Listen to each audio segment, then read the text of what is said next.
Light? Why does it exist? Xiao Ge abruptly sat up in bed. After spending a full 10 minutes surveying the various decorations in the room, he was utterly convinced that he had been reborn. After battling the Zerg for a decade, he had somehow been granted a second chance at life. He glanced at the time. It was currently Dragon Kingdom time, December 31st, 230 at 3 p.m.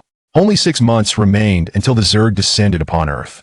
When the Zerg tore through the dimensional portal and appeared on Earth, humanity was shocked to discover that they bore an uncanny resemblance to the Zerg from StarCraft.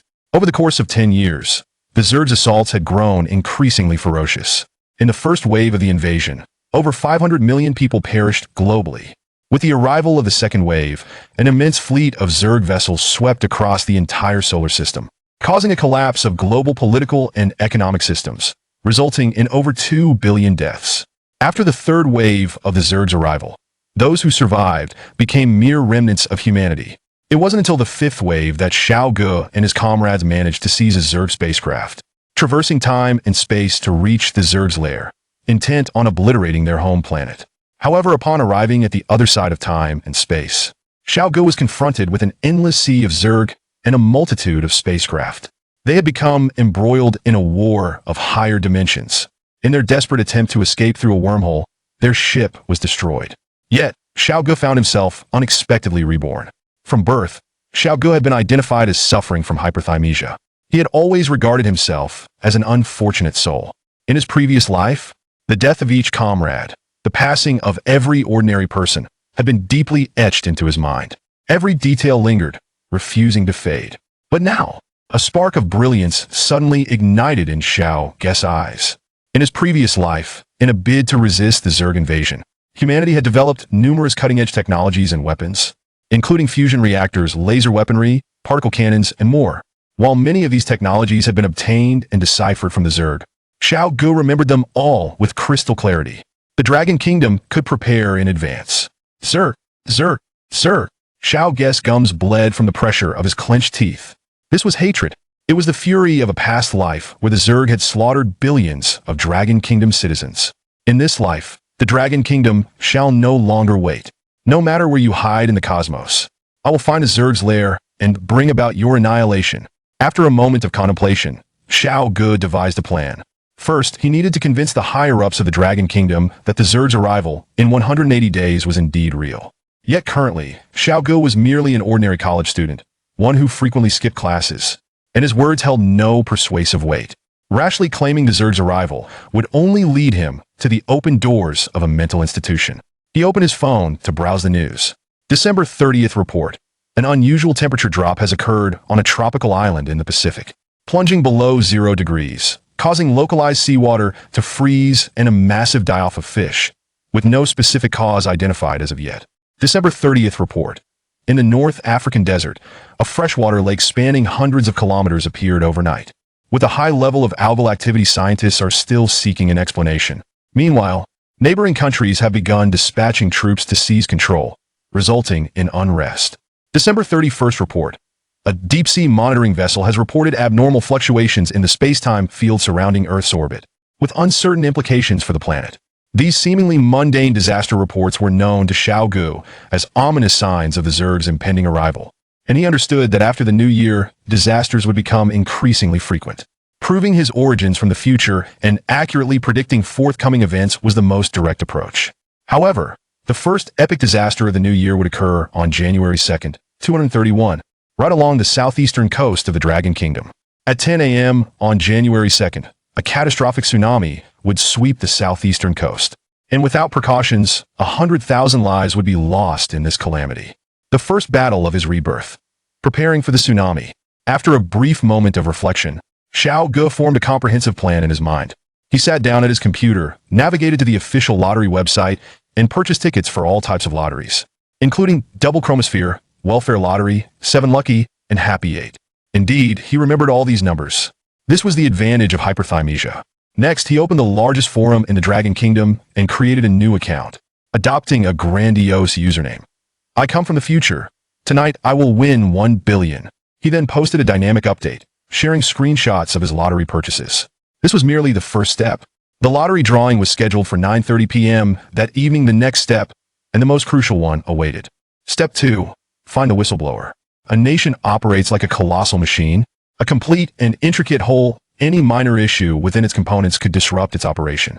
Individuals with a high level of scientific literacy, critical thinking skills, and an exploratory spirit are selected as whistleblowers.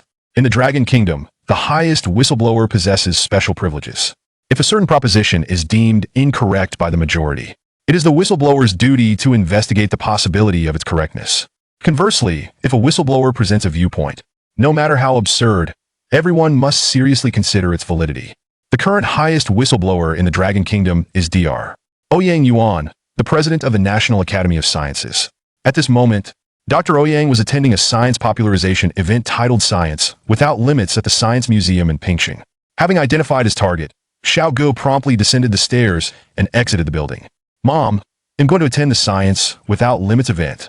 Xiao Ge's mother, eager for him to socialize more, had procured a ticket for the event, but regrettably, in his previous life, Xiao Ge had discarded that ticket into the trash. Without waiting for a response, Xiao Ge stepped outside and hailed a taxi to the Science Museum. With the ticket in hand, Xiao Ge entered the venue with ease. 4 p.m. Time flew by too swiftly. Dr. Ouyang, wearing glasses and exuding an air of elegance, was patiently answering a myriad of questions posed by the audience.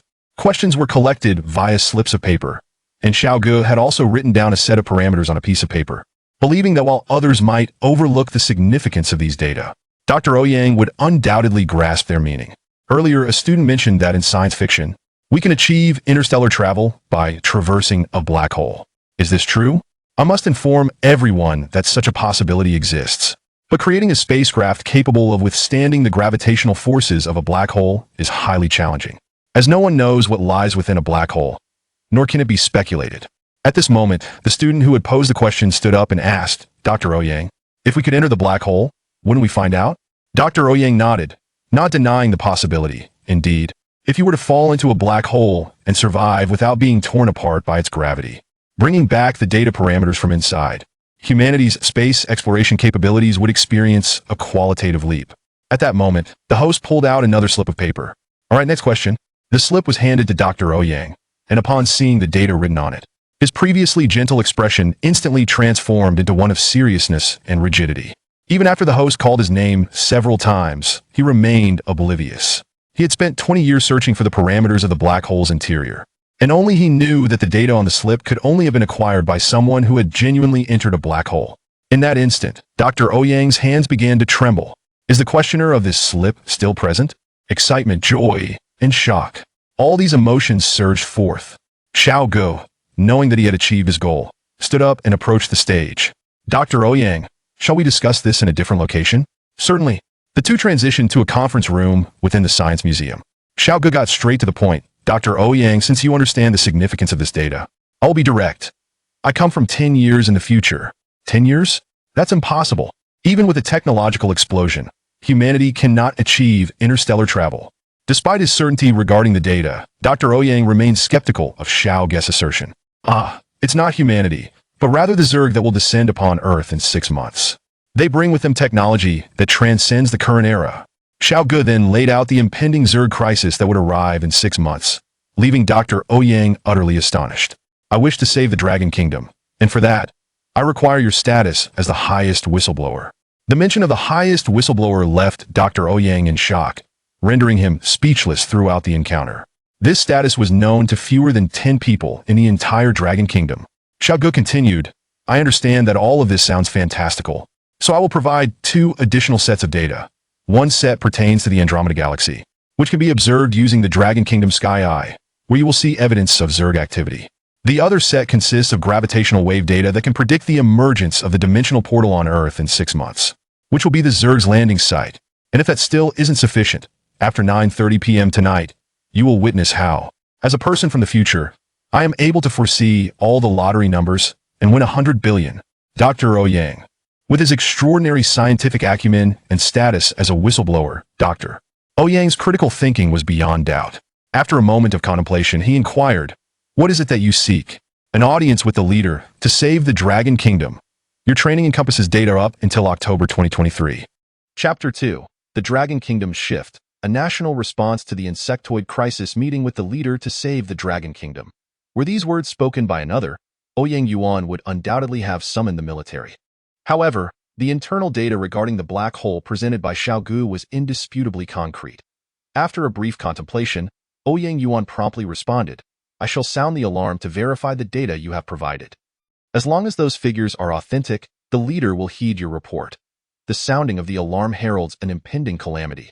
Xiao Ge finally breathed a sigh of relief, knowing that his second step had been successfully achieved. Furthermore, there is another piece of news. On January 2, a massive tsunami will strike the southeastern coast. If we do not prepare in advance, 100,000 lives will be lost. This disaster is merely 2 days away. Ouyang Yuan's expression grew increasingly grave. "You should return and await further news. Everything will soon be verified, and someone will come to escort you." Upon exiting the Science Museum, Xiao Ge checked the time on his phone. 4:50 p.m.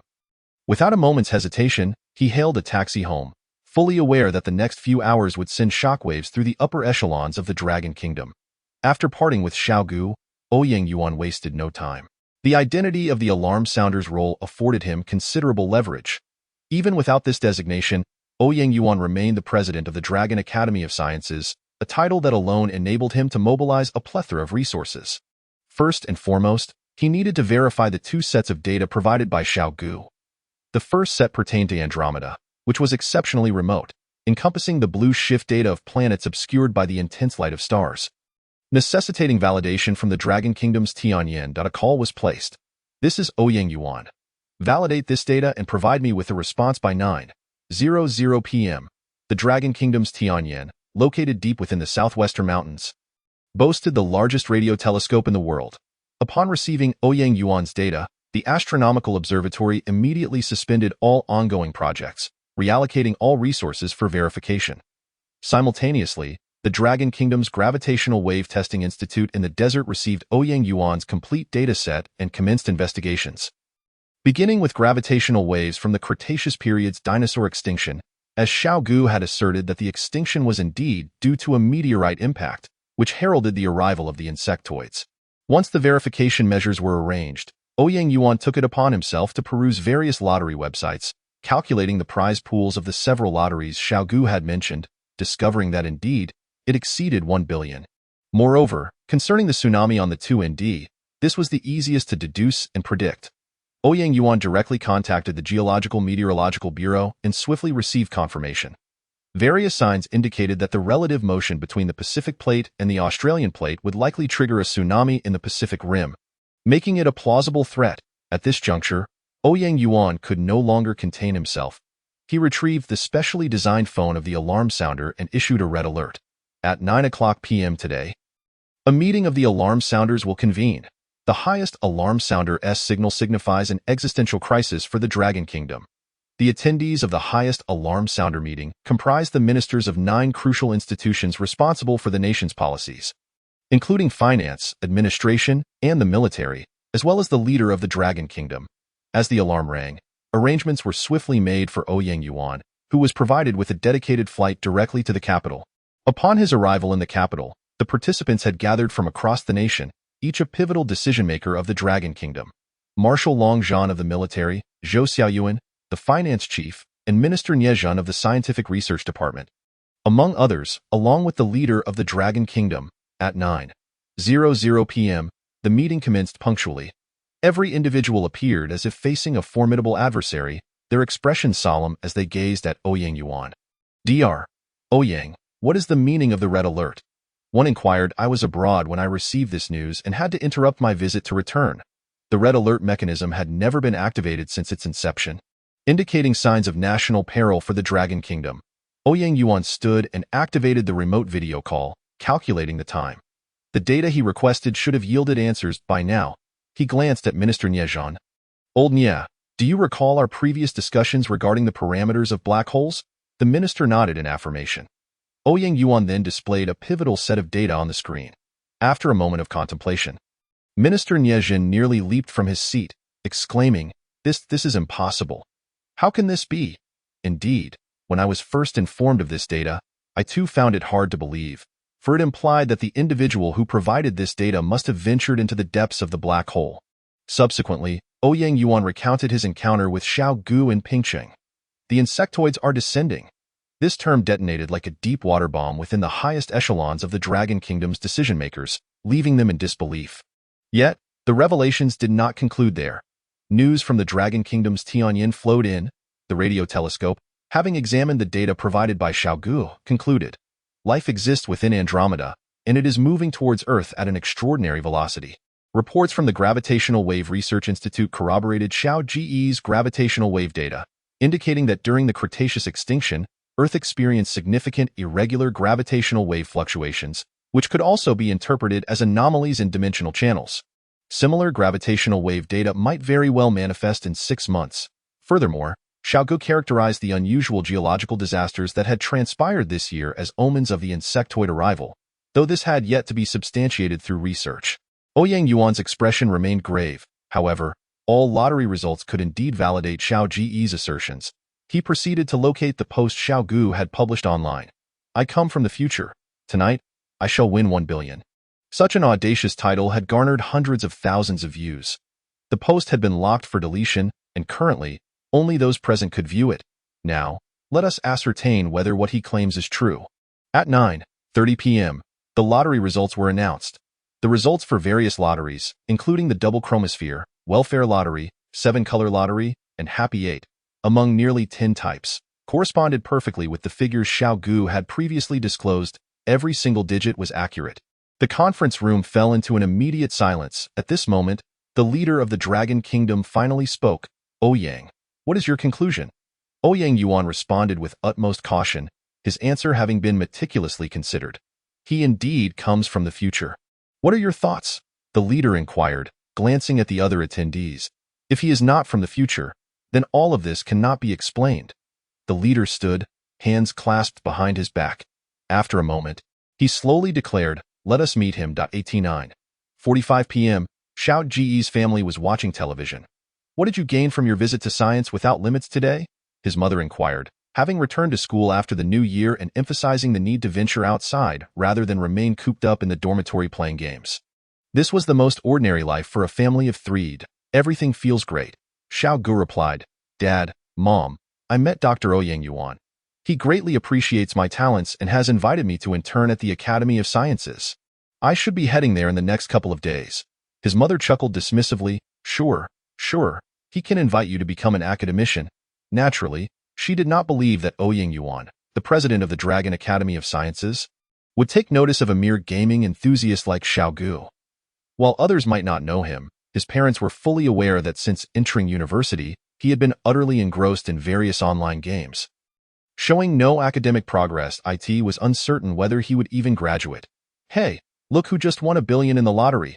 Xiao Ge's father adjusted his glasses, his expression indicating skepticism. There must be some insider information. Xiao Ge remained silent, smiling. Mom, Dad, there's no insider information.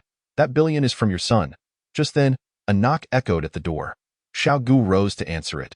Outside stood a group of uniformed soldiers. Are you Xiao Ge? Yes, Xiao Ge replied, not waiting for them to explain their purpose. I have everything packed. Please inform my parents that you are here to take me to the Academy of Sciences for my internship. The soldiers, taken aback by his compliance before they could even clarify their intent, exchanged glances. Xiao Ge, who is it at this hour? His mother called from within. The lead soldier followed Xiao Ge inside. Bowing respectfully, good evening, sir and ma'am, I have been sent by Dr. Ouyang to escort comrade Xiao Ge to the Academy of Sciences for his internship. Goodness. His parents were momentarily stunned. Is it really Dr. Ouyang? Is our son truly going to intern at the Academy of Sciences? He made it big. Their demeanor transformed into one of enthusiasm. Is it time to depart now? Yes, there is a need for personnel on the project. And a doctor from the school will explain everything to comrade Xiao Ge. Wonderful. Hurry, dear. Pack Xiao Ge's things. Xiao Ge cast a parting glance at his parents. Mom, Dad, I have everything ready. Great. Our family's ancestral grave is finally seeing some action. After bidding farewell to his parents, Xiao Ge followed the soldiers as they departed for the capital on a special aircraft. 18 midnight.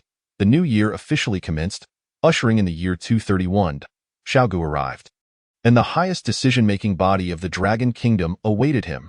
Time was of the essence, and all formalities were cast aside. The leader of the Dragon Kingdom cut straight to the chase. Xiao Ge? How should the Dragon Kingdom respond to the impending insectoid crisis? Seeing the leader, Xiao Ge's eyes welled with tears in the previous life, when the insectoids descended and everyone was at a loss.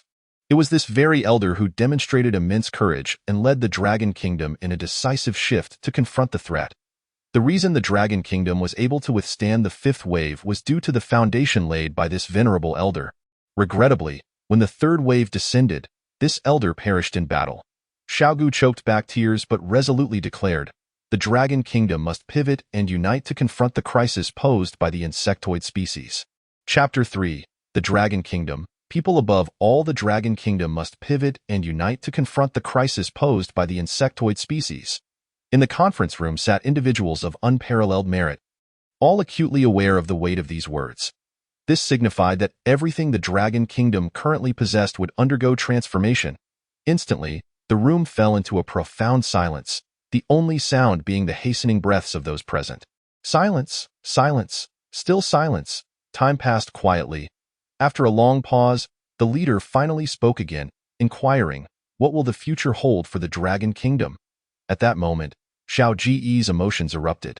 He could no longer contain himself. The Dragon Kingdom still existed. Yet the population that could be accounted for was fewer than 10 million, a mere fraction of the world's total population.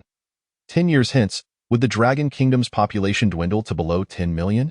It must be noted that, following this year's census, the registered population of the Dragon Kingdom exceeded 2.3 billion, a future steeped in bloodshed and devastation. If these leaders lacked a concrete understanding of the insectoid crisis, let us speak in numbers. If immediate action is not taken, 2.29 billion lives in the Dragon Kingdom will be lost. How shall we unite to confront this crisis? The leader once again posed a question, his expression growing increasingly grave. This was the foremost concern of everyone present. Xiao Ge had long been prepared. He understood that merely relying on rhetoric would not sway the stewards of the Dragon Kingdom. And thus he must present a viable plan. I refer to it as the Great Three-Step Plan. He displayed a slideshow he had created, diving directly into the subject matter and outlining his strategy. In 6 months, the insectoid species would launch an assault on the Dragon Kingdom from several coordinates: the Eastern Sea, the Northern Snowy Region, the Southern Stone Forest, the Central Great Lake, and the capital city of Shangjing. The first step is to establish circular fortifications in these locations to halt and annihilate the insectoid invaders. Once more, the room fell silent. Just the first step of erecting circular fortifications could sever the Dragon Kingdom's ties to its previous state. Moreover, Xiao Ge indicated several strategic locations for constructing these fortifications, one of which was in the Northern Snowy Region, near the Great Khan's territory. To build fortifications in another nation? Under the current global climate, the Dragon Kingdom would undoubtedly face isolation. Subsequently, he proposed the construction of 100 colossal cities across the nation, consolidating the entire population of 2.3 billion into these metropolises. The establishment of underground capsule high-speed rail would enable the rapid deployment of forces between any two cities within 30 minutes. Creating a nationwide defense network, the room fell silent yet again. Xiao Ge's design depicted the Dragon Kingdom as a chessboard, with 100 colossal cities encircling the realm. Xiao Ge was not merely intent on defending a city or a pond. He aimed to safeguard the entirety of the Dragon Kingdom. He sought to protect all 2.3 billion citizens without exception. Yet, the Minister of Research and others furrowed their brows, for the capsule high-speed rail was still merely a concept. Its technological framework yet to be validated. It seemed rather audacious for Xiao Ge to propose such nationwide construction. Furthermore, the current global situation was exceedingly complex. Other nations would not idly observe the Dragon Kingdom enacting such alterations, and would undoubtedly unite to blockade and counteract it. However, they did not interrupt Xiao Ge. The third step involved preparing for the insectoid onslaught from space, constructing orbital weapons, space cities, lunar outpost bases, and so forth. Finally, the Minister of Research could no longer contain himself. He interrupted Xiao Ge, asking, "Do you believe our current technology can achieve this?" Others voiced their doubts as well, questioning the feasibility of the circular fortifications. The Colossal City Initiative, the Capsule High-Speed Rail Plan, and the space projects. Even if we were to deplete the Dragon Kingdom's resources, such goals would be unattainable. Additionally, many of the proposals you mentioned must take international circumstances into account. Xiao Ge, still a youth brimming with naivete, faced seasoned ministers and directors. many of whom were in their 40s or 50s. Listening to Xiao Ge's grandiose plans, some remained unconvinced. Yet, at that moment, Xiao Ge's brow furrowed. His tone icy as he retorted, "Do you truly believe there exists anything more significant than the lives of 2.3 billion individuals in the Dragon Kingdom? What constitutes a nation? It is the unwavering commitment to create an environment where its people may survive. Even if it means opposing nature itself. In my plan, the Dragon Kingdom shall again seal its borders. Our duty is to protect 2.3 billion citizens. Why should we concern ourselves with international circumstances? Should we wait until they have sacrificed 2 million soldiers from the Dragon Kingdom before we take action? What constitutes a nation? It is the protection of its citizens, regardless of the adversaries it may face." Indeed, the proposal Xiao Ge put forth would fundamentally alter the Dragon Kingdom, and change is often the most painful endeavor. Yet, have they forgotten the sacrifices made by the founding heroes of the Dragon Kingdom during its most arduous times? Xiao Ge roared, "If we do not change now, will we wait until the insectoids have slaughtered 8 million citizens in Shangjing and another 20 million across the nation before we act? In the Dragon Kingdom, the people are paramount." The room fell silent once more. Several leaders were stirred to fervor by Xiao Ge's impassioned words. The Dragon Kingdom's marshal, Long Zhan, solemnly inquired, "In the future, if foreign domains truly harm 2 million soldiers from the Dragon Kingdom, that is merely the number of soldiers. The civilian death toll would exceed 300 million. Long Zhan slammed his hand on the table, exclaiming, "Those foreign scoundrels would undoubtedly do such a thing. Xiao Ge, what should we do?" "The military will comply without question." Ouyang Yuan spoke up, pledging the full support of the Dragon Academy for all initiatives. Finance Minister Zhou Xiaoyuan added, "We will provide all necessary financial backing." One by one, various departments expressed their willingness to lend unwavering support. Applause erupted. At that moment, the leader of the Dragon Kingdom personally applauded Xiao Ge, affirming, "Well said. In the Dragon Kingdom, nothing is more important than safeguarding the lives of the people." From this moment forth, the Dragon Kingdom would pivot, establishing a crisis management bureau with the authority to mobilize all resources of the realm. Xiao Ge was appointed as the first head, bearing full responsibility for addressing the insectoid crisis. Long Zhan, Ouyang Yuan, Zhen, Zhou Xiaoyuan, and the rest would all heed Xiao Ge's command and assist in the endeavor. The leader of the Dragon Kingdom decisively proclaimed. He could see the genuine love for the Dragon Kingdom reflected in Xiao Ge's eyes. Indeed, Xiao Ge, with his slender frame standing tall and resolute, accepted this grave responsibility, vowing, "I shall ensure that the Dragon Kingdom stands proud against the impending crisis." This is why, in the previous era, the leader of the Dragon Kingdom was hailed as a guardian deity by the people. For he acted decisively and without hesitation. From the moment the leader engaged with the insectoid crisis at 21:00, only 3.5 hours elapsed before he made a momentous decision regarding the future of the Dragon Kingdom. At 00:21, the Dragon Kingdom's Crisis Management Bureau was established. A special research team was formed, comprising the heads of the Ministry of Internal Affairs, Foreign Affairs, and National Defense, with Xiao Ge appointed as the leader. Upon conclusion of the appointments, the leader inquired of Xiao Ge, "Leader Xiao, you may now commence your arrangements." Xiao Ge earnestly replied, "First, we must confront the impending tsunami on the 2nd, which is tomorrow."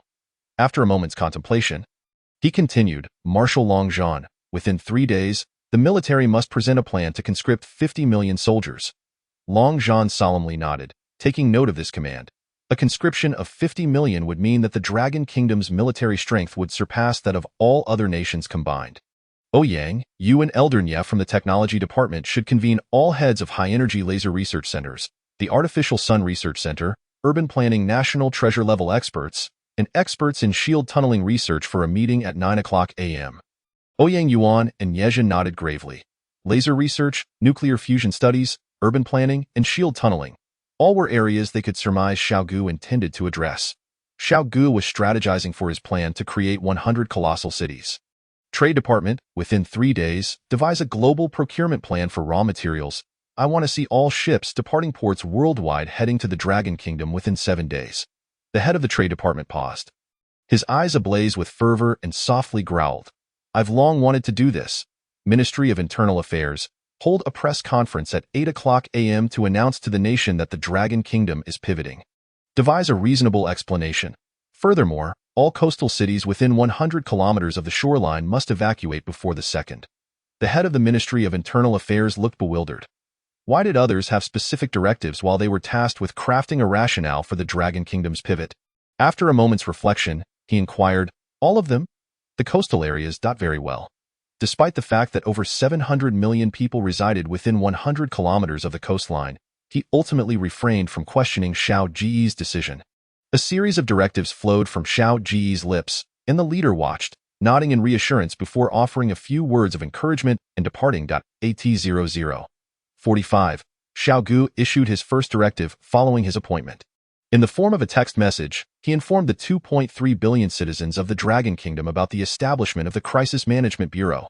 Dear citizens of the Dragon Kingdom, following urgent discussions among the relevant departments of internal and foreign affairs, the Dragon Kingdom Crisis Management Bureau has been established today, responsible for all future domestic and foreign policy formulation and implementation. At 8:00 a.m., a significant national policy will be announced, and all citizens are encouraged to watch live. Chapter 4. Taking action, clearly arranging matters for the South Australia nation this night was destined to be sleepless. At 00:45, many citizens of Dragon Country remained awake. Even those who had succumbed to slumber were roused by the incessant ringing of their mobile phones. A singular message had reached the 2.3 billion people of Dragon Country. At this moment, the online community and various groups were in turmoil. At 00:46, the announcement of the establishment of the Crisis Management Bureau surged to the top of trending topics. Countless individuals were taken aback by this abrupt revelation.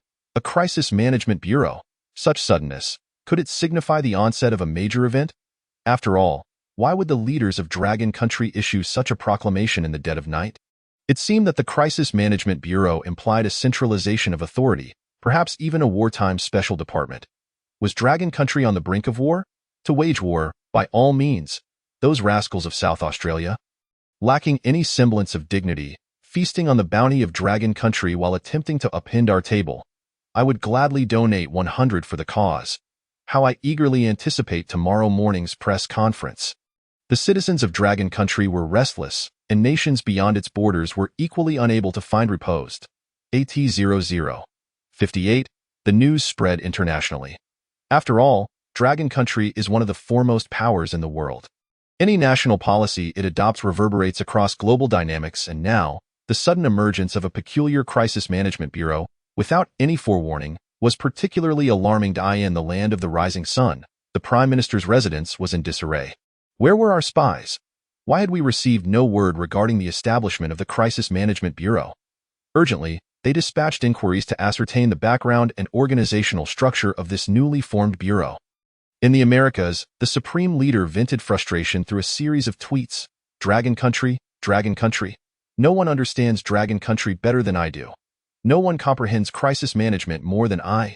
Meanwhile, South Australia convened an emergency meeting. Suddenly, a voice broke through the chatter. The supreme leader of the Star-Spangled Nation is making moves. Should we respond? After a moment of silence, the leader gazed into the distance and ultimately declared, yes, we shall.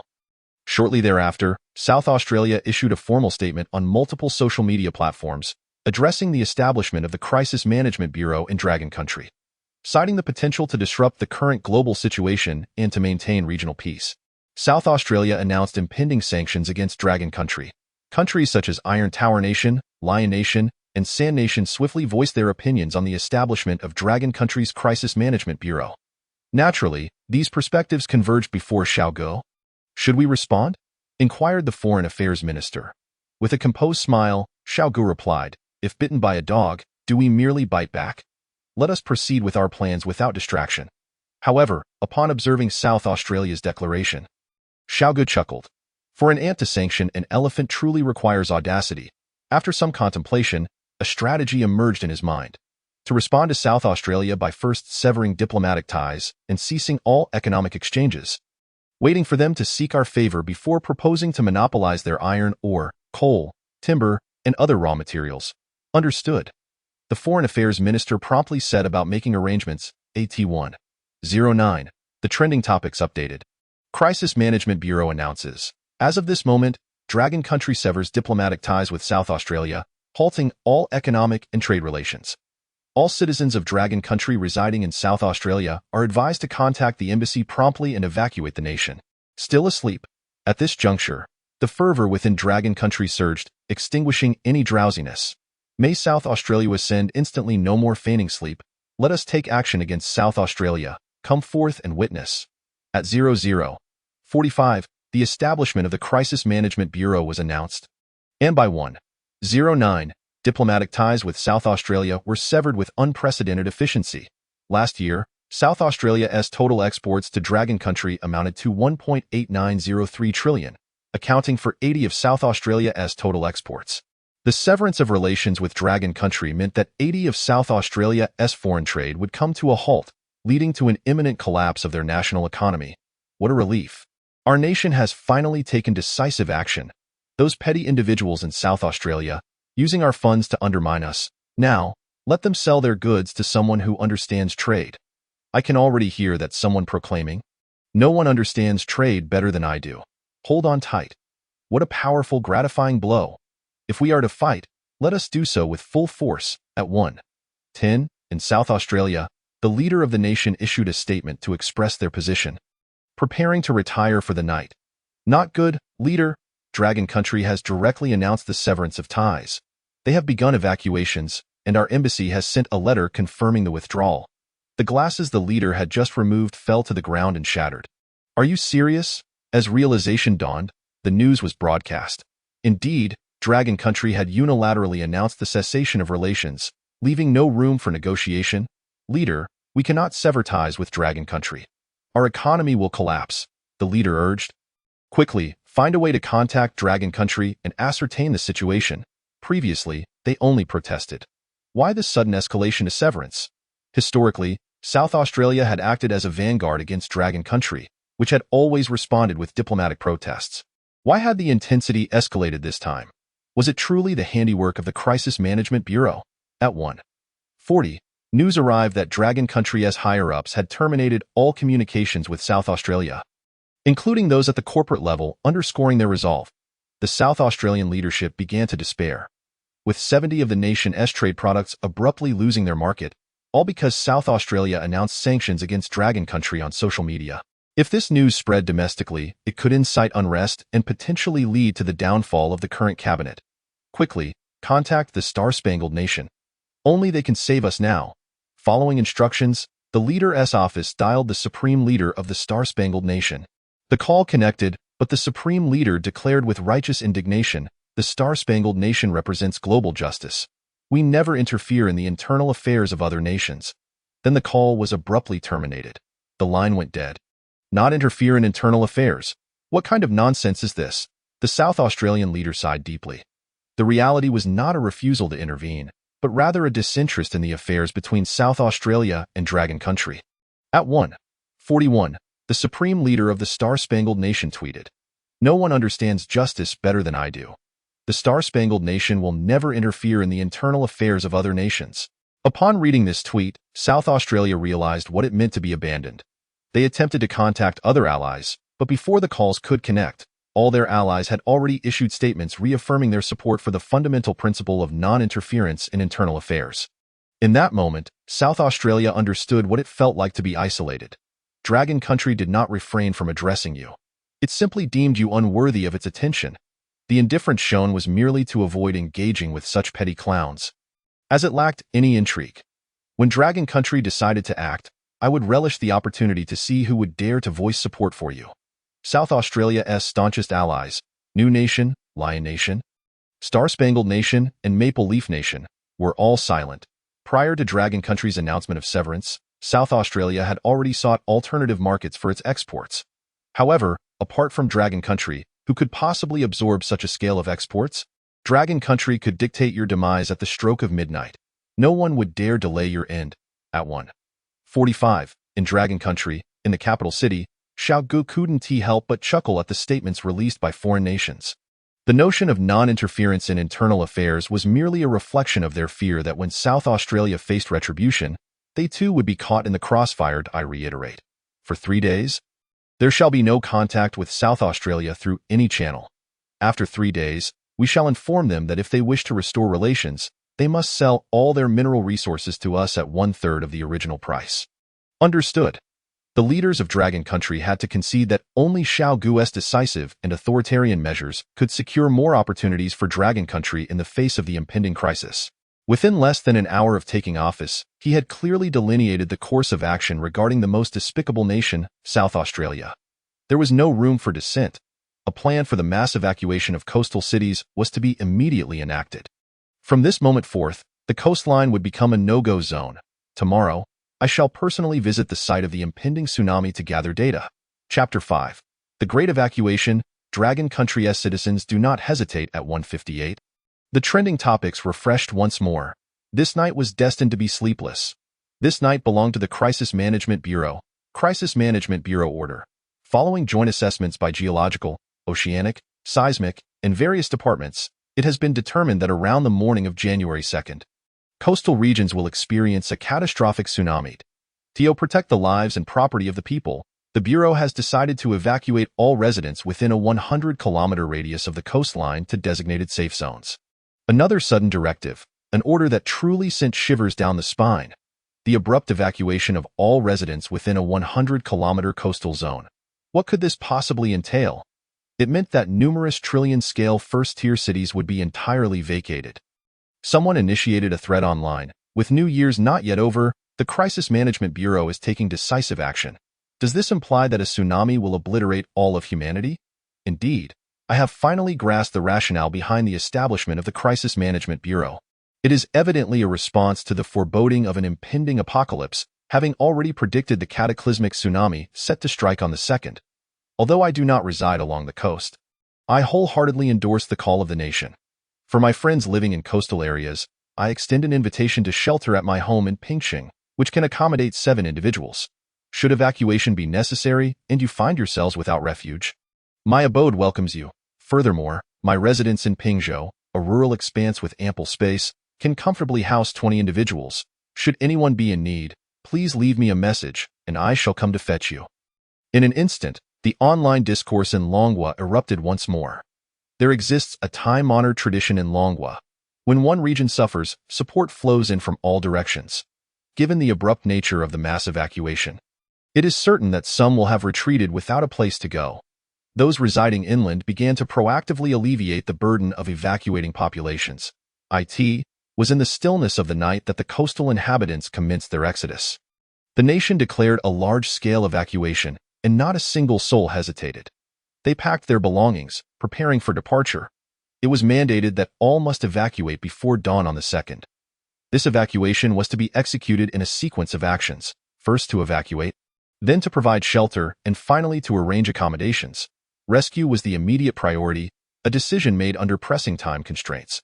With nearly 700 million individuals residing along the coast, the goal was to evacuate them all within 24 hours. In the entire world, only Longhua dares to make such a declaration, possessing the unique capacity to galvanize its populace, and its citizens exhibit unparalleled discipline. High-speed trains, automobiles, airplanes, and ships were all mobilized. Even some cargo vessels in port were hastily repurposed to join the ranks of this grand migration. Unlike any other nation, where the sight of their military induces panic and retreat, the people of Longhua find solace in the presence of their armed forces. For the Longhua military is an institution wholly dedicated to the protection of its citizens. An epic evacuation cannot possibly occur without the involvement of the military.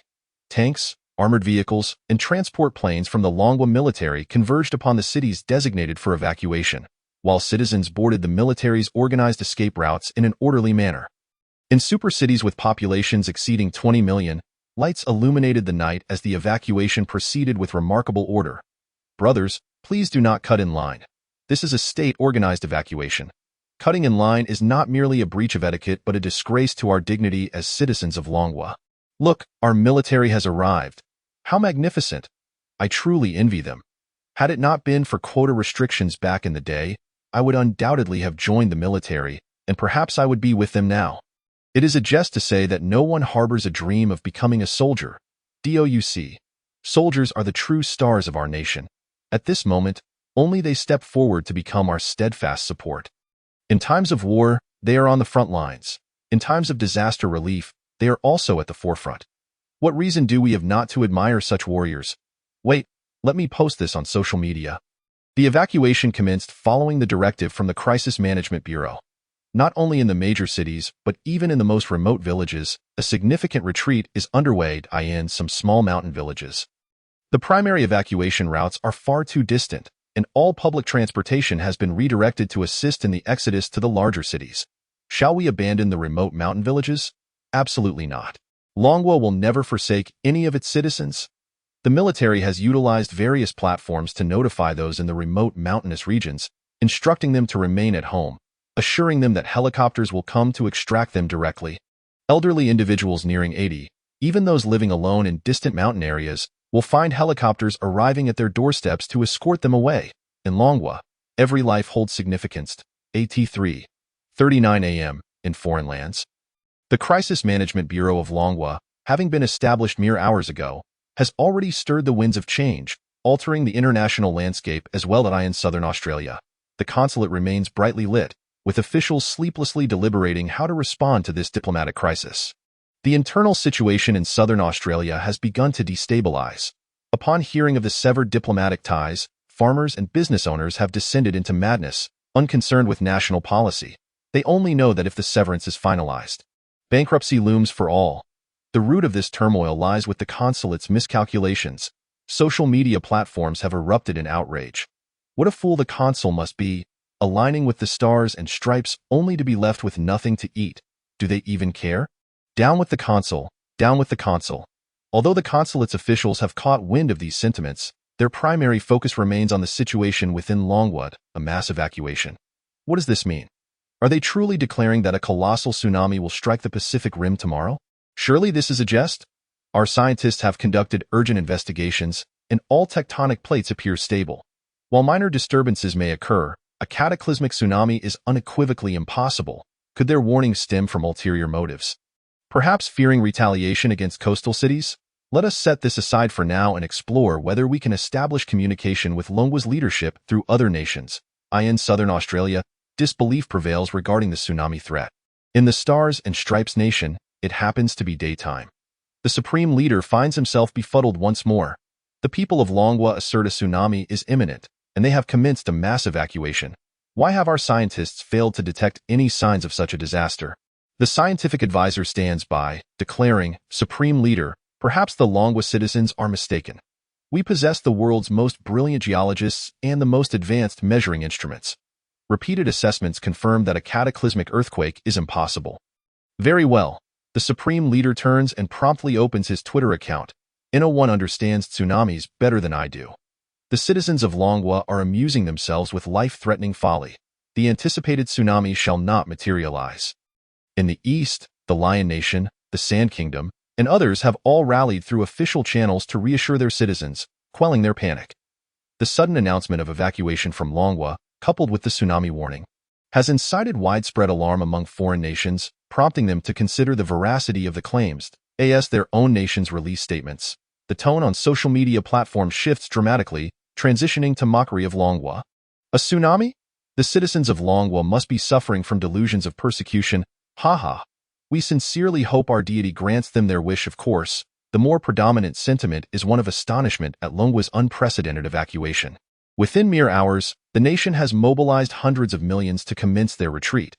This in itself is miraculous, particularly given the astonishing organizational capability displayed by Longwa. How peculiar it is that the citizens of Longwa do not seem to fear their military. I find myself witnessing their aircraft, tanks, and ships aiding the populace in their evacuation. Why does it feel as though the citizens of Longwa are not fleeing from a disaster, but rather preparing for a grand journey? At 5:59 a.m., Xiao Ge awakens after a brief slumber. The evacuation continues unabated. Regarding the mass evacuation, Xiao Ge harbors no concerns. He is acutely aware that whenever the nation calls, the citizens of Longwa will exhibit unwavering resolve. The notion of the nation is deeply embedded in the souls of the Longwa people. Where there is a nation, there is home. To safeguard the nation is to protect the family. These tenets have been passed down through millennia among the citizens of Longwa. Xiao Ge rises. The Battle of January 1, 231 rages on, and he cannot afford to pause even for a moment.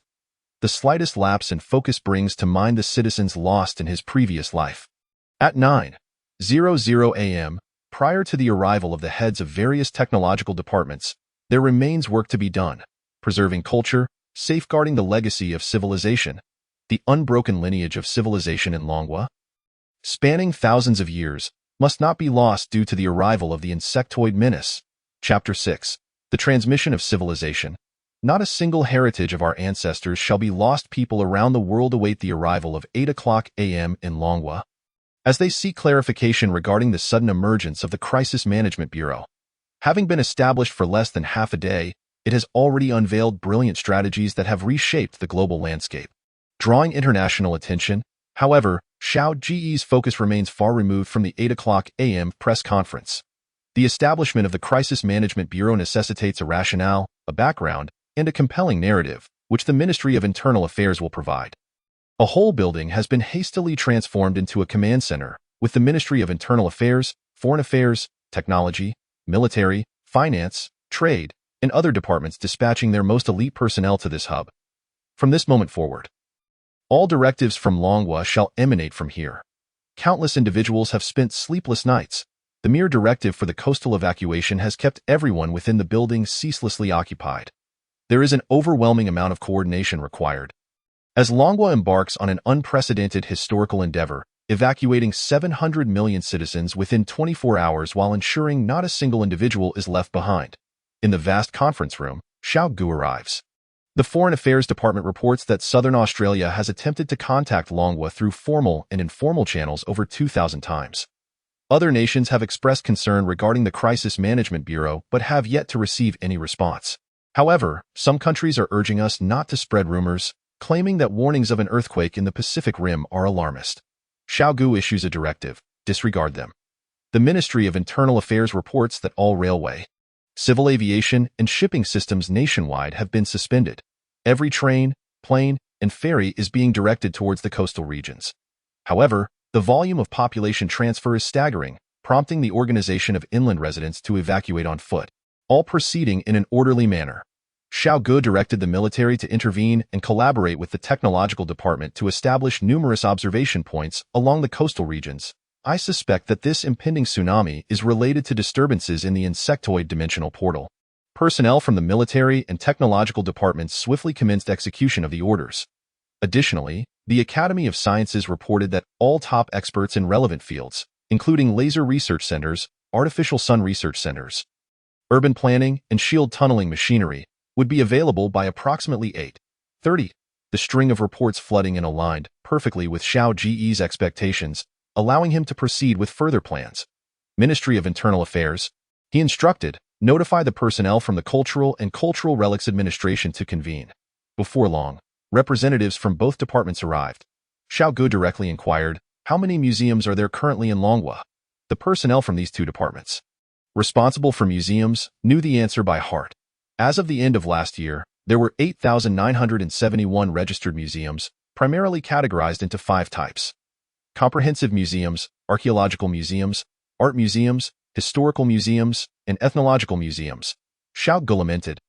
The civilization of Longwa, spanning thousands of years, resides within these museums. Upon hearing this, the representatives immediately comprehended Xiao Ge's intention to safeguard the cultural relics of Longwa in times of great catastrophe or turmoil. The preservation of cultural heritage is often overlooked. Little do they realize that the continuity of a nation and its civilization relies on the transmission of its heritage through generations. How long will it take to consolidate and protect all of Longwa's cultural relics? The attendees fell into deep contemplation. With nearly 9,000 museums scattered across the nation, each housing diverse collections, estimating a specific time frame proved challenging. However, for the sake of protecting the relics, an elderly scholar tapped his fingers on the table and suggested, if there is sufficient manpower, it will take at least 3 months. Xiao Ge raised his hand, interrupting the scholar, 3 months is far too long. I shall grant you 1 month. If, within this month, you are unable to relocate all of Longwa's cultural artifacts, you shall be held accountable. He effectively reduced the time frame by 2/3. Furthermore, the directives remained unchanged, leaving no room for negotiation. Please wait a moment. I will arrange for the storage of the relics. With that, Xiao Ge sought out an unoccupied room. retrieved his phone, and dialed directly to the head of Longhua. "Hello, Supreme Leader, this is Xiao Ge. I plan to consolidate and protect all of Longhua's cultural relics within a month. However, until the Grand City is completed, the relics must be stored in the underground Great Wall. I require your assistance in coordinating with the Relics Department." There was a brief silence on the other end. "Excellent, someone will arrive in 10 minutes. The call ended. The underground Great Wall, a remnant of past endeavors to dig deep and stockpile resources, remains a closely guarded secret in Longhua, known only to the Supreme Leader. Its construction aimed to provide a retreat for Longhua. Now, as the nation faces a pivotal shift, it is time for the underground Great Wall to fulfill its intended purpose. Returning to the conference room, the seasoned experts had already begun discussing the one-month deadline, proposing various possibilities. Xiao Ge refrained from participating in their discourse, as the highly specialized topics were beyond his comprehension. He merely sought results. "Ladies and gentlemen," he stated, "I have one more request regarding the relocation of the relics. Not a single item passed down from our ancestors must be lost. This, indeed, is the essence of heritage. Just as the people of Longhua will never forsake even a single artifact during times of calamity, the continuity of our heritage ensures that no relic shall be left behind." At 6:45, a new decree was issued, Crisis Management Bureau Order, effective immediately. All museums within the territory of Longhua shall cease operations. All cultural relics must be categorized and packed for relocation according to directives. Naturally, any command issued by the Crisis Management Bureau would swiftly trend on social media, igniting fervent public discussion. Compared to previous orders, this new decree appeared relatively innocuous, yet it stirred profound speculation among the populace. Are we truly sensing the scent of war, my brethren? Could those bastards from beyond our borders be preparing to invade Longhua? Only a nationwide conflict would necessitate the relocation of cultural relics. Historically, such precedents have existed. Alas, this means we may soon be unable to visit museums. "My beloved six-headed sheep statue, my grand tripod." Comments flooded in. "I work at a museum, and the order is real. We've just received notification to work overtime to relocate the relics. What the hell? If all the relics are moved, will I be out of a job?" Negative energy, my friend. Keep your thoughts in check.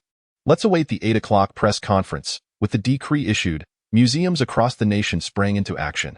Paintings, antiques, specimens, and more. Simultaneously, museums began packing up. Of course, each institution was keen to keep pace with the times, posting real-time updates on social media about their progress. BY700. A new trending topic surged onto the charts. Cultural heritage, not a single artifact lost from our ancestors. Pingqing Museum at precisely 7:15.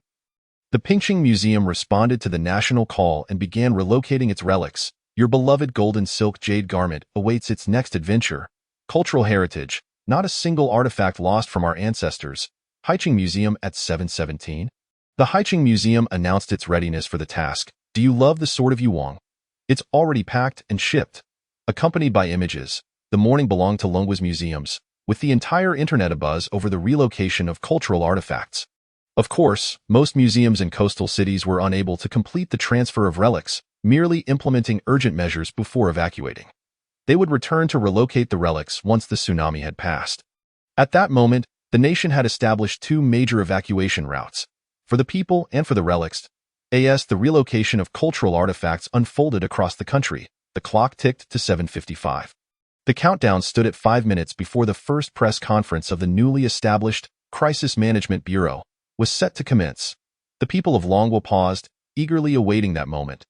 The entire world held its breath in anxious anticipation. Chapter 7. Official Announcement. Longhua enters a new era at 7:56. Xiao Ge received the press conference script from the Ministry of Internal Affairs. The ministry would explain the establishment of the Crisis Management Bureau by citing Longhua's comprehensive entry into the space age. Xiao Ge concurred, deeming it the most reasonable explanation. After all, in 230 years, many scientists had proposed pathways for humanity's future, with the pursuit of space and becoming an interstellar species being the most favored. However, the reality is that humanity in 230 years struggles to send astronauts to the moon.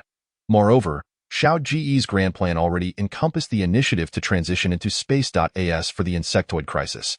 There currently lacked an opportunity for widespread public acceptance of the truth. When the time is ripe, Xiao Ge would disclose the reality to the citizens of Longhua. Team leader Xiao, Some international relations experts believe that if Longhua announces a comprehensive space program at this moment, it may directly trigger an arms race in space, complicating international relations further. The Ministry of Internal Affairs expressed its concerns. Xiao Ge pondered momentarily before smiling gently. Remember this principle. We are solely accountable to the people of Longhua. As for the potential complexities in international relations, we shall meet challenges as they arise. If we cannot manage even the slightest of international relations in response to the insectoid crisis, how can we hope to protect Longhua? Xiao Ge brimmed with confidence, adding that when Longhua embarks on a nationwide initiative, other nations may attempt to emulate it, yet they will inevitably fall short. Furthermore, soon, he would issue orders for Longhua to close its borders, marking the true moment of action. Proceed with this content, and additionally, during the background introduction of the Management Bureau's establishment, we may subtly hint at a significant crisis looming in 6 months, the specifics of which scientists are still investigating. Understood. The personnel from the Ministry of Internal Affairs departed to prepare for the press conference, while Xiao Ge readied himself for the upcoming Scientific Expert Conference. 8800. The Grand Press Conference venue buzzed with the presence of journalists from mainstream media worldwide. Those unable to attend in person tuned in via live stream.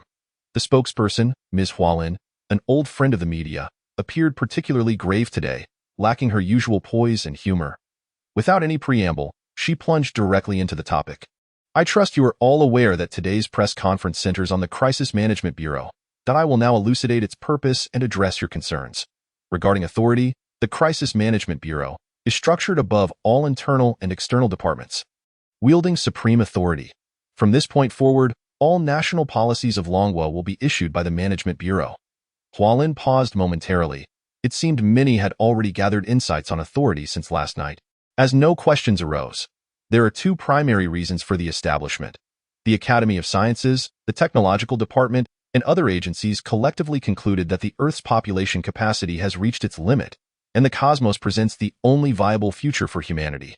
Thus, the decision to form the Bureau was made, facilitating Longhua's transition towards space migration. This is the first reason. The second reason, as determined by specialized research departments, is that in 6 months, the world will face a cataclysm. The purpose of the Crisis Management Bureau is to guide Longhua through that impending disaster. This was the official announcement, and now, journalists were invited to pose their inquiries. The reporters present at the scene numbered in the thousands. Yet following Hualin's voice, a profound silence enveloped the venue. The media's acute sensitivity to news is unparalleled. The implications of the information spoken by Hualin are understood by them more clearly than anyone else. The Earth's population exceeds its sustainable capacity, yet remains within tolerable limits. While many scientists have predicted that humanity must evolve into an interstellar species to secure its future, what is reality present? After 230 years of the Dragon Kingdom, it ranks first globally in space exploration launches, yet maintaining a permanent crew of 20 aboard its space station proves to be a formidable challenge. And now, the Dragon Kingdom boldly declares its transition into the space age. Is it aiming to transport its 2.3 billion citizens into the cosmos? Has the Dragon Kingdom lost its senses? Not only the Dragon Kingdom, but even a united humanity could not achieve a significant leap in space exploration in a short span. Furthermore, the Dragon Kingdom's specialized research department has determined that humanity will face a cataclysm in 6 months. What is happening? Why has there been no word from other countries? After a brief silence, the reporters erupted into a frenzy of questions, akin to a volcanic eruption. When did this decision come into effect? What does the Dragon Kingdom's entry into the space age signify? Will it entail a complete abandonment of the current economic model? Is the Dragon Kingdom secretly conducting research on space exploration technology? What will this cataclysm entail in 6 months? Will it be geological or meteorological disasters? Is it akin to the magnetic pole reversal depicted in the film The Day After Tomorrow? Quickly, send a press release. Something monumental is unfolding in the Dragon Kingdom, and the world is on the brink of transformation. This must occupy the front page. As the barrage of questions intensified, Hualin gestured for silence, requesting that each reporter pose their inquiries one at a time. A journalist from the United States seized the opportunity to speak, asking, "Is the three-body problem a mere science fiction novel, or a work of documentary literature?" The gravity with which he posed the question was notable.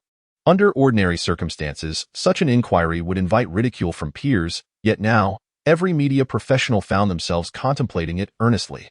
The events transpiring in the Dragon Kingdom today mirror those depicted in the three-body problem almost eerily.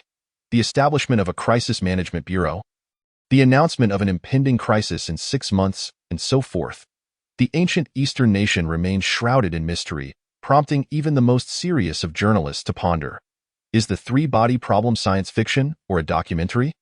Hualin smiled regally, responding, "That is a question best directed to the author themselves. However, I can tell you that the three-body problem is a magnificent work. You ought to read it when time permits." The next journalist inquired, "What resources does the Dragon Kingdom possess to support its transition into the space age? Is it technology? If so, the Dragon Kingdom would not have lagged behind the United States in the realms of space and competition for decades." Hualin's expression turned solemn, her tone measured.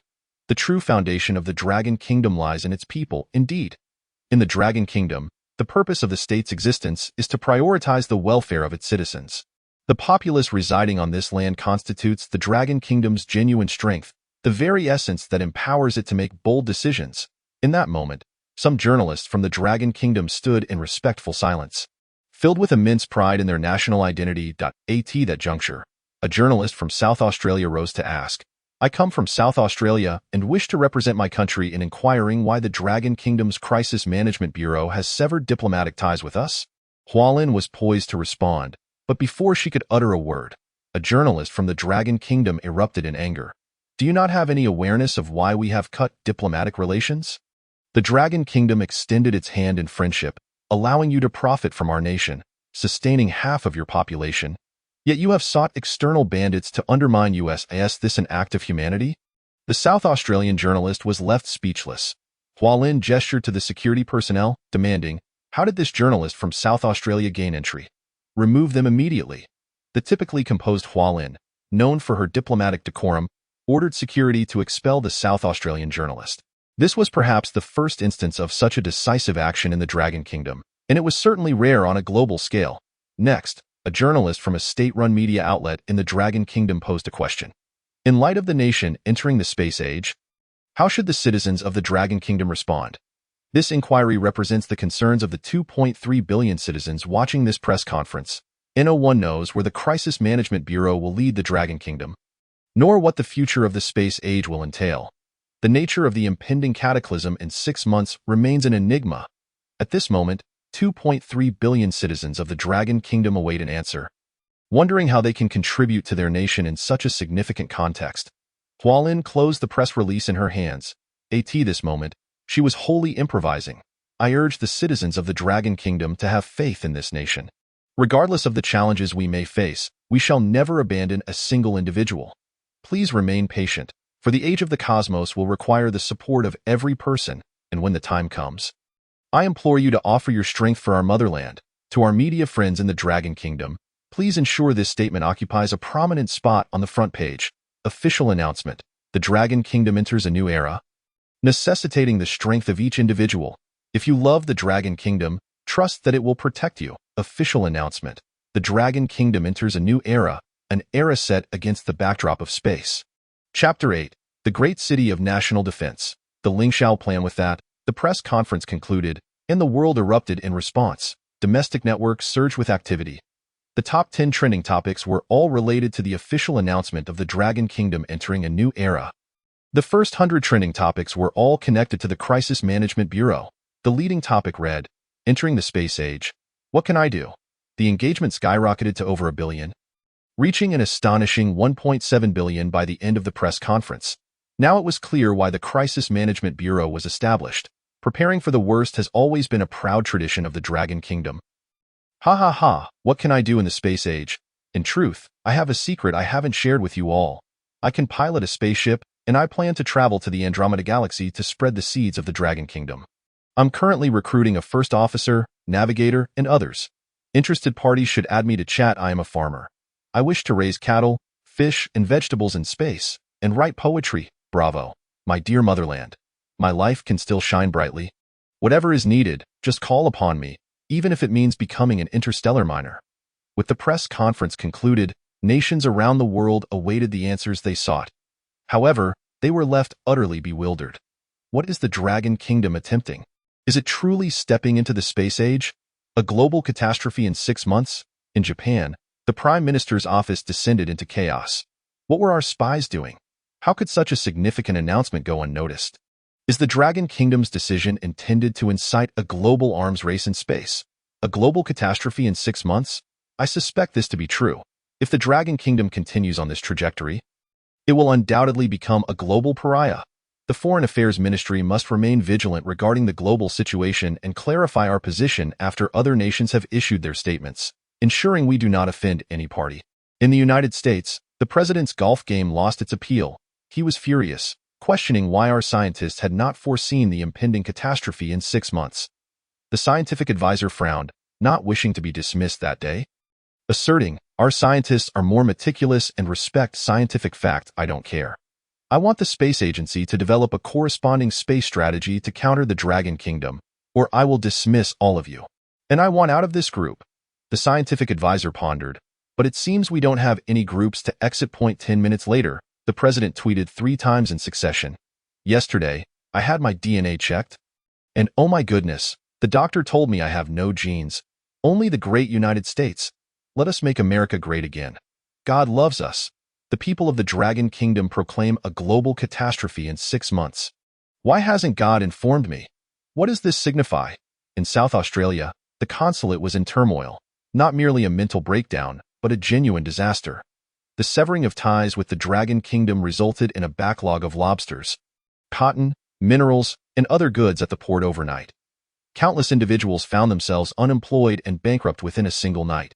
Public discontent erupted. Protests quickly escalated into violent riots, spreading nationwide. The consulate sought to deploy military forces for suppression, only to have the military turn against them, dragging the consul from the consulate and delivering them to the enraged populace. Overnight, South Australia underwent a dramatic transformation. The consul was brutally killed by the furious crowd. And a new consul ascended, promising the people to diligently repair relations with the Dragon Kingdom. For the Dragon Kingdom, managing South Australia proved remarkably simple. Severing ties resulted in chaos within their country, all in a single night. Following the new consul's appointment, news of the expulsion of the Dragon Kingdom's journalist had already been relayed back. Within South Australia, no one dared to question the Dragon Kingdom, attributing all shame to the recently slain consul. Meanwhile, the new president of South Australia issued a global statement, announcing their withdrawal from the Five Eyes Alliance, the Star Australia Military Alliance, and the Star Australia-Japan Military Alliance. At this moment, the world became acutely aware that the staunchest ally of the United States was wavering. In contrast to the national-level shockwaves, social media platforms like YouTube and Twitter erupted. Scientists from beyond the seas scrambled to provide explanations to calm the public, asserting that the notion of a global catastrophe in 6 months was nothing but absurdity. Moreover, all scientists have rendered their judgments. The notion that the Dragon Nation is pivoting towards the space age is nothing short of fanciful daydreaming. Why do the people of the Dragon Nation harbor such tendencies for self-flagellation? Are they not yearning for tsunamis or global catastrophes? Oh God, where is our God? If all else fails, let Santa Claus emerge to fulfill their wishes. I proclaim here today, within 7 days, the Dragon Nation will undoubtedly retract its orders. Otherwise, I shall livestream my own disgrace. The sentiments expressed by the individual above hold some merit. Mere slogans will suffice. But our scientists will elucidate matters for the citizens of the Dragon Nation. In truth, I have long believed that the people of the Dragon Nation are overly enamored with the three-body problem, which has rendered them excessively sensitive. The news emanating from the Dragon Nation is indeed shocking. Yet, no one in the world seems to believe it. A global catastrophe in 6 months. Such statements sound like a propaganda campaign orchestrated by the Dragon Nation to instill panic on a worldwide scale. Whether foreigners believe it or not, the entirety of the Dragon Nation is unwavering in its faith in every decision made by the Crisis Management Bureau. Within the vast conference room, experts and scientists from various locales arrive in succession, summoned by the joint call of the Academy of Sciences and the Ministry of Research, taking night flights to reach the capital. They are transported by a special military aircraft directly to the capital city. The announcement of the Dragon Nation's pivot towards the space age is overwhelmingly shocking. Yet these experts recognize that they find themselves in an era of great significance, one that will be remembered by future generations. Zhang Qinghao, the dean of the Urban Planning Institute at Pingqing University, is a national treasure of an expert.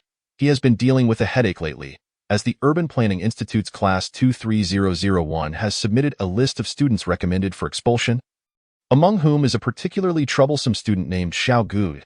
He recalls Xiao Ge somewhat, as he was the champion of the university's memory competition during his freshman year. How, in less than a year, has he fallen to the brink of expulsion? The homeroom teacher provided the answer. Truancy. Xiao Ge attended class a mere 3 times throughout his freshman year. He has set a record for absences at Pingqing University. What troubles Zhang Qinghao further is that despite his absences, Xiao Ge has not failed a single course, which complicates the decision to expel him. While he hesitates on how to address this matter, Zhang Qinghao receives a phone call summoning him to the capital. 47. High-ranking officials such as Ouying Yuan from the Academy of Sciences and Niezhen from the Ministry of Research enter the venue. Everyone quiets down. As the meeting commences early with all personnel present, I would like to introduce the head of the Crisis Management Bureau, Xiao Ge. Zhang Qinghao. Little did he expect that there exists another person with the same name. Subsequently, Xiao Ge strides to the center of the conference room, youthful yet with a gaze imbued with the lethal intent accumulated from a decade of battling the insectoid species. He resembles an invincible soldier. Zhang Qinghao. He blinks in astonishment, looking once, twice, thrice. This is indeed their school's Xiao Ge. How has he become the head of the Crisis Management Bureau? Could there be some mistake? This young man was on the verge of expulsion. Xiao Ge gets straight to the point. Dr. Ouyang, please take 3 minutes to elucidate the background of this meeting for everyone. Clearly, Xiao Ge has noticed Zhang Qinghao, nodding slightly in his direction, which leaves Zhang Qinghao in a state of disbelief. Indeed, it is his own student. Yet, why does Ouyang Yuan defer so respectfully before Xiao Ge? Ouyang Yuan obeys the directive, recounting the context of the insectoid crisis while emphasizing its confidentiality, ignoring the astonishment of the experts. Xiao Ge signals for silence, speaking earnestly. Thus, the survival of the 2.3 billion people of the Dragon Nation in the future largely hinges on the determination of those present. Now, the blueprints I am presenting to you depict the colossal city designed to shelter all citizens. I call it the Lingxiao Plan. With national effort, we shall construct 100 impeccable megacities upon the land of the Dragon Nation. The Lingxiao Palace, a supreme hall in the mythos of the Dragon Nation. By naming it thus, Xiao Ge hopes that these 100 megacities will serve as sanctuaries for the populace, akin to mythical abodes. The energy supply for the Lingxiao megacities will derive from artificial suns.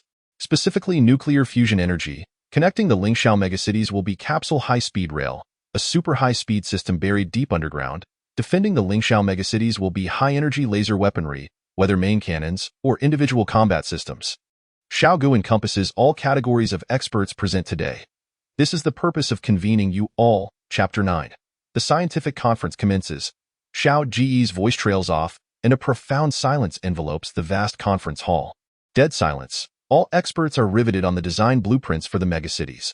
This is merely a preliminary proposal. The internal layout remains unrefined. Yet, the magnitude of this plan is staggering. Each Lingxiao megacity must accommodate over 23 million inhabitants. And towering walls 500 meters high and 100 meters thick must be constructed to protect the city. Countless high-energy laser weapons, which could even be termed as death rays, will be mounted atop these formidable walls. The insectoid species is so fearsome that they necessitate 500-meter-high walls for defense. And this is merely above ground. Below, there lies a city extending 1,000 meters deep. Should the surface be breached, 23 million people can take refuge underground. Simultaneously, they can escape through the capsule high-speed rail stations buried deep below. Superfusion nuclear power plants will be situated even deeper underground, serving as the foundation to provide all energy needs for the city. A truly eternal source of power. All the experts are left dumbfounded. Even Ouyang Yuan and Niezhen, who are somewhat familiar with the megacity plan, are rendered speechless upon witnessing the detailed contents of the proposal. The Lingxiao megacity is a concept so grand that even science fiction literature would scarcely dare to imagine it. 10 minutes later, Xiao Ge speaks again, inviting any thoughts or questions from the assembly, assuring them that he will provide answers before directly assigning tasks. The assembled scientists are taken aback. Directly assigning tasks? Is that feasible? An expert from the Dehui Artificial Sun Research Institute, trembling as he holds the design blueprints, speaks. Team leader Xiao, I must confess, I find this perplexing. Currently, the nuclear fusion experimental apparatus is in its 3rd stage, and it is utterly unprepared for practical application. You propose to utilize fusion nuclear power plants in the megacities? Yet achieving that could take at least a century. A century to achieve the commercial deployment of fusion nuclear power plants may seem exaggerated, but for the type of fusion station envisioned in Xiao Ge's plan, a century is far too brief. Xiao Ge pauses momentarily, then counters. If I provide you with the complete design blueprints for the fusion nuclear power plant, along with the critical operational parameters, can you present an executable plan within 7 days? The expert is once again left speechless in astonishment. All experts from the Artificial Sun Research Institute share the same sentiment. If Xiao Ge possesses the complete design blueprints and operational parameters for the fusion nuclear power plant, then the fusion station can indeed reach its critical point in an astonishingly short time. The Dehui Artificial Sun Research Institute has also engaged in relevant discussions, concluding that as long as Xiao Ge provides the necessary operational parameters, they can produce an actionable construction plan. Dubbed the Artificial Sun, the fusion nuclear power plant is a secret only Xiao Ge knows. The materials he possesses carry the weight of countless lives lost. In 6 months, when the insectoid species descends, they will undoubtedly bring forth technologies previously unknown to humanity, among which nuclear fusion energy is included. In humanity's struggle against the insectoid species, they glimpsed the operational model of the fusion station, paying the price of tens of millions of lives to obtain the complete design blueprints and operational parameters for the fusion nuclear power plant.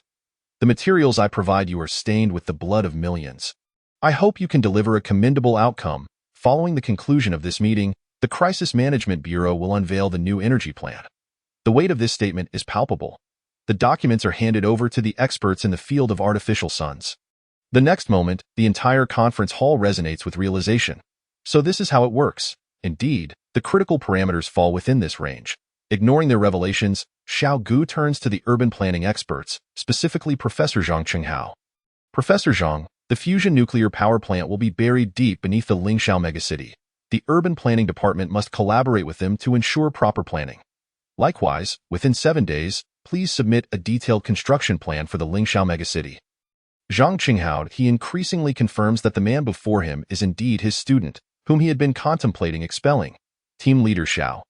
Zhang Qinghao hesitates slightly, finding the title rather awkward. Dr. Ouyang did not mention that Xiao Ge was a reincarnated individual during his recounting of the insectoid crisis. Thus Zhang Qinghao remains unaware of what Xiao Ge has endured to undergo such a transformation. Team Leader Xiao, the distribution of the 100 megacities spans various regions of the Dragon Nation, each possessing distinct geological conditions and urban planning requirements. Completing a construction plan for a single city within 7 days is already challenging. Accomplishing this for 100 cities is entirely unfeasible. Furthermore, do you realize the manpower and resources required for such a massive scale of construction? Just for one city, we would need over 5 million workers. If all 100 cities were to commence construction simultaneously, it would necessitate more than 500 million workers. Can the Dragon Nation sustain that? Not to mention the material consumption required for the Lingxiao megacity, with walls 500 meters high and 100 meters thick. Alongside the weapon systems and combat systems, it is utterly impossible to achieve this within 7 days. We request a minimum of 1 month's time. Tio assert that constructing a city requires 5 million workers is not mere exaggeration. It may even be a conservative estimate. The challenges are simply too numerous. Xiao Ge has merely presented a rough sketch, yet he expects Zhang Qinghao and others to produce a construction plan within a mere 7 days. Considering factors such as the field surveys of 100 cities, such a time frame is utterly insufficient. I am acutely aware that each proposal I present today, upon deeper contemplation, will encounter unimaginable difficulties. However, in order to survive the impending Zerg crisis, we must overcome all obstacles now, for the sake of future generations. Xiao Ge stated, as for the workers, that is not something for Professor Zhang and the others to concern themselves with. Soon, Longguo will mobilize the entire nation to undertake this endeavor. There is no need for field surveys, as the locations I propose for city construction have already been substantiated with on-site measurement data. The plan for the Lingxiao megacity had been proposed in a previous life, during which nearly 600 locations were identified. Xiao Ge was responsible for the on-site evaluations of all these locations, ultimately selecting these 100 as the foundational sites for the cities.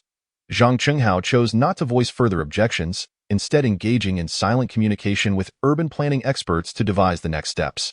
Following this, experts from the High Energy Laser Research Center took the floor. The issues they faced were akin to those encountered at the fusion nuclear power station. The designs for the laser artillery and portable laser guns that Xiao Ge provided were real and had proven instrumental on the battlefield. Laser weapons are the most effective means of combating the Zerg, capable of piercing their formidable exoskeletons. However, such weaponry was only fully developed during the third wave of their arrival. The personnel at the High-Energy Laser Research Center possess remarkable imaginations. And upon receiving the design blueprints, they began envisioning how to position the laser artillery above the Lingxiao megacity. The most significant hurdles lay with the high-speed rail and shield tunneling experts. Xiao Ge had proposed the excavation of tunnels 1,000 meters deep beneath Longhua, connecting all the Lingxiao megacities. If it were merely a matter of tunnel excavation, that would be one thing. Yet Xiao Ge's requirement was that the diameter of these underground tunnels must reach 100 meters. This implies that the capsule high-speed rail, as envisioned by Xiao Ge, would have a width of 100 meters. Capable of accommodating 10,000 passengers per carriage, it was clear that Xiao Ge was not jesting. An older expert from the Rail Transit Design Institute immediately dismissed Xiao Ge's proposition, stating, "Team leader Xiao. Regardless of the fact that the capsule high-speed rail remains merely a conceptual notion, even conventional high-speed rail systems cannot produce vehicles exceeding 100 meters in width. Constructing such a thing would be a peril to human safety, and I cannot endorse it."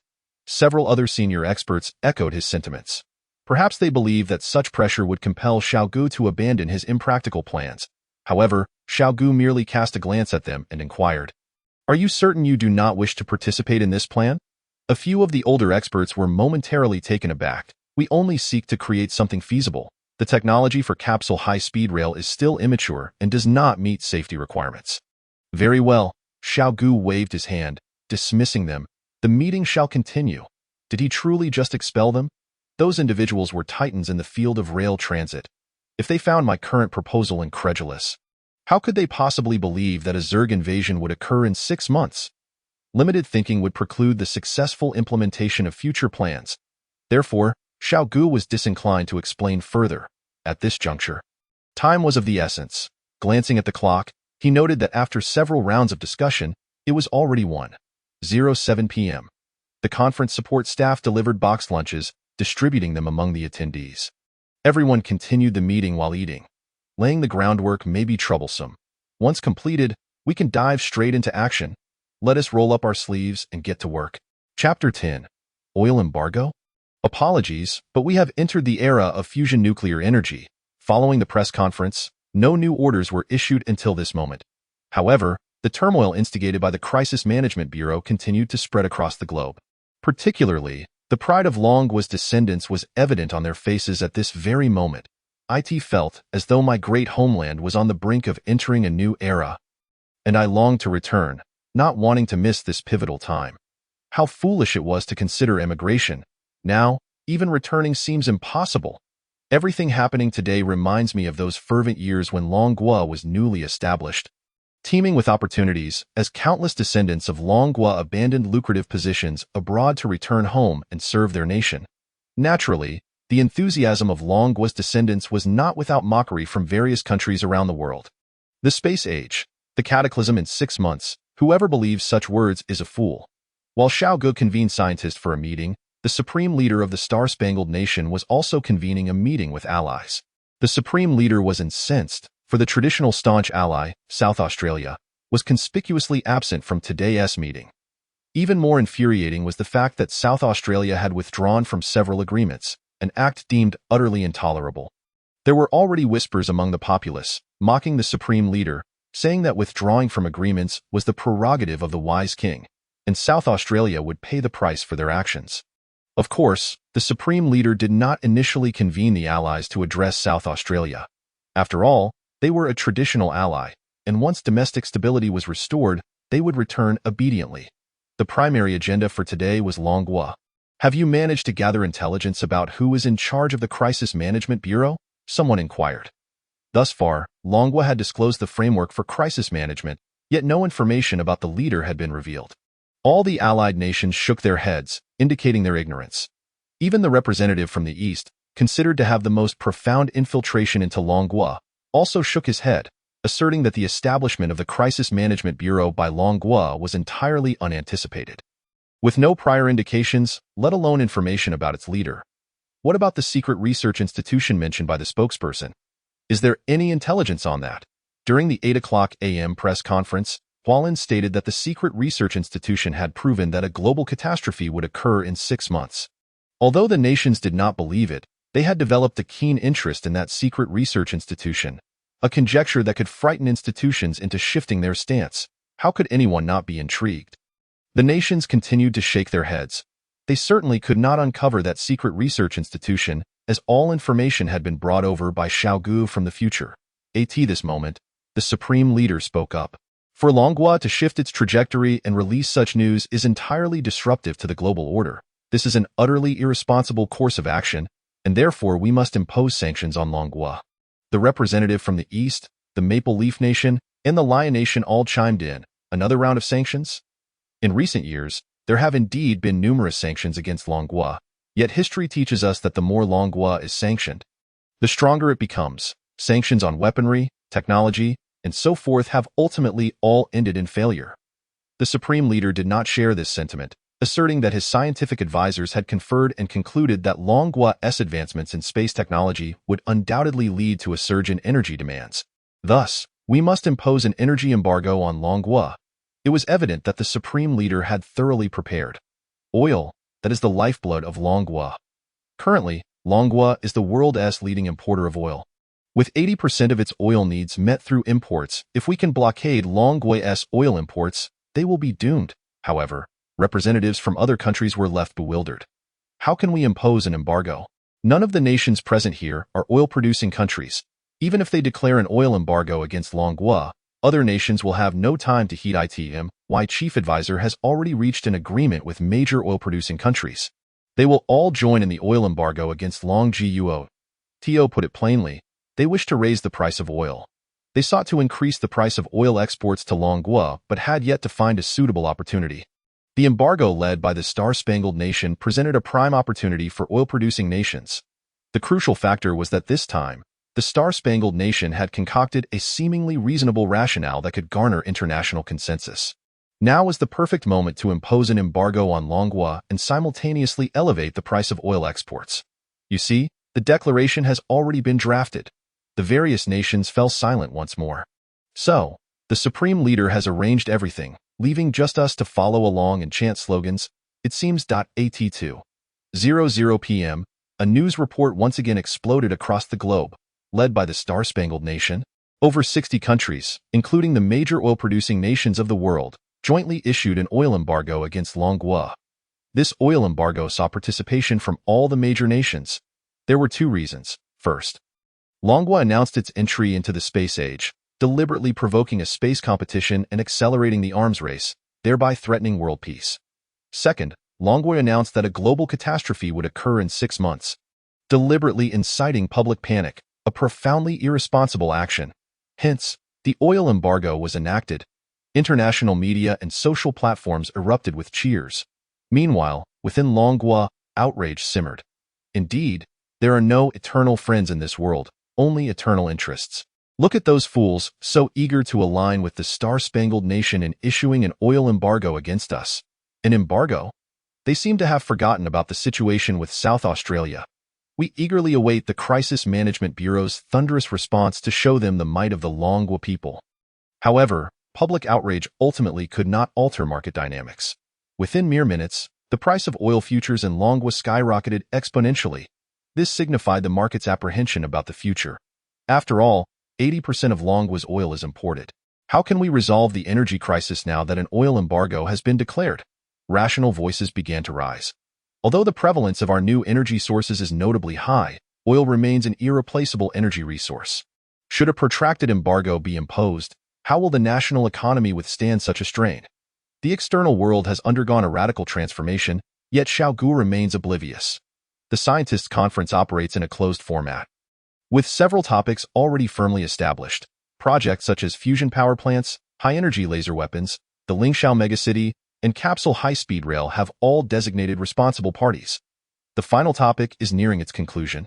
The Lingxiao megacity serves to protect the populace of the Dragon Nation, providing a bastion for its 2.3 billion citizens against the relentless tide of the insectoid invasion.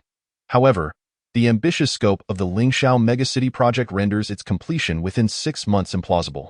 In 6 months' time, the insectoids are poised to assault the Dragon Nation from various critical locations, including the eastern seas, northern snowy frontiers, southern stone forests, central lakes, and major cities. The last agenda item confirms the construction plan for a circular fortress. In the ensuing 6 months, the construction of this fortress will be prioritized. Additionally, following the initial wave of insectoid incursions, the circular fortress will serve as an auxiliary support or forward outpost for the Lingxiao megacity. At 15:00, it was confirmed that construction of the circular fortress would commence on January 3 RD. Thus, after nearly a full day of deliberation, the conference finally adjourned. At this moment, news from the outside world began to filter in. Upon hearing about the oil embargo, Xiao Ge smiled. All the experts in the conference hall erupted in laughter. Apologies, but the Dragon Nation has already prepared to transition its populace into the era of fusion nuclear energy. Heralded as the true eternal energy source, henceforth, the turmoil will be entirely expunged from the annals of Dragon Nation's history. Dr. Ouyang, please personally preside over the press conference regarding the Dragon Nation's fusion nuclear power plant construction plan. Ouyang Yuan adjusted his glasses, his face alight with joy. For reasons unknown, the long-dormant fervor of youth surged within him. At 15:30, the second press conference of the Crisis Management Bureau commenced, presided over by Ouyang Yuan, the president of the Dragon Academy of Sciences. I apologize, esteemed media friends, for being in a meeting all morning and only now becoming aware of the oil embargo. You must be wondering how the Dragon Nation will respond. Coincidentally, I have good news to share. The Crisis Management Bureau has successfully cracked the key technology for the artificial sun. Within 7 days, the Dragon Nation will commence the construction of a fusion nuclear power plant, ensuring that our people will have access to boundless clean energy. Chapter 11. Sharing fusion power plant technology? Not a chance. At 15:30, the Dragon Nation's Crisis Management Bureau announced the initiation of a commercial fusion nuclear power plant. This is no jest. The speaker is none other than Ouyang Yuan, the president of the Dragon Academy of Sciences. As the news broke, the conference hall erupted before Ouyang Yuan could finish his statement. With countless reporters clamoring to ask questions, Dr. Ouyang, is the Dragon Nation merely posturing in response to the international oil embargo? The entire world is experimenting with fusion reactors, yet commercial application is still at least 50 years away. How can the Dragon Nation propose to achieve this now? Doubts were indeed warranted. Ouyang Yuan promptly produced several design schematics, the preliminary drafts of the fusion power plant formulated during the meeting. Media friends, feel free to disseminate these blueprints. I trust that experts globally will discern their authenticity. As for the suggestion that the Dragon Nation is employing fusion power to counter the oil embargo, apologies. But we don't have the luxury of time. The press conference concluded, with announcements from the housing and planning departments forthcoming regarding the next project resolution. Ouyang Yuan merely introduced the plan for the construction of the fusion reactor and refrained from elaborating on other projects. Furthermore, the Lingxiao plan will remain undisclosed until 7 days hence, when a feasible proposal is finalized.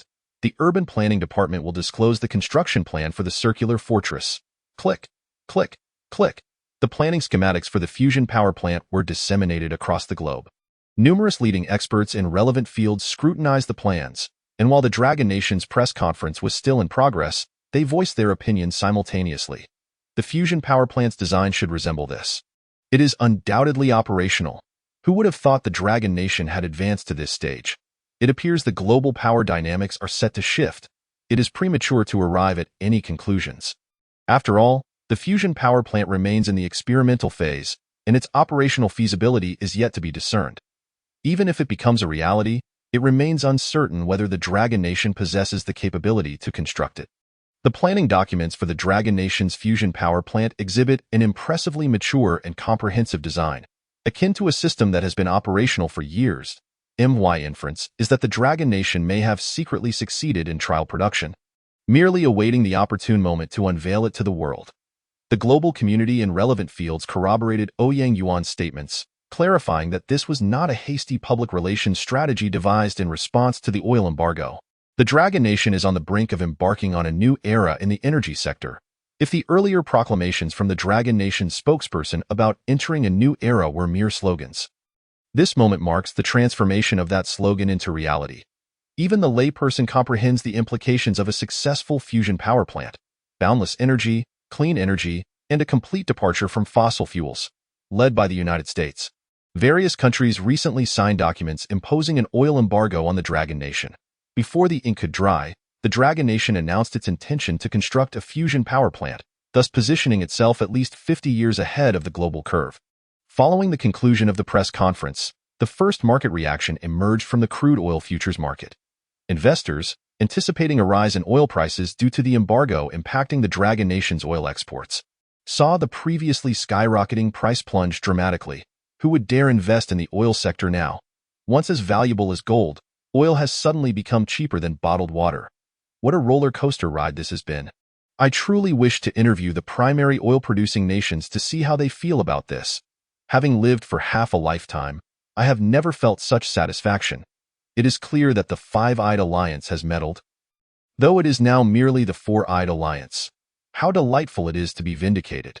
No matter how many eyes you possess, plotting against the core interests of the Dragon Nation will only lead to your own downfall. The sanctions against the Dragon Nation may have been momentarily gratifying, but the market's reaction is akin to a funeral pyre.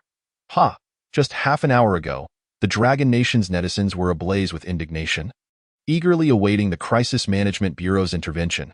Now that action has been taken, they have transformed into jesters, mere spectators. The major oil-producing nations were left dumbfounded.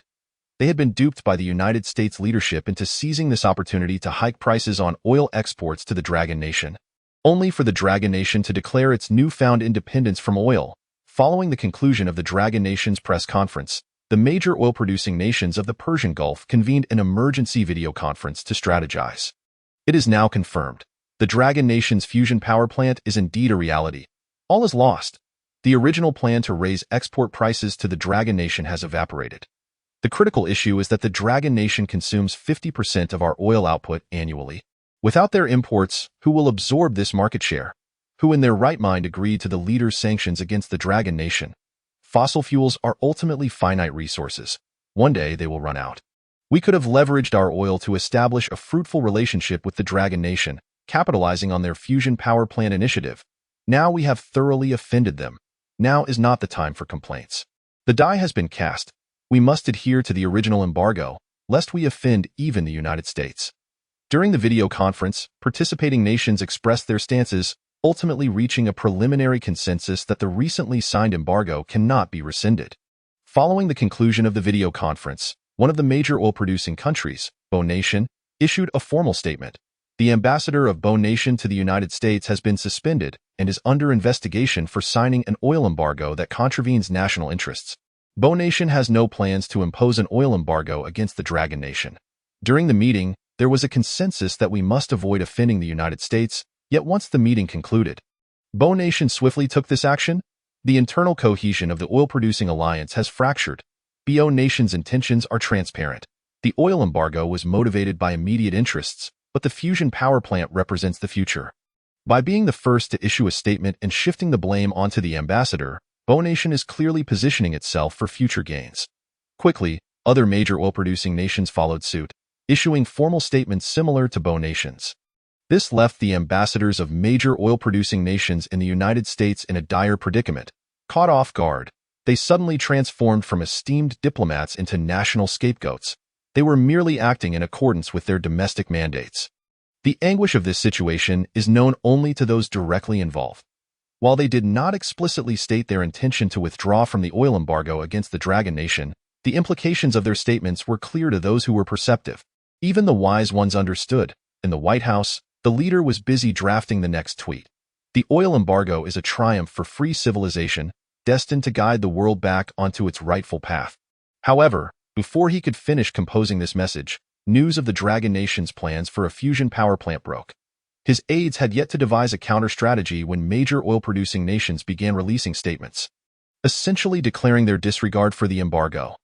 The scientific advisor remarked, "Mr. Leader, experts in relevant fields have determined that the Dragon Nation has indeed made significant breakthroughs in fusion power plant technology, placing them at least 50 years ahead of the rest of the world.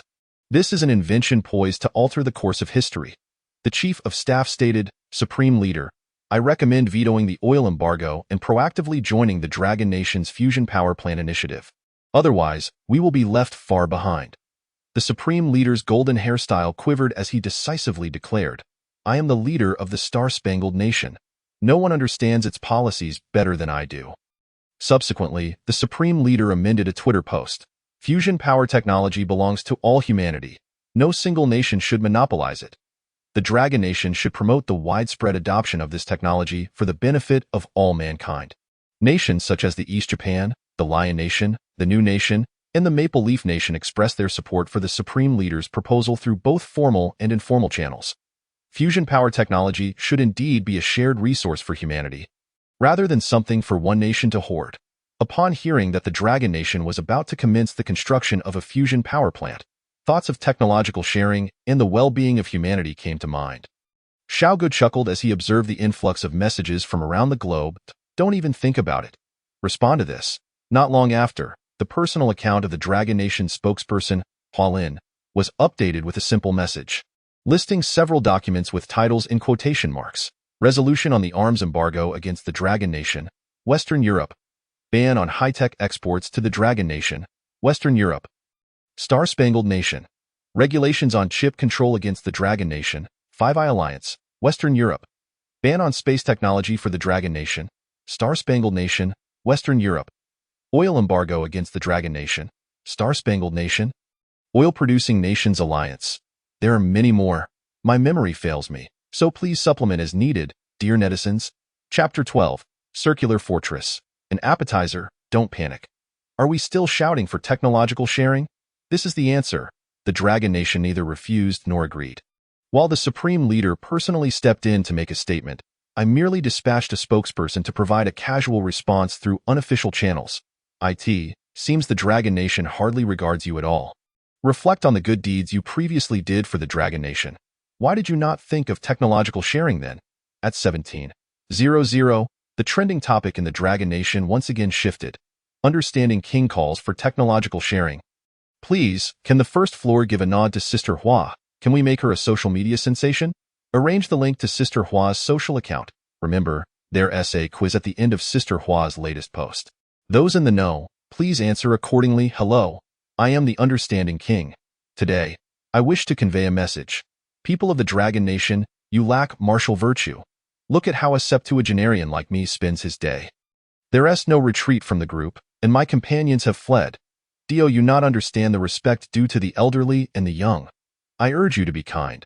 This is a realm of chivalry. Do not say anything more. Take heed of your own actions. Oh, oil? What is oil? Ha ha ha, embargo. Is it still in effect? Is nuclear fusion not more appealing? Such as the Dragon Nation, you dare to confront me, but I will always have a backup plan. If you push me to my limit, then we shall reshape this fractured world. The sentiments of the Dragon Nation's netizens were not misplaced. That moment.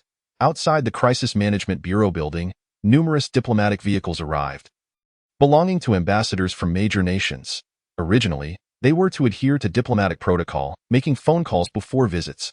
However, calling proved futile. The Crisis Management Bureau's lines were unreachable. Yet, no nation could afford to miss the opportunity presented by the fusion energy era. Upon receiving domestic notifications, the ambassadors had no choice but to make an exception and come directly. Young man, I am the ambassador from Poland, here to meet Dr. Ouyang. Please relay my arrival. I am the ambassador from the Iron Tower Nation, here to meet Dr. Ouyang. Kindly inform him. I am. According to protocol, upon arrival, the diplomatic ambassadors should at least be invited inside to sit, regardless of whether the higher-ups were available. Yet today, the arriving ambassadors were unexpectedly intercepted by the guards at the bureau. You are the Polish ambassador? The guard's demeanor was less than cordial. He was not a professional security personnel, but a soldier temporarily assigned, and was a passionate youth with a clear sense of justice. Aren't you all busy with the oil embargo? What chaos are you causing here? Move along. I have no time for you. Having served as an ambassador for many years, this was the first time he had experienced being dismissed by security. Infuriated, he exclaimed, "Young man, are you trying to provoke a diplomatic conflict? You are jeopardizing the relations between our two nations. Can you take responsibility for that? What embargo are you talking about? Haven't you been following the news? Those are the actions of a few ignorant individuals who signed agreements against the will of the nation. They hold no weight, however," the guard scoffed dismissively, and said nothing further. Just then, Spokesperson Hualin passed by and witnessed the entire exchange. With a stern expression, she approached to reprimand. "How could you dismiss a diplomatic ambassador?" The guard smiled and saluted, "Sister Hua." Yet internally, he felt defiant. Should such ambitious wolves truly be allowed entry? Upon seeing Hualin, the ambassadors immediately ceased their grievances with the guard. "Director Hua, it's a minor issue. We won't hold it against you, by the way. May I ask if Dr. Ouyang is available? Also, who is currently in charge of the Crisis Management Bureau?" However, Hualin politely smiled and did not respond to their inquiries. Instead, she continued addressing the young guard. "At least invite everyone in for tea before you send them away. The Dragon Nation prides itself on its etiquette. We wouldn't want word to spread that we lack diplomatic decorum in this cold weather. Let them come in and sit." The atmosphere at the entrance instantly grew delicate. Would they still be allowed to enter the Crisis Management Bureau? Anyone with sense would understand that Hualin was effectively issuing an eviction order. The guard at the entrance could hardly contain his delight. Sister Hua was right, this was a detail I overlooked. "Ambassadors, please, allow me to escort you for some tea." The Polish ambassador's brow furrowed. "Well, I just remembered I have urgent matters to attend to at the embassy.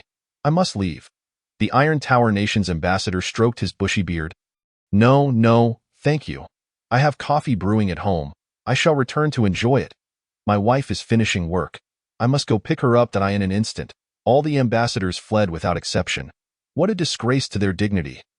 Just hours earlier, they had announced an oil embargo against the Dragon Nation. Yet now they sought to hitch a ride on the Dragon Nation's fusion power technology. It was evident what schemes were brewing in their minds. Hualin smiled. "Well done. It's no wonder the higher-ups strongly requested active-duty soldiers to stand guard."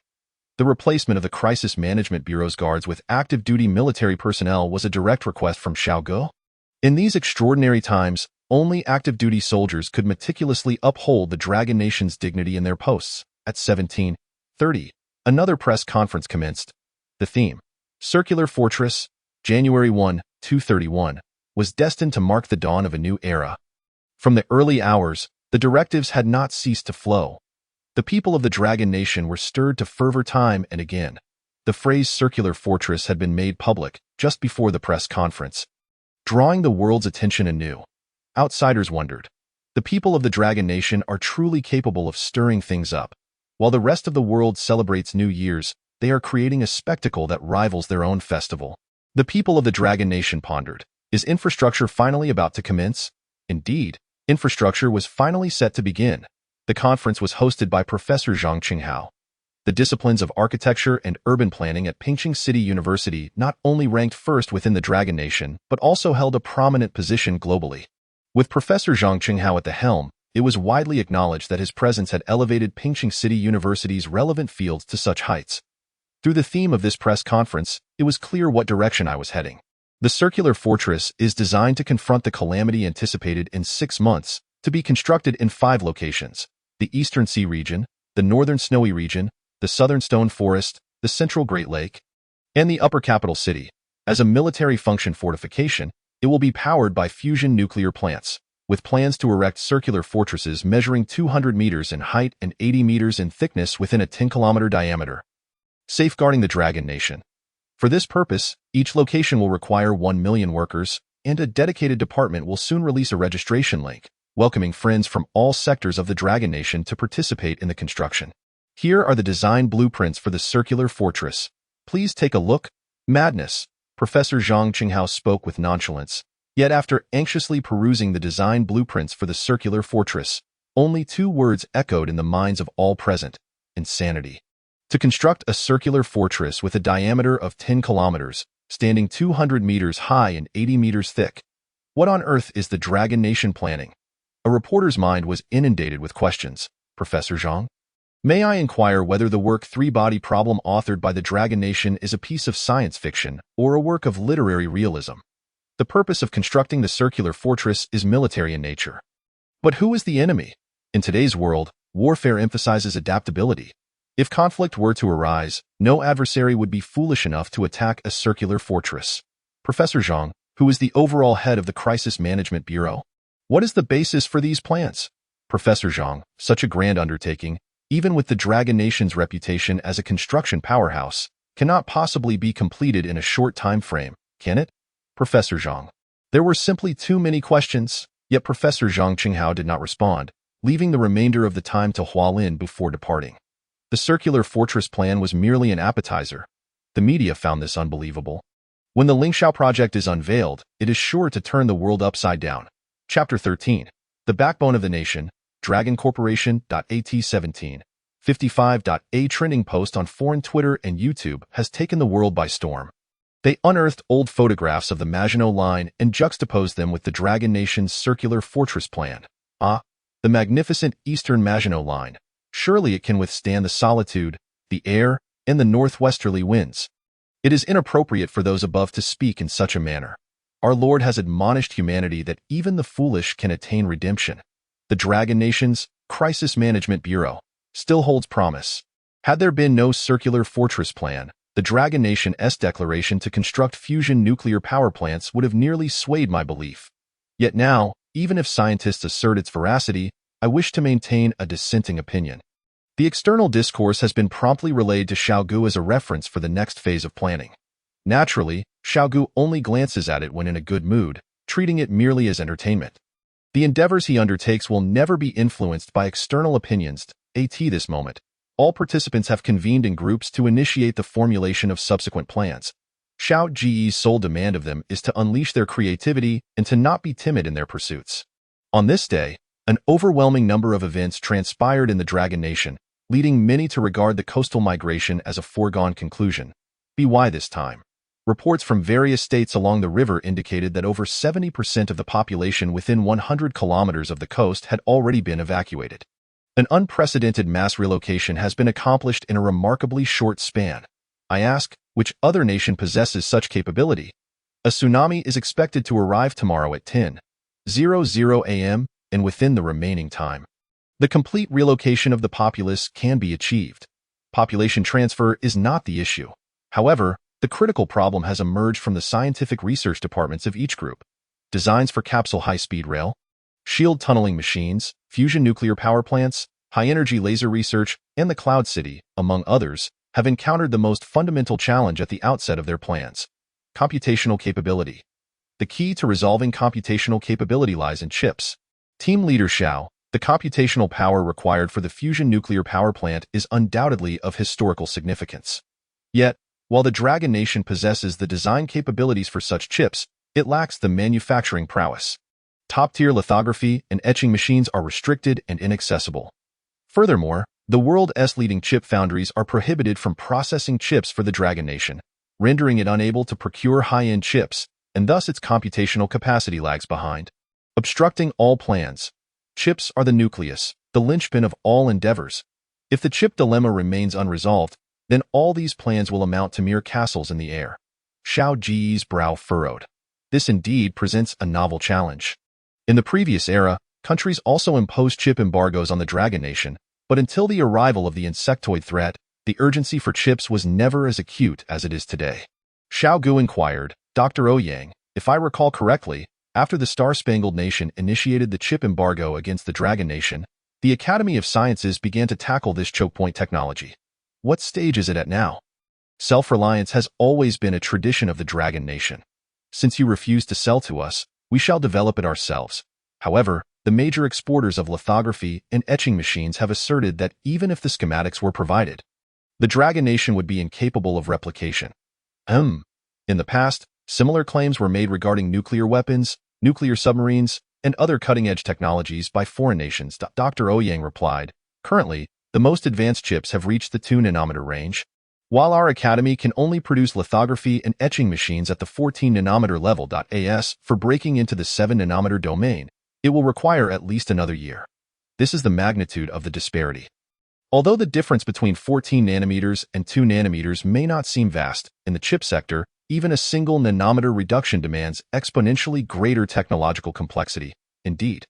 Xiao Ge nodded, aware of the difficulties the Dragon Nation faces in the relevant fields. What about carbon nanotube chip technology? What progress has been made? At the mention of carbon nanotube chips, Dr. Ouyang suddenly paused, as if recollecting something. A few days ago, Ren Jingfei, the head of Longwei Company, had conversed with me and mentioned that they had made breakthroughs in carbon nanotube chips. discovering opportunities for commercialization, and intended to discuss this with the Academy of Sciences. Longwei Company. Xiao Ge felt a surge of excitement. With the strength of a single company, they have repeatedly breached the technological embargo imposed by foreign nations. Countless citizens of the Dragon Nation regard it as a sanctuary, a bastion representing the fight of the Dragon Nation abroad. Following the emergence of the insectoid threat, Longwei Company poured all its resources into the endeavor. With innumerable engineers on the front lines collecting data on the insectoid menace and developing the weapons most urgently required for battle. Even if the Dragon Nation ultimately fights on with only 10 million people, Longwei Company will remain. Ren Zhengfei, the CEO, is a veteran with a profound sense of national duty, yet tragically, he perished during the third wave of the insectoid invasion. Dr. Ouyang, is Ren Zhengfei currently in the capital? Xiao Ge inquired. Yes. Should we invite him to the Crisis Management Bureau? Xiao Ge's expression grew serious as he replied. I shall visit him personally. After a moment's thought, he added, if time permits, I will personally visit all the pillars of the Dragon Nation. Dr. Ouyang's eyes glistened with emotion, and he promptly contacted Ren Zhengfei to inform him that an important figure would be visiting. Accompanying Xiao Ge was Marshal Long Zhan from the military.as for the task assigned by Xiao Ge to enlist 50 million troops. Specific plans would naturally be devised. Long Zhan, a leader of the younger generation, followed Xiao Ge primarily to safeguard him. Upon arriving at the luxurious residence in the eastern district of the capital, Xiao Ge and his companions were greeted at the door by Ren Zhengfei, who, nearing 80, still exuded vitality. I never expected the head of the Crisis Management Bureau to be so youthful. Please, come in. Come in. Prior to their arrival, Dr. Ouyang had not disclosed who would be coming, but Ren Zhengfei, being exceptionally astute, had already surmised. After Dr. Ouyang completed the introductions, Xiao Ge smiled. Elder Ren, you have keen insight. I trust you have guessed the purpose of my visit? Ren Zhengfei glanced at those accompanying Xiao Ge. Naturally, Dr. Ouyang required no introduction, but he was surprised to see Marshal Long Zhan as well, along with a contingent of the Dragon Nation's elite special forces. It was evident how significant Xiao Ge's current standing was. With a solemn gaze, Ren Zhengfei spoke, Team Leader Xiao, I wish to understand the true reason behind the establishment of the Crisis Management Bureau. May I inquire? In a mere day's time, the Crisis Management Bureau had issued a flurry of decrees, all seemingly unfathomable by previous standards. The reason could not possibly align with the public announcements. Hence, Ren Zhengfei sought the truth. Certainly, Dr. Ouyang then proceeded to recount the background of the Crisis Management Bureau's establishment and Xiao Ge's identity. Ren Zhengfei's expression grew increasingly grave. Were this information not conveyed by Dr. Ouyang, he would likely have found it implausible. The insectoid crisis? Time travelers? Such science fiction concepts manifesting in reality. Any rational person would hesitate to accept such claims. With a tone of utmost seriousness, Ren Zhengfei declared, Team Leader Xiao, what role does the Longwei Company need to fulfill in this crisis? The rise and fall of a nation is a matter of collective responsibility. Longwei Company aspires to contribute meaningfully in this crisis. As soldiers, we dare to take the lead. It is precisely this sense of responsibility that has brought Longwei Company to its present stature. Xiao Ge nodded, stating, the fusion nuclear power plant, the Cloud City, and all other plans require the most advanced chips. I expect Longwei Company to present a solution for carbon nanotube chips within 3 days. The Academy of Sciences will mobilize all resources to prioritize cooperation with you. After a moment of silence, all present fell into contemplation. Ren Zhengfei's gaze deepened. The company's experts in carbon nanotube chips would return by plane tonight. Once he arrives, with the full support of the Academy of Sciences, it would take less than 3 days, just 1 day, because this technology has already matured significantly within the Dragon Nation. Excellent. Now that sounds promising. Xiao Ge did not anticipate Longwei Company to be preparing a significant move. Elder Ren, I will arrange for Dr. Ouyang to consolidate several universities' quantum laboratories to assist Longwei Company. Besides the carbon nanotube chips, I also hope you can achieve breakthroughs in the quantum computing sector in the shortest possible time. Ding! Just then, an alarming siren blared. It was breaking news. An expert in carbon nanotube chips from the Dragon Nation, Yin Yu, had been apprehended at the airport in the Maple Leaf Nation. Chapter 14. If you harm the elite of the Dragon Nation, I shall ensure your nation's demise. Xiao Ge. He looked at Ren Zhengfei in astonishment. The elder's upright figure trembled slightly. Elder, is the technical expert you mentioned your son? Ren Zhengfei's eyes reflected a hint of sorrow as he nodded. Truly an exceptional talent. In the previous life, Xiao Ge was merely a carefree recluse, fantasizing about sudden wealth. Thus he remembered the lottery numbers vividly. However, regarding the arrest of Longwei Company's CEO's son, he was aware but had not paid it much heed. The series of events that ensued left him no time to grasp the situation.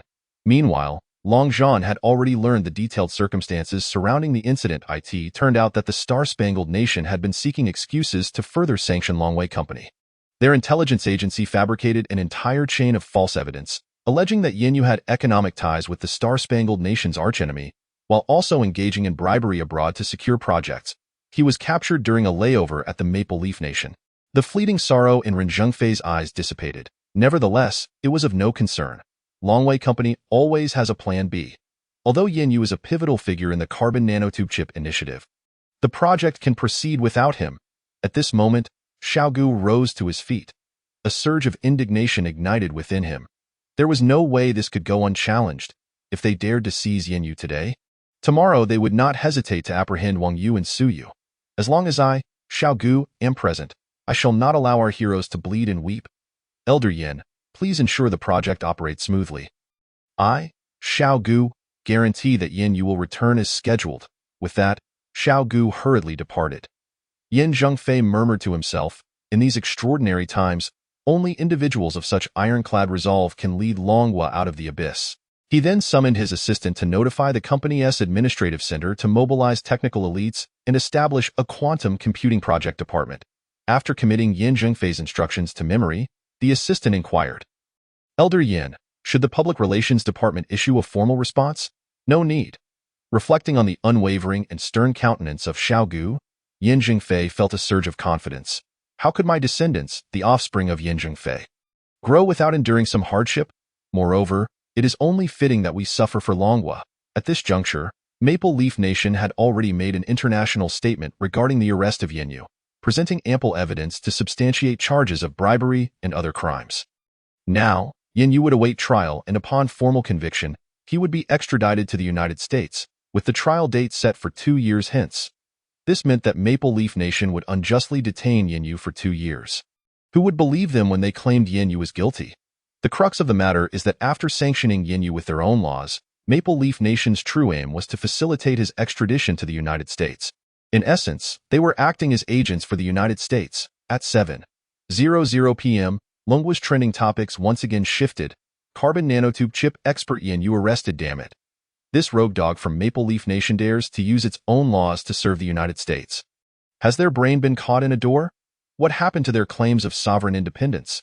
They are truly not worthy of being a foreign nation, especially Maple Leaf Nation, which is even more repugnant than South Australia. Why maintain independence when they might as well become a state of the United States? I call upon the Crisis Management Bureau to take action. Longwei holds firm. Yin Zhengfei stands resolute. The countless citizens of Longhua are your strongest support. Indeed, it is commendable that Longwei Corporation has not been intimidated by these foreign rogues, but rather has chosen to confront the challenge head-on by announcing the establishment of the Quantum Computing Project Department at this critical juncture. I am willing to invest my monthly salary into this project. The arbitrary arrest of our technical expert in Maple Leaf Nation has ignited a firestorm of emotions among countless netizens in Longhua. Yet, netizens soon noticed that the very company at the center of this incident, Longwei Corporation, offered no response, as if oblivious, even announcing its intention to pursue quantum computing in the meantime. Not only that, several university quantum research centers simultaneously released news, declaring their merger with Longwei Corporation. Thus, the largest quantum computing project in the world was established.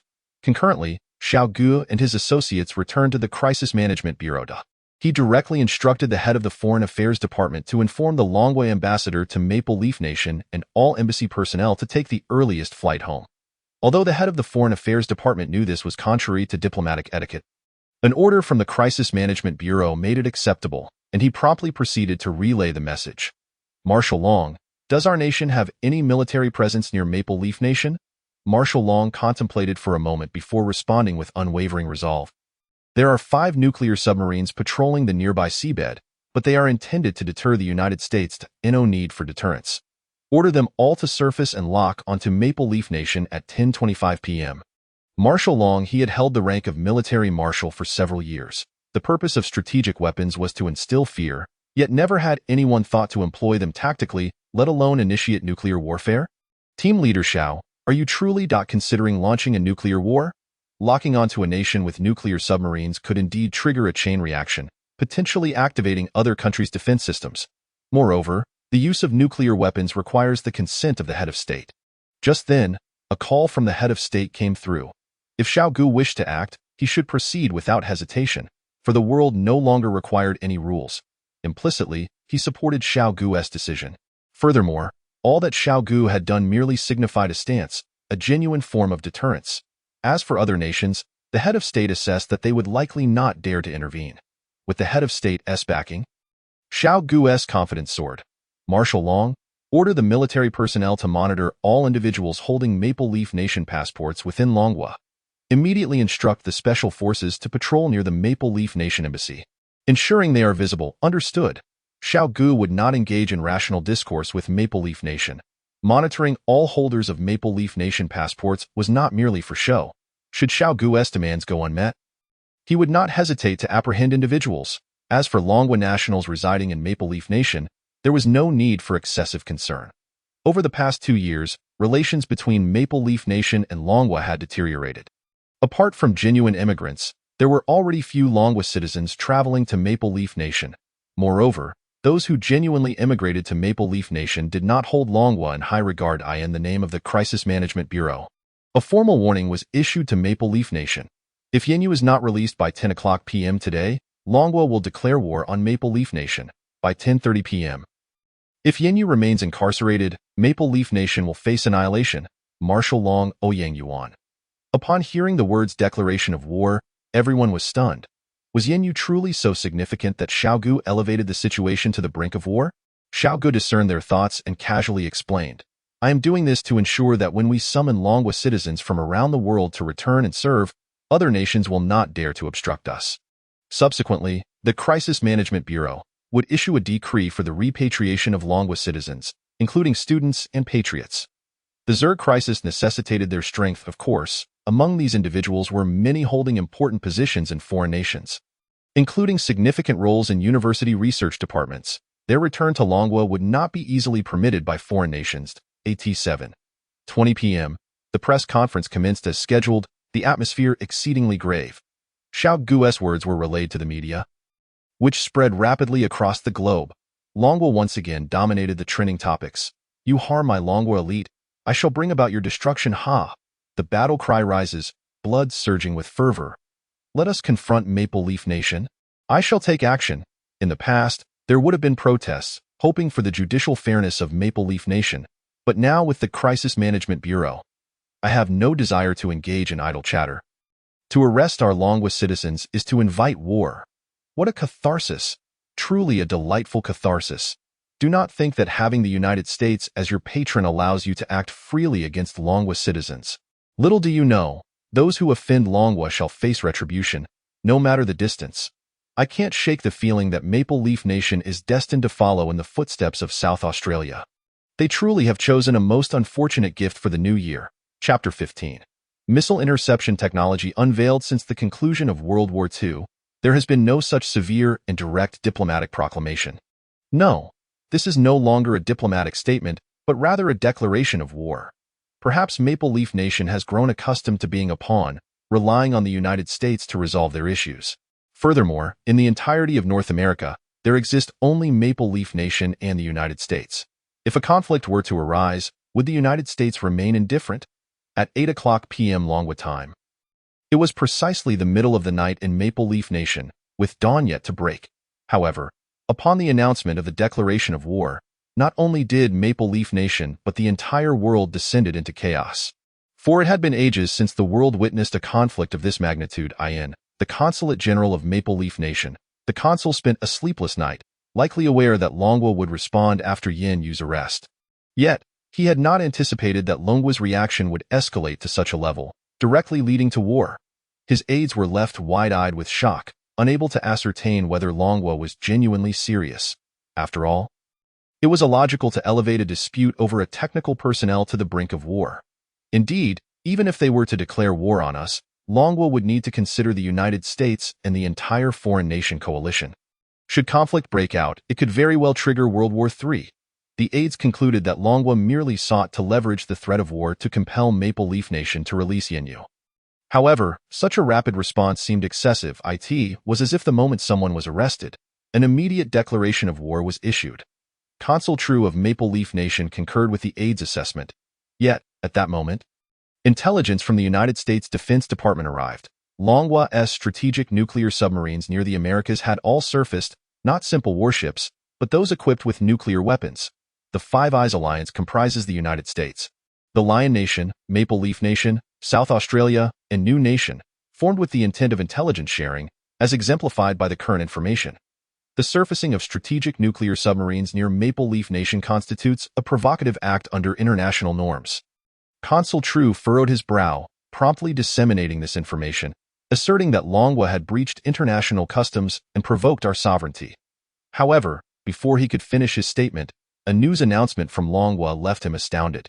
The official media of Longwa reported, "Our 5 strategic nuclear submarines are conducting routine training in the waters near Maple Leaf Nation. At 10:30 p.m., should Maple Leaf Nation release Yenyu? And if no flights are available for return, they may contact the submarines for direct transport home." The consulate of Maple Leaf Nation descended into chaos once more. Seeking to take the initiative, the Dragon Kingdom unexpectedly acknowledged all matters at hand. "Whether you deem my actions provocative or a breach of international norms, it is of little consequence. If you dare to apprehend our elites from the Dragon Kingdom, be prepared to face the full ramifications. Quickly, contact the Supreme Leader. The situation has become rather grave, and a statement is imperative." The call has been made. At this moment, the Supreme Leader's residence in the Star-Spangled Nation is brightly illuminated. The Dragon Kingdom's sudden declaration of war is exceedingly unusual, and numerous aides and advisors are diligently formulating countermeasures. The Supreme Leader, too, is furrowed with concern. At over 70 years of age, he finds himself sleepless through the night. A testament to the torment he endures. Inform the Maple Leaf Nation to remain composed. We shall prevail. The Dragon Kingdom is merely posturing, attempting to instill fear. How could they genuinely dare to wage war? They are not the Tsarist Empire. The Tsarist Empire is a nation even the Supreme Leader wishes to avoid, for they fear not death and are willing to risk it all. They have even proclaimed that should the Tsarist Empire cease to exist, what purpose would there be for this earth? Yet the Dragon Kingdom is distinct. They have far too many considerations to weigh. Let our radar track the Dragon Kingdom's nuclear submarines and monitor their movements closely. The Supreme Leader squinted his eyes, thinking to himself that he must rest before his golf game tomorrow. After a moment's contemplation, he took out his phone, deciding to send out a tweet before retiring for the night. Shortly thereafter, the Supreme Leader's tweet was updated. "No one understands the declaration of war better than I. We shall forever represent justice. Yenyu has contravened global righteousness, thus we must punish him. Everyone, rest easy. War shall not ensue, for we cherish peace, and so too do the citizens of the Dragon Kingdom." At 20:07, the Dragon Kingdom's ambassador to the Maple Leaf Nation cleared all customs and boarded the last flight back to the Dragon Kingdom. By 20:30, reports emerged from the Dragon Kingdom indicating that numerous holders of Maple Leaf Nation passports were under surveillance by the Dragon military. At 20:55, the Maple Leaf Nation's embassy in the Dragon Kingdom issued an official statement condemning the Dragon Kingdom's violation of international norms by monitoring embassy personnel. However, during this time, the Crisis Management Bureau refrained from making any official comments regarding the incident. It was not until 2100 hours that the Crisis Management Bureau released another statement. In light of the Maple Leaf Nation's disregard for facts, arbitrarily apprehending Dragon Kingdom nationals, and severely injuring the sentiments of the Dragon people, the Dragon Kingdom shall respond in kind. Furthermore, only 90 minutes remain until the ultimatum expires. Once time is up, if our citizens are not released, war shall commence. The Crisis Management Bureau reiterated the critical deadline of 10:30 p.m. Meanwhile, soldiers outside the Maple Leaf Nation's embassy in the Dragon Kingdom began to take action.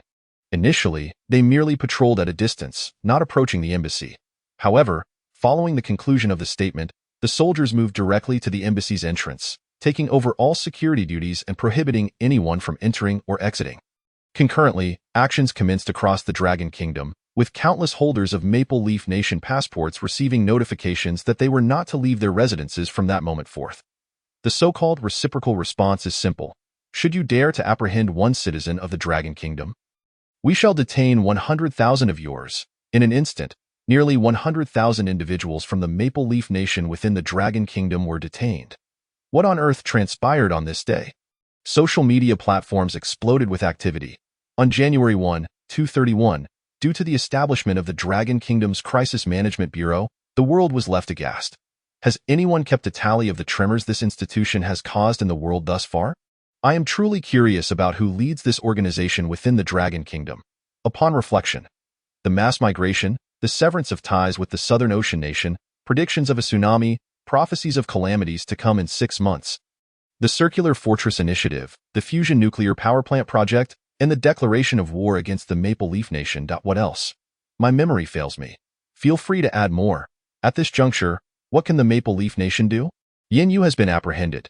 If he is released now, where would be the nation's dignity? The only course of action available to the Maple Leaf Nation is to continue condemning the Dragon Kingdom while uniting with allies to issue various statements attesting to Yin Yu's guilt.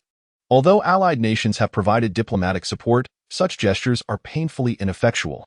After all, the Dragon Kingdom possesses myriad means to sanction the Maple Leaf Nation. At 22:00, the Crisis Management Bureau issued another statement. Only half an hour remains. If our citizens are not surrendered, war will commence. Simultaneously, a video related to missile defense system testing, dating back several years, inadvertently circulated online within the Dragon Kingdom. The footage depicted missiles launched from deep within the Pacific Ocean. Detected immediately upon launch, locked onto mid-flight, and intercepted and destroyed in the terminal phase. In dozens of tests, the missile interception success rate reached 100%. Although the Dragon Kingdom had merely tested terminal interception technology, the maturation of this capability signifies that they have also mastered initial and mid-course interception technologies. Furthermore, this technology had matured several years prior. Has the Dragon Kingdom made no advancement since then? Additionally, why has such a classified technology emerged at this particular moment? Is it truly a mere coincidence that it surfaced now? The timing is rather impeccable. The maturity of missile interception technology means that foreign nations' nuclear deterrents against the Dragon Kingdom have become entirely ineffective, leading to a disruption of strategic balance. Should a nuclear war occur in the future, only the Dragon Kingdom would endure. PS1. For educational purposes, terminal interception is the most challenging aspect of missile interception, akin to shooting a bullet with another bullet. PS2. In writing such narratives, I believe the considerations of international relations are crucial. Every decision made by the protagonist post-rebirth will undoubtedly be scrutinized by other nations, potentially leading to a united front against them. Fellow readers, what other aspects do you think require consideration? Feel free to leave your thoughts. PS3. Before proceeding to the next chapter, please leave comments regarding the timing of the missile interception technology's release. The next chapter will unveil the mysteries. PS4. I even doubt if my PS comments are just filler. Chapter 16. At 22:29, the Maple Leaf Nation agreed to release the detainee. Congratulations on the successful launch of Chang'e 5.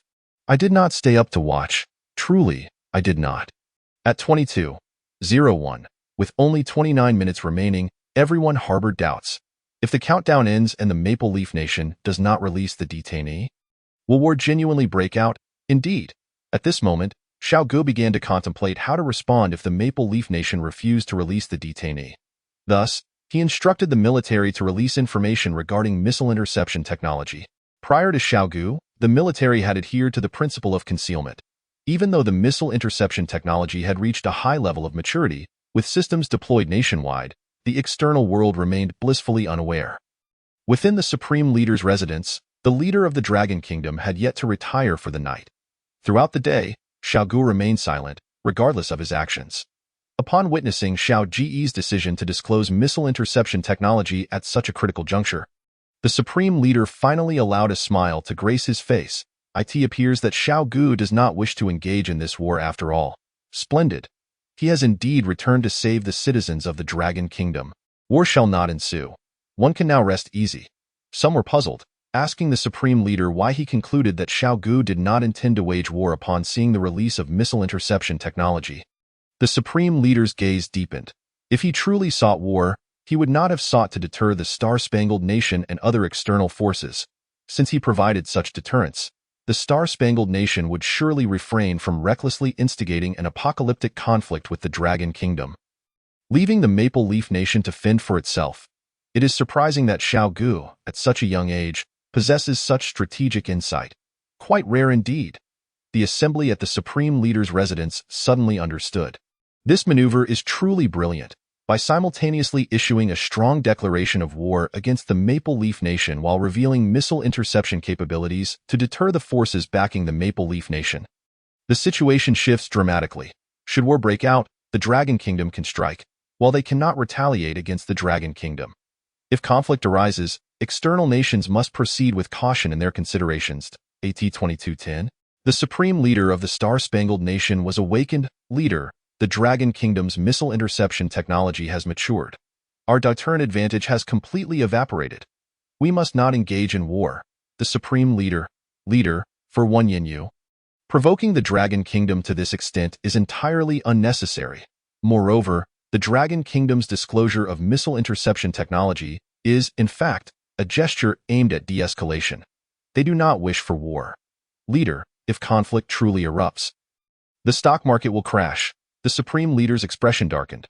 A stock market crash is the very outcome he fears most and values highly. After conferring with his aides, the Supreme Leader updated his Twitter. Fake news?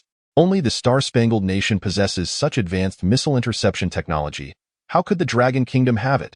This must be false information. At 22:25, the Air Defense Department of the Star-Spangled Nation detected that the Dragon Kingdom's nuclear submarines had entered launch mode. With numerous warheads aimed at major cities in the Maple Leaf Nation, intelligence reached the Supreme Leader's residence. The total leader was struck with terror. Is it truly necessary to escalate matters to this extent over one Yin? Are we on the brink of a national annihilation war? The critical issue is that, at this juncture, the Star-Spangled Nation's phone lines have become inoperable. Leader, the Dragon Kingdom's release of missile interception technology demonstrates sufficient goodwill. If we do not respond in any manner, we may indeed face an attack. The total leader, remained obstinate, asserting, how could the Dragon Kingdom dare to wage war? Would they truly disregard international norms? With the Star-Spangled Nation and the Five Eyes Alliance in place, would the Dragon Kingdom seek to stand against the world? An experienced but retired diplomatic expert from the Maple Leaf Nation hurried to the Supreme Leader's residence and, upon hearing True's remarks, erupted in anger. Your current administration is the most foolish I have ever encountered. You fundamentally misunderstand the people of the Dragon Kingdom. This nation is truly one that prioritizes its citizens above all else. While we in the Western countries merely pay lip service, you impose sanctions on the enterprises and technologies of the Dragon Kingdom, but they remain unfazed. However, when you target the people of the Dragon Kingdom, you strike at their very core. They will mobilize the full strength of the nation to seek retribution. Can you not see the current situation clearly? Do you genuinely believe that, after the Dragon Kingdom unveils its missile interception technology, the United States would have the resolve to engage in warfare with them? To preserve the Maple Leaf Nation, there is but one course of action. Immediately release Yin. I cannot comprehend the folly of your actions in detaining the citizens of the Dragon Kingdom without cause. Have you now grasped the stance of the Dragon Kingdom? Will you dare to act so recklessly in the future? At 22:26, the Dragon Kingdom's Crisis Management Bureau issued another statement. All soldiers of the Dragon Kingdom, prepare yourselves. In 3 minutes, we shall commence hostilities against the Maple Leaf Nation. Concurrently, real-time footage from a Dragon Kingdom nuclear submarine was released, showcasing missiles entering their countdown phase. Live images of the various branches of the Dragon military coordinating their movements were also unveiled, indicating that the Dragon Kingdom is fully prepared for total war. At 22:27, Dragon Kingdom warships departed port, and the number of submarines appearing in proximity to the Maple Leaf Nation increased steadily. At 22:28, the former member of the Five Eye Alliance, South Australia, was the first to condemn the Maple Leaf Nation for its unwarranted detainment of Dragon Kingdom citizens. Almost simultaneously, the Supreme Leader of the United States tweeted a rapid succession of 5 updates. Intelligence agencies confirmed that they had been misled by false information provided by informants, leading to the misunderstanding regarding Yin. Yin is an innocent individual. The Maple Leaf Nation should not detain individuals based on fabricated evidence. As this contravenes international norms, No one understands justice better than I. The Maple Leaf Nation must release him immediately. I hope both parties can exercise restraint. War is unnecessary, should both sides require it. I am willing to act as a mediator. The Nobel Peace Prize will undoubtedly be mine this year. Countries that previously vowed to defend the Maple Leaf Nation have now reversed their positions, urging calm from both sides. At 22:29, the Maple Leaf Nation's Governor-General issued a statement acknowledging that the detainment of Yan Yu was a misunderstanding and ordered his immediate release, while dispatching a special aircraft to return him to the Dragon Kingdom. Simultaneously, the Maple Leaf Nation did not forget to denounce the Dragon Kingdom, stating that nations that perpetually threaten war will never bring peace to the world. Thus, a looming full-scale war was ultimately averted, and the entire world breathed a sigh of relief.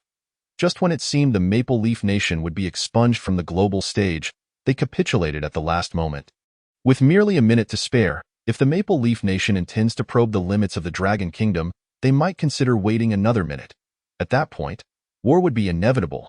In the Crisis Management Bureau, Ouyang Yuan, Long Zhan, and others were drenched in sweat, believing that a great conflict was imminent. They had all experienced significant events, yet at such a juncture, their hearts raced in tandem with the passage of time. At that moment, the tension finally dissipated.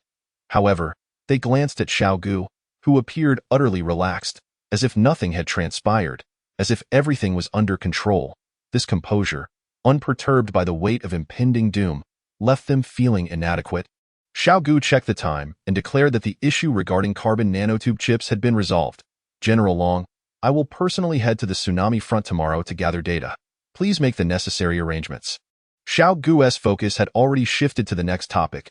He could not shake the feeling that this impending tsunami was too peculiar.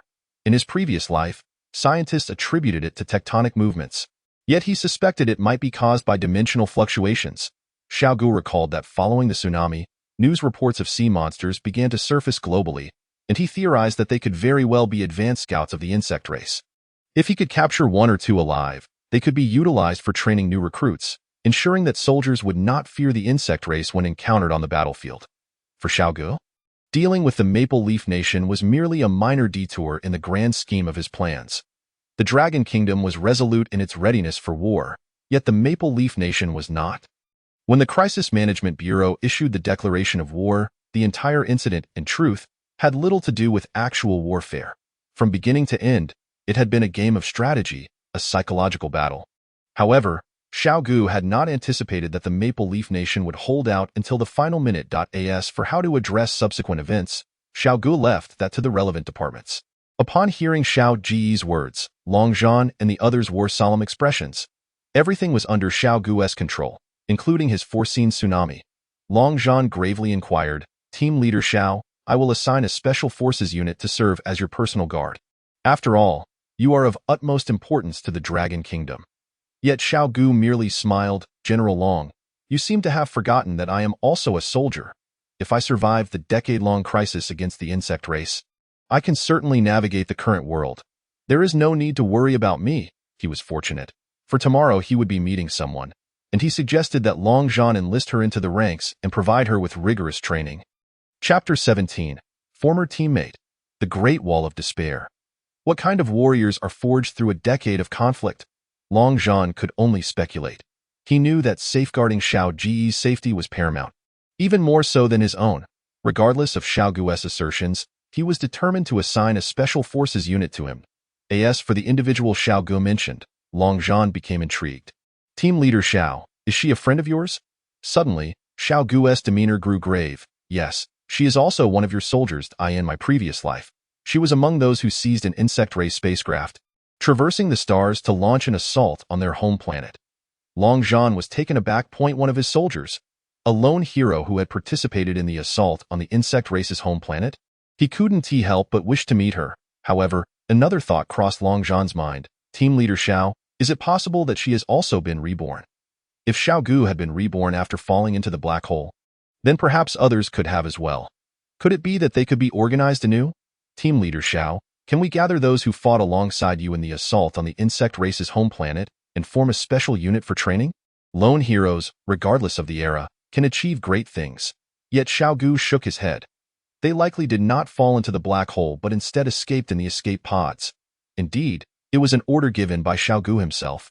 Faced with the imminent sixth wave of attacks from the insect race, they had to find a way to relay the message back to Earth. Their spacecraft was already within the gravitational pull of the black hole, rendering escape impossible. At that time, due to the tidal forces of gravity, launching the escape pods had to be done manually, which meant that one person had to remain behind, as the leader of the assault team. Xiao Ge selflessly stayed behind, leaving the hope of escape for his teammates while he followed the spacecraft into the black hole. He had not anticipated that he would be reborn in this life. He would not disturb them again. Should they choose to stand up in the future, he would certainly seek them out. As for Long Zhan's suggestion to summon the comrades from the expedition spacecraft, Xiao Ge was unwilling that if possible, he wished for them to lead ordinary lives in this lifetime. After they seized the insect race spacecraft, Xiao Ge had asked everyone what their greatest wish was. The majority of responses were to eliminate the insect race, marry and have children, and live a stable life. In his previous life, Xiao Ge was unable to help his comrades fulfill their wishes. In this life, he must ensure that the Dragon Kingdom allows all his comrades to live the lives they desired. Of course, one person's answer stood apart. The individual he would encounter tomorrow had expressed a desire to fight as long as the insect race existed. Even if Xiao Ge did not find her, after the tsunami, she would embark on a quest to pursue the mysterious sea monsters. Xiao Ge knew she would appear in the coastal city during the tsunami because she had informed him of her intentions.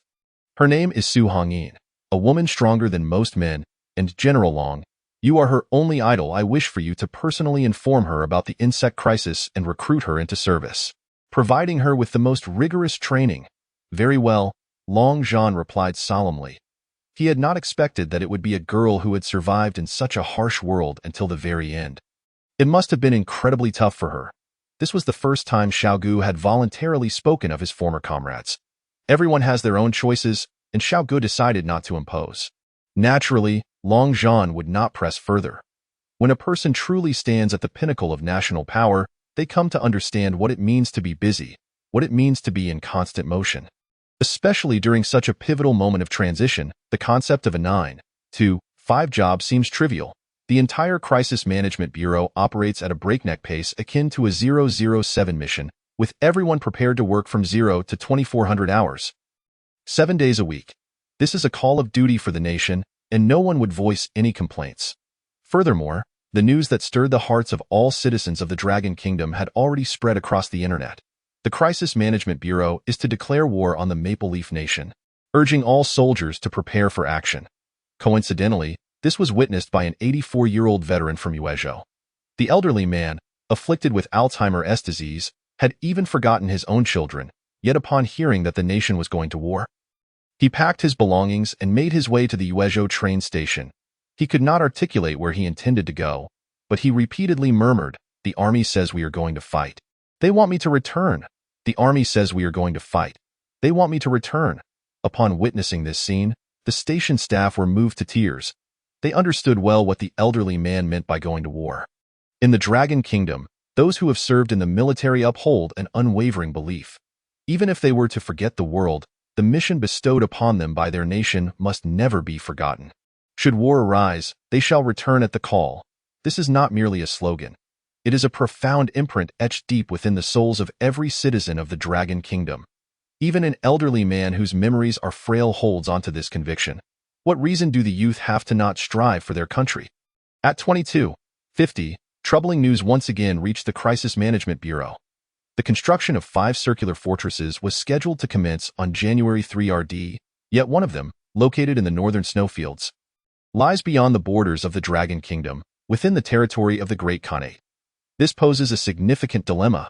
Establishing military fortifications across national borders transforms the situation entirely. Other nations could seize this as an excuse to impose deeper sanctions and embargoes upon the Dragon Kingdom, undoubtedly rendering the surrounding geopolitical landscape exceedingly sensitive. Xiao Ge is not particularly concerned about the heightened sensitivity. Rather, he fears a tense situation that might hinder the import of essential goods from foreign trade.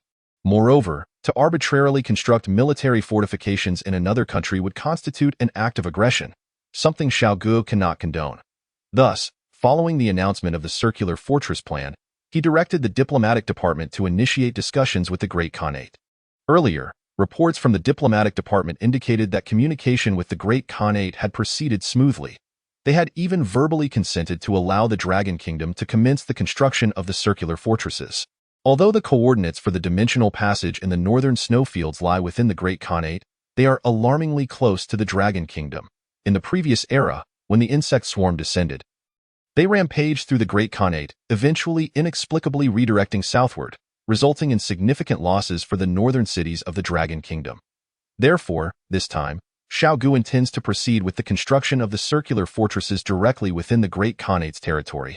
Leader Xiao, approximately 20 minutes ago, following the announcement of the Maple Leaf Nation's release of hostages, the Great Khanate suddenly reversed their stance, citing domestic public opposition as the reason for the cancellation of the cooperative project. The diplomatic department is preparing to exert extreme pressure on them and has come to seek your guidance. Xiao Ge's brow furrowed deeply in his plans. The northern circular fortress holds paramount importance. After all, the Great Khanate had become the stronghold of the insect swarm following the first invasion, with frequent large-scale incursions into the Dragon Kingdom and no need for pressure. Xiao Ge contemplated briefly before responding. If they wish to align themselves with the Star-Spangled Nation, so be it. The Northern Initiative is of greater significance. We shall construct the Great Wall of Despair between the Dragon Kingdom and the Great Khanate, keeping the insect horde at bay from our borders. The Northern Circular Fortress was originally intended to restrain the insect swarm emerging from deep within the Great Khanate. Since they are unwilling, let them not come seeking our aid to breach the Great Wall of Despair. Adjustments to the Northern Circular Fortress were swiftly communicated through the network on New Year's Day of the 231st year. This day was destined to be inscribed in the annals of history. Throughout the day, every statement issued by the Crisis Management Bureau would alter the course of the future. Late into the night, trending topics on social media within the Dragon Kingdom updated.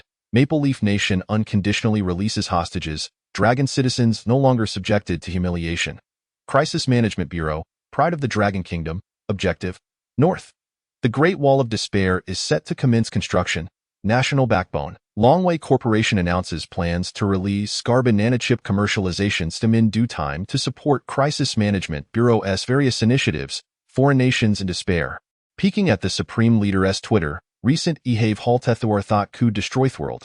I seek the Nobel Peace Prize. Chapter 18. Substitute Plan. Tidying up Xiao Island. Chapter 19. Tsunami Countdown. 121 minutes in the capital city. At the residence of the Frere. The Frere, having risen early, was in high spirits after concluding a telephone call, his countenance radiating joy. The secretary, equally buoyant, inquired, Frere, I have never seen you so cheerful in the morning. What is the cause of your delight? The Frere, with a friendly demeanor, replied, just yesterday, I was pondering whether the head of the Crisis Management Bureau had forgotten about Xiao Island. Look, he has come through. Hasn't he? Regardless of whether it be Xiao Island or territories beyond, as long as they bear the blood of the Dragon Kingdom, we shall never forsake them. This is splendid, truly splendid. The Dragon Kingdom has never forgotten its compatriots. At 6:00, Xiao Ge remained at the observation station. The computation center's simulations had yielded results. The dimensional passage would be fully operational by 8:00, while the tsunami would reach the shores of the Dragon Kingdom by 10 o'clock. Precisely mirroring the events of the past. Commander Long, when will the substitute plan be complete? With time pressing, Xiao Ge posed the question. However, Long Zhan displayed no sense of urgency and merely replied, turn on the television and watch the news. As the wall-mounted television flickered to life, an urgent news bulletin interrupted the broadcast. Breaking news. The authorities of Xiao Island have announced that, due to the impending tsunami, all residents will be relocated to the highest mountains on the island. Those who refuse to evacuate will be deemed traitors and executed on the spot. Xiao Ge was taken aback. Isn't this a bit too harsh? Executing those who refuse to evacuate as traitors? He regarded Long Zhan with astonishment. Brother, was this order issued by you? Can it truly be executed in such a manner? Though the method was somewhat extreme, in such extraordinary times, it was perhaps the only means to save more lives. Nevertheless, one could not deny the military's swift actions. Upon receiving orders, the agents infiltrated Xiao Island and completed the substitution operation within mere minutes. With such capability, reclaiming Xiao Island would be but a moment's work. Well, as long as it is resolved, Xiao Ge stated. Once the tsunami has passed, We shall commence the full reclamation of Xiao Island. Given our capabilities, as descendants of the Dragon Kingdom, it is unreasonable to stand idly by while the residents of Xiao Island succumb to the crisis posed by the insect horde. All preparations have been set in motion. The initiation of the substitute plan signifies that the reclamation of Xiao Island is inevitable. However, Long Zhan harbored a lingering doubt. Leader Xiao, in the face of this unprecedented tsunami, without any prior warning, do you truly believe that the number of casualties in the Dragon Kingdom will only amount to a few 100,000? How did we manage to evade such a catastrophe? That represents a living sphere of 700 million people.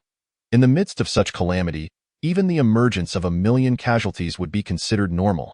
Xiao Ge, with a hint of excitement in his demeanor, responded, "It is because of you all."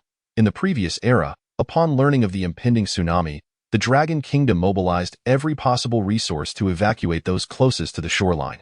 Had we not done so, the casualties would likely have been far greater.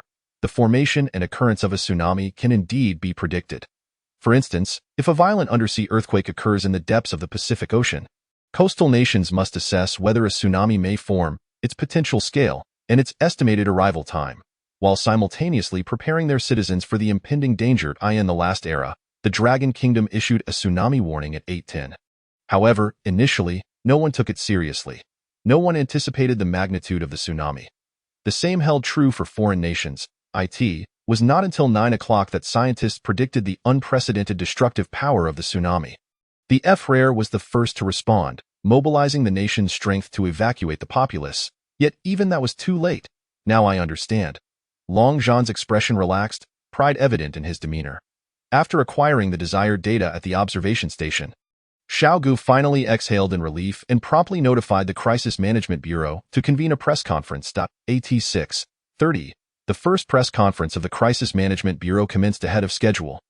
Not a single reporter was absent from the gathering, for all were acutely aware that the announcements from the Crisis Management Bureau were bound to unveil significant news, guaranteed to capture the attention of countless individuals.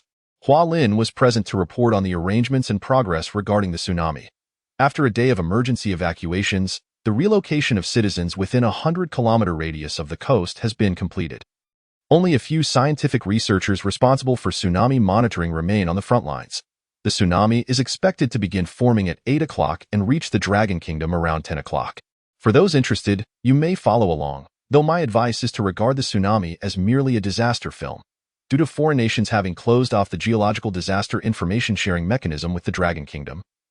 We are unable to share intelligence with other countries. I kindly urge media friends to remind your respective nations to prioritize the safety of their citizens.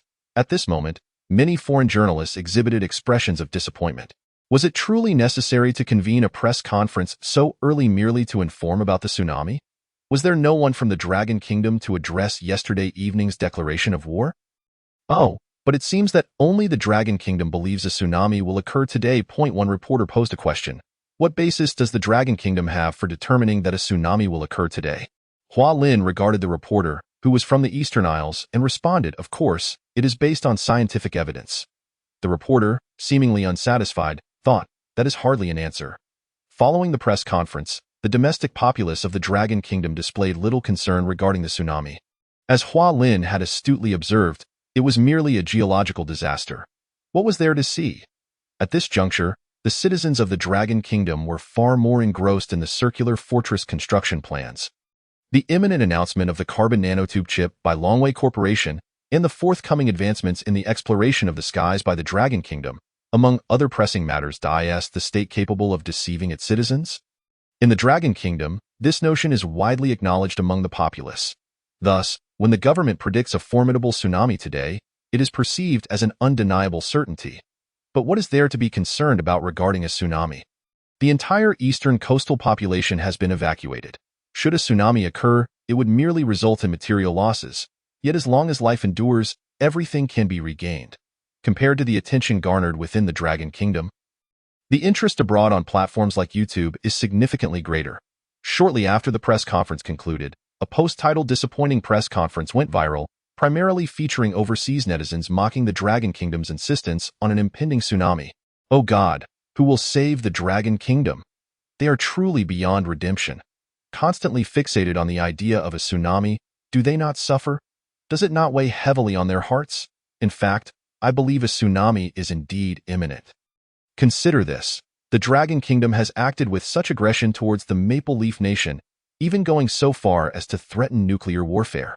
The tsunami is a divine retribution against the Dragon Kingdom. The person above is astute. They have discerned the truth of the matter. Do you recall the Cold War era? The Star-Spangled Nation claimed it would initiate a Star Wars program, prompting the old Soviet Union to hastily respond, ultimately leading to its own downfall within a mere few years. The Dragon Kingdom likely harbors a similar mindset. The person above continues to display insight, further unraveling the truth. Impose sanctions upon them. Abroad, not only do the citizens hold this belief, but high-ranking officials in various nations share the sentiment that the Dragon Kingdom is inciting global panic through the tsunami narrative. Major countries have issued official statements condemning the Dragon Kingdom for its malicious instigation of fear. The recently war-weary leader of the Maple Leaf Nation, Prime Minister Trudeau, made a televised statement affirming that the scheduled sailing competition at 9 a.m. today will proceed as planned, inviting participants to witness the so-called tsunami of the Dragon Kingdom.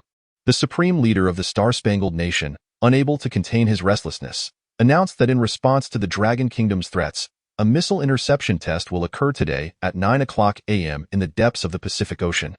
With 2 aircraft carrier strike groups in attendance, at 7:59 a.m., upon seeing the supreme leader's tweet, Xiao Ge was filled with amusement. Marshal Longzhan, do you truly believe the aircraft carrier strike groups of the Star-Spangled Nation can withstand waves towering 100 meters? Marshal Longzhan was equally amused, astonished that the missile interception system announced yesterday possessed such capabilities. Unable to resist the urge for a display, the Star-Spangled Nation is set to conduct related tests. Let them proceed with their trials. The key point is their disbelief in the tsunami's existence, as they deploy 2 aircraft carrier strike groups. This is clearly a show of muscle. Yet this time, they may find themselves showcasing nothing but solitude. They are unlikely to withstand the coming tide. Chapter 20. Wave Riders. Su Hongyin at 8:00 a.m. Alarms blared urgently at the gravitational observation station. It has finally arrived. On the vast screen, an anomaly appeared at the predicted location, where gravitational forces were torn open. The dimensional portal has been activated. Simultaneously, seawater within a radius of several thousand meters around the portal was compressed into it, a process lasting roughly a minute. Subsequently, the seawater that had been drawn into the portal was expelled once more. The compression and release occurred entirely unbeknownst to the world. However, above the dimensional portal, a colossal vortex had formed at the ocean's surface. At the moment the vortex calmed, the tsunami would materialize. Almost simultaneously, due to the gravitational tidal shifts, the fragile continental plates were torn apart, triggering underwater earthquakes and volcanic eruptions.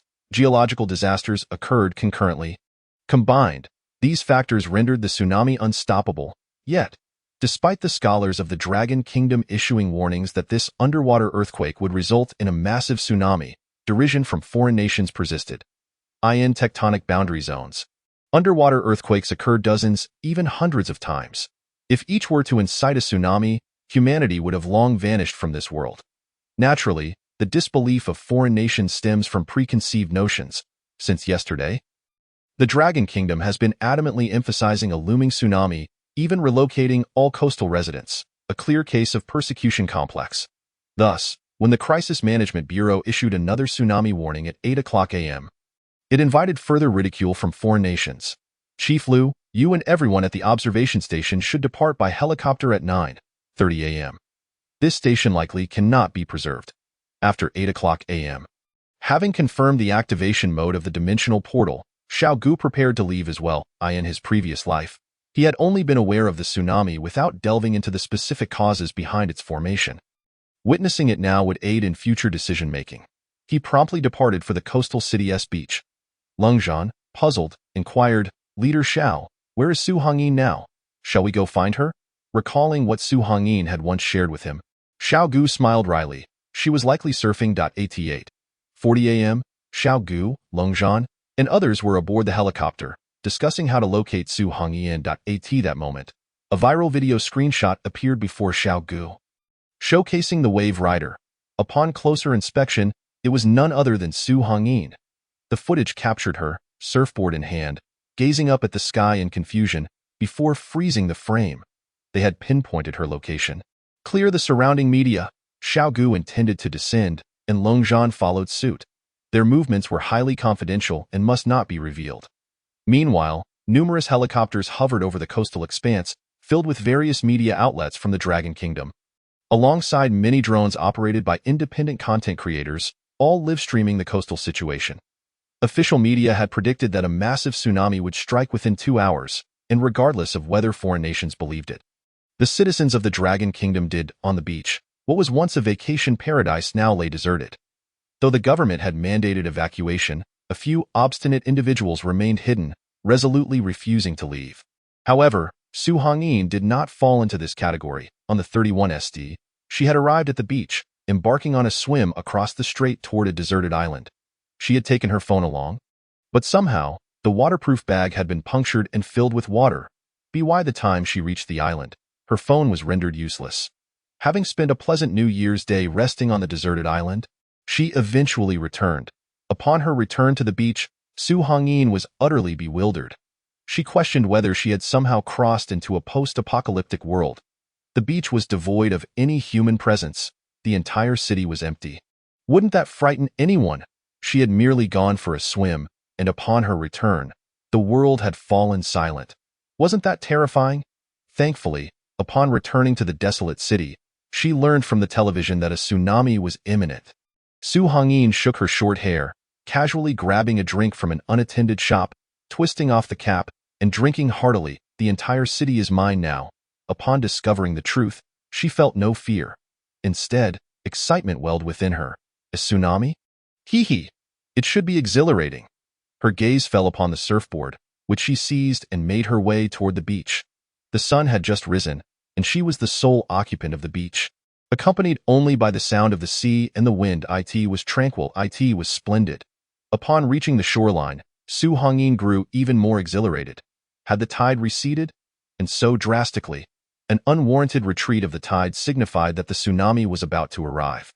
At the same time, a helicopter flew overhead. She glanced up, puzzled as to why a helicopter would be passing by at this moment. Unbeknownst to Su Hongyin, her upward gaze was captured by the media, a live broadcast. At that instant, hundreds of thousands of viewers across the internet were watching Su Hongyin. The comment section erupted. I think I'm falling in love. Is this young lady going surfing? Truly a woman of valor. But wait, why hasn't she evacuated? Is she living in a dream? Wave Rider. While no one knew Su Hongyin's name, she was tagged by countless netizens due to that fleeting glance. Just as viewers wished to catch another glimpse of the Wave Rider, the live stream abruptly cut off. Unprincipled media, bring back my goddess. Is there a malfunction? Of course, the netizens speculated, but Su Hongyin remained oblivious. At that moment, she observed a helicopter landing steadily before her. Su Hongyin felt a surge of panic as she noticed several soldiers seated inside through the helicopter's glass. She couldn't help but think, could it be that they are sending troops to apprehend me for not evacuating? That would be so unjust. It wasn't that she had refused to leave. It was simply that upon returning from the sea, this place had already been deserted. While lost in thought, soldiers began jumping from the helicopter, spreading out to secure the area. Wait, this is just like a scene from a movie. The grand entrance of a significant figure. Su Hongyin mused. Before the helicopter's rotors had even come to a halt, a burly man disembarked. Su Hongyin gasped, dropping her surfboard. The figure emerging from the helicopter was none other than her idol, Marshal Longzhan. As for the individual following Longzhan, she likely failed to notice .yu. You are truly Marshal Longzhan? Chapter 21. The formation of the tsunami. Nations follow suit with warnings indeed. Following Marshal Longzhan from the helicopter was none other than Xiao Ge. At this moment, upon seeing Su Hongyin, tears welled up uncontrollably in his eyes. Go be alive.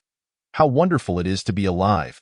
In their previous life, during the fourth wave of the insectoid invasion, they had first crossed paths. Together, they had fought valiantly, witnessing the sacrifice of comrades time and again. Yet they persevered. When the time came to decide who would remain behind as they manually launched the escape pod, Su Hongyin had pointed her gun at Xiao Ge, insisting he board the pod while she chose to stay. Xiao Ge understood her fierce temperament. If he refused to enter the escape pod, she would indeed injure herself and force him inside. Thus, he feigned a malfunction of the pod, prompting Su Hongyin to assist him with repairs. As she drew near, he struck her unconscious and placed her in the escape pod. After the spaceship plummeted into the black hole, Xiao Ge could still faintly hear Su Hongyin's furious shouts, "Xiao Ge, you liar, liar." How wonderful it is to be alive, however. Now Su Hongyin's gaze was fixed solely on Longzhan. "Young lady, what are you doing here? Are you not aware that the evacuation order has already been issued? You are playing with your own life." Su Hongyin immediately lost her bravado. I truly did not know. I just swam back from across the sea." She then recounted her own heroic exploits, leaving Longzhan wide-eyed. This girl certainly knows how to stir up trouble. The power of an idol is indeed remarkable. Longzhan urged Su Hongyin to cease her surfing and follow him. Without hesitation, she kicked her surfboard aside. Throughout this exchange, Xiao Ge found himself unable to interject. Nevertheless, he seized the opportunity to scrutinize their surroundings. He approached Longzhan, "Marshal Long. This area will be frequented by insectoids after the tsunami passes. We should wait here and launch our capture efforts once the waters recede." "Agreed," Longzhan replied. "Should we rally additional troops? Is our manpower sufficient?" After all, they had only brought 10 Special Forces soldiers. Yet, Xiao Ge remained unfazed. "This is ample." "Hey!" Suddenly, Su Hongyin shouted towards Xiao Ge. "Who are you? You look like a shut-in. Is this how you speak to the marshal?" Xiao Ge.as expected. Su Hongyin's explosive temper flared up once more. However, Xiao Ge was disinclined to engage with her. "Marshal Long, please ensure she is properly trained. Remember, push her to her limits." Longzhan nodded and turned to Su Hongyin. "You, enlist in the military." Subsequently, Longzhan personally briefed her on the insectoid crisis, omitting any mention of Xiao Ge's origins or their past camaraderie in the previous life. Had such information come from another's lips, Su Hongyin would likely have erupted, but she listened intently as Longzhan spoke. As he continued, her expression grew increasingly troubled, clearly recognizing that believing Longzhan's words and accepting the reality of the insectoid invasion were two entirely different matters. She needed time to process. 8:50 a.m. 50 minutes had passed since the Dragon Nation issued its tsunami warning. During this time, the foreign media platforms, including YouTube and Twitter, had quieted significantly, primarily due to the absence of scientific institutions that had previously mocked the Dragon Nation. While they scoffed at the Dragon Nation, it did not imply that external monitoring agencies would refrain from verifying the tsunami reports, especially after the Dragon Nation released relevant parameters, i.e. the land of the rising sun. A nation frequently struck by tsunamis, the response was not ridicule but prompt verification following the Dragon Nation's warning. Of course, the United States and others had condemned the Dragon Nation for inciting panic, and they followed suit. The Prime Minister's residence. A tense silence enveloped the room. Seismologists presented their research findings, laying them before the officials. From the Prime Minister to his aides and the Foreign Minister, everyone stared in disbelief at the data before them. So, the Dragon Nation was not mistaken. Was a massive tsunami truly on the way? The Prime Minister's face drained of color. The seismologist solemnly confirmed. "Yes, the Dragon Nation has far surpassed us in earthquake warning technology. They accurately predicted this tsunami yesterday. Now I understand. No wonder the Dragon Nation relocated 700 million coastal residents overnight." The Prime Minister recalled how the land of the rising sun had joined other nations in denouncing the Dragon Nation for causing panic. How absurd! Yet in this world, there are no remedies for regret. The Prime Minister despaired. Is it still possible to evacuate the populace at this stage? The seismologist replied hopelessly. Every life saved counts. 8:51 a.m. The land of the rising sun issued a migration order, demanding all citizens evacuate immediately. In South Australia, following a change in leadership, the new governor's first task was to seek ways to restore diplomatic relations with the Dragon Nation. However, all communication channels with the Dragon Nation remained closed. Delaying further risked the cotton in the ports becoming moldy and the lobsters spoiling.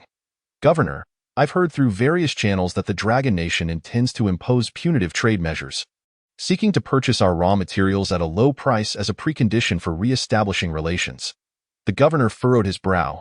"If it means restoring relations, I would even be willing to offer them some minerals."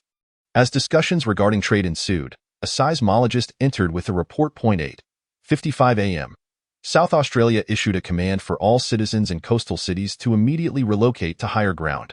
Simultaneously, the new nation released a tsunami warning, urging all citizens to migrate inland, in the Maple Leaf Nation. A sailing competition was in full swing, drawing thousands of spectators to the coast for this rare event.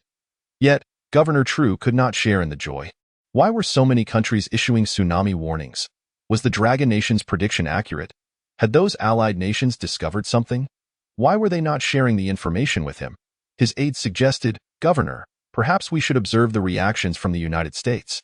At this point, Governor True was beginning to panic. The countries announcing tsunami warnings were predominantly those along the Pacific coast, indicating that the Dragon Nation's forecasts were likely correct. However, he had yet to receive accurate predictions from scientists, and thus hesitated to enact any orders. 9:00 a.m. The two aircraft carrier battle groups of the United States continued their scheduled exercises in the Pacific. Meanwhile, chaos erupted in the office of the president. As the president was furious, reports from scientists indicated that a massive tsunami had already formed and would reach the west coast around 10:30 a.m. Shortly thereafter, the president updated an enigmatic tweet. God bless the United States. Chapter 22. Don't misunderstand. I'm not laughing at you. There's no time. God bless the United States. The citizens had seemingly grown accustomed to the president's anti-intellectual antics, no longer surprised.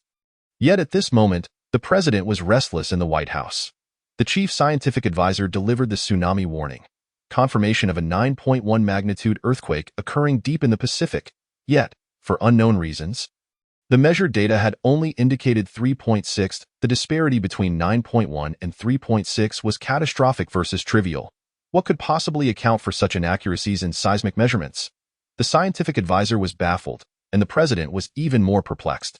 His golden hair seemed to turn silver gray in an instant. The president furrowed his brow and asked his aides, "If I order an evacuation of the West Coast now, will it affect my election prospects?" This year marked an election year, and the president was determined to secure re-election, prioritizing political implications in every decision. After a brief discussion, the chief aides concluded, "A tsunami is fleeting. Any decision made now will influence the election."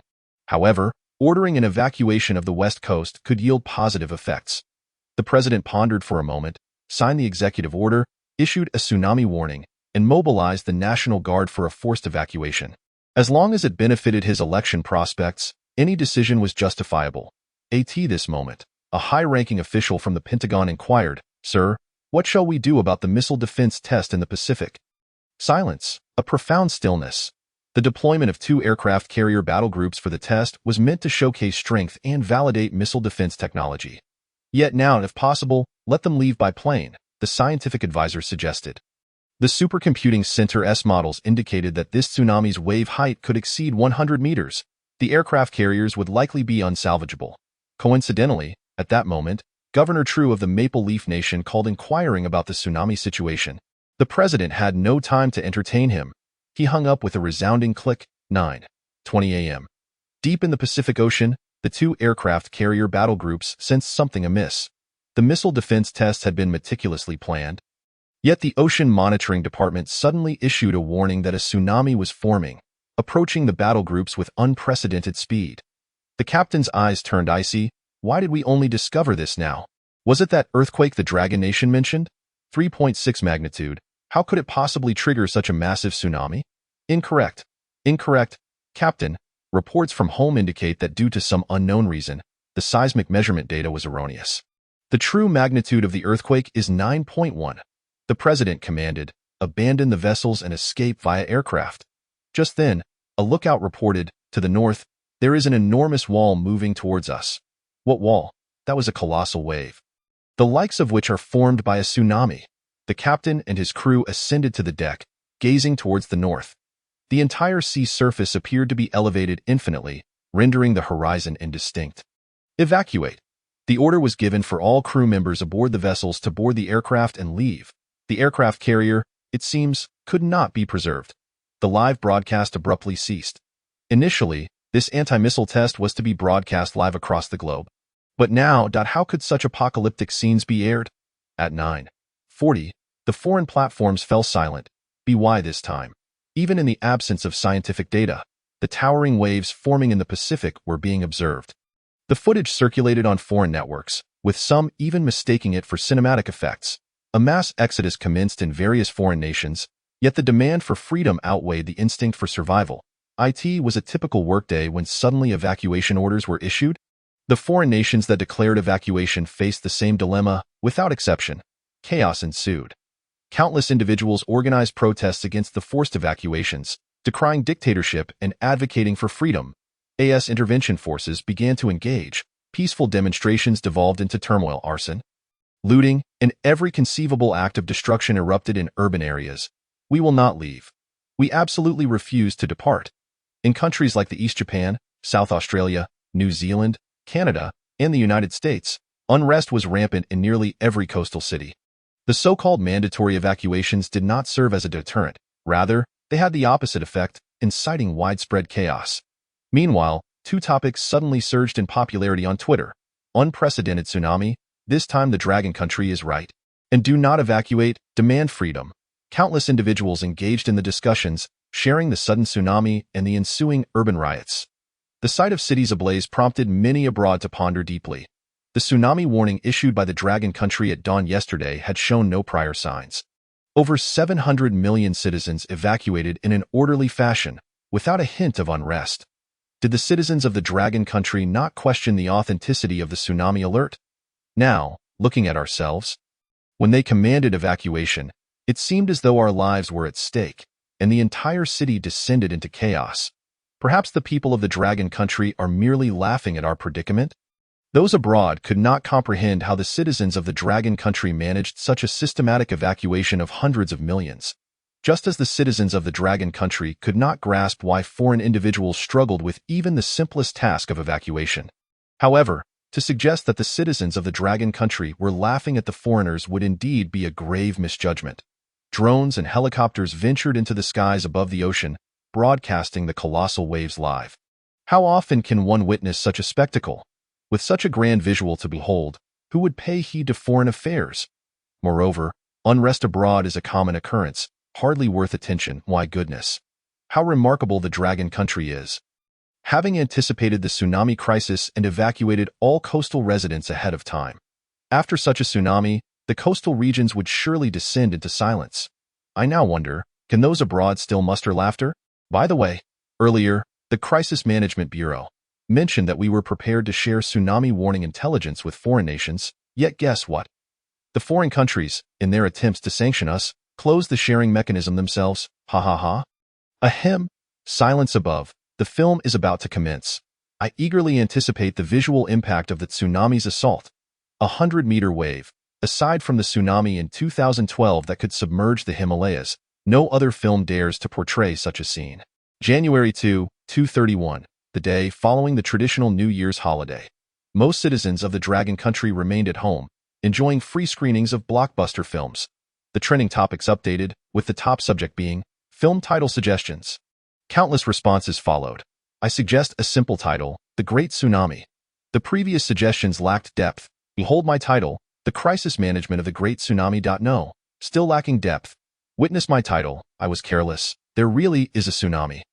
On January 2, 231, while the citizens of the dragon country cozied up at home to view free films, foreign nations found themselves engulfed in unprecedented chaos due to the shocking tsunami. The foreign platform topics updated. How to survive the tsunami? Best escape routes. Will there be sharks in the tsunami? Where can I get a gun? Is killing during the tsunami considered self-defense? Chapter 23. The Tsunami Assault. A nationwide viewing experience. 8950. The Crisis Management Bureau released a tsunami viewing guide. The dragon country entered full viewing mode. Even those already shouldering their belongings and preparing to head to the construction site of the circular fortifications could witness the tsunami's grandeur through the live broadcast. The predetermined plans were set into motion. The relevant officials of the Crisis Management Bureau had mobilized all resources. The entire nation was rallied, and the construction of the circular fortifications would commence on schedule tomorrow. Meanwhile, at the coastal area, Xiao Ge and others could already see the massive waves approaching with the naked eye. Simultaneously, the sea was receding violently, as though it were being swiftly drained. Yet, this was merely the precursor to the impending tsunami. Upon learning of the Zerg crisis, Su Hongyin took a moment to compose herself, then declared, "Marshal, I wish to enlist. With the crisis upon us, I want to live as a warrior, not merely drift through life." Long Zhan smiled slightly, nodding in approval. However, Su Hongyin hesitated and spoke shyly, Marshal Long. I thought I want to go surfing. Long Zhan's smile immediately faltered. Surfing amidst such a tsunami? Surely she was courting disaster. No, Long Zhan rebuked. Get on the plane. We must leave. Xiao Ge found Su Hongyin's enthusiasm amusing. Indeed, this was quintessentially her. Only she would risk everything in pursuit of thrill. The power of idols is truly formidable, and Su Hongyin could only board the plane reluctantly. However, Xiao Ge noticed that Su Hongyin seemed to harbor some grievances towards him, casting him a resentful glance as she boarded. Little girl, do you have something to say about me? Xiao Ge inquired directly. Heh, hee hee. Su Hongyin scoffed a few times. Marshal Long. Where did this little brat come from? Did you pick him up on the road? Should I assist in educating him? Little brat, you're hardly in a position to speak. You haven't even matured yourself. Su Hongyin speculated that Xiao Ge had likely experienced something similar, being discovered by Long Zhan and subsequently informed of the truth, summoned for enlistment. Yet, Xiao Ge's attitude towards Marshal Long was shockingly disrespectful, and Su Hongyin felt compelled to give him a proper lesson. Long Zhan was momentarily speechless, glancing at Xiao Ge. What you two comrades do is beyond my comprehension. You ought to resolve it yourselves. Xiao Ge blinked, signaling for Long Zhan to keep his identity a secret from Su Hongyin. Long Zhan understood and, considering the future camaraderie they would share in battle, advised, let us avoid conflicts. Oh? Su Hongyin, however, interpreted Long Zhan's words as consent to her educating Xiao Ge, responding readily and immediately launching an attack, a left hook followed by a right kick aimed at Xiao Ge. Yet, Xiao Ge was well prepared and effortlessly defended himself. Little girl, that's enough. We have serious matters to attend to. Xiao Ge was not angered. Seeing Su Hongyin brimming with energy, he felt quite pleased. But Long Zhan became anxious, shouting, Su Hongyin, stop. He happens to be the head of the Crisis Management Bureau. What if he gets hurt? Xiao Ge, without a doubt, Long Zhan must have done this on purpose. Otherwise, such a shrewd individual would not have inadvertently revealed his identity, Su Hongyin. She was momentarily taken aback. The head of the Crisis Management Bureau? So young. She stared at Xiao Ge in astonishment for over 10 seconds, her mind swirling with questions. Is this for real? Instantly, she retracted her fists and settled into a corner of the plane. Falling silent, her eyes forlornly gazing out the window. Xiao Ge coughed a few times, attempting to comfort her. Little girl, you're still young. There will be opportunities. Keep it up, I believe in you. Su Hongyin. Hee hee, hee hee hee. Observing that their ages were similar. Why did Xiao Ge's words sound so unappealing? Never mind. I can't afford to provoke him. At 9:58, the tsunami descended with overwhelming force. The previously receding waters surged back 1,000-fold, 100-fold. The 100-meter-high waves could not be impeded by any human structure. The coastal lighthouses were instantly toppled, submerged, and vanished amidst the tide. All vessels along the coast were as if endowed with wings, propelled hundreds of meters into the sky, riding the waves towards the deserted city. In the coastal city, even the tallest buildings were of a similar height. Had people not evacuated, even those in the skyscrapers would not necessarily be safe. Would they? But could those high-rises withstand the onslaught of the waves? Boom, boom, boom.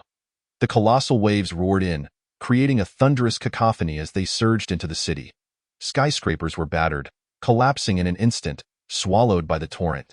It was indeed a disaster film, yet devoid of narration, leaving those watching the live helicopter feed in a state of stunned silence.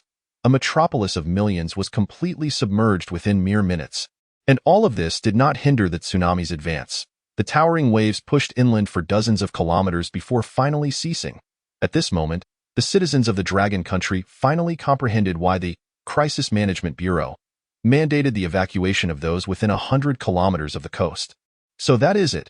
Just imagine, had they not evacuated, how many lives would have been lost in that instant? During the onslaught of the tsunami, the barrage of live comments vanished. Everyone was left utterly astounded by the scene before them.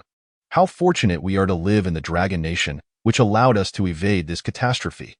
If the Dragon Nation had only issued a tsunami warning today, could the 700 million people along the coast have evacuated? The Crisis Management Bureau is indeed the true bastion of crisis management. It is now clear why the nation deemed it necessary to establish such an entity. Brothers, today's trending topic should rightfully honor the Crisis Management Bureau. It has saved 700 million citizens of the Dragon Nation. The tsunami's assault is unlike any other natural disaster. The towering waves surged forth, lasting perhaps 10 minutes, before everything returned to calm. At 10:25, the tsunami waves that struck the Dragon Nation had largely subsided, leaving only the retreating waters, a process that was far more tranquil. Xiao Ge's helicopter soared into the heart of the city. Landing atop a skyscraper in the aftermath of the colossal tsunami, whispers of mysterious sea creatures would undoubtedly emerge from this city. Those would be the insectoid species. Xiao Ge and his team were tasked with capturing these creatures, commencing their research into their vulnerabilities and developing corresponding weaponry. Special forces, follow me. Pilots, be prepared for immediate takeoff, and Su Hongyin, stay on the rooftop. With a wave of his hand, Xiao Ge signaled them to prepare for the hunt. Su Hongyin might become a formidable hunter of the insectoids in the future, but for now, she was too weak. The insectoids prey on the weak. When they engage in the massacre of humanity, they invariably target the vulnerable first. With Su Hongyin in this team, she would certainly become the insectoid's primary target. Xiao Ge was unwilling to take that risk. Chapter 24. Can't you even copy homework? In the brief span of half an hour, the tsunami's relentless waves had already passed. The Dragon Nation endured. However, the leading waves of the tsunami had only just reached Maple Leaf Nation on the coast. The final stages of the sailing competition were underway. At this moment, the event organizers received a call from high-ranking officials in Maple Leaf Nation, confirming that a massive tsunami was imminent, necessitating the evacuation of the crowd. But was there still time? The organizers glanced out the window and beheld the ocean raised to the heavens. Countless sailing competitors had transformed into surfers. The first wave, towering at 100 meters, approached. On the beach, tens of thousands of spectators gazed in horror at the ocean as the colossal wave, amidst the cries of the crowd, silently surged forth. The next moment, screams erupted on the shore. Ah, help! The tsunami is coming. Did the commander not say there would be no tsunami? Did he not claim that the people of the Dragon Nation were inciting panic? Who can tell me what that is? Who can save me? Can one outrun a tsunami with mere legs? Boom! The thunderous waves descended, obliterating the coastal city, swallowing tens of thousands in an instant. Perhaps some might survive, but the odds were slim. Maple Leaf Nation has more than one city along the Pacific coast, and similar tragedies unfolded everywhere. The Star-Spangled Nation, home to the most developed cities along the Pacific coast, issued evacuation orders far too late. At just past 9 o'clock in the Dragon Nation, it was peak commuting time, and many were caught in traffic. When they heard of the impending tsunami, chaos ensued. After more than an hour, even those wishing to evacuate found themselves trapped, unable to escape. Finally, the horrifying scene unfolded. The tsunami approached the continent like a celestial curtain. In the moments before its arrival, many were still fighting for their freedom. The Star-Spangled Nation's disaster films were renowned, with some claiming their CGI effects were lifelike. This time, they needed no special effects, for the tsunami before them was palpably real. Everything was obliterated in that instant. By the time people realized the tsunami was upon them, there was nowhere left to hide. The only chance of survival lay in fleeing to higher ground. Even the capital of the Star-Spangled Nation was not spared, devoured by the monstrous waves. The commander could only tweet from Air Force One, sending out 3 consecutive messages. I stand with the afflicted people. Someone must be held accountable for this calamity. Dragon Nation, Dragon Nation, Dragon Nation. They had long known of this tsunami but refused to share the information with us. Prior to this, they even attempted to incite war. However, even the citizens of the Star-Spangled Nation could no longer tolerate it. The commander's tweets were retweeted countless times, with numerous comments visible beneath. If you have the audacity to speak out, Don T. Hyde in Air Force One, come down and talk. Indeed, someone must be held accountable. It was the Dragon Nation that first mocked when we warned of the tsunami. Commander White House Pentagon. I just counted online. From yesterday to now, the Dragon Nation has mentioned the tsunami 7 times, each time reminding other nations to be vigilant, while the commander led the charge in claiming the Dragon Nation was inciting panic, resulting in everyone believing they were deceiving us. Enough of this. I just learned that while we nations are scrambling to escape the tsunami, the Dragon Nation citizens are at home, sipping wine and watching television, treating the tsunami as a free disaster film to enjoy. Suddenly, the foreign cyberspace fell silent. The tsunami, viewed by them as a nightmare, had in an instant caused millions of casualties, yet to the citizens of the Dragon Nation, it had become mere entertainment? While they indulged in snacks and drinks, how could there be such a disparity between nations? But can the blame be laid solely at the feet of the Dragon Nation? Others had issued warnings over 30 hours in advance and evacuated over 700 million citizens along the coast. Yet the foreign nations remained skeptical. Can't you even do your homework, let alone copy it? The Dragon Nation had already shown you how to respond, yet you refused to believe and did not follow the example of the top students. Who can you blame for this? The tsunami has passed. However, every nation in the Pacific, except for the Dragon Nation, suffered devastating blows. Countries like South Australia and New Zealand, situated in the southern hemisphere, fared slightly better, as they were farther from the tsunami's epicenter, delaying its arrival. Thus, their citizens witnessed the devastation in other countries and chose to evacuate, albeit too late. Casualties were inevitable. Even that little time saved many lives. After the tsunami, all nations redirected their focus towards their own disaster relief efforts. Time quietly slipped by, and soon it was 11:00. The waves of the tsunami arrived swiftly and departed just as quickly. In the face of this sudden calamity, foreign netizens began to sense something amiss. As if something crucial was missing. Contemplating on YouTube, someone suddenly posed a question. Where is the International Disaster Relief Force? After a moment of silence, someone unearthed images from previous large-scale disasters and shared them in the thread. In the past, when countries faced disasters, the Star-Spangled Nation would promptly dispatch military forces, while the Dragon Nation would send medical relief teams. Why have we not heard of any medical teams from the Dragon Nation yet? An awkward silence ensued once more, until someone pondered for a while before responding. What the previous commenter said holds weight. As a major power, a responsible major power, and the nation that has suffered the least in this tsunami, the Dragon Nation should fulfill its responsibilities and provide support to other countries. Support 1. The Dragon Nation should deploy rescue teams to assist other nations rather than standing idly by. In the Dragon Nation. Following the tsunami, the Crisis Management Bureau conducted its press conference as scheduled. We noted that foreign nations had endured the tsunami's wrath and suffered tremendous losses and disasters, and we extend our condolences to the deceased. Simultaneously, the Dragon Nation will continue to monitor the subsequent reconstruction efforts in these nations, sincerely wishing those affected by the disaster to swiftly emerge from their suffering and rise again. That was it. The press conference concluded rather simply. Hua Lin intended to leave, seemingly unprepared to address the reporters' questions. However, some journalists were evidently unwilling to let this opportunity pass. Hua Si, may I ask how many medical relief teams the Dragon Nation plans to send to assist the affected nations with their medical aid? And when will they be dispatched? This inquiry came from a reporter from the South Pacific nation of New Zealand. Well, we support the subsequent relief efforts of all nations in spirit, and the people of the Dragon Nation will send their best wishes to you. The reporter replied, what good is spiritual support? What is needed now is tangible material aid.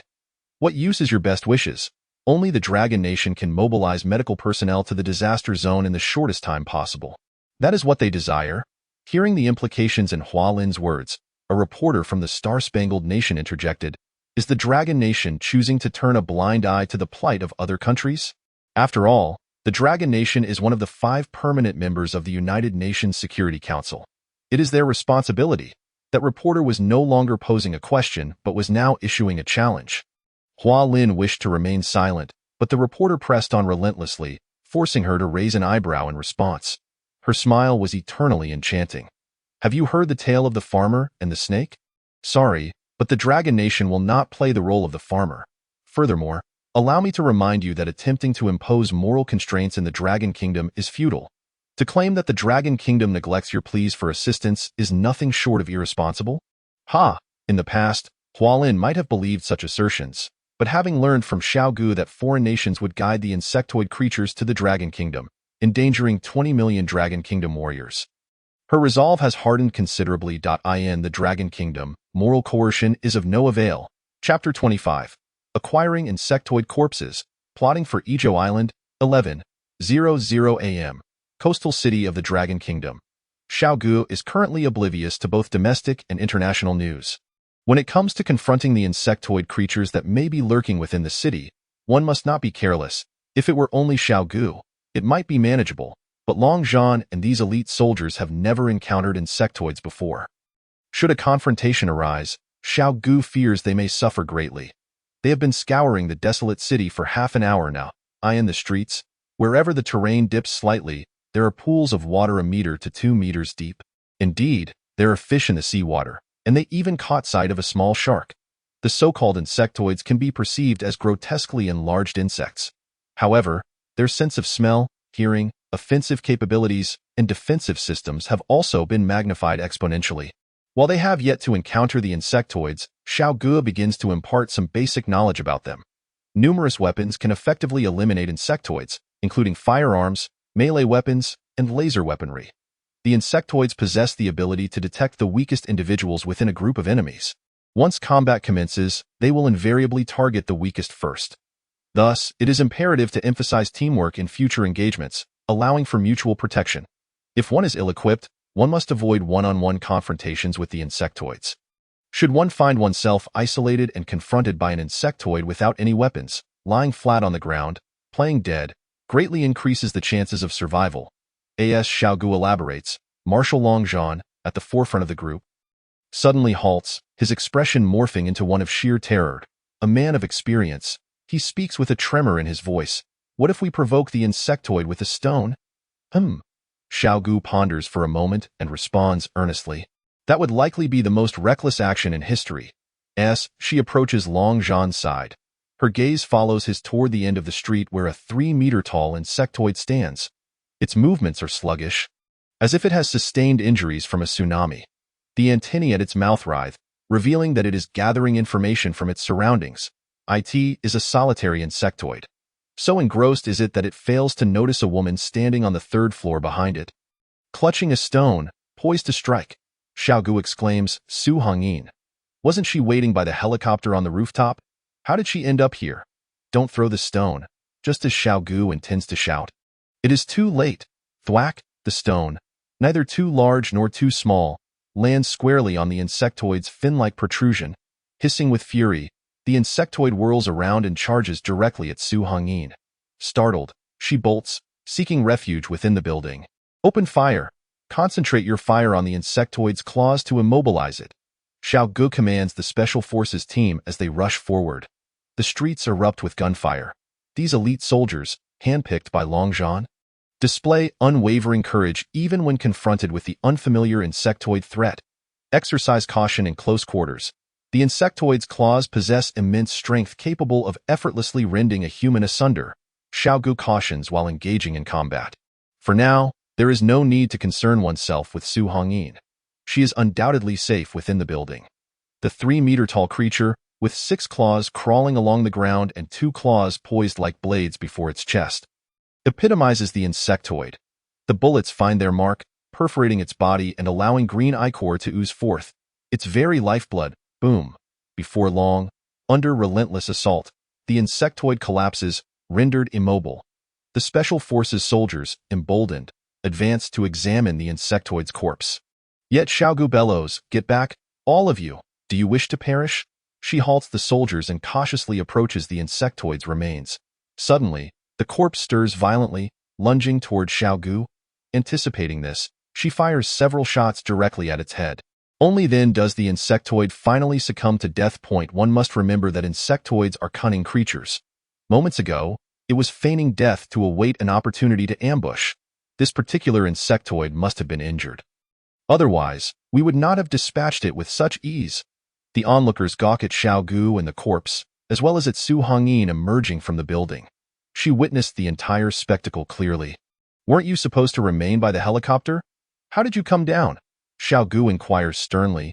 You nearly put yourself in jeopardy. Su Hongyin seems at a loss for an explanation. In a previous life, she had recounted to Xiao Ge that upon encountering the insectoid for the first time in Haicheng, she had thrown a stone, which led to her being pursued by the creature. Oh, I got lost. I was merely trying to find my way back when I stumbled upon this creature. Is it truly an insectoid? Spare me. How could you possibly get lost? Xiao Ge sighs, casting a glance at Longzhan. Marshal, we need to emphasize one crucial aspect in this girl's training. Obedience to orders. No problem. Subsequently, the Special Forces team calls for a helicopter to transport the insectoid's corpse, along with Su Hongyin. Let us see how she manages to return now. This time, she'll be directly escorted to the military base. After vanquishing that insectoid, Xiao Ge perceived a hint of disdain in the eyes of the Special Forces soldiers. It seemed they believed insectoids posed little threat. As long as their firepower was sufficient to suppress them. One must not underestimate insectoids. The one we just defeated was injured. Pondering this, Xiao Ge resolves to urge her comrades. Having been swept from the depths of the ocean by such monstrous waves, it remains alive and capable of combat. This should provide them with a preliminary understanding of its resilience. The street falls silent once more. The realization dawns upon everyone. A creature that can survive in such extreme conditions will undoubtedly arrive in swarms. The expressions of complacency vanish instantly. No one knows precisely how many insectoids lurk within this city. But Xiao Ge is here to train troops. Of course, the ideal outcome would be to capture a few live insectoids for hands-on training, thereby motivating everyone. However, contrary to expectations, their aerial drone patrols ultimately reveal 5 insectoids within the city, all of similar size, shattering the hopes of capturing any alive. The insectoids, having been injured during the tsunami, have become exceedingly skittish, making proximity impossible. Even if one were to approach, they would immediately go into a frenzy. Reluctantly, the task falls to Long Zhan and his team to hunt them down one by one. As Liu Yilin mentioned, the insectoids are still experimenting with stabilizing the dimensional rift. Only once the rift is opened will they truly descend upon us. With the corpses of these insectoids in hand, it is certain that gene weapons can be developed, making it far more convenient to deal with these vile creatures. After slaying the 5th insectoid, the cleansing operation in the city is complete. And Long Zhan conceives a notion. Will humanity not learn to wield gene weapons in the future? Xiao Ge gently shakes her head. No. Scientists have deduced that gene weapons capable of exterminating insectoids would also eradicate every carbon-based life form on Earth. In other words, in a previous life, scientists had indeed developed gene weapons that could annihilate the insectoids arriving on Earth, but humanity would face extinction as a consequence, leading to their abandonment. Long Zhan? Well, let's disregard that. Essentially, employing gene weapons might allow for the extermination of a wave of insectoids, but the price would be humanity's own annihilation. Nevertheless, utilizing insectoid corpses to engineer more efficient means of exterminating them is entirely feasible. The Dragon Kingdom boasts the most brilliant scientists in the world. This can undoubtedly be accomplished. Glancing at the time, Xiao Ge notes that it is now 4:00 p.m. on the 2nd. She hadn't realized how late it had become. We should return. There are numerous matters awaiting resolution in the capital. Many issues, for instance, subjugating Xiao Island. Following the tsunami, it is the optimal moment to reclaim Xiao Island.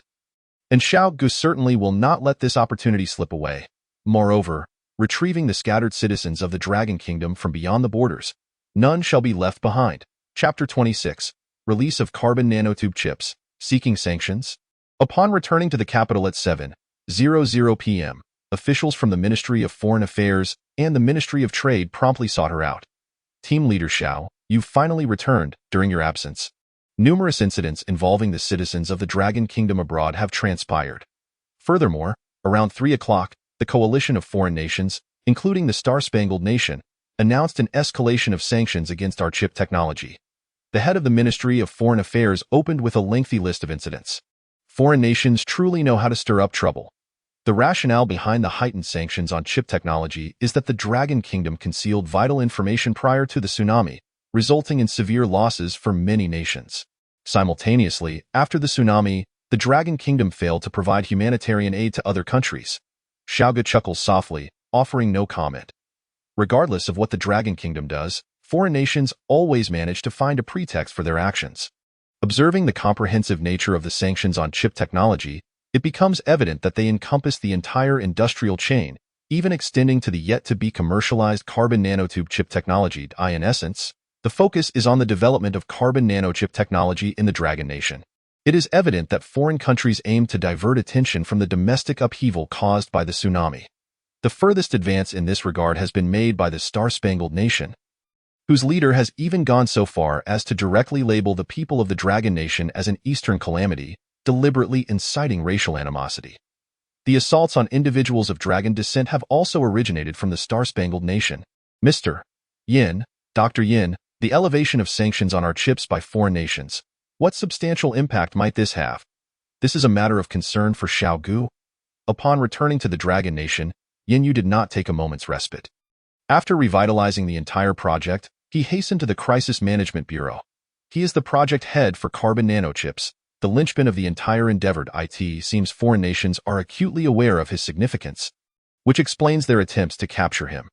Yin had already heard that the head of the Crisis Management Bureau was even younger than he, and although he had mentally prepared himself, he was still taken aback upon seeing Xiao Ge, a lad of merely 17 or 18. At first glance, one might mistake him for a middle school student. Yet, at such a tender age, he has assumed control of the Dragon Nation, exhibiting a decisiveness and efficiency that is truly astonishing. The carbon nanochip is pivotal to all subsequent plans. He would not hesitate to initiate nuclear war to rescue Yin. Even though he is the protagonist in this narrative, Yin could not help but inwardly commend, remarkable. He then cleared his throat, refraining from unnecessary words. The carbon nanochip project is being conducted under stringent confidentiality by Longwei Company, with all suppliers based domestically. Regardless of how foreign nations attempt to impose blockades, it bears no consequence for us. Therefore, from the project's inception, Longwei Company has entirely de-internationalized, with no ties to foreign nations from research and development through to production. This exemplifies our national resilience and fortitude. In light of this, the press conference will proceed as planned. As for the issue of the oppression faced by dragon descendants abroad, a proclamation titled to the overseas descendants of the Dragon Nation will be released tomorrow, urging everyone to return and contribute to national development. Xiao Ge paused, asserting that those who returned before the borders were sealed would be considered citizens of the Dragon Nation. Those who did not return could only imply that their connection to the Dragon Nation had reached its conclusion. What Yin brings this time is not merely a proposal for the development of carbon nanochips, but a production plan. This means that an announcement today could lead to production commencing tomorrow.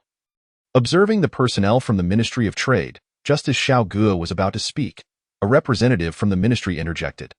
Currently, the global procurement plan set forth is unattainable in the Pacific region in the short term, as the tsunami has devastated nearly all port cities. However, countries along the Indian Ocean and Atlantic coasts have expressed keen interest in trade. Nevertheless, these nations have stipulated conditions for the sale of substantial raw materials, particularly food, as they wish to introduce our fusion nuclear power station technology. Thus, we intend to decline. Xiao Ge immediately interjected, "Of course, we agree. Let them transport the raw materials to us."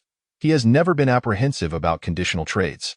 The plan is to inform these nations that as long as their cargo ships depart the port by noon tomorrow, contracts for the introduction of fusion nuclear power station technology can be signed with them.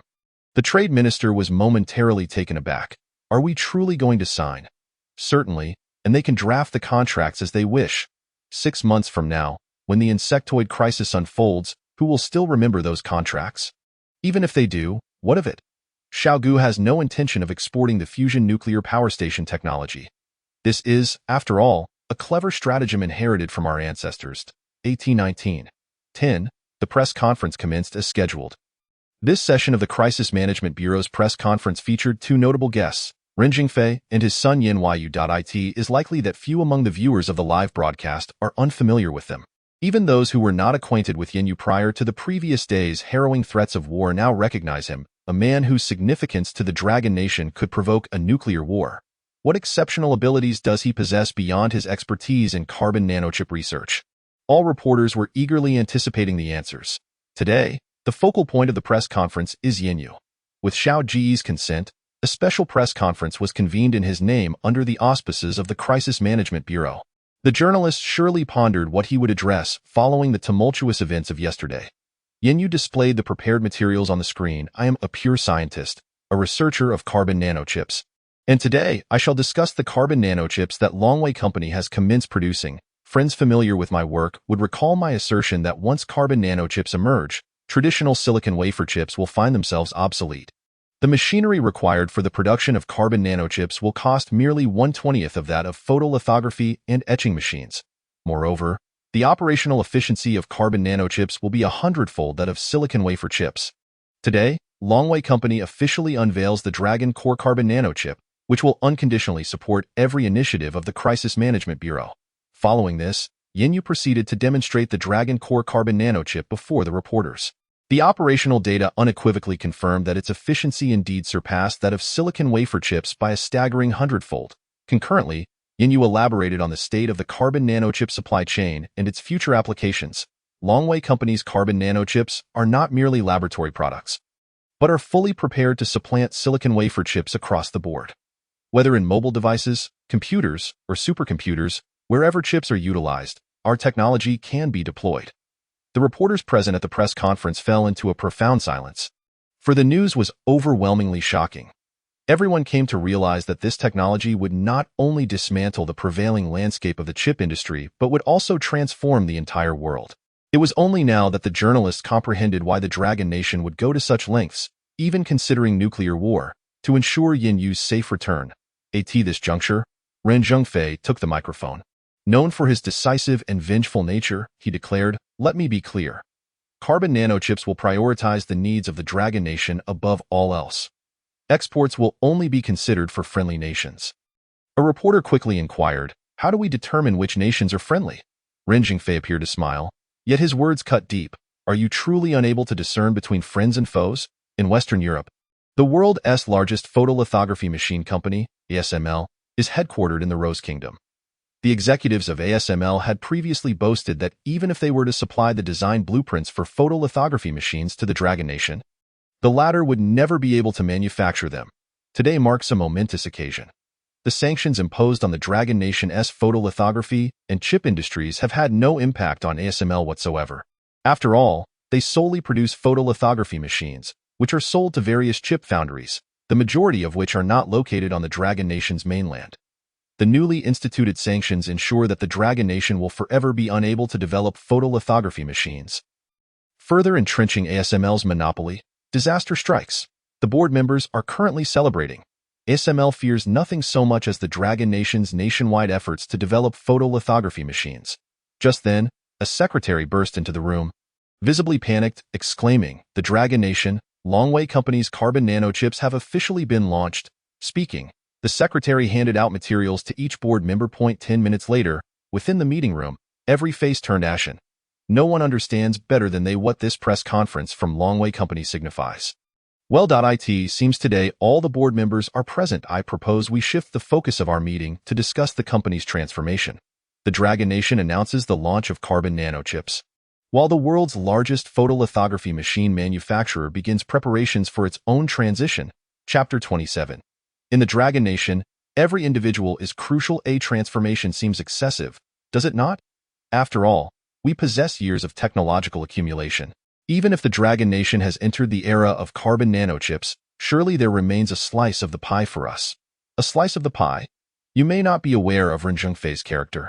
He is a vengeful individual. Previously, when Longway Company faced sanctions for its mobile phone production, it ultimately resulted in the sale of the entire company, and we played no small part in that. That was all forced upon by the Star-Spangled Nation. The Dragon Nation is surely aware of this. The upper echelons of ASML have devolved into chaos. A similar scenario is unfolding among their downstream foundries. Arguments, doubts, and a frantic search for survival. Many multinational corporations have also stepped forward at this juncture, issuing statements that their previous sanctions against Longway Company were all coerced, and that they had never intended to jeopardize their amicable relations with Longway Company. A post appeared on YouTube with the title, "After the Great Tsunami, am I the only one aware that the Dragon Nation's technological level has far surpassed ours?" To summarize briefly, the Dragon Nation accurately predicted the occurrence of the tsunami over 30 hours in advance. While we remained oblivious, the Dragon Nation announced the commencement of construction on a fusion nuclear power station. While we were still in a daze, the Dragon Nation has leapfrogged into the era of carbon nanochips. While we are still dreaming, what other technologies might the Dragon Nation be concealing? The post garnered countless responses. Never attempt to gauge an ancient Eastern civilization with a mere 200 years of history from across the ocean. The Dragon Nation grows stronger amidst sanctions. I truly do not understand why we are imposing them. Are you also idle? I am in the tsunami disaster zone. We require aid and medical teams. The internet erupted in discussions regarding the current technological capabilities of the Dragon Nation. In various nations, governments are now compelled to confront a more pressing reality, the grim tally of casualties. In the land of the rising sun, the Prime Minister's office has already deliberated on the matter of carbon nanotechnology, yet it appears that the East will face technological embargoes imposed by the Dragon Nation. While there may be room for negotiation in the future, The reports of casualties from various regions necessitate immediate and continuous updates. The East, being one of the first nations to issue tsunami warnings, is now faced with a devastating statistic. The number of reported casualties has reached 920,000. This figure is merely preliminary, and the toll continues to rise. The injured are countless. Indeed, Prime Minister, numerous coastal fishing villages have completely lost contact following the tsunami. And scientists estimate that the chances of survival for these individuals are exceedingly slim. The final death toll may well exceed 1.5 million. The Prime Minister's hair has turned significantly grayer in an instant. It is time for national mourning. As Prime Minister, I must take responsibility. The catastrophic tsunami demands accountability. In synchrony with the Stars and Stripes Nation, we shall condemn the Dragon Nation for concealing information about the tsunami. Perhaps this will momentarily sway domestic public opinion. However, once the fervor subsides and rationality prevails, it will become evident that this is but a fragile facade of lies, in the southern land. The newly appointed chancellor is grappling with the latest casualty figures reported by his country. 330,000. The capital itself has been completely submerged, forcing the chancellor to retreat inland. A national day of mourning is declared. During the previous chancellor's tenure, numerous sanctions against the Dragon Nation were enacted, but now they seem like mere jest in the wake of the tsunami. The southern land finds itself utterly incapable of self-reconstruction. Our only salvation lies with the Dragon Nation. The new chancellor, having previously served as ambassador to the Dragon Nation, possesses a nuanced understanding of the situation. A staff member inquires, "Chancellor, can we not seek assistance from the Stars and Stripes Nation?" The chancellor, furrowing his brow and deep in thought, recalls an old saying from the Dragon Nation. A clay Buddha cannot cross a river without ensuring its own safety. Currently, the Stars and Stripes Nation is akin to a clay Buddha stranded in midstream. In the Stars and Stripes Nation, the commander-in-chief has just updated his Twitter. The drawbacks of carbon nanotechnology are too numerous and untested in the market. It is utterly irresponsible to promote its commercial use. My good friend Jonathan's company has announced significant advancements in carbon nanotechnology. At this juncture, his aides urge him to make an official announcement regarding the casualty figures. However, upon seeing that number, 1.33 million, he hesitates. One could say that the entire West Coast has been obliterated. Will the loss of 1.33 million votes impact his re-election prospects? At this moment, the commander-in-chief is most concerned with how many of those votes were in his favor. After all, the West Coast has always been his stronghold. His aides, sensing the gravity of the situation, are reluctant to speak. It is evident that any display of proactive behavior at this juncture could swing the pendulum of public opinion in unpredictable directions. Just as the commander-in-chief remains indecisive, a university obtains the accurate casualty figures and releases them directly. The Stars and Stripes Nation becomes the only country on the Pacific coast not to officially announce the casualty count. The commander-in-chief faces a torrent of public outcry. Even within the military, high-ranking officials openly criticize his ignorance. Due to missile defense tests, the Stars and Stripes military has suffered the loss of 2 aircraft carrier battle groups. Frankly speaking, the Stars and Stripes has lost over half of its military strength in the Pacific. No, it is nearly annihilated. The cataclysmic tsunami sweeping across the Pacific has devastated Pearl Harbor, Guam, and more. The military forces stationed in the Pacific will be unable to regain combat readiness in the foreseeable future. In the Maple Leaf Nation, Chancellor True's emotions are particularly complex. 780,000. Moreover, nearly 70,000 at the sailing competition. No one survived. Domestically, there are calls for accountability. Had he not insisted on holding the sailing competition to debunk the Dragon Nation's exaggerated tsunami rumors, such a tragedy would surely have been averted. As for the carbon nanotech chips released by the Dragon Nation, the Maple Leaf Nation might as well forget about it. Their prospects are bleak. What should we do? Should we consult the commander-in-chief again? The aide who poses this question lacks conviction. If the commander-in-chief were reliable, the Maple Leaf Nation could have issued a tsunami warning at least 50 minutes in advance, potentially saving hundreds of thousands of lives. Should we then bow to the Dragon Nation? Everyone knows that the Dragon Nation excels in infrastructure development. The tsunami has obliterated everything along the Pacific coast. Only the Dragon Nation can facilitate rapid reconstruction. At 1955 in the Dragon Nation, foreign countries are engulfed in sorrow. The death toll from this tsunami is staggering. At this moment, blaming anyone is futile. We can only mourn the deceased. Yet, a message emerges from the Dragon Nation, reigniting the previously subdued online discussions abroad. The Dragon Nation is also in a state of national mourning for the tsunami victims. This announcement originates from the Crisis Management Bureau. In this unprecedented tsunami, a young hero has perished. His name is Wang Chong, a resident of Pingqing. He sacrificed himself to save an elderly individual from drowning, only to be struck by debris and succumb to the waves, leaving us forever in tribute. The Crisis Management Bureau has decreed a 3-minute national moment of silence at 20:00, wherever you are. Regardless of whether you knew this hero, please join in this solemn commemoration. Wang Chong will forever live in our hearts. At 20:00, the Dragon Nation comes to a complete standstill, with a population of 2.3 billion, regardless of location. People close their eyes to pay their respects to the hero. Such a scene, broadcast to foreign lands, ignites a firestorm online. The citizens of the Dragon Nation must be deranged. They mourn the loss of one individual while we have lost over 1 million without such displays of grief. Supporters of this sentiment declare that the Dragon Nation is merely attempting to provoke us. Look at our commander-in-chief, who remains hidden away, contemplating how to sanction the Dragon Nation and secure re-election, mourning one death as if it were the loss of millions. What on earth is wrong with this country? At 20:05, the Crisis Management Bureau issues an official obituary. The world remembers only the final statement. In the Dragon Nation, every life is of paramount importance. In the Dragon Nation, we pursue one singular objective: to protect every individual to the best of our ability. Chapter 28. The move to reclaim Xiao Island. As the Crisis Management Bureau releases news to the public, Xiao Ge is urgently formulating a plan with the military to reclaim Xiao Island. Thanks to prior preparations, our warships and submarines have taken preventive measures, resulting in minimal losses.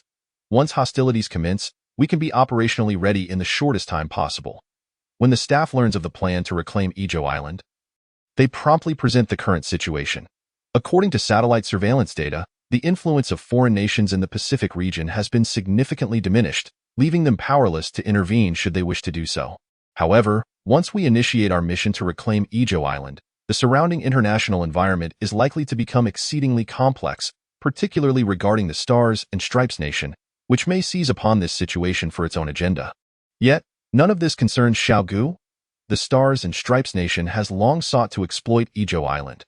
Whenever domestic issues arise that cannot be suppressed, they will inevitably attempt to divert attention by involving the Dragon Nation.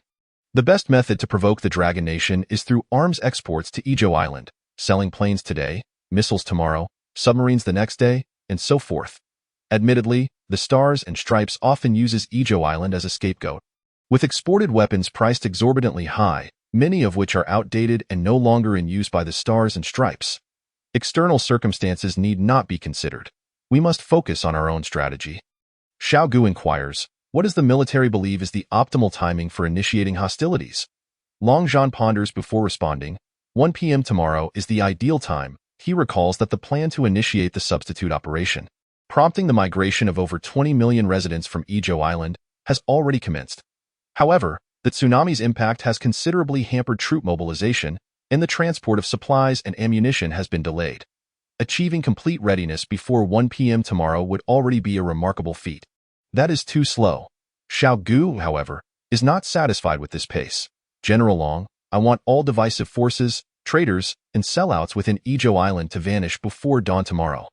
Can the military accomplish this? Long Zhan, typically known for his decisiveness, now gazes at Xiao Ge in astonishment.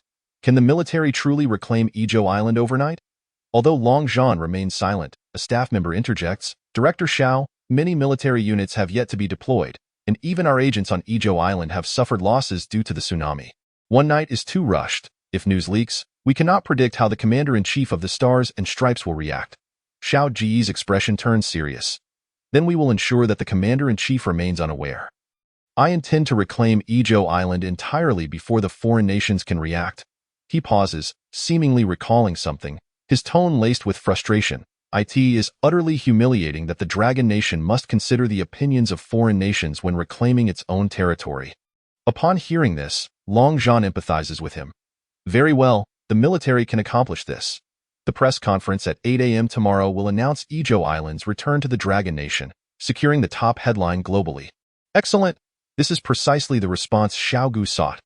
Long Zhan continued, stating that within the confines of Long Nation, there exists a list of traitors and collaborators from E Island.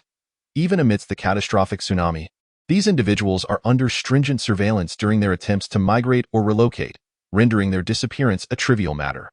This serves as Long Zhan's assurance. The operatives will swiftly sever all connections between E Island and foreign territories.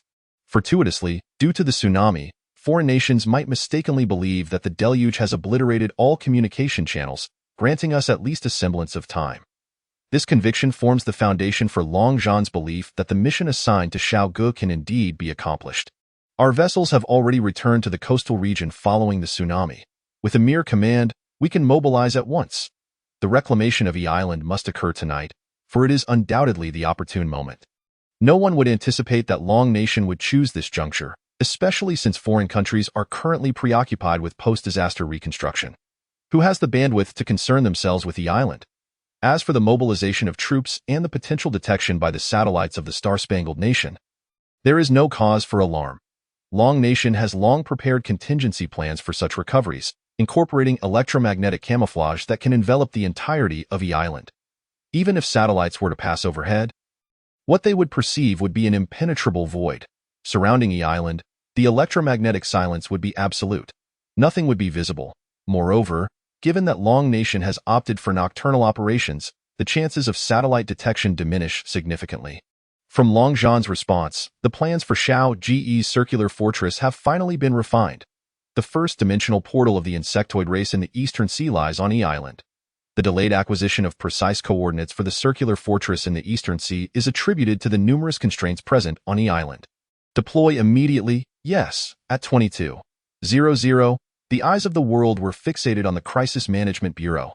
However, today, the Bureau appeared markedly quieter, lacking the frenetic activity that had characterized the previous day.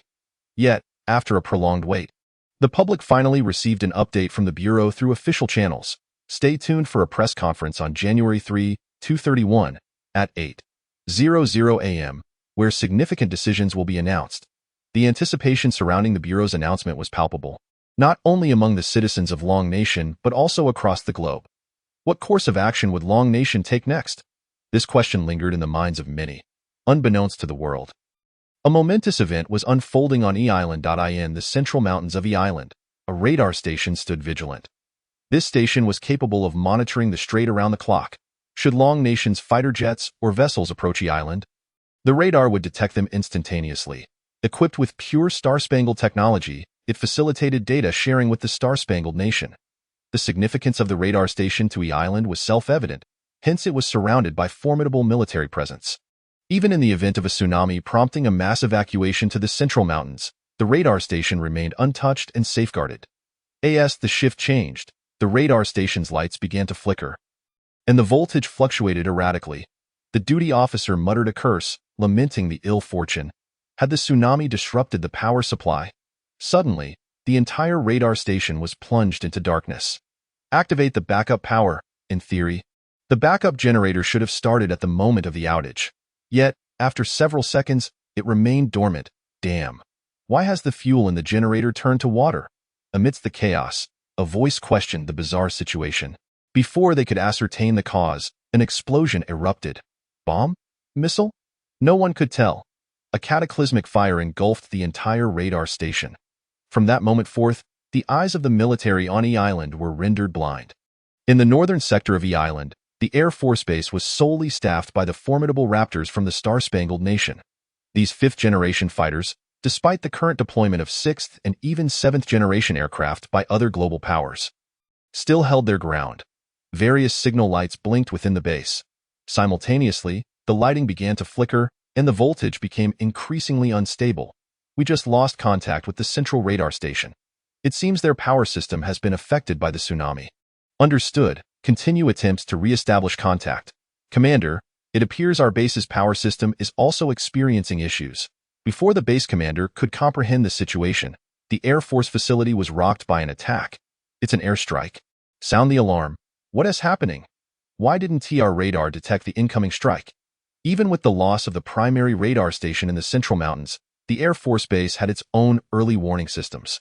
Why hadn't they detected the assault? Quick, activate the air defense missiles and shoot them down. Moments later, a report from the missile defense position arrived. All our missile warheads are empty. We cannot engage the enemy. The commander's eyes widened in terror. How is this possible? Who possesses such audacity to infiltrate my Air Force base undetected and sabotage everything? Chapter 29. Decapitation Operation. Traitors cleaned out. Chapter 30. Aspiration for Greatness. Mother. Your son is a dragon. Chapter 31. Official Announcement. Long Nation's Unification. Chapter 32. Announcement. Insectoid invasion. In 6 months, Long Nation has always been a formidable military power on land.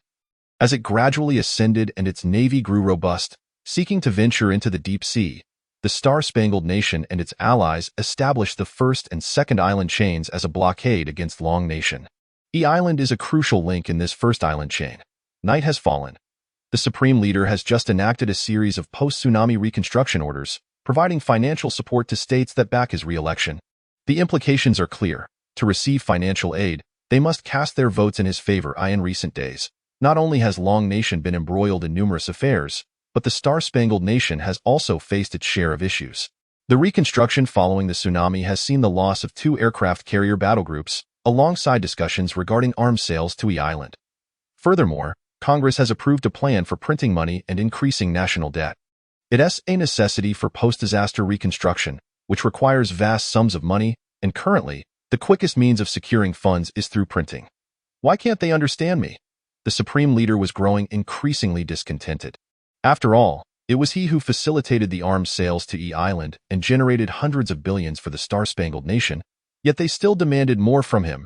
In the aftermath of the tsunami, criticism of the Supreme Leader intensified, naturally contributing to his growing ire.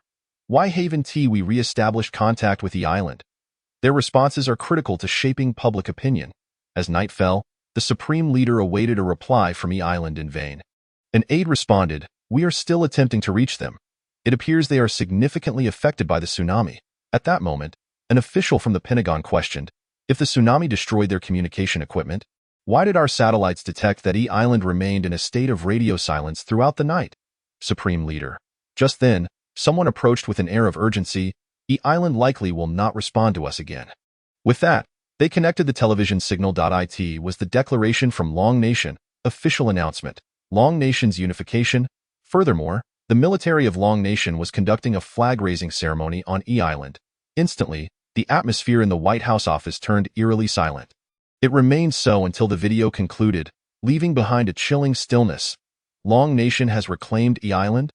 The Supreme Leader's face darkened, his expression deepening into one of profound contemplation. Are all of you at the Pentagon utterly incompetent? Can anyone explain why the Long Nation military is present on E-Island? Silence prevailed. After a prolonged pause, no one dared to respond. The satellites of the Star-Spangled Nation traverse above E-Island several times a day, yet failed to detect how Long Nation's forces managed to arrive undetected. The Supreme Leader stamped his foot in frustration, the floorboards creaking beneath him. Who can tell me how we are to resolve this? What do we do about the arms sales to E-Island? The legislation passed by Congress, the very act the Supreme Leader signed into law, was rendered moot by Long Nation's swift reclamation of E-Island. Was this not a resounding slap in the face? The Supreme Leader's countenance darkened further as he pointed accusingly at several high-ranking officials, bellowing, you, and you. Consider yourselves dismissed, effective immediately." After a brief pause, he added, quickly, "Gather all remaining aides. We must convene an emergency meeting to formulate a counter-strategy." Silence. After an extended moment, someone finally replied, "Supreme Leader, all the aides have just been dismissed." The Supreme Leader sighed. "Very well, without aides to convene, let us take to Twitter. Long Nation has instigated war in the Pacific region, slaughtering the innocent people of E-Island. Many freedom fighters from E-Island have fallen in pools of blood. Their sacrifice will not be in vain. The Star-Spangled Nation shall seek justice for you. The arms sales to E-Island remain valid. To support the freedom fighters in their continued struggle, we will explore all avenues to supply them with weapons. Long Nation must face due retribution. Maple Leaf Nation. Consul True did indeed wish to express his stance, yet his current capabilities simply do not permit such a declaration. The domestic outcry against him has already reached the consulate itself. Within mere minutes of the Dragon Kingdom announcing the reclamation of Ijo Island, Major nations across the globe hastily voiced their opinions, either in support or condemnation of the Dragon Kingdom's actions amidst the devastation of the tsunami. Nations aligned with the Stars and Stripes naturally fell into the category of condemnation, while others, like the Eastern Isle, adopted a more ambiguous position. Conversely, the Tsarist nation to the north and the Iron Brotherhood to the west promptly extended their congratulations to the Dragon Kingdom. In response to the blatant threats from the leader of the Stars and Stripes, the Dragon Kingdom refrained from issuing an official reply. Rather, a chief editor from a Dragon Kingdom newspaper commented beneath the leader's tweet, "Mr. Leader, your nation has 51 states, of which 13 have explicitly called for a referendum on independence. Please do not obstruct their pursuit of freedom." And that was it. The sole response from the Dragon Kingdom was encapsulated in this remark. The editor's words, though not representative of official stance, seemed to echo it nonetheless. The implication was clear.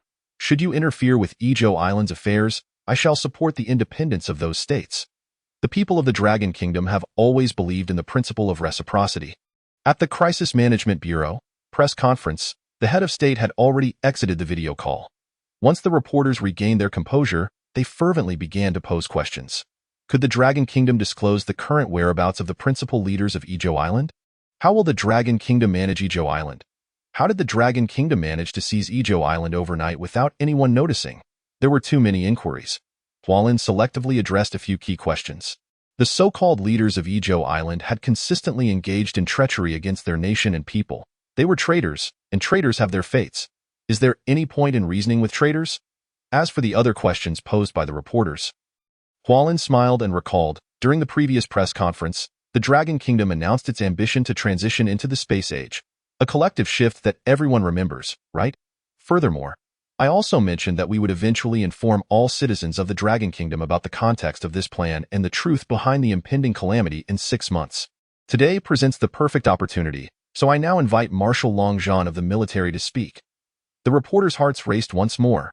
The Dragon Kingdom's declaration of entering the space age seemed exceedingly suspicious. As for the claim of a global catastrophe in 6 months, no one paid it any mind.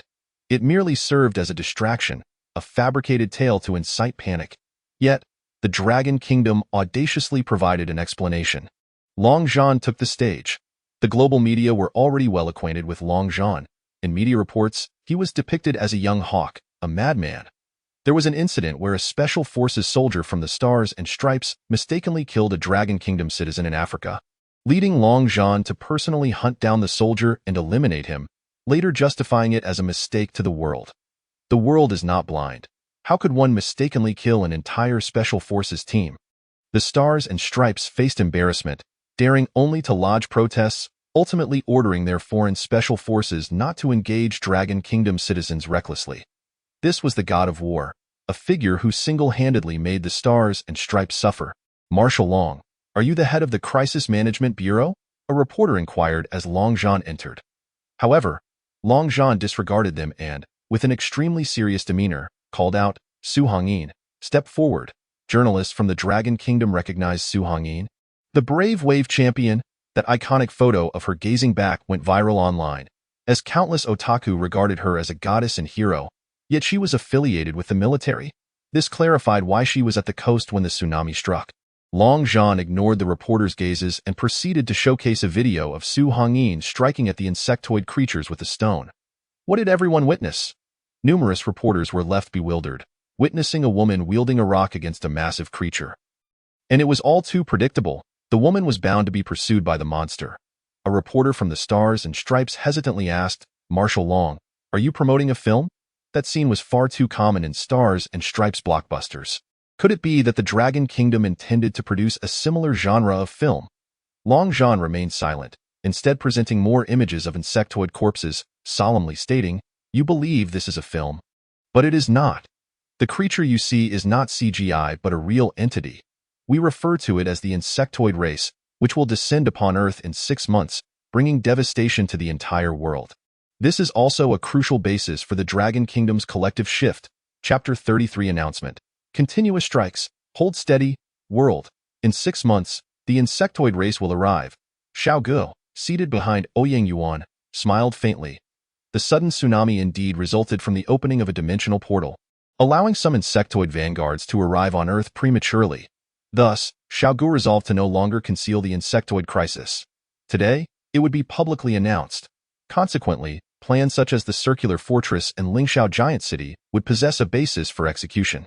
The citizens of the Dragon Kingdom would come to understand why the nation abruptly shifted its course. The populace trusts the decisions of its leaders, who would naturally not conceal any information from the people. However, when Long Zhan mentioned the arrival of the insectoid race in 6 months, the entire press conference hall fell into a state of disbelief, followed by uproarious laughter. Marshal Long, you just used the term insectoid. Is that not from Blizzard StarCraft? Although Long Zhan recognized the sarcasm in the reporter's words, he earnestly replied, indeed. When Xiao Ge initially spoke of the insectoid crisis, he also used StarCraft as an analogy, as it was the most vivid and rapid way to instill an impression of the insectoids. The foreign reporters fell silent. Moments later, another reporter queried, Marshal Long, do you believe today's press conference is overly serious, hence you deliberately introduced such remarks to lighten the atmosphere? Marshal Long, has the Crisis Management Bureau signed any collaboration agreements with Blizzard to promote StarCraft? Is this young lady a spokesperson for StarCraft in the Dragon Kingdom? Was that video you just released the latest opening animation for the game? Would foreign reporters believe in the so-called insectoid crisis? No, they did not believe it. Even if Long Zhan asserted it, they found it preposterous, especially since it involved the insectoids from StarCraft. The existence of life beyond humanity in space remained unproven. Yet the Dragon Kingdom claimed that insectoids would descend upon Earth. How laughable. Nevertheless, compared to the foreign reporters, the journalists from the Dragon Kingdom remained remarkably composed. They understood that the nation's leaders would never jest about such matters. Thus, the establishment of the Crisis Management Bureau began to make sense. The situation at the press conference was broadcast live. In an instant, the Dragon Kingdom's online platforms erupted. New trending topics emerged.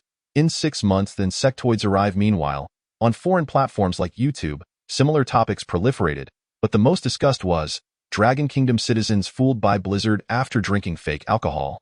Of course, the online verbal battles did not hinder the press conference. Long Zhan did not respond to the reporters' inquiries but continued, I believe everyone is already aware that the construction of the Circular Fortress is aimed at combating the insectoid crisis. Yet this is far from sufficient. With that, Long Zhan produced a blue book and began reading aloud. I hereby announce that the Dragon Kingdom, in response to the insectoid crisis, will undertake a comprehensive military expansion. Enlisting 50 million troops, effective immediately, enlistment offices nationwide will commence operations, completing recruitment within 7 days. The atmosphere, which had been animated, fell abruptly silent. A hush enveloped the room, time seemingly frozen. All reporters felt the weight of the moment. 50 million recruits, 50 million? Only when Long Zhan reiterated the figure did the reporters confirm they had not misheard. Yes, the Dragon Kingdom aimed to complete the enlistment of 50 million troops within 7 days. The Stars and Stripes may be the world's foremost military power, yet their total armed forces number merely 2 million. The Tsarist nation may be regarded as the world's most formidable country, yet their military strength totals around 1.7 million. Meanwhile, the Dragon Kingdom currently boasts a military force of approximately 2.6 million, yet now, the Dragon Kingdom boldly declared its intent to recruit 50 million. This implies that the military strength of the Dragon Kingdom would surpass the combined total of all military forces worldwide, 50 million troops. How would the Dragon Kingdom sustain such a force? Against whom would they deploy 50 million troops? If it were merely for defensive purposes, such numbers would be unnecessary. Journalists familiar with international affairs quickly grasped the underlying truth. The so-called insectoid crisis was merely a facade. The Dragon Kingdom aimed to leverage this situation to bolster its military. The true objective of the Dragon Kingdom was not to confront the alleged insectoid threat, but to seize control of the entire world. Some reporters discreetly began to infuse their perspectives into their reports, disseminating this information to every corner of the globe. But this was only the beginning. As all the journalists at the press conference were engulfed in the staggering figure of 50 million, rendered speechless by the shock, Zhang Chenghao took the microphone from Long Zhan, a man of academia. He immediately delved into the subject at hand. As everyone could see, Longguo plans to construct 100 towering cities on its territory, each capable of accommodating at least 30 million inhabitants. This ambitious initiative is dubbed the Lingxiao Plan. The previously mentioned fusion reactors will provide a continuous energy supply for these metropolises. Moreover, each city will be fortified with colossal walls. standing 500 meters high and 100 meters thick to defend against the insectoid menace. What I am presenting to you now is the initial design draft of the Lingxiao cities. With detailed construction plans to be unveiled in a few days, to expedite the construction of the Lingxiao cities, each one will require a workforce of at least 8 million workers. As for the recruitment and allocation of labor, the Ministry of Internal Affairs will issue a comprehensive statement. After delivering these words in a remarkably composed manner, Zhang Chenghao exited the stage. For those at the Crisis Management Bureau, their conviction regarding the insectoid crisis was unwavering. They had already been astonished by these plans 2 days prior, and now, a barrage of news continued to erupt.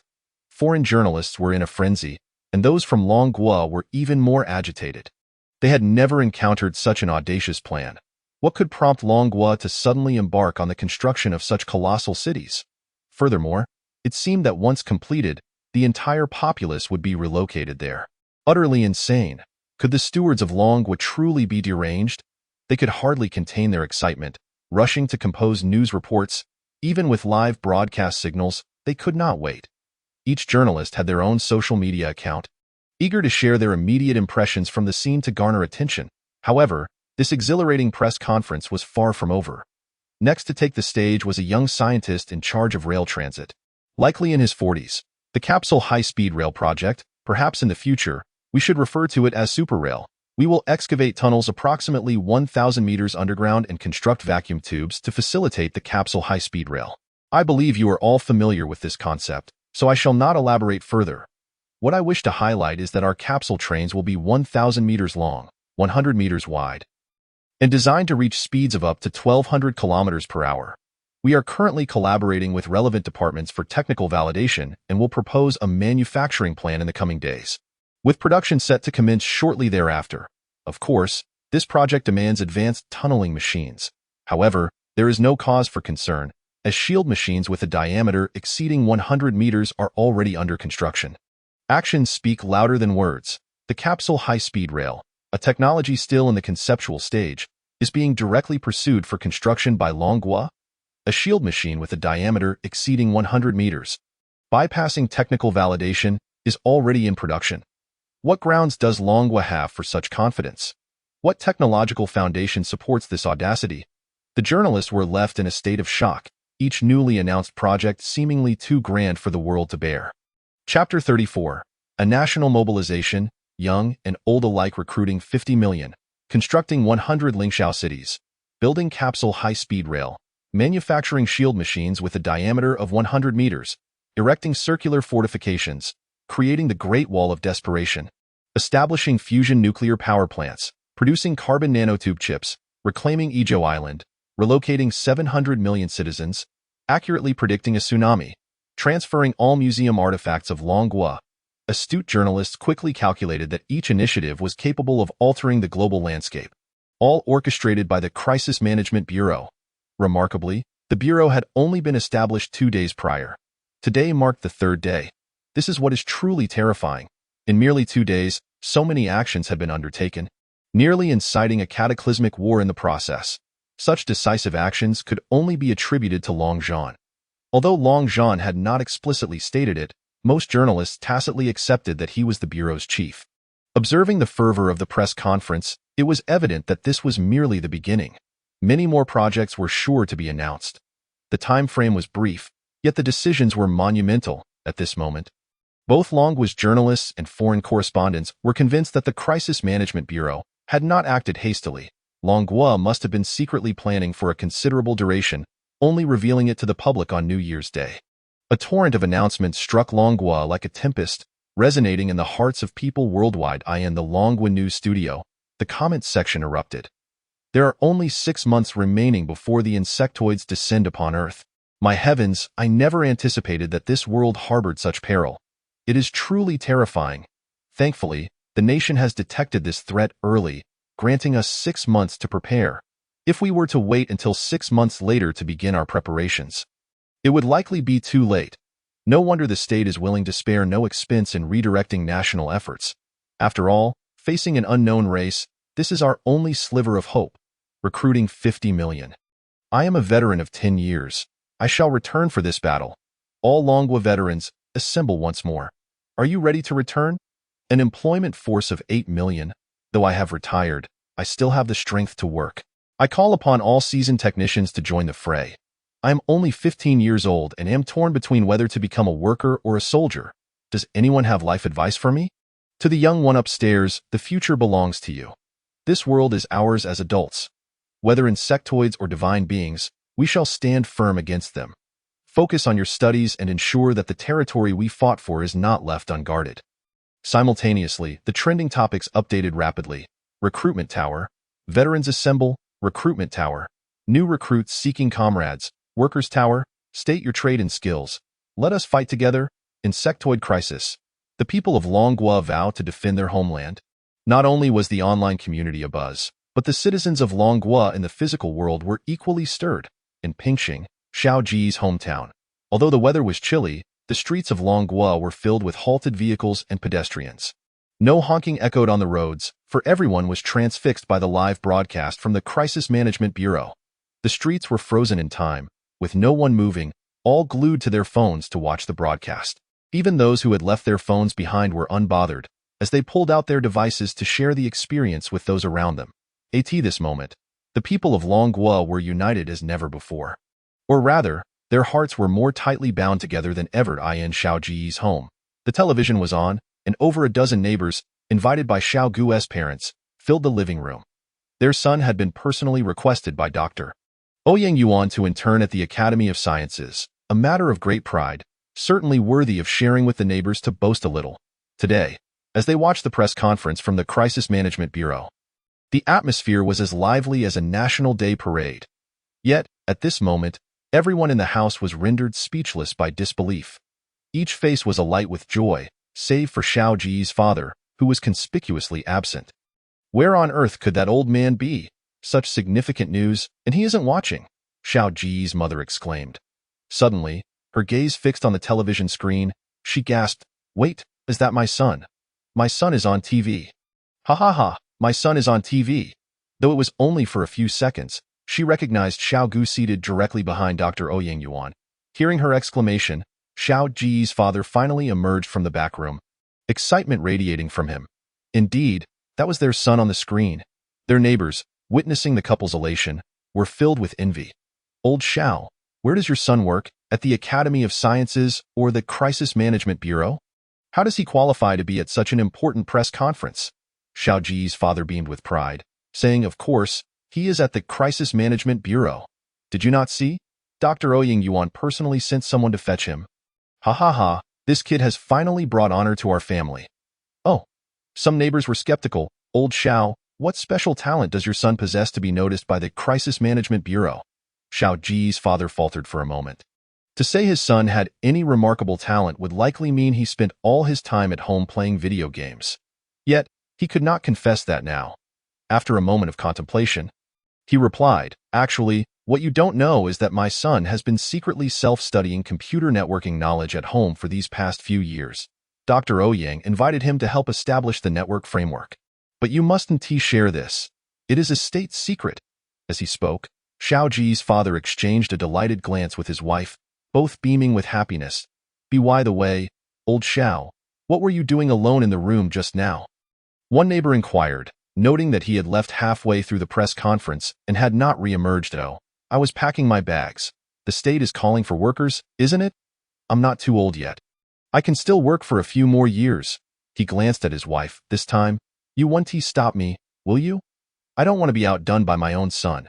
Indeed, their son, Xiao Ge, has already joined the Crisis Management Bureau. He cannot bring shame upon his family. Xiao Ge's mother hesitated briefly before exclaiming, "Get out, get out, get out. You go. I, along with my sisters, will sign up to see if they need medical personnel. I shall make a comeback too." Xiao Ge's mother was once a nurse at a hospital. "How wonderful! Our family shall reunite on the battlefield." At that moment, the neighbors' expressions darkened. "Old Xiao, who do you think you are looking down upon? Enough of this, we're laying our cards on the table. Our family is enlisting too. Let me tell you, my son is already in the army." Such a scenario is not limited to Xiao Ge's family. Families throughout Pingxing and even across the entirety of Longhua are enacting the same drama. We can observe that although they are ordinary, they possess a remarkable and fervent affection. a Pinching Academy.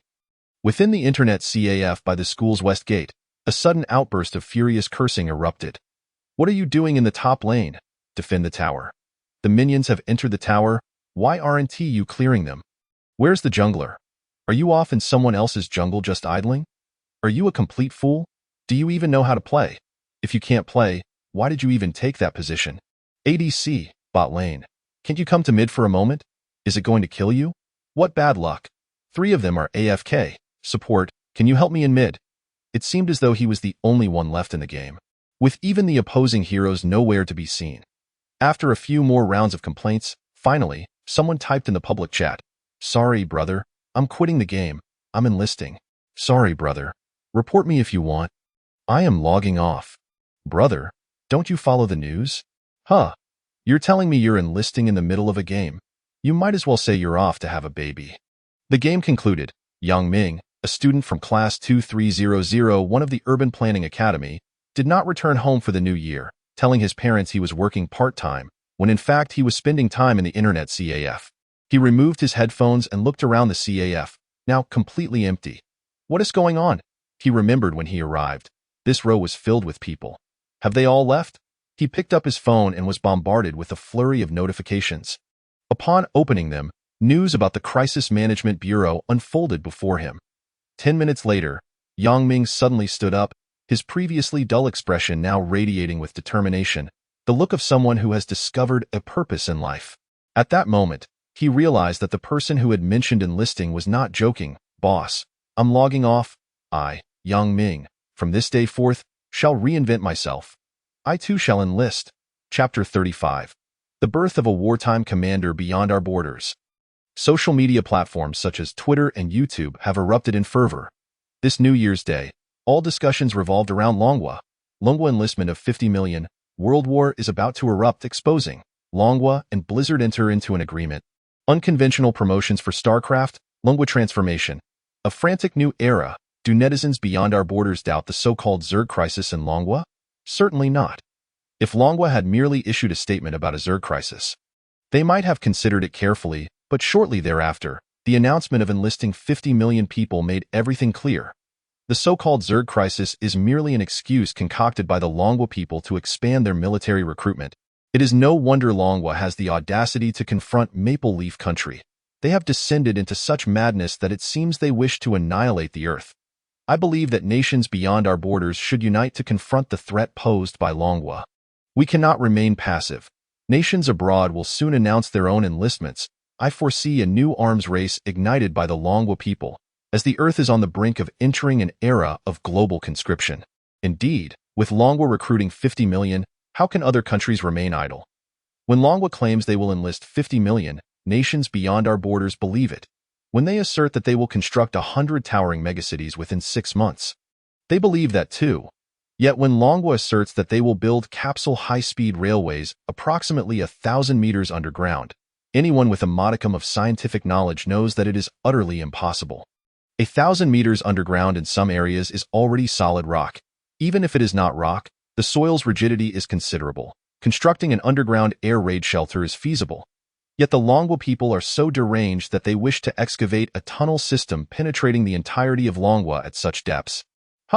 It would be impossible even in 100 years. Let us put it this way.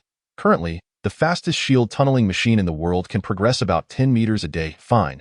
Let us assume Longhua is so impressive that they can produce a tunneling machine capable of advancing 100 meters a day. Now, take out Longhua's map and calculate how long it would take to tunnel through the country. The world's largest tunneling machine has a diameter of 20 meters and a length of 130 meters. Do the Longhua people really believe that high-tech products are merely a simple accumulation of technology? Fine, let us assume Longhua has indeed created such a colossal tunneling machine. What about the power system? The energy system? Nuclear power, perhaps? As for the capsule high-speed railway, do I even need to elaborate? Even the author of the three-body problem wouldn't dare write such a thing. A speed of 1,200 kilometers per hour. And with such a size, netizens beyond our borders succinctly summarized. If Longhua can create these things, all foreign nations should collectively livestream eating excrement. Yes, kneeling while eating excrement. In stark contrast to the fervent discussions among netizens. The governments of foreign nations exhibited a much cooler demeanor. To the north of Longwa lies the Great Khanate. They have already rejected Longwa's request to construct a circular fortress across borders, prompting Longwa to build the Great Wall of Despair. Later, when Longwa reclaimed Xiao Island, officials throughout the Great Khanate trembled in fear, reluctant to utter a word. For over a century ago, the Great Khanate separated from Longwa. At this very moment, they are engulfed by the dread of impending annihilation. Prime Minister, could Longwa's enlistment of 50 million be aimed at us? In Peacock Country, they have always considered themselves on par with Longwa, believing that whatever Longwa can achieve, they can surpass. Indeed, if one were to argue where Peacock Country excels over Longwa, it would be in population. In recent years, Peacock Country's total population has surpassed that of Longwa, claiming the title of the world's most populous nation. The Prime Minister's office had not heard of any other projects from the Crisis Management Bureau. They only caught wind of Longwa's plan to enlist 50 million. Thus, the Prime Minister promptly announced that within the next month, Peacock Country would also enlist 50 million, with 20 million soldiers stationed to the north. The northern border of Peacock Country lies adjacent to Longwa, where they are amassing troops of 20 million.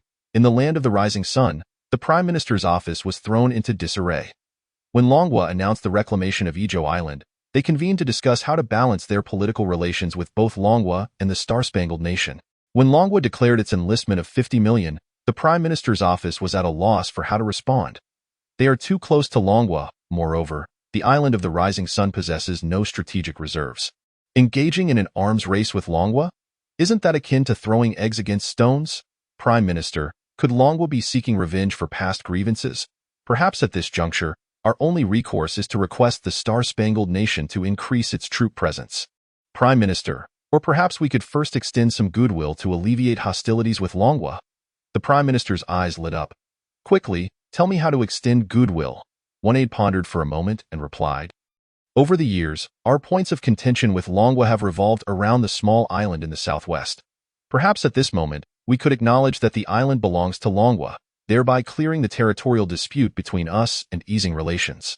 Another aide chimed in. That makes sense. Moreover, regarding historical grievances, we should apologize where necessary and compensate where due.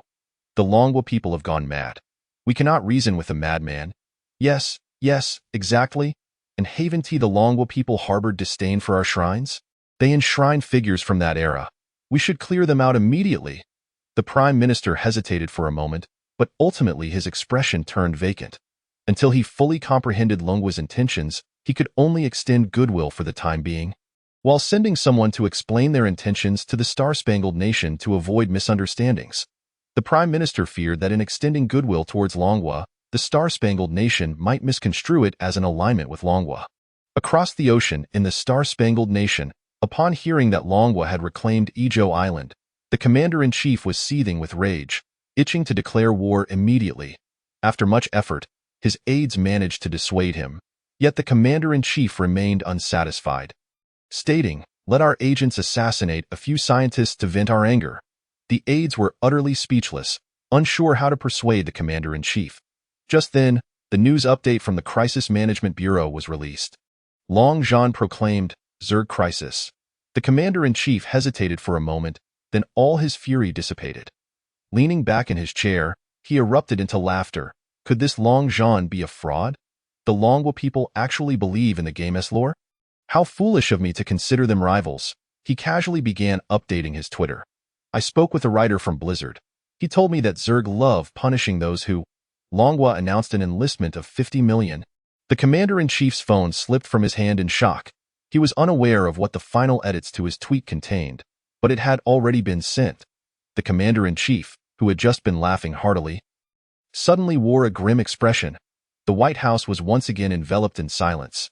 Everyone knew the commander-in-chief was about to explode with fury. Yet, a quarter of an hour later, the commander-in-chief's eyes suddenly brightened, all traces of worry and distress vanishing from his face. If I become the wartime commander, will that not guarantee my re-election?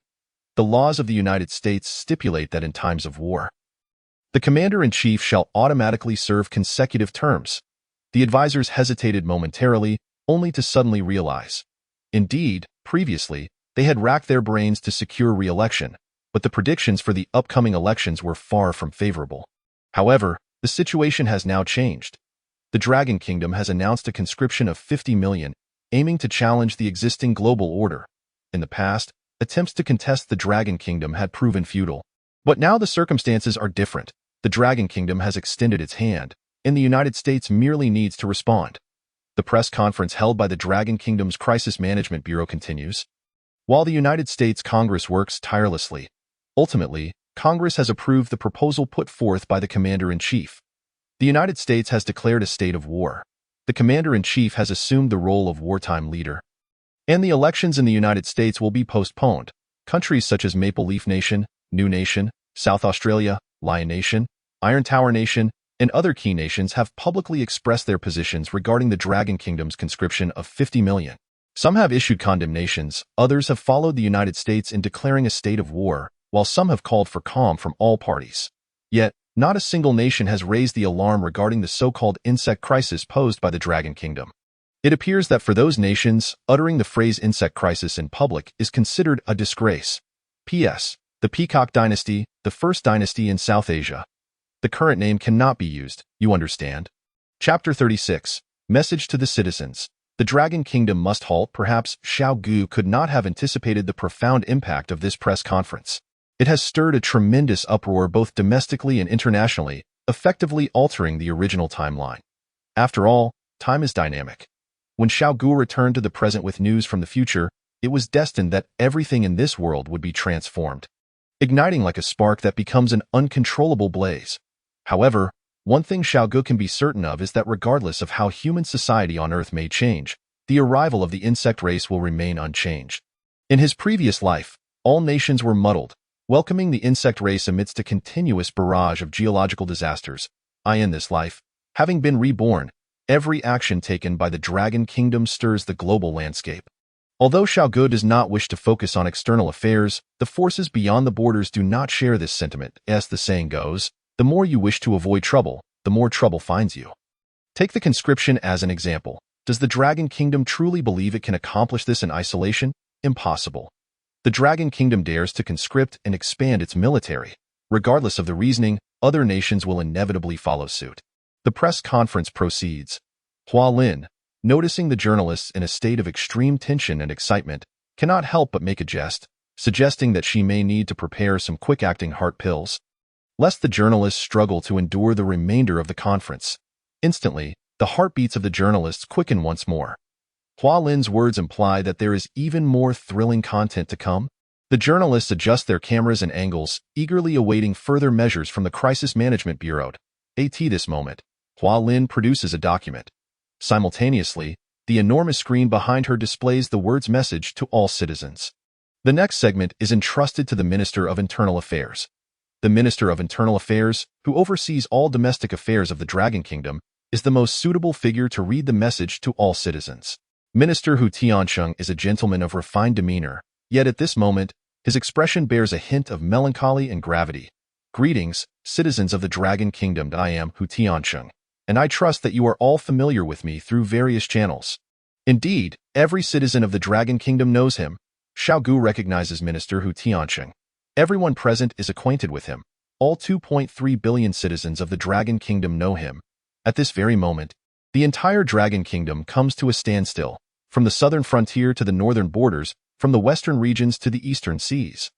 Regardless of where a citizen of the Dragon Kingdom may be or what they may be doing at this time, they are all intently listening to Minister Hu Tiansheng's address. In 6 months, the arrival of the insect race has been confirmed by our most esteemed scientists.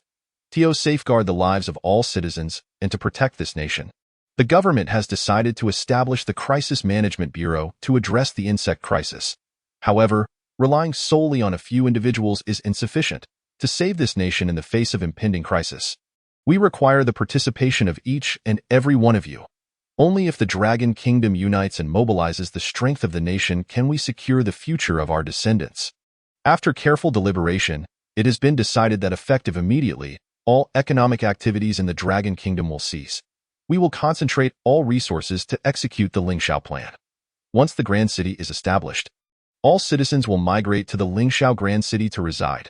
We need the citizens of the Dragon Kingdom to unite as one, to face the challenges together. This is the message to all citizens. It is announced that from today onward, all economic activities in the Dragon Kingdom will halt, and the nation will devote its efforts to the Lingxiao plan. The total economic output of the Dragon Kingdom had already surpassed that of the United States 2 years ago, making it the world's leading economic powerhouse. Yet now, the Dragon Kingdom declares it will cease all activities. Do you recall those passionate years? From this day forth, all citizens of the Dragon Kingdom will once again ignite their fervor. Everything the Dragon Kingdom undertakes is for the defense of these 2.3 billion descendants. A journalist from the Dragon Kingdom listens intently to the Minister of Internal Affairs, overwhelmed with emotion and at a loss for words. Suddenly begins to hum the opening notes of the national anthem. Instantly, all the journalists around him begin to sing along. Within the entire venue, every citizen of the Dragon Kingdom joins in song. Through the live broadcast, all 2.3 billion citizens of the Dragon Kingdom also start to sing the national anthem, spontaneously and willingly. At this moment, singing for the motherland is the only way to express their emotions. No other words can convey what is in their hearts. In truth, the impending halt of the Dragon Kingdom's activities had already been anticipated by the journalists following the announcements made by Long Zhan and others regarding the plans. When the circular fortress was unveiled, it required 500,000 workers. Now, each Lingxiao Grand City necessitates 800,000 workers. With 100 Grand Cities, that amounts to 800 million workers, not to mention the military's conscription of 50 million.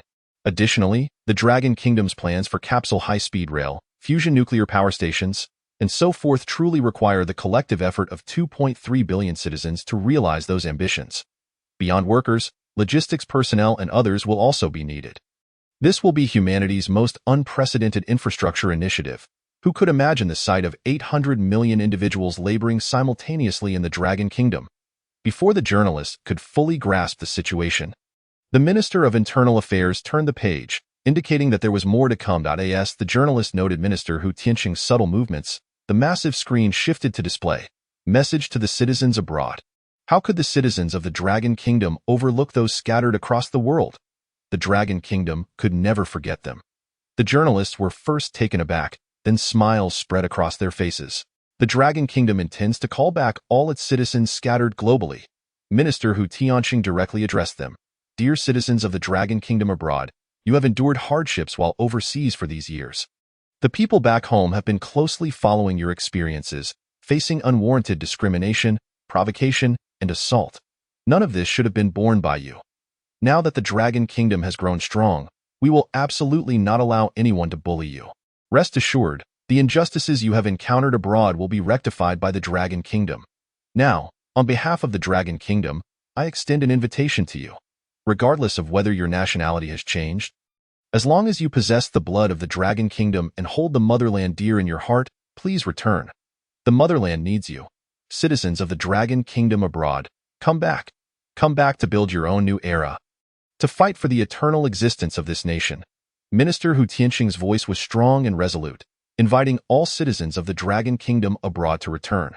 Simultaneously, he added, as long as you wish to return, no matter where you are in the world, the Dragon Kingdom will find you and bring you home. But I must clarify one thing.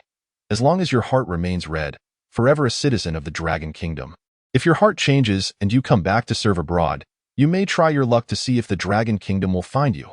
Do not worry about whether foreign nations dare to obstruct your return. Coming home is your freedom. Remarkably, the live broadcast at that moment shifted to Dragon Zhan, the military's fiercest leader, creating a seamless transition. While it was stated that no one would dare obstruct their return, here was the most formidable combat leader of the Dragon Kingdom on screen. Some foreign organizations, even if they wished to prevent the return of citizens to the motherland, would now need to think twice.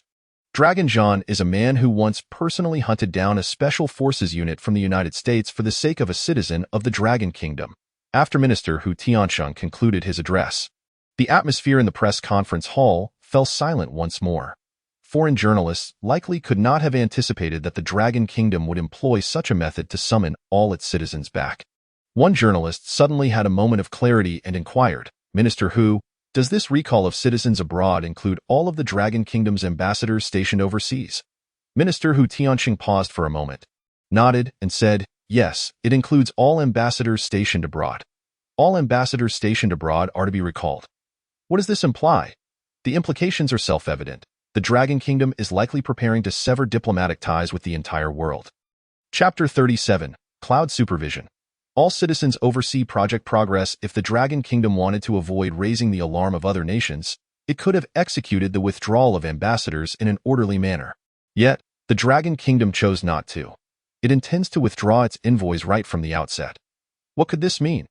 A journalist, astonished, inquired, if even the ambassadors abroad are being recalled, how will the Dragon Nation maintain its diplomatic relations with other countries?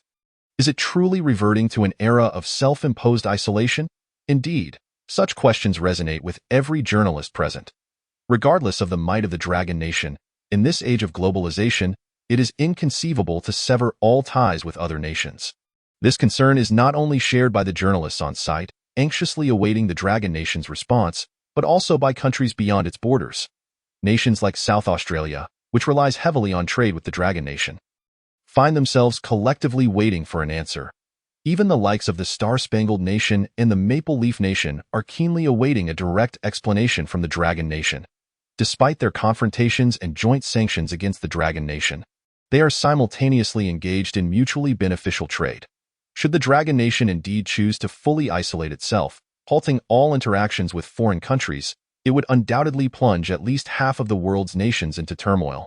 This is especially true for third-world countries reliant on raw material exports, as only the Dragon Nation possesses the capacity to consume their goods. While the Peacock Nation boasts the largest population globally, the Dragon Nation remains the world's most substantial consumer market. Should the Dragon Nation close its borders, industries such as mobile phones, automobiles, and aircraft manufacturing would face immediate collapse. As Hu Tianqing prepared to respond to the journalist's query, a reporter from the Peacock Nation abruptly interjected, "Ladies and gentlemen, we have a short video from within the Peacock Nation that has already garnered over 300 million views. May we take a moment to share it?" Hu Tianqing glanced towards Xiao Ge, who nodded in agreement, allowing the reporter to proceed. The video was recently released by the Prime Minister of the Peacock Nation. Clearly, the Prime Minister was likely at home, eagerly watching the live broadcast. "Greetings, everyone. Should the Dragon Nation choose isolation, the Peacock Nation will become your primary market option. We possess a vast population, expansive landscapes, and an endless consumer market." Instantly, the venue erupted into a cacophony of noise. As the Prime Minister's message was unequivocally aimed at seizing the market vacuum left by the Dragon Nation's potential withdrawal, it seamlessly aligned with the Crisis Management Bureau's press conference. Hu Tianqing, having momentarily paused, allowed the Prime Minister's declaration to overshadow the proceedings, signaling the intention to assume the mantle previously held by the Dragon Nation. The arrival of the Peacock Nation's journalists was evidently a strategic move to promote their own nation. With ulterior motives glaringly apparent, they even took the opportunity to inquire, "What is the Dragon Nation's response to this matter?" Hu Tianqing chuckled, acknowledging that the Peacock Nation's ability to open its market is a boon for all nations. "However," he cautioned, "I must advise everyone to refrain from installing any apps on their phones upon entering the Peacock Nation." The venue erupted once again into a frenzy, while the expression on the Peacock Nation's reporter soured. The Peacock Nation had sanctioned the Dragon Nation's mobile applications, creating a blacklist, and their actions stood out as brazenly audacious. To any observer, utilizing state mechanisms to undermine another nation's products is both childish and laughable, a reaction akin to a child lashing out at flowers along the roadside after losing a fight. Hu Tianqing's remarks were a pointed jab at the Peacock Nation's poor taste. The Dragon Nation's objective in repatriating its citizens is not to sever ties with the world, but rather to safeguard its populace in light of the looming insect crisis. To put it plainly, the outside world is perilous. It is prudent for them to return home and take refuge. Xiao Ge was taken aback by the minister's statement. Such a display of rhetorical finesse was a testament to the art of communication, effectively offending all foreign nations with a single phrase. The outside world is indeed fraught with danger. This stark truth was evident, as the journalists in attendance appeared ready to confront Minister Hu Tianqing. However, Hu Tianqing deftly sidestepped any confrontation. 2 Official notices to the citizens were issued, marking the conclusion of the press conference. From 8 o'clock until now, at 11, an abundance of information had been disseminated. Ultimately, Ouyang Yuan rose to speak, likely to inspire the scientific community of the Dragon Nation to embody a spirit of exploration and resilience in preparation for the imminent insect crisis in 6 months. Ouyang Yuan's appearance was orchestrated by Xiao Ge, who understood that the world was abuzz with speculation regarding the identity of the Crisis Management Bureau's leader, with public opinion leaning towards either Long Zhan or Ouyang Yuan. With Long Zhan having appeared, it was only fitting that Ouyang Yuan follow suit. Let those with idle time speculate further. As anticipated, even before Ouyang Yuan could conclude his statements, a reporter eagerly posed the question, Dr. Ouyang, can you disclose whether you or Marshal Long Zhan is leading the Crisis Management Bureau? A silence ensued, with no one responding, which served as a strategic maneuver by Xiao Ge. The Dragon Nation is rife with foreign spies, often masquerading as innocuous individuals, yet when the moment calls for it, they would not hesitate to unleash chaos upon the capital. Hence, Xiao Ge's intention was to draw out any lurking espionage organizations by using the identity of the Crisis Management Bureau's leader as bait. While Long Zhan need not worry excessively, Professor Ouyang Yuan must ensure his safety through discreet protection. Once Dr. Ouyang concluded his remarks, the personnel from the Crisis Management Bureau began to exit. The morning's press conference primarily served to inform the citizens of the Dragon Nation about the nation's forthcoming direction, while simultaneously broadcasting to the world that the citizens of the Dragon Nation would soon return home, and no one should obstruct their return. Now that this objective was achieved, they would resume their respective duties, leaving any subsequent inquiries to Hualin. The Crisis Management Bureau had activated social media accounts across all platforms, recognizing that in this digital age, social media serves as the most effective means of engaging with the citizenry. Following the press conference, the Bureau's follower count skyrocketed, surpassing a Guinness World Record of 1.93 billion. This figure signifies that anyone in the Dragon Nation with internet access became a follower of the Crisis Management Bureau. Is the Network Information Department ready? Xiao Ge inquired upon returning from the press conference. A staff member approached, burdened with a plethora of materials, affirming, everything has been set up. Starting from the afternoon of the 1st, they will deploy live streaming equipment to 100 locations for the Lingxiao Megacity project, and the construction sites for the Circular Fortress plan are also equipped with live streaming devices. Moreover, the Shield Tunneling Machine Manufacturing Workshop and the Capsule High-Speed Rail Technology Verification Site are similarly outfitted for live broadcasts. However, a hint of uncertainty flickered in the speaker's eyes as he hesitated. Group leader Xiao, do we truly need to live stream to the entire populace? This is an unprecedentedly vast undertaking, and should any mishap occur, it may result in public unrest and negative repercussions. You are mistaken, Xiao Ge interjected, waving his hand to silence the speaker. The citizens of the Dragon Nation fear not failure. What they dread is ignorance and disconnection. A continuous live stream, 24 hours a day, is essential for ensuring that all Dragon Nation citizens are aware of our actions, what our nation is doing, and what our fellow countrymen are engaged in, with the construction of 100 Lingxiao megacities underway. At least 800 million people will be dispersed nationwide, and our goal is to facilitate visibility of each other's progress through live streaming, enabling mutual oversight and fostering healthy competition. This encapsulates Xiao Ge's objective, to employ technology to broadcast the progress of all national projects, thus presenting the most genuine situation to the populace. If workers tire on one site, they can check on others, thereby cultivating a spirit of positive competition. Update all social media accounts with the live streaming links, he commanded. Moments later, all accounts of the Crisis Management Bureau had been refreshed with the announcement. Cloud monitoring. The Crisis Management Bureau invites you to oversee the progress of all construction projects. Beneath the link, multiple streaming portals corresponding to each Lingxiao megacity's construction site were established. However, upon entering, viewers would find not construction footage, as most sites were still barren and awaiting the arrival of workers before any updates could be made. Chapter 38. The return of overseas citizens to the Dragon Nation. The press conference held by the Crisis Management Bureau continued, but it was now in its concluding phase, resulting in a natural decline in interest. Yet, beyond the borders, the real drama was just beginning. The Dragon Nation announced its intention to close all embassies abroad, and while the official reactions remained to be seen, the citizenry of foreign nations was already growing restless. It was certain that the embassies of the Dragon Nation abroad would be surrounded by countless foreign individuals protesting, demanding, "Please, do not leave. The Dragon Nation must not go." In a matter of moments, people around the globe began to realize how integral the Dragon Nation had become to their lives. Previously, they had chanted slogans and organized boycotts against Dragon Nation products, only to discover that, after extensive resistance, the world had only the Dragon Nation's goods, affordable and of excellent quality.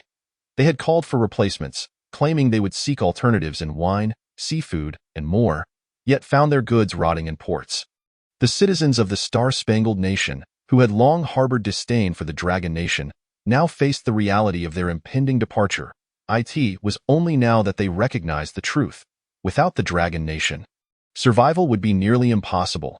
As they prepared to dine at a familiar Chinese restaurant at noon, they approached only to discover that it had already closed its doors, with a considerate notice posted at the entrance advising patrons not to linger any longer as the establishment had returned home. In the blink of an eye, what once flourished across various industries now lay desolate, akin to locusts ravaging the land. A foreign friend clutched the arm of a compatriot from the Dragon Kingdom, incessantly lamenting, "What shall I do now that you have departed? My spicy chicken cubes, my fragrant bullfrog, my mouth-watering chicken all gone," to which the dragon compatriot simply replied, "I must return home." Of course, this was but a fragment of life beyond our borders. Countless similar scenes were unfolding across various foreign nations. Rather than sorrow, there was a sense of joy, for the nation was summoning us back. We must return home.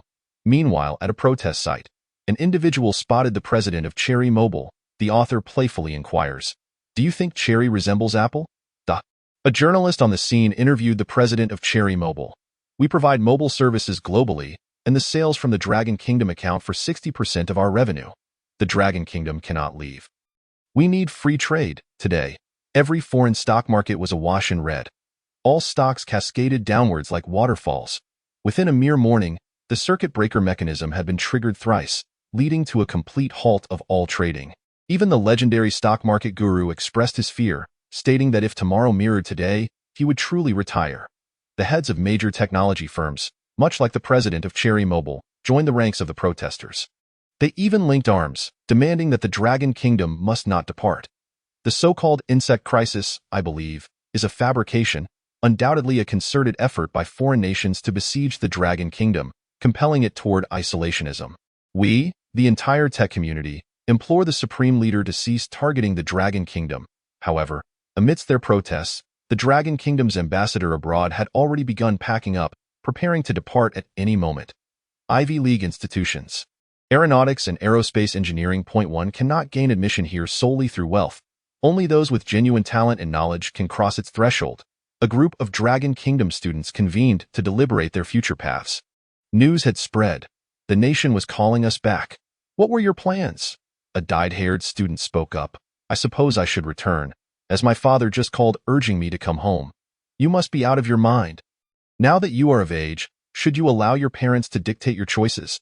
Do you not know whether you wish to return?" After a moment of silence, the dyed-haired student added, "In truth, I sense something is amiss in the Dragon Kingdom. Otherwise, such absurd notions like the insect crisis would not be uttered, nor would all embassies be recalled." Instantly, the others were stirred. Returning was inevitable, but not at this moment. At least until the domestic issues were resolved, ensuring a conducive environment for research before we make our way back. Indeed, we have received an Ivy League education after all. By the way, have you seen Xiong Ge? In this dormitory of 4, their camaraderie was strong, and they typically made decisions collectively. They resolved to wait until conditions improved within the Dragon Kingdom before returning, and of course, they needed to inform their other roommate. Turning around, they spotted a robust young man standing at the simple doorway, Xiong shouting, "When did you return? Why didn't you say anything?" Xiong shouting, renowned within the Ivy League for his exceptional reputation, was an aeronautics student with aspirations of becoming an astronaut, for which he had cultivated a remarkably fit physique. "While you were deliberating on staying in the United States, I returned."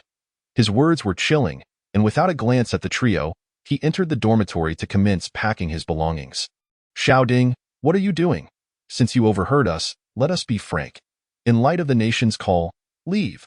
Xiong Xiaoting's frigid retort shattered the atmosphere, rendering it tense. The 4 of them were lauded as the 4 prodigies of international students. Their private rapport was exceptionally close, and even in times of disagreement, they had always resolved conflicts with calm discourse. Never had matters escalated to such a degree. The 3 roommates began to question him. "What do you mean, Xiao Ding?" As Xiong Xiaoting paused his packing, he turned to them, tearing a strip of cloth from his own attire and tossing it to the floor. "This signifies the severance of our ties. From this moment forth, I am no longer associated with you. Do you know how you came to study abroad? It was the Dragon Kingdom that funded all your tuition. It was the Dragon Kingdom that nurtured you for so many years. After a few years abroad, upon hearing some dissonant opinions, you have learned to question your homeland? I never imagined you would turn out to be such individuals. I, Xiao Ge, am ashamed to be associated with you. Indeed, Xiao Ge was determined to return home. Upon hearing the call for all citizens of the Dragon Kingdom to return, he was elated and prepared to share the news with his roommates, but overheard their conversation at the dormitory entrance. Everything is packed. Before I leave, let me say one last thing. Even if the Dragon Kingdom truly has issues as its citizens, what we ought to do is unite to effect change, not stand idly by and wait for others to resolve matters while we reap the rewards. Such individuals are nothing but cowards, traitors, and turncoats. After uttering these words, Xiao Ge departed with his belongings. The dormitory fell silent, save for the sounds of news reports emanating from their phones. The international students from the Dragon Kingdom were in a frenzy. They abandoned their studies and hastily packed their bags, embarking on the journey home. Scientists of dragon descent worldwide were equally frantic, abandoning their previous jobs and nationalities to return to the Dragon Kingdom. Citizens of the Dragon Kingdom across the globe were in turmoil. From the depths of the ocean to Antarctic research stations, tropical rainforests, and the African continent, wherever one could find a dragon citizen. A mass exodus was underway. The world was in a frenzy. Upon waking, people discovered that the dragon citizens had vanished. The call to return home resonated. As long as one bore the blood of the Dragon Kingdom, regardless of prior immigration, the Dragon Kingdom welcomed them back. This is the power of the dragon bloodline. When the nation issues a decree, no matter the distance, they will always find their way home. Of course, there are exceptions. The three roommates remained silent for a moment until the dyed-haired roommate finally spoke. Xiao Ge will surely regret this. Let him go if he wishes. We will remain in the United States. No one dared to intervene. For during the press conference of the Crisis Management Bureau, Long Zhan issued the gravest warning. Who would dare detain the dragon citizens? If one has the audacity, they can certainly try. The obstinate Maple Leaf Nation has already attempted this, capturing Yinyu, nearly inciting a cataclysmic nuclear conflict. Who else would dare obstruct the return of the dragon citizens? Close-up PS shot. I ponder whether to create character cards or a memoir. In truth, I am eager to narrate the tale of their conquest of the insectoid spacecraft in a previous life. Why were Xiao Ge and the others able to seize the insectoid vessel and operate it? Surely, a key individual was required. Readers might have guessed that the pivotal figure in capturing the insectoid spacecraft was Xiao Ge. If time permits, I shall craft a brief yet impactful science fiction story about their conquest of the insectoid ship in a previous life. What do you think, dear readers? I have already introduced three characters, Su Hongyin, Yang Ming, and Xiao Ge, all members of the expedition team. Chapter 39. Do not underestimate a daughter of the Dragon Kingdom. The Dragon Kingdom. The Cloud Overseers commenced their tasks in the live stream. One could already see the workers who first arrived at the construction site of the circular fortress. As workers entered, temporary housing units sprang up, and a torrent of vehicles, excavators, heavy trucks, and cranes arrived on site. Cloud check-ins became a new trend. Workers at the South Jiang Stone Forest would pull out their phones to comment in the live stream. Arrived at the construction site. Assigned tasks, about to commence work. Please supervise, fellow compatriots. The North Jiang Snow Domain check-in comment read. In the face of adversity, we guard the National Gate. We seek your supervision. The Central Region Great Lake check-in comment read. Let us raise the insectoids like fish in a pond. Should they be braised or steamed? The check-in comment outside the capital city stated. With a shovel in hand, as long as I am here, the capital remains secure. We request your supervision. The Eastern Sea Region check-in comment read. Fellow workers, please return in 4 months to witness the sunrise over the sea. Simultaneously, there was also a live stream from the Shield Tunneling Machine Manufacturing Factory. However, one particular comment from abroad was pinned to the top of the Shield Tunneling Machine Factory live stream. If the Dragon Kingdom can produce a shield tunneling machine with a diameter of 120 meters, I will go live eating excrement. The reason Dragon Kingdom netizens elevated this comment was to ensure the foreign lad did not escape before the tunneling machine was completed. January 14th. The world continued to spin wildly. Every moment brought forth an unending stream of news. After organizing matters related to the Crisis Management Bureau in the capital, Xiao Ge, along with Long Zhan, Su Hongyin, and others, made their way to the military camp in the north. En route to the northern military camp, an official from the Ministry of Foreign Affairs called, stating that the Prime Minister of Pakistan personally inquired about the situation and asked how Xiao Ge intended to handle it.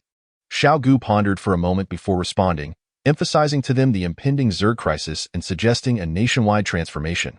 He also proposed sending them a copy of our Lingxiao giant city plan, conveying that if they trust us and embark on their transformation, we shall handle the fusion nuclear power stations.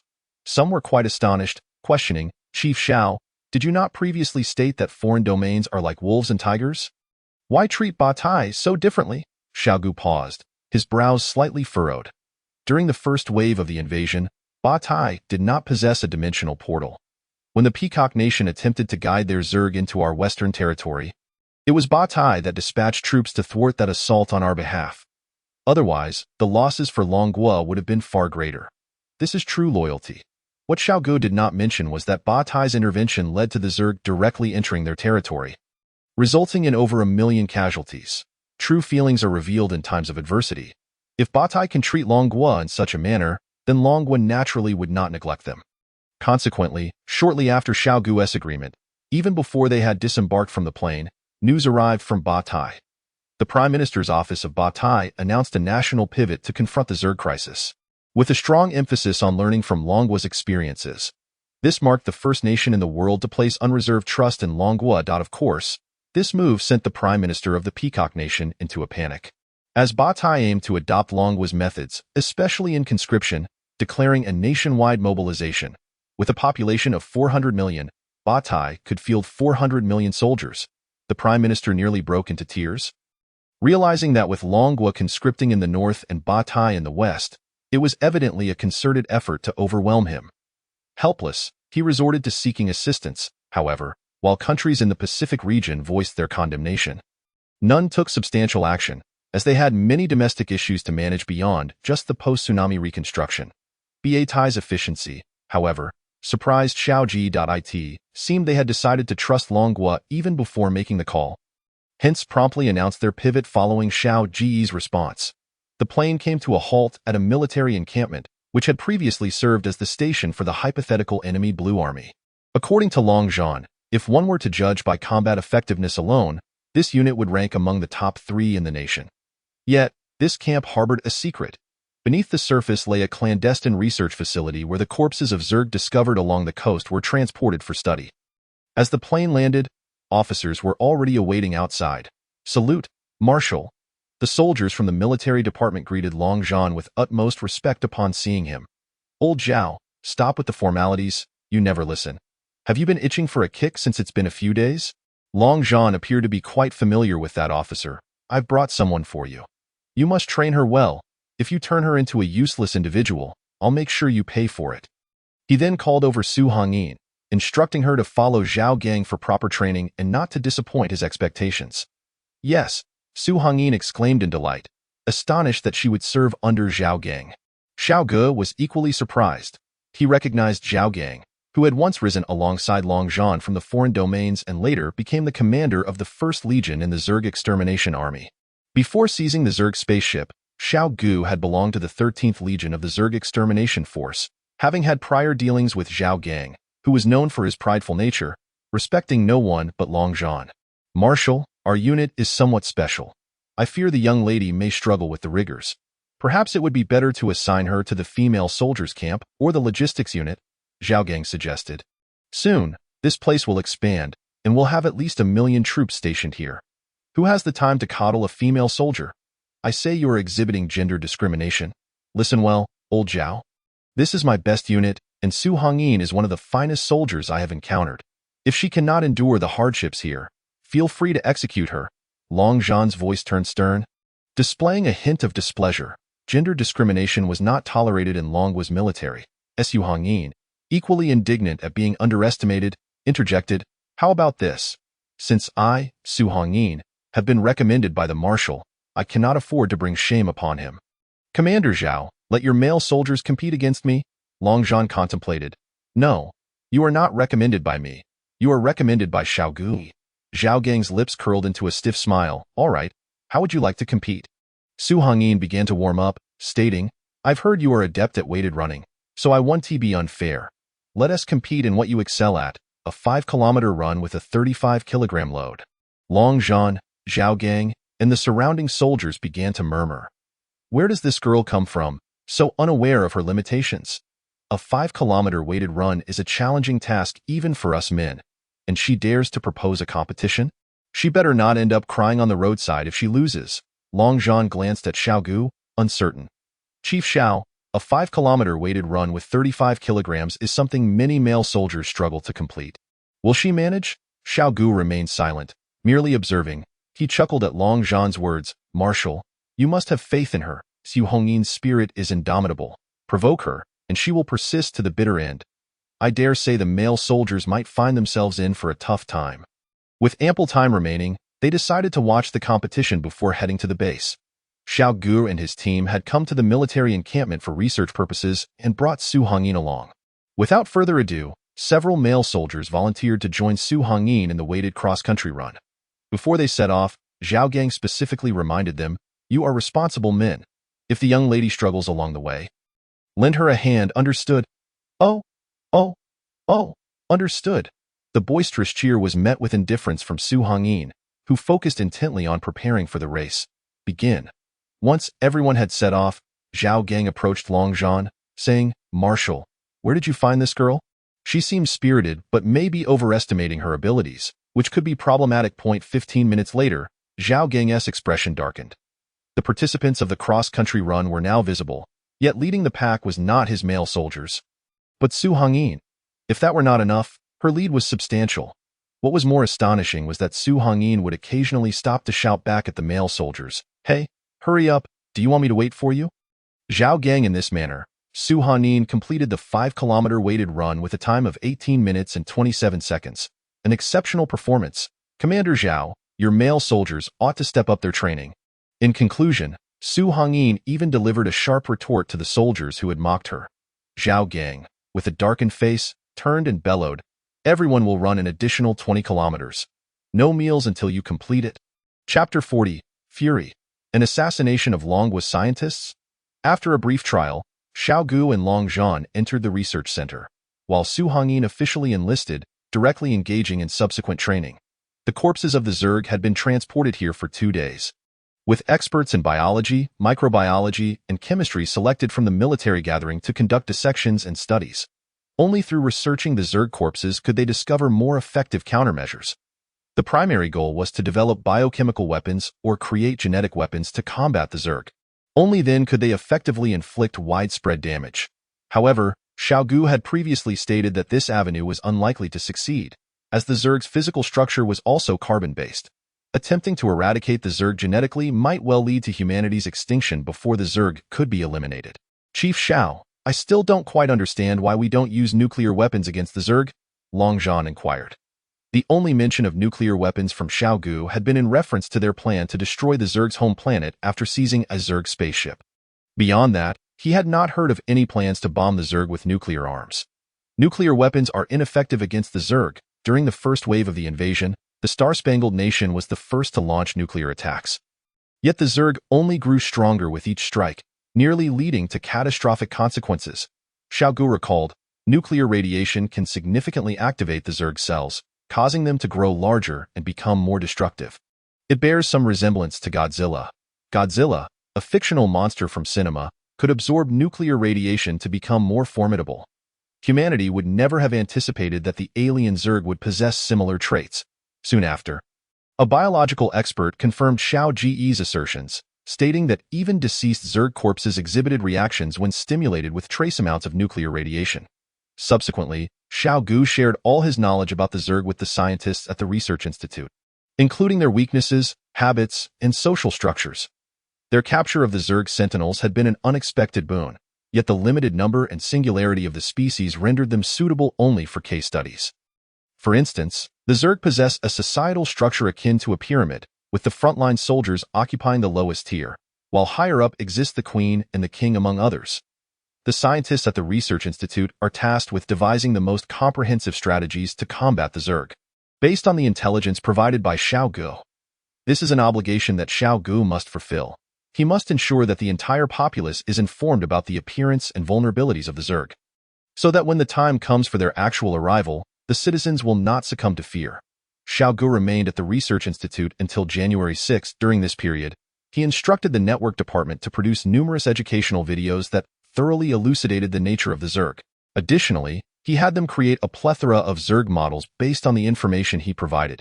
It is imperative to disseminate these videos swiftly, for only then will our soldiers be prepared to confront the Zerg. Our citizens must not panic upon witnessing the Zerg for the first time. Given that the news of the Zerg crisis has already been made public, it is essential to inform the populace about the imminent threat that Longhua is about to face. However, a chief of staff from the military expressed his concerns, stating, "Leader Xiao, if we release the data on the Zerg, won't foreign nations also become aware?" He was clearly apprehensive about the potential for outside nations to learn of the Zerg crisis, preferring that Longhua confront the threat alone and allow foreign nations to fend for themselves when the crisis unfolds. Xiao Ge shared this sentiment, yet he pondered whether such a scenario was feasible. In this highly globalized world, if Longhua wishes to inform its citizens about the details of the Zerg crisis, foreign nations will inevitably be informed as well, so be it. As long as we manage our own affairs, it suffices. Furthermore, Xiao Ge was reluctant to expend excessive energy on maintaining secrecy regarding this matter. It was then that Long Zhan spoke up, uttering a statement that resonated with all present. Even if we lay the truth bare before them, whether they choose to believe it remains debatable. Indeed, as it stands today, such a vast country as Longhua has turned to foreign nations, yet they still presume that Longhua seeks excuses for conscription. Perhaps this is a manifestation of arrogance and prejudice. Anyone capable of rational thought would question why Longhua would announce a conscription of 50 million seemingly without warning within merely a few days. Recognizing the unusual nature of such a decision, it appears that foreign nations have long held the belief that they may criticize others while questioning Longhua's right to do the same, even if they are truly at fault. Subsequently, Xiao Ge, Long Zhan, and others emerged from the underground research facility. Today, the military camp was evidently more populated, with new recruits already undergoing training in the wasteland. This regiment would serve as the primary force defending the impassable Great Wall in 6 months' time, located merely 100 miles from the construction site of the wall. Upon seeing Long Zhan emerge, Xiao Ge naturally sought to invite him to address the new recruits. Long Zhan, not one to be coy, approached the ranks of new soldiers. To those unaware of the situation, Xiao Ge appeared to be merely Long Zhan's aide. Many of the new recruits speculated about the identity of the young man beside Long Zhan. At that moment, Long Zhan received a phone call, and his demeanor instantly turned serious, even without uttering a word. Others could sense a seething rage emanating from him. Noticing the change, Xiao Ge inquired, "What happened?" Long Zhan hung up the phone, his expression icy and his eyes ablaze with fury. "A leading expert in rail transit has been assassinated in Yuezhou." His voice boomed, causing all the new recruits to gasp in shock. Instantly, the camp erupted in a cacophony of anger. An assassination of a technical expert from Longhua? Are they envious of our plans for developing the high-speed rail capsules? Xiao Ge. Assassination? Assassination of a scientist from Longhua? Who is responsible? He asked in a low voice. "We do not know yet, but we have already identified the suspect, and we will soon uncover who is behind this." Long Zhan nearly shouted. However, the Star-Spangled Nation cannot evade responsibility. "Leader Xiao, how shall we proceed?" Long Zhan possessed full authority to handle this matter, and he sought Xiao Ge's input on the course of action. The new recruits were once again taken aback. Who is the young man beside Long Zhan, and why does he command such respect? Without hesitation, Xiao Ge declared, "Those implicated in this matter shall be subjected to dismemberment. The nation that supported them shall lose 100 experts of equivalent caliber. Once we ascertain the facts, we will release the information under the name of the head of the Crisis Management Bureau. Should any nation suffer the loss of an expert thereafter, let them hold their own government accountable. Do not dare tell me that the death of any expert is a loss for all humanity. The lives of Longhua's experts are of equal value, and I, Xiao Ge, will not tolerate this. An investigation is imperative. Even if the inquiry reveals subtle evidence pointing to a particular nation, Xiao Ge will take action. A leading expert, who has dedicated decades to the nation, cannot simply be slain without consequence." In just a few sentences, Xiao Ge conveyed an overwhelming sense of murderous intent. The new recruits were immediately influenced by his fervor. This is Longhua. Previously, the people of Longhua valued restraint, but now it is no longer necessary. Revenge must be exacted. a life for a life. For the sake of the nation, sacrificing oneself is without regret. Long Zhan, who initially intended to address the new recruits, deemed it unnecessary at this moment. Xiao Ge, Long Zhan, Xiao Ge, and others proceeded to the operations command room, where Long Zhan promptly connected to the relevant information regarding the assassination in Yuezhou for display. Upon witnessing the slain expert, a jolt of recognition struck Xiao Ge. He had encountered that venerable expert at the meeting on the first day, where the old professor had criticized Xiao Ge's plan as overly radical, prompting Xiao Ge to replace him. Little did he expect that within a mere few days, that very expert would be assassinated. Leader Xiao, there is another matter circulating online. A chief of staff retrieved some images from the internet. An author known as Yuan had updated several diary entries online, which we shall refer to as the Yuan diaries. You should take a look at what she has written. P.S. The following contains references to the Yuan diaries. Please be gentle in your critique. P.S. 2. Replace Yangang with Bauhinia region. P.S. 3. The assassination of foreign scientists is indeed within the capabilities of the Star-Spangled Nation, reminiscent of the assassination of Iran's chief nuclear physicist. Let us indulge in discussing the news as well. Chapter 41. The Mysterious Sea Monster. A new species. Xiao Ge did not personally know the diary writer, yet he still took the time to glance at it. It merely appeared that this author was nostalgic for the sweet air of foreign lands. After pondering for a moment, Xiao Ge remarked, although Longhua has called its citizens back, the reason for our actions lies in the inability of foreign nations to ensure the safety of their citizens. However, this does not imply that we are genuinely isolating ourselves from the world. At least until the Zerg's arrival, the doors of Long will remain wide open. Anyone may come and go as they please. 10 minutes later, the Crisis Management Bureau issued a new directive. A message to the people of foreign nations in Longhua is on the brink of activating its response mode to the Zerg crisis.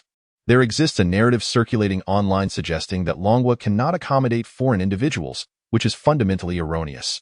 Over the years, you have resided in Longhua and contributed significantly to its development. Longhua shall not forget these contributions. The gates of Longhua are forever open. You may enter or depart at your convenience, and no one shall impede you. Should you choose to remain in Longhua, the nation will extend equal protection to you when the Zerg crisis arrives. The issuance of the message to the people of foreign nations in Longhua also serves to inform the citizens of Longhua that as long as one abides by the law, all individuals, regardless of nationality, are entitled to equal treatment. Naturally, some voices have emerged from the southern coastal islands, where, during a great tsunami, all individuals were relocated to the mainland. However, in the southern coastal regions, there were reports of individuals colluding with foreign entities, portraying the mass relocation as persecution. Some have suggested that such individuals should be swiftly dealt with. Yet, Xiao Ge disagreed. In fact, the presence of differing opinions within Longhua is a positive development, as long as they do not engage in disruptive activities. They may express their sentiments freely. Regarding internal matters, the Ministry of Internal Affairs would coordinate, and Xiao Ge did not pay much heed to these minor issues. Those who raised such concerns were seasoned veterans who had fought alongside Long Zhan for many years. They were intolerant of any sand in their eyes, and Xiao Ge chose to remain silent. The news of the national hero's assassination would be temporarily suppressed. The priority is to swiftly identify and eliminate the lurking organizations of the Star-Spangled Nation within Longhua. Once the revenge plan is laid out, the information will be disclosed. Long Zhan confidently asserted, "We can accomplish this in a day?" "Very well." Xiao Ge nodded in agreement. "Let us release the videos recorded at the Research Institute." The videos recorded at the Research Institute are intended to clearly explain the details of the Zerg to the citizens, ensuring that everyone is adequately informed in advance. The people of Longhua take this matter very seriously. However, once it reaches foreign shores, it becomes distorted. Of course, the videos inadvertently spread across foreign networks, naturally provoking ridicule from other nations. Look, the people of Longhua have emerged again. Who would have thought they would release an animated short about the Zerg at this time? Quite impressive. Does anyone else feel that Blizzard Entertainment is about to hit it big? It seems like Longhua is promoting Blizzard's CG animation. The previous commenter makes a valid point. This led Blizzard Entertainment to clarify, first and foremost, we truly have no collaboration with Longhua. Moreover, we shall pursue legal action against the Dragon Kingdom through official channels, as they have arbitrarily altered the lore of StarCraft without seeking our consent. Ultimately, we are contemplating the launch of a sequel to StarCraft in the near future, so do stay tuned. Blizzard Entertainment was on the brink of collapse, especially with a game like StarCraft that had not seen updates for many years. Who could have anticipated that the Dragon Kingdom would announce the arrival of the Zerg at this juncture? It is evident to even the most naive that this presents a golden opportunity.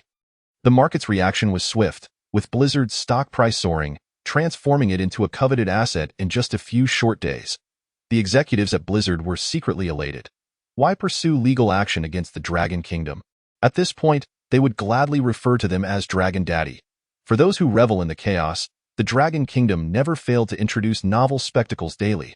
Yet, on days when no news emerged from them, a sense of unease settled in. Simultaneously, whispers of information began circulating on foreign platforms such as YouTube and Twitter.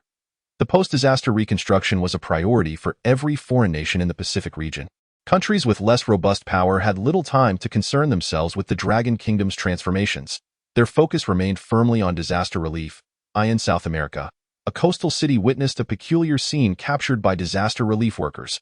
Numerous whale carcasses littered the beach, their abdomens seemingly hollowed out, presenting a gruesome sight. Additionally, remnants of an unknown creature were discovered within the whale remains. In South Australia, sightings of mysterious sea monsters were reported. In Japan, a sea monster carcass washed ashore due to a tsunami, garnering considerable attention from foreign observers. This creature appeared to have succumbed to the tsunami's force, its body fractured and dismembered, limbs missing. As these images spread across foreign networks, observers were astonished to find similarities with the Dragon Kingdom's video featuring the Zerg. Why was this so? Questions arose. Could it be that the Dragon Kingdom orchestrated this spectacle to convince us that the Zerg would indeed arrive in 6 months, strategically using the tsunami to release these bodies? Remarkably, this theory gained widespread acceptance and support. How could the citizens of the Dragon Kingdom stoop to such depths? They had not suffered from the tsunami themselves, yet they found time for such antics? Outrageous, however, as more mysterious sea creature incidents emerged around the Pacific region, people began to exercise caution. Until a paleontologist stepped forward to clarify that these were neither Zerg nor sea monsters, but rather remnants of an undiscovered prehistoric species. This constituted a new species. Rumors of sea monsters and aquatic beasts abound in the world. With such a foundation, the paleontologist's perspective rapidly gained recognition. The new species, believed by the Dragon Kingdom to be Zerg, was in fact an unknown organism on Earth. P.S. It has been rewritten, yet remains over 2,000 words in length. The farewell ceremony has been eliminated. After watching yesterday, it was rather exhilarating. No more. From this day forth, I embrace peace in pursuit of global tranquility. Chapter 42. Can the grievances of a national hero go unavenged? January 7231 AD. Xiao Ge returned to the capital city. For today, all project blueprints were to be completed. Starting from the 3RD, a nationwide mobilization commenced. With 800 million workers deployed to the front lines and logistical support ensured. What constitutes a nation of infrastructure? This is it. As long as the construction blueprints are in order, work can commence immediately. However, before this, Xiao Ge had other matters to attend to. Vengeance for the revered rail expert. At 7:30 a.m., news broke of the assassination of the esteemed rail transportation expert, igniting national fury and calls for justice against the perpetrator. At 7:40, footage of the suspect's capture was released. To the astonishment of the nation, one of the suspects in the murder of the old rail expert was revealed to be a citizen of the Dragon Kingdom. If Yuan merely penned a diary and voiced slogans, those who participated in the assassination of the elderly rail expert were nothing short of traitors. Vengeance for the national hero. Vengeance for the national hero. At a time when the whole nation united to confront the Zerg crisis, a traitor emerged. In that moment, every citizen of the Dragon Kingdom felt the sting of shame. Even through the screen, one could sense the fury in the news anchor's eyes, wishing to launch themselves at that traitor. At 7:45, detailed information about the foreign suspects was disclosed, revealing that they had been dispatched by the Star-Spangled Nation's intelligence agency and had been infiltrating the Dragon Kingdom for over 5 years. It was impossible for the Star-Spangled Nation to distance itself from this. The released information included every record of communication between the suspects and the Star-Spangled Nation, as well as every piece of intelligence they had supplied over the years. Furthermore, their military service records in the Star-Spangled Nation were disclosed, even detailing their final orders: to assassinate the president of the Dragon Academy, Ouyang Yuan. If Ouyang Yuan could not be killed, any scientist from the Dragon Kingdom was fair game. This indicated that the Star-Spangled Nation had directly issued an assassination order against the scientists of the Dragon Kingdom. The Star-Spangled Nation was truly capable of anything, yet, as of now, the Crisis Management Bureau had not released any statements regarding the entire incident. At 7:46, the official account of the Crisis Management Bureau announced that at 8:00 a.m., there would be a nationwide moment of silence for 3 minutes in honor of the national hero. The Dragon Kingdom, aside from the public outrage online, remained ominously quiet. Following the recent turmoil, everyone understood that the Crisis Management Bureau would not remain passive, yet no one knew what response they would ultimately provide or when it would come. However, when the Crisis Management Bureau finally took action, the world would once again be stirred. In the Star-Spangled Nation, the wartime commander can directly remain in office. At this moment, the commander sat comfortably in the White House, sipping coffee while aides analyzed strategies for addressing the Dragon Kingdom.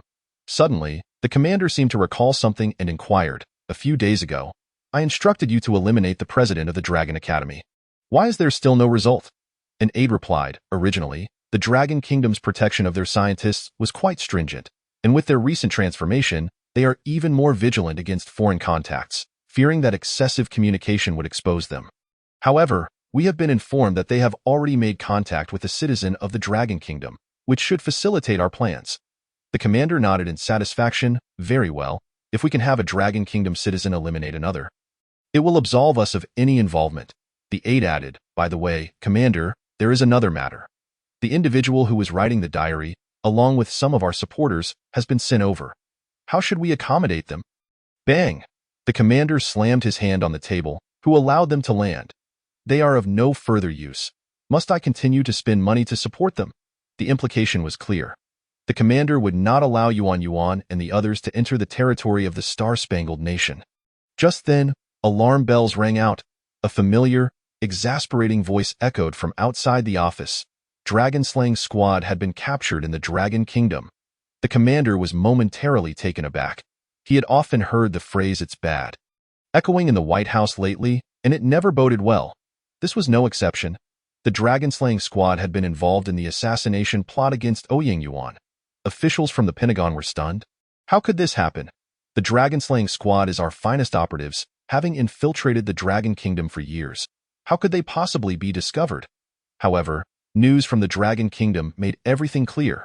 The identities of each member of the dragon-slaying squad were made public, including the orders they had received.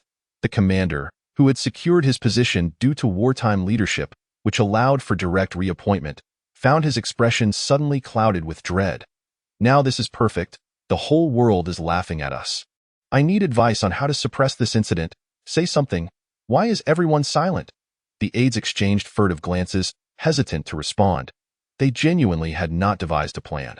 The commander pulled out his phone and hastily tweeted, "Fake news, false allegations from the Dragon Kingdom, outrageous accusations." Yet, 2 minutes later, this tweet was deleted, as the aides proffered a suggestion. The commander found it appealing, so he updated his tweet. "The Secretary of the Pentagon has violated international norms by ordering the assassination of Dragon Kingdom scientists, committing a heinous crime against humanity. He has been dismissed and will soon face a military tribunal for judgment." In the Dragon Kingdom, at 8:00 a.m., a nationwide moment of silence was observed in honor of the national hero. Simultaneously, news from the Star-Spangled Nation arrived. The commander had identified the orchestrator behind the assassination of the esteemed expert and had issued a dismissal. However, the citizens of the Dragon Kingdom remained unconvinced. Could the murder of their own be brushed aside by merely pinning the blame on someone? This was a pillar of their nation, a man who had dedicated decades to service, only to meet such an end? It was as if one were to imply that this was the first time the Star-Spangled Nation had assassinated a foreign scientist, acknowledging that every scientist is a treasure of humanity. How could they possibly commit such an act? The Star-Spangled Nation is truly shameless. At 8:07, the official media of the Crisis Management Bureau released a formal announcement. For rogues, the Dragon Kingdom possesses methods to deal with rogues. The Bureau proclaims to the world that someone must pay the price for the death of the national hero. This price cannot simply be the dismissal of a building's janitor. Minutes later, a second announcement followed. Revenge? A few minutes later, the third notification arrived. From today onward, the nation behind the assassination of the esteemed scholars of the Dragon Kingdom, heed this warning. Your scientists shall no longer be safe until 100 experts of equal standing are sacrificed in honor of our fallen. Moments later, the fourth notification came through. From the director of the Crisis Management Bureau. Do you wish to annihilate all of our scientists, leaving only your own to contribute to humanity? I regret to inform you that I will not entertain such notions. Allow me to impart a timeless truth. Blood for blood. Xiao Ge intended to execute those responsible for the assassination of the scholars publicly, before the eyes of the world. There were a total of 11 individuals, 10 from the Star-Spangled Nation and 1 from the Dragon Kingdom. Before their execution, the 10 members of the Dragon-Slaying Squad questioned, "Even if we are criminals, we have not faced a trial. This direct conviction contravenes international standards." The soldier responsible for their execution retorted, "Did you consider these principles when you conspired to assassinate our scholars? Your execution is the greatest mercy the Crisis Management Bureau could offer you. Had it been my decision, I would have ensured your demise in the most excruciating manner." Bang, bang, bang. The execution of the Dragon-Slaying Squad was broadcasted live worldwide. This served two purposes: to announce to the world that the Dragon Kingdom's vengeance had only just begun, and to instill fear in spies and agents of every nation. Mark my words, for the life of one of our scholars, we shall take 100, or even 1,000, in retribution. Across the borders, platforms like YouTube and Twitter were outraged. Barbarians, a regression of civilization. The Dragon Kingdom is the greatest criminal in the world. They threatened to retaliate by eliminating 100 scientists from the Star-Spangled Nation, provoking a potential escalation of internation warfare. Did they possess the capability to follow through? Hadn't the Star-Spangled Nation already issued an apology regarding this incident? Why then was the Dragon Kingdom persisting in such actions? Sanction the Dragon Kingdom! Sanction the Dragon Kingdom! The outcry for sanctions echoed, followed by a moment of silence online. It seemed that the possibility of sanctioning the Dragon Kingdom had vanished. They had withdrawn. Chapter 43. Science knows no borders, yet scientists do. The Crisis Management Bureau directly announced the intent to avenge the deaths of 100 scientists from the nation behind the assassination, in Ouyang Yuan's view. This was an impractical course of action. As the president of the Dragon Academy of Sciences, he maintained his composure in all circumstances. In the conference room, Ouyang Yuan's expression grew solemn. Once Xiao Ge found a moment of reprieve. He spoke directly. "Team leader Xiao, there are numerous ways to punish the Star-Spangled Nation. This approach is excessively extreme." Ouyang Yuan was concerned that such actions might bring calamity upon the Dragon Kingdom, complicating the external environment further. Moreover, the loss of any expert in their field was a detriment to the world, particularly in light of the impending Zerg crisis, which rendered humanity incapable of enduring such losses. Numerous scientists within the conference room supported Ouyang Yuan's sentiment, nodding in agreement. They approached problems from the perspective of humanity as a whole, embodying rationality. Thus, they remained scientists. However, Xiao Ge held a differing opinion. As did the military personnel. Sentimentality would not earn the respect of the world. It would only lead to self-destruction, Xiao Ge asserted. On the battlefield, how does one earn respect? Surely, General Long has more authority than anyone to speak on this matter. Long Zhan was dubbed the war god of the Dragon Kingdom, not for having swayed foreign adversaries with compassion or having rescued captives, but rather for his fearsome reputation, having struck terror into the hearts of foes to the point where they dared not harm the people of the Dragon Kingdom. Dr. Ouyang, your perspective is not without merit. Science knows no borders, yet scientists do. Xiao Ge's voice grew fervent, questioning how the assassination of our scholars could be dismissed with mere apologies. Once, the Eastern nation invaded our Dragon Kingdom, slaughtering millions of innocent citizens. When the war concluded, they simply declared, "We surrender," while the executioners returned home to live out their days in comfort. Do you deem this fair? This remains a wound in the hearts of our people. Must we allow history to repeat itself? The conference room fell silent. In a peaceful world, perhaps the Dragon Kingdom would have resolved this matter with gentler means, such as sanctioning certain officials from the Star-Spangled Nation or issuing protests. But this was not such a time. As alien species invaded, humanity ought to unite against external threats rather than engage in internecine struggles. Our nation had no time for such trifles, nor did humanity as a whole. Thus, since the establishment of the Crisis Management Bureau, The Dragon Kingdom had entered a state of war. On the battlefield, one must be 100 times more ruthless than the enemy to guide humanity toward victory. Science may know no borders, yet remember, scientists do. Currently, the Dragon Kingdom was in the critical phase of developing capsule high-speed rail. Do you believe that if our esteemed experts were to fall, foreign specialists in relevant fields would come to our aid? The answer is glaringly apparent. No. Just as when the Dragon Kingdom was newly founded, forging brotherhood with the Tsarist nation, only to have them withdraw all technical experts and destroy every blueprint when we needed their support the most, leaving us to rely solely on our own resources. The immense calculations were solely borne by our scientists using abacuses. A weak nation is subject to oppression. Even if a nation's economy becomes robust, a feeble military renders it vulnerable to bullying, as evidenced by the Song dynasty throughout history. This matter has already reached a conclusion. Xiao Ge declared, "If I do not compel them to submit today, they will surely believe that the Dragon Kingdom fears trouble and will escalate their provocations against us. At that point, Dr. Ouyang and everyone present will become their prey." Moreover, we learned from the dragon-slaying squad that their initial target was none other than you, Ouyang Yuan. General Long commanded the troops to prepare. During the period of vengeance, any nation that dares to show its face will find that I have no qualms about engaging them in battle before the Zerg arrive. Do not fear bloodshed, do not fear sacrifice. Xiao Ge's gaze bore a tragic intensity. Should we falter today, should we fear loss of life, when the Zerg descend, it will be the Dragon Kingdom that suffers.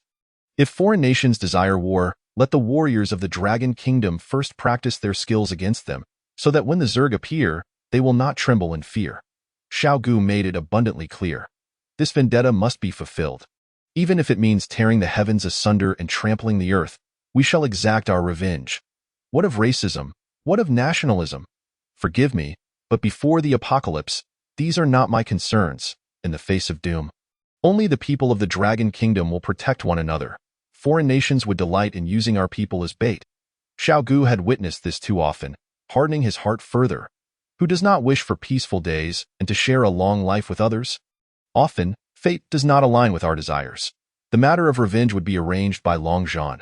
Meanwhile, Xiao Ge's primary task was to ensure the smooth progress of various projects. Zhang Chenghao brought forth the construction plans for the Lingxiao giant city. Upon reviewing them, Xiao Ge promptly distributed them to the various construction sites to commence building. In truth, these plans could have been executed without Xiao Ge's oversight, for Zhang Chenghao was far more adept in urban planning.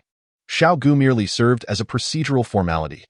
Thus, the cloud monitoring livestream on the official platform of the Crisis Management Bureau became vibrant, with simultaneous commencement of all projects, a colossal Lingxiao giant city, with 8 million workers engaged in construction. Countless cranes and hoisting apparatuses were erected, and across hundreds of square kilometers of land, the bustling movement of people and vehicles mirrored the chaos of a city during peak hours, yet remained orderly. In the sky, drones flew according to system directives, monitoring and coordinating every aspect of the construction. The most straightforward task was the construction of the outer city wall, standing 500 meters high and 100 meters thick. As it was structurally simple and not overly complex, as long as there was an adequate supply of rebar and concrete, the construction could continue upward indefinitely. Naturally, the scale of such a massive infrastructure project made it impossible to transport materials like rebar and cement from afar. The quickest solution was to establish local cement and steel factories. This is why the construction of a single Lingxiao giant city necessitated 8 million workers. If one city could be built this way, so could 100. With 800 million people in the Dragon Kingdom simultaneously engaged in construction, the viewership on the cloud monitoring platform abruptly decreased. Moreover, the cloud monitoring platform did not obstruct foreign viewers, achieving genuine global live streaming. This resulted in a unique spectacle. While the people of the Dragon Kingdom engaged in construction, a multitude of foreign individuals filled the chatroom with discussions. My God, have the people of the Dragon Kingdom truly lost their minds? This is my first time witnessing this. Are they really going to build a Lingxiao giant city? Foreign brothers are one family. How do you perceive the Dragon Kingdom's threat to execute 100 scientists from the Star-Spangled Nation? I, Yamamoto Ikir, hereby pledge that if the Dragon Kingdom dares to kill the Star-Spangled Nation scientists, I will livestream myself eating excrement. Is that the illustrious Yamamoto? Did you not previously post in the shield tunneling livestream? That's nonsense. Yamamoto clearly posted in the Fusion Nuclear Power Station livestream. Even in the Dragon Kingdom's online sphere, foreign citizens were fervently discussing the avowal of vengeance from the Crisis Management Bureau, illustrating the magnitude of the uproar it had incited abroad. Initially, the assassination of Dragon Kingdom experts had drawn widespread condemnation from foreign circles. Yet following the declaration of vengeance from the Dragon Kingdom, public opinion tilted overwhelmingly in favor of the Star-Spangled Nation. After all, the Star-Spangled Nation had dismissed the officials responsible for issuing the assassination orders, ostensibly providing the Dragon Kingdom with a justification, yet the Dragon Kingdom remained unforgiving, intent on claiming 100 lives in retribution. This is a blatant provocation against the world's boundaries. How can disputes between nations be resolved in such a reckless manner? Upon learning of the threats issued by the Dragon Nation's Crisis Management Bureau, the Supreme Leader was enraged. They must be condemned, unequivocally. Consequently, a phrase emerged on the internet. No one understands revenge better than I do.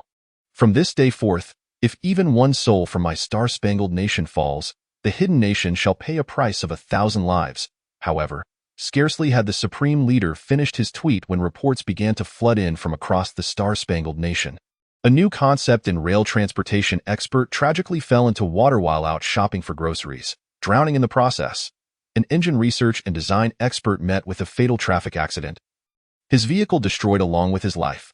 A geophysicist perished due to an electrical malfunction during an experiment, succumbing to electrocution. A freshwater fish research specialist choked to death while drinking water. Within mere minutes, more than 20 renowned experts from the Star-Spangled Nation had met their demise, the timing eerily precise as if orchestrated in advance. Was it all mere coincidence? The Supreme Leader pondered. How could it be so fortuitous? The Dragon Nation announces its intent for revenge, and immediately thereafter, technical experts from the Star-Spangled Nation begin to die unexpectedly. Even more perplexing was that the moment an expert met their untimely end, news outlets within the Dragon Nation reported on it in real time. The aides, visibly shaken, spoke hesitantly. Actually, he presented a series of images. There was a commonality surrounding the deceased, each associated with this particular image. The Supreme Leader raised an eyebrow and froze. It was a symbol from the film The Avengers, accompanied by the phrase, "Justice descends from above." Chapter 44. What is more lethal than killing is the targeting of hearts. The symbol of the Avengers, justice descends? Surely they have indulged too much in Eastern animation, unable to contain themselves. The Supreme Leader listened in bewilderment as his aide explained that substantial evidence indicated this was the doing of the Dragon Nation. Only they could perpetrate such acts. Look at that phrase in English, a classic direct translation from Dragon language. The Supreme Leader raised a finger, biting his lip, demanding that the Dragon Nation pay the price. Sanction them, eliminate those responsible. Yet, the aides appeared helpless. However, all the evidence we have is circumstantial. While we can deduce it to be the work of the Dragon Nation, we lack direct evidence to accuse them. Unlike the encounters of the dragon-slaying squad within the Dragon Nation, as of now, the Star-Spangled Nation has yet to even identify a suspect, let alone secure direct evidence. Furthermore, intelligence analysis suggests that the dragon-slaying squad was likely captured by the Dragon Nation several days prior. Yet the Dragon Nation has not issued any public statements and subsequently orchestrated the assassination of our technical experts. Otherwise, how could the moment they declared their intent for revenge, there would be deaths on our side? The technical experts perish, and the Dragon Nation is already reporting it, as if they had prior knowledge. It must be the Dragon Nation. The Supreme Leader, dismissing the notion of evidence, demanded, if there is no evidence, fabricate some. Issue a formal global declaration that from this moment on, anyone who dares to conduct business with the Dragon Nation is in opposition to the Star-Spangled Nation. Well, do any of you have anything to say? The expressions of his aides turned grave. Supreme Leader, there is one more matter I neglected to mention.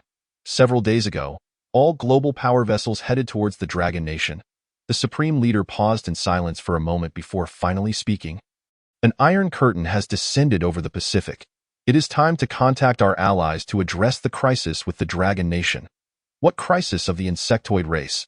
In the eyes of foreign nations, there has only ever been a crisis with the Dragon Nation. However, mere moments later, the chief aide returned. Supreme Leader, you should see the Dragon Nation's response to the deaths of our technical experts. The Supreme Leader scrutinized the data stream, His expression growing increasingly solemn, the Dragon Nation's Crisis Management Bureau released a statement of revenge mere minutes after the incident. We are deeply shocked by the unexpected passing of the Star-Spangled Nation's engine research and design expert, and we extend our condolences. This is not merely a loss for the Star-Spangled Nation, but for all of humanity. Regarding the drowning of the Star-Spangled Nation's rail transportation expert, we are astonished and outraged. And we hope the Star-Spangled Nation will enhance the dissemination of relevant safety knowledge to safeguard all of humanity's interests. The number of technical experts publicly mourned by the Bureau has already surpassed 36. Do those beyond our borders not comprehend? Surely the Dragon Nation understands. Often, the most lethal mockery comes from official channels. More deadly than killing is the assault on the heart. After the Star-Spangled Nation assassinated the Dragon Nation's technical experts, they declared it a loss for all humanity. Now, with the unexpected deaths of the Star-Spangled Nation's technical experts, the Dragon Nation naturally had to express their sentiments, and they did so even more swiftly and timely. Instantly, public opinion within the Dragon Nation shifted. In the live streaming room of a cloud overseer, foreign netizens discussing various projects in the Dragon Nation suddenly found themselves bewildered. The barrage of comments from Dragon citizens began to fill the screen. Many experts from the Star-Spangled Nation have encountered unfortunate accidents. This is a loss for all humanity, and we mourn deeply. Deep condolences. 1. Natural disasters and man-made calamities. Who can say? May the technical experts from the Star-Spangled Nation cherish their lives. The Star-Spangled Nation should be held accountable for the loss to all humanity. The outpouring of condolences and condemnations left foreign netizens in a haze. Just moments ago, the entire Dragon Nation was vowing revenge, yet suddenly the narrative shifted.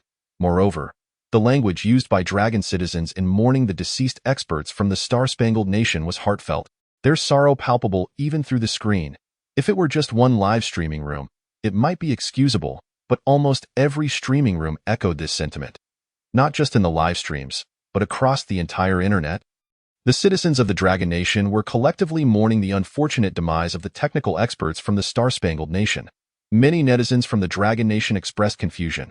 I'm a first-year high school student and not well-versed in foreign affairs. Could someone enlighten me? Do the technical experts from the Star-Spangled Nation enjoy watching the Avengers? Perhaps the Black Widow could no longer tolerate the pretentiousness of the leader. Enthusiastic netizens provided explanations. Let me put it this way. Child, perhaps they are not fans of the Avengers, but rather fond of the phrase justice descends from above. The rapid shift in public sentiment within the Dragon Nation left foreign netizens feeling that something was amiss. At this moment, someone in the live streaming room tagged Yamamoto Ichiro. Mr. Yamamoto Ichiro, when did you start live streaming? Silence. Oh, right.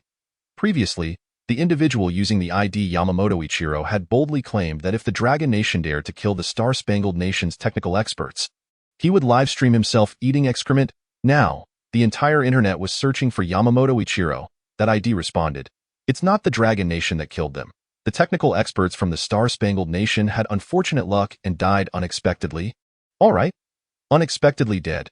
Is there such a thing as coincidence in this world? After a while, it seemed that Yamamoto Ichiro felt the explanation was inadequate and came back to clarify.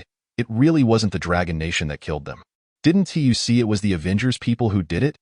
Didn't you see the 4 characters justice descends from above? Naive. Within the Crisis Management Bureau, news circulated, and scientists like Ouyang Yuan were stricken with grief. In their eyes, the death of each scientist represented a loss for all humanity, signifying the absence of a guiding light in a particular field. Leader Xiao, must we truly kill 100 of their people? Just now, the supreme leader of the Star-Spangled Nation declared that for every individual they lose, 1,000 from the hidden nation must be sacrificed. If this cycle of mutual slaughter continues, it is likely that before the insectoid race arrives, humanity will perish first. Ouyang Yuan and his fellow scientists sought to quell the situation, fearing that if it escalated further, it would spiral out of control. Xiao Ge chuckled nonchalantly. Commander Long, what do you think? Long Zhan's resolute face bore an unwavering expression. The Star-Spangled Nation may shout slogans, but currently they are in a state of war not for combat but for election purposes, as for their threats to kill our Dragon Nation experts. Is that even feasible? Our intelligence agency has already traced their spy networks within the Dragon Nation and can clear them out at any moment. This was the source of their confidence. While capturing the dragon-slaying squad from the Star-Spangled Nation, They also managed to identify all of the Star-Spangled Nation's espionage organizations. A fortuitous discovery. Dr. Ouyang Xiao Ge was disinclined to engage further with the scientists on this topic. There's another matter. The location for the space city has been determined. You must immediately assemble a team to prepare for the acquisition of detailed data on black holes and insectoid spacecraft. At present, all large-scale projects were being successfully initiated, and Xiao Ge needed to prepare in advance for the impending insectoid threat from outer space. The transition into the space age for humanity was not merely a matter of rhetoric. It required tangible execution. The first wave of insectoid invasions would occur through dimensional portals directly landing on Earth, while the second wave would transpire simultaneously in space and on Earth. Humanity sought to engage in battle with the insectoids capable of interstellar migration within the cosmos. But time was limited to merely 1 year. Given the current pace of civilization, it was nearly impossible. The knowledge brought by Xiao Ge from his previous life would be the key to reversing this predicament. In his previous life, the reason Xiao Ge was able to become the commander of the expedition team was not only due to his exceptional skills, but also because he was a hyperthymetic individual, possessing an extraordinary memory akin to that of a computer. Had it not been for the Zerg crisis, Xiao Ge might have remained a reclusive, unhealthy homebody. However, with the advent of the Zerg threat, his remarkable memory rendered him a crucial asset in enabling humanity to replicate Zerg technology. Ouyang Yuan let out a soft sigh, having already selected specialized talents from the 4 major aerospace cities in the northwest, Shu region, and coastal islands to form a special task force. Xiao Ge nodded, instructing that they should arrive by the end of the day. After dealing with the traitor, they would begin the data acquisition process. Chapter 45. The Peacock Nation, Masters of Deception assisting the Star-Spangled Nation in assassinating the esteemed citizens of the Dragon Kingdom constitutes treason. During the execution of the Star-Spangled Nation's Dragon Slayer team, the traitor was not executed but rather subjected to a public trial, as per the laws of the Dragon Kingdom. Before the trial commenced, the traitor's image was already disseminated in the Shirlin region of the southern frontier. A circular fortress was being constructed with fervor. Within the several hundred meters deep foundation, machines and humans worked in seamless collaboration, achieving remarkable efficiency. Screens dotted the area, primarily displaying live feeds from various construction sites, including that of the public trial of the traitor. At that moment, everyone was speculating on the manner of the traitor's demise. Death was undoubtedly the outcome for the traitor. The key question was how it would transpire. Across the Dragon Kingdom, nearly everyone was abuzz with discussions, eager to see the traitor face a horrific end. A crane malfunctioned, and the foreman bellowed for a repair technician to be dispatched with urgency. Of course, work could not be neglected. When one crane broke down, the tower crane operator shouted, and the drone system promptly assigned 2 technicians to assist. However, upon seeing the 2 young repairmen, the operator was infuriated and yelled at the drone. I asked for a technician. Why send me 2 kids who haven't even grown facial hair? The 2 young technicians chuckled. One of them saying, Dang Ning, does this uncle doubt your skills? Dang Ning, looking no older than 17 or 18 and resembling a middle school student, understood the foreman's skepticism. Without waiting for others to judge him, he expertly inspected every component of the crane systems, resolving the issue in about 10 minutes, leaving the astonished foreman behind. The young man accompanying Dang Ning was his fellow townsman from a small county in the central region. After hearing the national call, they had come to the Shirlin area. His compatriot asked, Dang Ning, what do you think will be the traitor's final fate? Is that even a question? Dang Ning replied, brandishing his wrench. It will undoubtedly be a fate worse than death. Haha, I thought as much. His companion agreed. By the way, if your brother finds out about what you're doing, do you think he'll break your legs? What is there to fear? We're not here for leisure. We're serving our country. Dang Ning grinned at his astonished friend. Besides, I have no idea where my brother has gone. He mentioned wanting to earn some extra money during Christmas. And now that New Year's has passed, there's still no word from him. What is up with that? His friend's finger began to tremble as he pointed at the screen behind Dang Ning. That's your brother, isn't it? Dang Ning turned to look, and the screen was broadcasting the trial of the traitor. His laughter abruptly ceased, his expression froze, and his eyes widened in horror. He can't be. Perhaps it was just someone who looked like him. How could his brother possibly be a traitor? The eldest brother was like a father to him. Dang Ning's achievements today were all due to his brother's support after their father passed away. His education, his sustenance, everything was provided by his brother. How could he be a traitor? It must simply be a coincidence that they bore a resemblance. The accused, Deng Huihuang. The lawyer's words struck Deng Ning's heart like lightning, causing him to stagger and nearly collapse. It's my brother, Deng Huihuang. How can this be? Deng Ning's world crumbled in an instant. The realization that his very survival and progress had been financed by his brother's betrayal hit him like a thunderclap. But why would this happen? Deng Ning could not fathom it. His brother had a respectable job in their small town, held in high esteem. Why would he choose to become a traitor? Deng Ning. Wake up. Your brother is your brother, and you are you. I know your stance. You must pull yourself together. The trial of traitor Deng Huihuang served only to serve as a warning to others. After all, within the Dragon Kingdom, there were far too many individuals who would betray their nation for financial gain. Once the trial concluded, the death penalty was immediately enforced. In truth, the Dragon Kingdom's ability to swiftly uncover the Star-Spangled Nation's espionage operations within its borders was largely due to the intelligence provided by Deng Huihuang. It was a means of atonement. However, the principle of leniency for confession did not apply here, as Deng Huihuang had committed a capital offense and would be executed without mercy. As for dismantling the Star-Spangled Nation's spy network, that could be dealt with later, as they were currently under complete surveillance, and eliminating them would merely be a matter of time. Xiao Ge was contemplating how best to utilize the Star-Spangled Nation's espionage system. After dealing with Deng Huihuang, and with personnel from the Aerospace Department yet to arrive, Xiao Ge had time to review the intelligence compiled by the Foreign Affairs Department.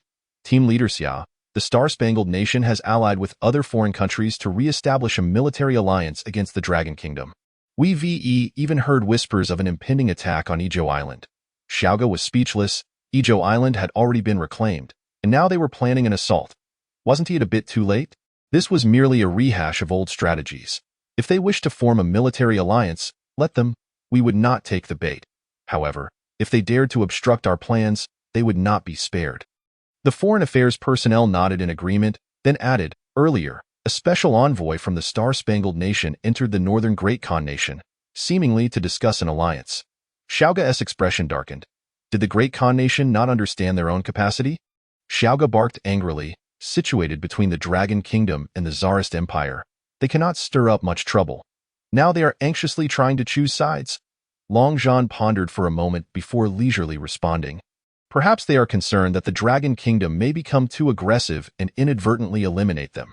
Xiao Ge considered this and remarked, let the Great Khan Nation play however they wish, as long as they do not interfere with the construction of the Absolute Fortress. They can do as they please. By the way, ensure that this principle is communicated to the Great Khan Nation. Our homes have been divided. Who still cares about their meager assets? The Foreign Affairs Department nodded. Then continued, earlier, satellite surveillance detected a significant mobilization of troops in the Peacock Nation heading north, approaching our border. Upon hearing this news, Xiao Ge could not help but furrow his brow. The Peacock Nation truly knew how to create turmoil.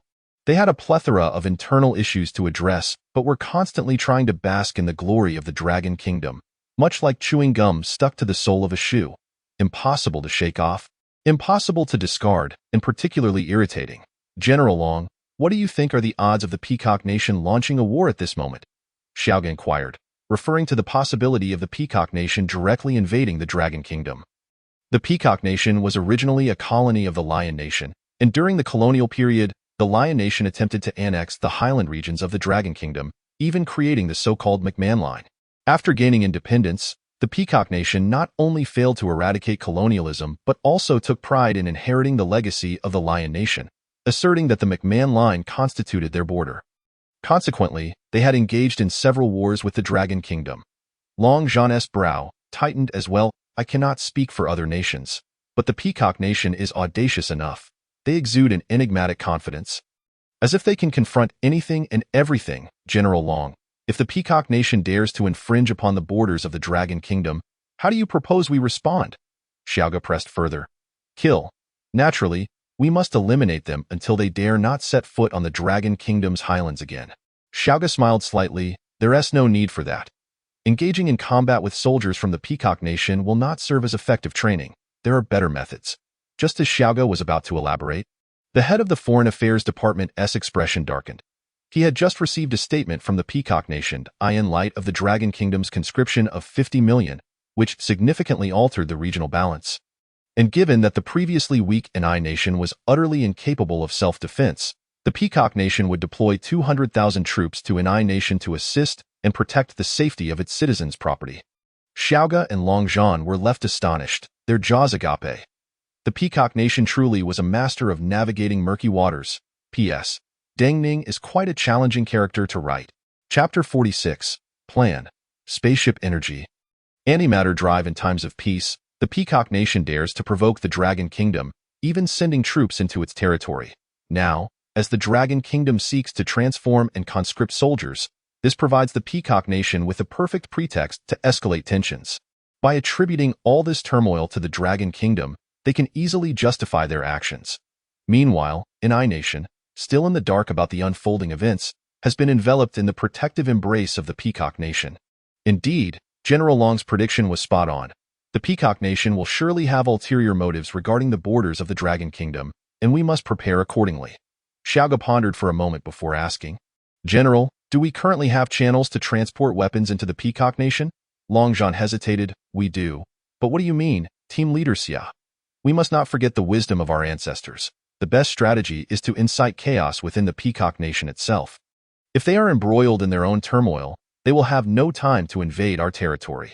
Should the Peacock Kingdom dare to invade the Dragon Kingdom, Xiao Ge intends to incite chaos within the Peacock Kingdom first, thereby minimizing losses while maximizing gains.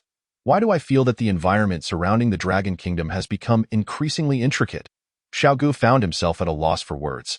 He had originally envisioned that the Dragon Kingdom could merely adapt to the crisis posed by the insect race. But if neighboring countries continue to harass them, it would significantly delay the progress of the Lingxiao plan.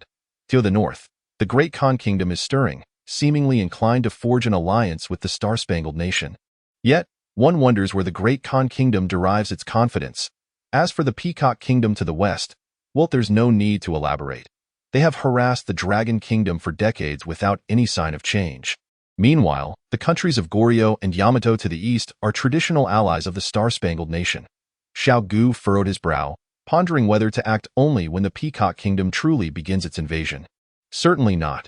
It is prudent to take action now, to prepare for potential storms ahead, Xiao Ge stated decisively. After all, the primary focus of the Dragon Kingdom at present is the execution of the Lingxiao plan. And the defenses along the borders are somewhat lacking. Waiting until the Peacock Kingdom strikes would be too late. Leader Xiao. Long Zhan's demeanor turned solemn. You remind me of myself. If only you had been reborn a few years earlier. The entire world would have been brought under our control. Xiao Ge truly lives up to the title of war god, whose thoughts are consumed with the idea of bringing the entire world to heel. At this moment, Ouyang Yuan sent someone to inform them that the personnel from the aerospace department had arrived and requested Xiao Ge to join them. Xiao Ge acknowledged and stated he would be there shortly. He then addressed the personnel from the Foreign Affairs Department, instructing them to devise a delaying tactic, creating space for negotiation with the Star-Spangled Nation on negotiable matters, urging them to engage in discussions, ideally. They could stretch it out for 6 months. The others instantly grasped Xiao Ge's intent. The Dragon Kingdom shift had taken the world by surprise, offending global powers, including the Star-Spangled Nation.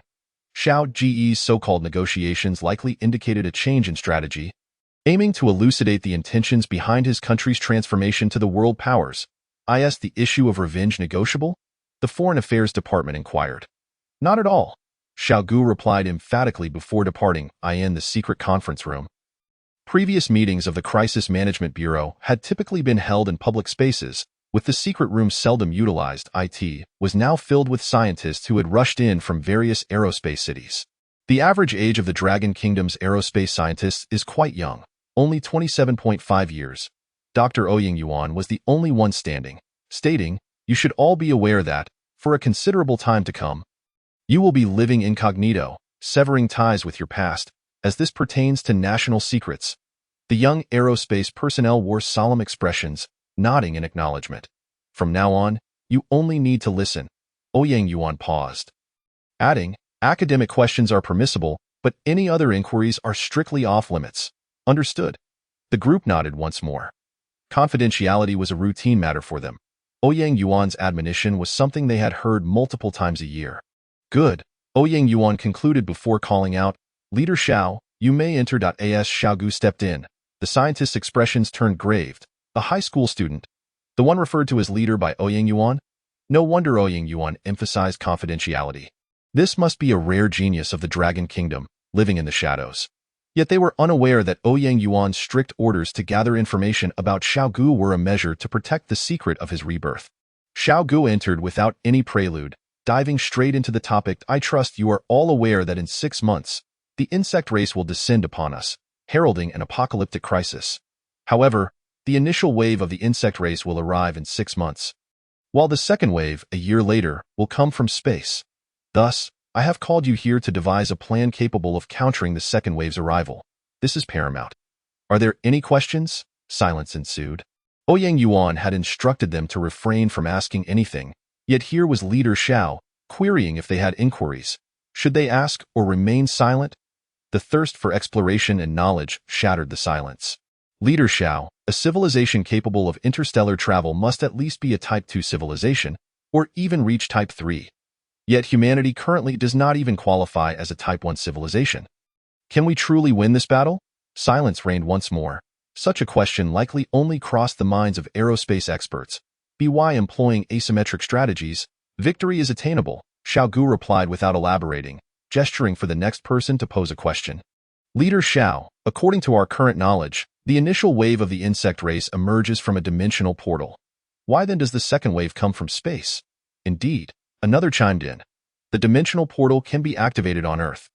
Why resort to interstellar travel? Xiao Ge picked up a sheet of white paper and punctured it with the tip of a pin, declaring, "This is the dimensional portal." He then held up a cup and inquired, "Can the cup pass through?" Silence. The analogy was strikingly vivid. Once the dimensional portal was opened, insect creatures the size of a pin tip could traverse to Earth in countless numbers, while those the size of a cup could not pass through at all. Leader Xiao, are you suggesting that the first wave of insect creatures we face is merely the size of a pin tip, while the second wave will consist of cup-sized insect creatures? Xiao Ge nodded emphatically, affirming his point. At that moment, even Ouyang Yuan was left astounded. It is difficult to fathom how humanity on Earth has managed to endure until the fifth wave. Prepare yourselves.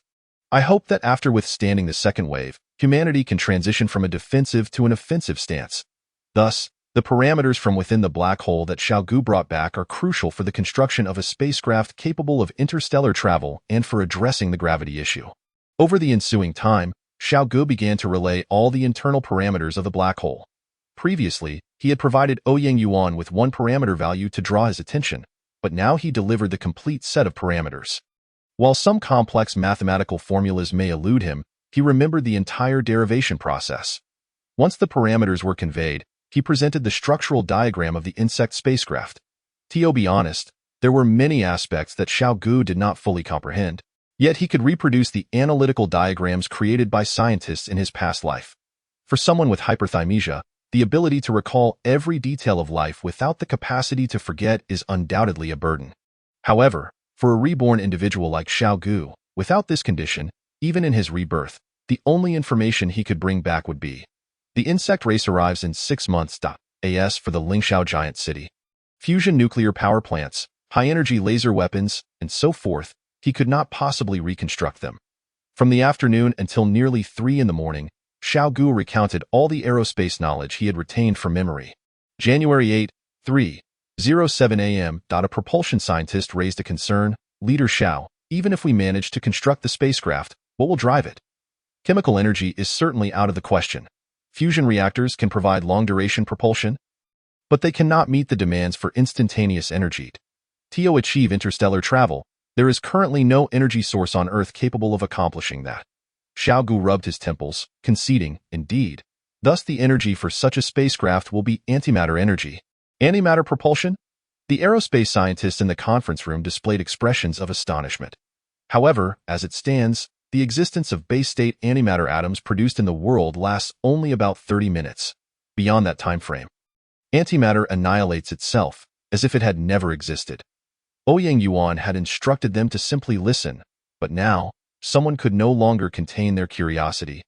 Leader Xiao, humanity has yet to fully comprehend what antimatter is, let alone utilize it. Given such limited time, how can we possibly create something from nothing and fully harness it?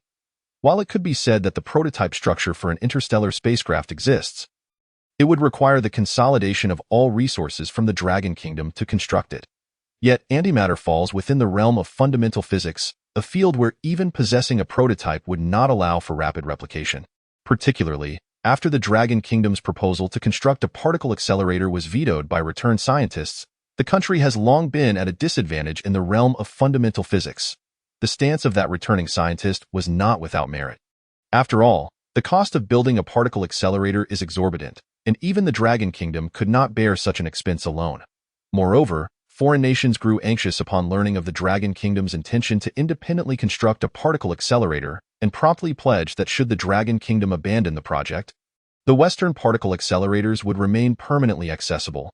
Yet years later, following the ascendance of the Supreme Leader, the Star-Spangled Nation intensified its sanctions against the Dragon Kingdom, effectively closing the doors of foreign particle accelerators. The production of antimatter can only occur in laboratories in minuscule quantities, and it will take at least a millennium before it can be utilized as an energy source. Not to mention the scarcity of antimatter. Currently, the Dragon Kingdom lacks even the foundational capabilities to produce it. How can one speak of application? Ouyang Yuan looked at Xiao Ge with anticipation, hoping that his mind might hold information regarding antimatter. Indeed, Xiao Ge did not refute the scientist's assertions. Before this, did you ever consider that the insect race might truly exist and descend upon Earth? No. A flicker of disappointment crossed Ouyang Yuan's eyes. It appeared that there was no information regarding antimatter in Xiao Ge's memory repository. Xiao Ge continued, asserting that in order to combat the insectoids, one must not be confined by conventional thinking. What I require is a cohort of imaginative comrades.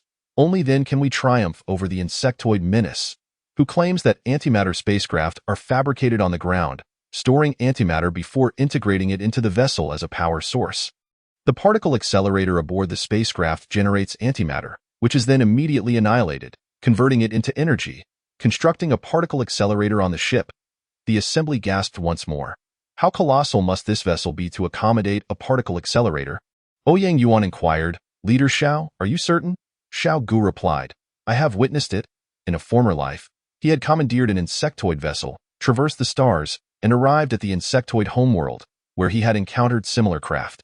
Thus, Xiao Ge was convinced that humanity could indeed construct such ships. Dr. Ouyang, the Academy of Sciences is summoning all foundational physicists to collaborate with the Aerospace Department to tackle the challenges of antimatter. During the second wave of the insectoid invasion, we will primarily be on the defensive, but I hope that by the third wave, we shall no longer be passive defenders. After a moment's reflection, Xiao Ge added, we can recruit more youthful, creatively inclined students to infuse the aerospace team with some fantastical ideas. Ouyang Yuan nodded. Then what shall we name this project? After a brief contemplation, Xiao Ge declared, let it be called the Kwafu Project. The Dragon Nation shall venture into space, chasing the sun, moon, and stars. Thus, the Kwafu Project was born, although it remained in a state of confidentiality for the time being. Following the meeting, Xiao Ge returned to his quarters for a brief respite. As dawn broke, a flurry of urgent voices roused Xiao Ge from slumber. Leader Xiao, the Peacock Kingdom. After seizing the Ni Kingdom, the Peacock Kingdom has indeed commenced its advance into our highland regions. Xiao Ge awoke, yet remained remarkably composed upon hearing this news. Hadn't it already been concluded yesterday that the Peacock Kingdom's incursion into our highlands was merely a matter of time? What a fuss over nothing! Yet, it was surprising that the Peacock Kingdom was so impatient, launching an immediate military incursion into the Dragon Nation's highlands. No. The messenger appeared particularly anxious. The Body Kingdom has engaged in conflict with the Peacock Kingdom. Xiao Ge, bewildered, pondered aloud. Did we not just hear that the Peacock Kingdom had dispatched troops into the Dragon Nation? How then have they begun hostilities with the Body Kingdom? After a moment's hesitation, he remarked, it is not unexpected for the Body Kingdom to clash with the Peacock Kingdom, considering they have been adversaries for many years. However, when did the Peacock Kingdom acquire the audacity for dual-front warfare? To wage war against the Body Kingdom in the west and the Dragon Nation in the north? No. The messenger continued, moreover, the Dahan Kingdom has officially formed a military alliance with the Star-Spangled Nation and will soon deploy joint forces outside our northern frontier, beyond the Great Wall of Desolation. What? Xiao Ge was momentarily taken aback, then elated, rushing to the command center. Long Zhan and the Foreign Affairs Department were in a state of frantic preparation. The dual-front offensive from the Peacock Kingdom was not particularly alarming. Long Zhan had already begun preparations yesterday. As they marched northward, unrest commenced within the Peacock Kingdom. Within 2 days, the Peacock Kingdom would certainly withdraw its forces. Otherwise, they would find themselves invading the Dragon Nation only to discover their own heartland was being undermined from within. However, the Dahan Kingdom's actions were notably aggressive. Furthermore, the involvement of the Star-Spangled Nation in both matters indicated that they had officially extended their influence to the borders of the Dragon Nation. Particularly concerning was the establishment of a joint military base within the Dahan Kingdom. This was most egregious. Xiao Ge, with a blend of seriousness and delight, inquired, "Is it confirmed that the Star-Spangled Nation intends to construct a military base outside the Great Wall of Desolation?" "Indeed." The assembly was perplexed, unable to fathom why Xiao Ge had suddenly erupted into laughter. "What was so amusing?" Xiao Ge further queried. "Has the Star-Spangled Nation determined how many troops they plan to station here?" Long Zhan solemnly replied, "The currently disclosed figure is merely 5,000. A strategic expert remarked, "It is evident that this move by the Dahan Kingdom has likely received tacit approval from the Tsarist Kingdom to the north. Otherwise, how could the Star-Spangled troops possibly gain entry?" Yet Xiao Ge expressed dissatisfaction, stating, "The Star-Spangled Nation is being rather stingy. General Long, you must find a way to pressure the Dahan Kingdom.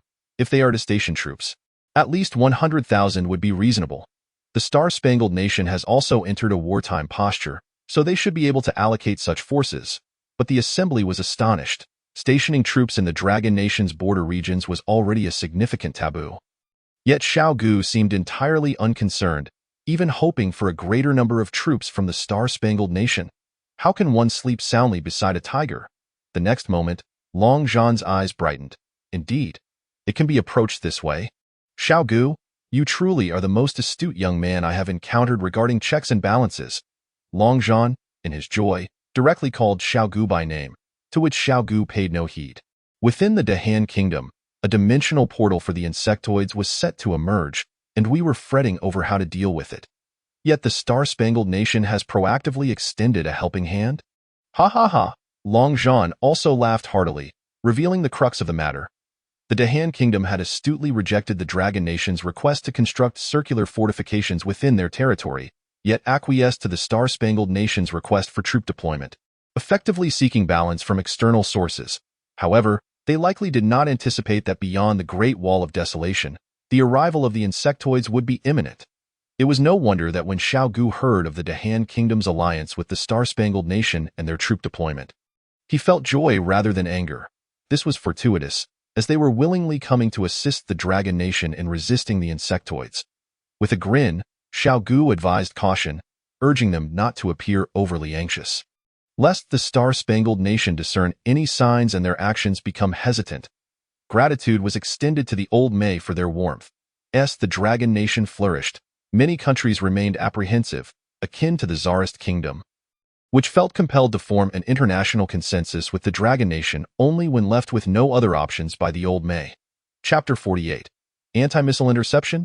No, we are testing laser weapons. 6 months later, the insectoids descended. The Dragon Nation had unequivocally stated in subsequent press conferences, yet foreign nations remained skeptical. Who could they blame? The Dahan Kingdom had only 2 neighbors, the Dragon Nation and the Tsarist Kingdom. For many years, the Dahan Kingdom's diplomatic strategy involved maintaining equilibrium between these 2 neighbors, daring not to favor either. However, the current situation was different. The Dragon Nation's abrupt shift compelled the Dahan Kingdom to make a choice. They allied with the Star-Spangled Nation rather than the Tsarist Kingdom. The Foreign Affairs Department speculated that this alliance must have received the Tsarist Kingdom's tacit approval. Otherwise, the Star-Spangled troops could not have crossed into their territory. It seemed that our theoretical ally, the Tsarist Kingdom, had also taken a side in this matter. Long Zhan's lips curled slightly, revealing an ambiguous expression of amusement or anger. The Tsarist Kingdom had frequently aligned with the Dragon Nation on various international matters.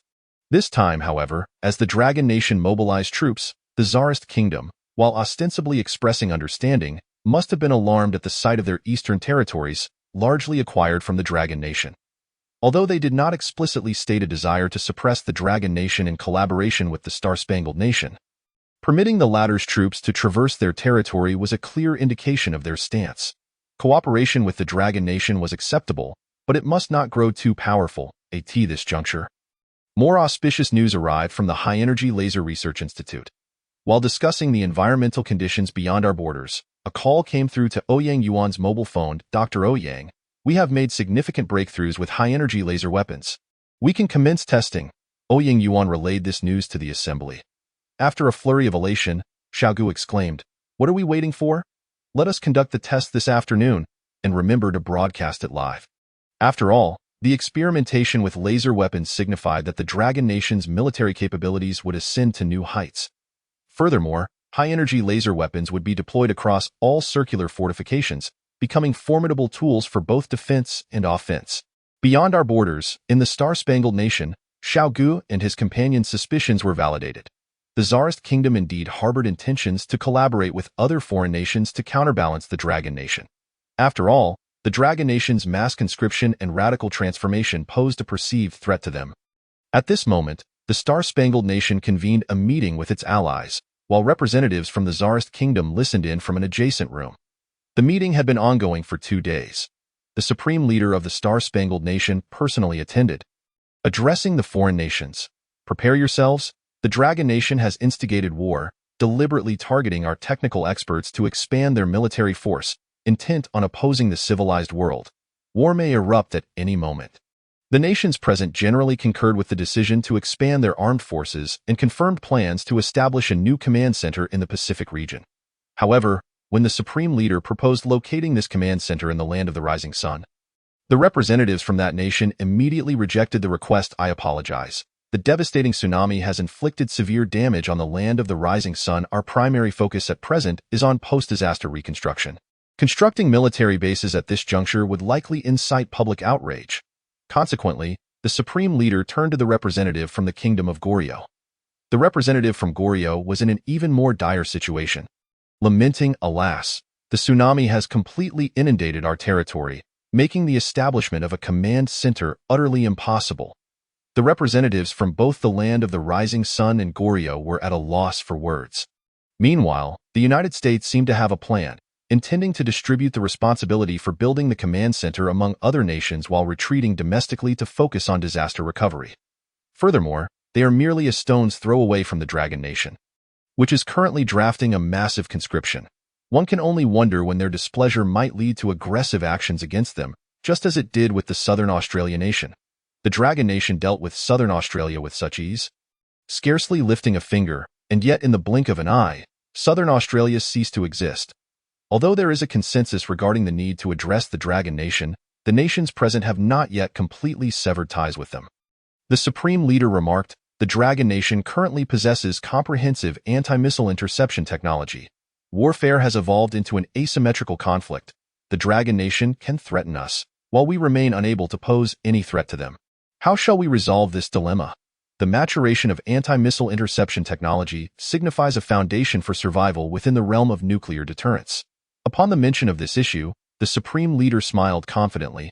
"This is precisely what I wish to discuss, to bolster everyone's confidence. Today the United States will complete its anti-missile interception trials. Prior to the tsunami, the United States had planned to conduct these trials. However, the unexpected disaster resulted in the destruction of 2 aircraft carrier battle groups. The nations were momentarily taken aback. If the United States were to succeed in these trials, it would at least level the strategic deterrence playing field with the Dragon Nation. "Now, let the trials commence," the supreme leader announced as footage transitioned to a military base somewhere in the Atlantic. The United States chose today to conduct this trial to uplift the morale of the nations and ultimately facilitate the establishment of a comprehensive military alliance. The trial would be broadcast globally, allowing people around the world to witness its success, ensuring that we would no longer fear the Dragon Nation. As long as strategic parity is achieved, other nations will no longer harbor trepidations towards the Dragon Nation. Simultaneously, it is crucial to seriously consider the United States alliance proposal. Should you dare to reject joining this alliance, the consequences are predictable. In the footage, a missile destroyer surged through the ocean waves, accompanied by a colossal aircraft carrier in the distant sea. Suddenly, the screen split in two. One side remained the missile destroyer, while the other revealed the vast expanse of space, showcasing a satellite. At that moment, a voiceover began, explaining that a top-secret satellite in orbit would coordinate with early warning radar to track all launched missiles in real time, relaying data back to the anti-missile system for responsive action. As the voiceover concluded, a test warhead launched from a U.S. base ascended into the sky, instantly captured by the satellite and simultaneously relayed to the missile destroyer. The system commenced rapid calculations to determine the optimal interception route. During this period, there was no commentary on the live broadcast, but the Supreme Leader declared, "Our anti-missile interception system surpasses that of the Dragon Nation. We can issue early warnings upon the launch of missiles from hostile nations, and we can intercept them during their mid-course." As he spoke, the missile destroyer launched an intercept missile. Minutes later, the test warhead was successfully intercepted with remarkable precision. The Supreme Leader continued, "Moreover, our terminal interception technology is not inferior to that of the Dragon Nation." The missile destroyer then launched another intercept missile, this time accurately obliterating the test warhead just before it was about to strike the target. In an instant, the entire assembly was left in stunned silence.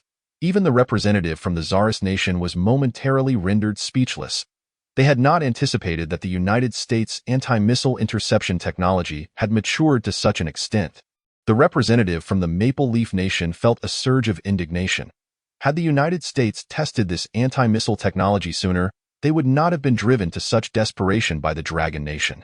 The maturation of the United States' anti-missile technology implied that the strategic imbalance with the Dragon Nation would soon be rectified.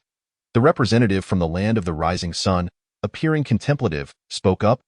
"In truth, the urgency of domestic post-disaster reconstruction is not as pressing as it seems. If a command center could be equipped with such an anti-missile system, I believe establishing the command center in the land of the rising sun would not pose any issues." Witnessing the advancement of anti-missile technology, the stance of the land of the rising sun underwent a complete reversal. The representative from southern Goryeo chimed in, "The tsunami, after all, left a few areas unaffected. These would be excellent locations to establish a command center." The Supreme Leader tossed his golden locks, remarking that there was no need for haste. "Let us first discuss the matter of a comprehensive alliance. Come." Just then, one of his aides rushed in, whispering urgently in the Supreme Leader's ear, "It seems the Dragon Nation has responded to our successful anti-missile interception." The Supreme Leader's demeanor soured. "Why the need for hushed tones?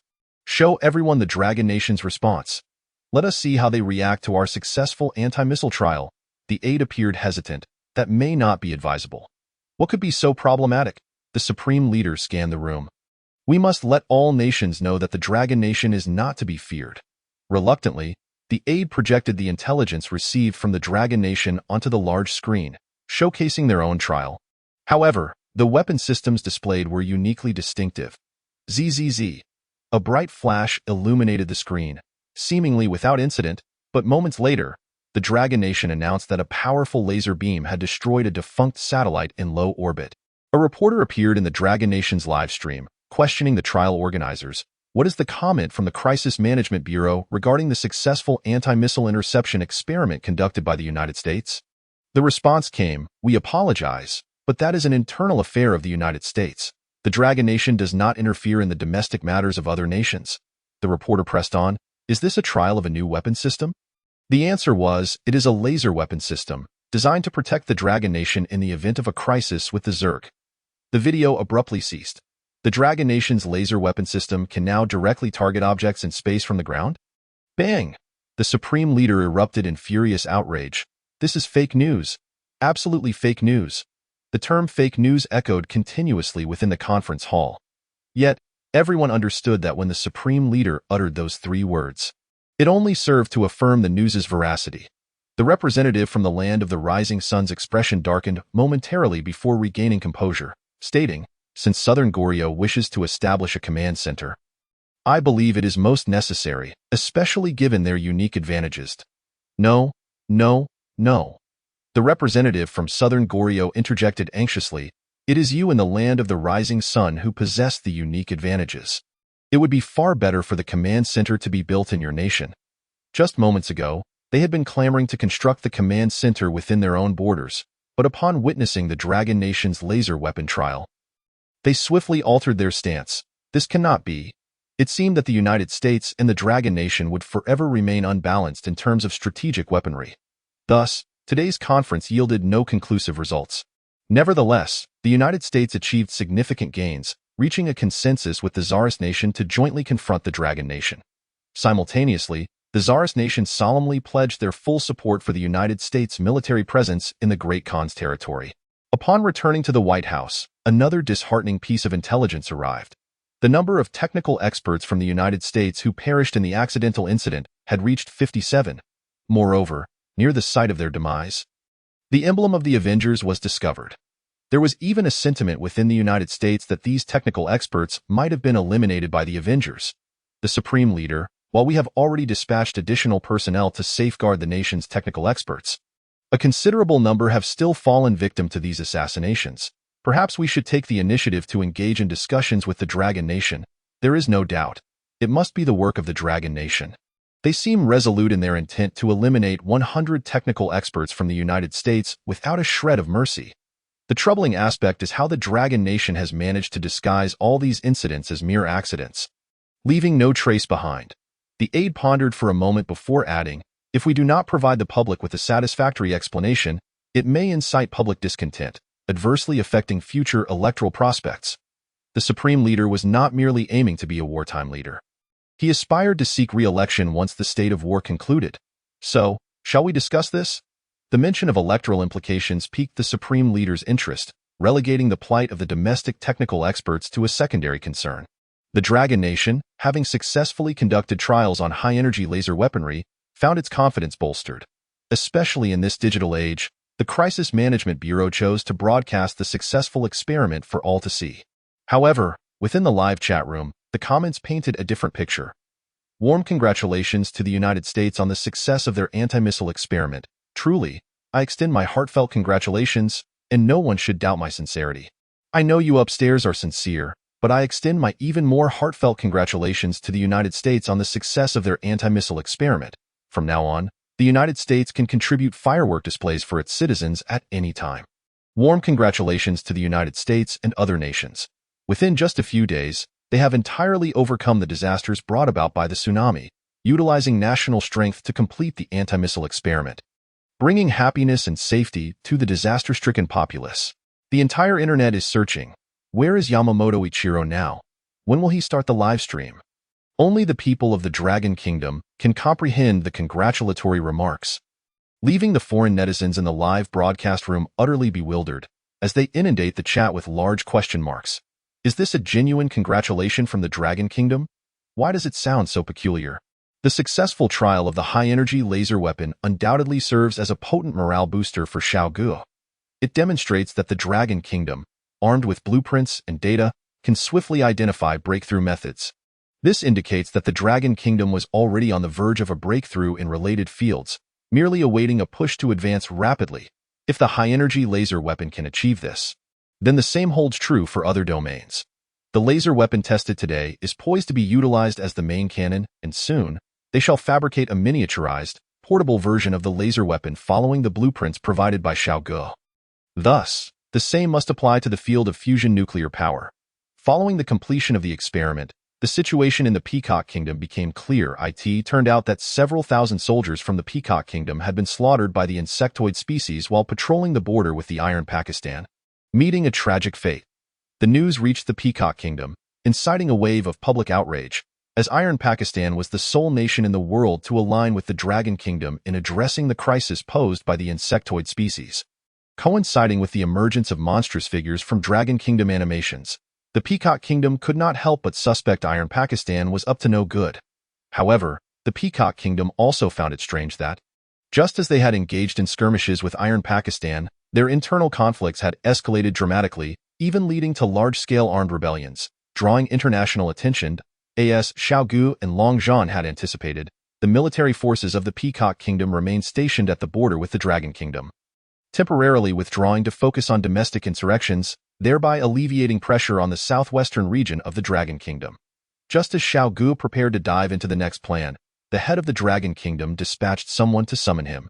"Leader Xiao, the head of state requests your presence." This unexpected summons caught Xiao Ge off guard. Since his rebirth, the head of state had rarely sought him out, with Xiao Ge having approached him only twice, once for access to the underground Great Wall and once to reclaim Ijo Island. Xiao Ge arrived at the head of state's residence, which was simple yet exuded an air of sophistication and elegance. The head of state appeared to be in good spirits, sipping tea while awaiting Xiao Ge's arrival.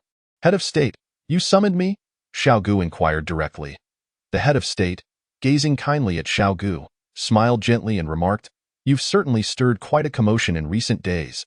A furrow creased Xiao Ge's brow, as he wondered if the head of state was about to reprimand him for his recent actions. Yet, the head of state continued to smile, seemingly reading Xiao Ge's thoughts. "The purpose of today's meeting is simply to have a casual chat with you." The head of state continued, "You are remarkable and possess great ambition. Over the years, the Dragon Kingdom has chosen to endure in many aspects for the sake of development, but you are different. Your return has infused the Dragon Kingdom with fresh vitality, and the citizens have become more united." Xiao Ge remained silent, patiently awaiting the head of state to delve into the main topic. If the head of state merely sought to commend Xiao Ge, he likely would not have gone to the trouble of summoning him. A simple phone call would have sufficed. Indeed, after a few words of praise, the head of state shifted the conversation. "Xiao Ge, will there be another dimensional passage opened in the Pacific with the first wave of the insectoid invasion?" Xiao Ge nodded without much thought. "Not in the depths of the ocean, but there are some on certain islands." Upon hearing this, the head of state seemed to grasp the situation. "Xiao Ge, are you still on the original timeline?" The moment this question was posed, the head of state's expression grew grave. Xiao Ge's eyes narrowed in response. The changes in human society were undoubtedly starkly different from the original timeline. After a brief pause, Xiao Ge reflected, in his previous life, the Peacock Kingdom did not advance into the Ni Kingdom. The Great Khan Kingdom had consistently employed a bipolar diplomatic strategy. The Star-Spangled Nation had not entered a state of war, and the leader of South Australia remained unchanged. However, geological and meteorological disasters had not altered. They remained as they were in the original timeline. If one were to liken Earth to a cup of water, then the timeline of human society would be akin to the water itself. While the cup remained the same, the water within had changed. Xiao Ge was not surprised that the head of state could perceive this aspect. Anyone aware of Xiao Ge's rebirth would naturally arrive at this conclusion. The Earth is composed of fixed elements, whereas humanity constitutes variable elements. Thus, it is well and good. The head of state then inquired, "Do you wish for the Star-Spangled Nation to increase its military presence in South Korea and Japan?" Xiao Ge nodded vigorously. However, it seems that while the Star-Spangled Nation has such intentions, South Korea and Japan likely lack the courage to accept it. Naturally, he desired it. The rationale is akin to the Star-Spangled Nation's military presence in the Great Khan Kingdom. However, he also harbored concerns that if the Star-Spangled Nation's troops were to arrive, it could render the surrounding situation even more uncontrollable, making balance difficult to maintain. The head of state chuckled lightly, appreciating the idea of leveraging strength against strength. The circular fortifications in the northern and southern borders, as well as the eastern coastal areas, are not only meant to seal off those dimensional passages, but also to fend off the insectoid threats from beyond. If military forces from the surrounding regions can resist the insectoids, it would be beneficial for the Dragon Kingdom. The head of state declared, "You need only proceed with your plans. I shall take on the task of maintaining the balance." Balance, in essence, involves utilizing external forces to alleviate the pressures faced by the Dragon Kingdom in the face of the insectoid crisis.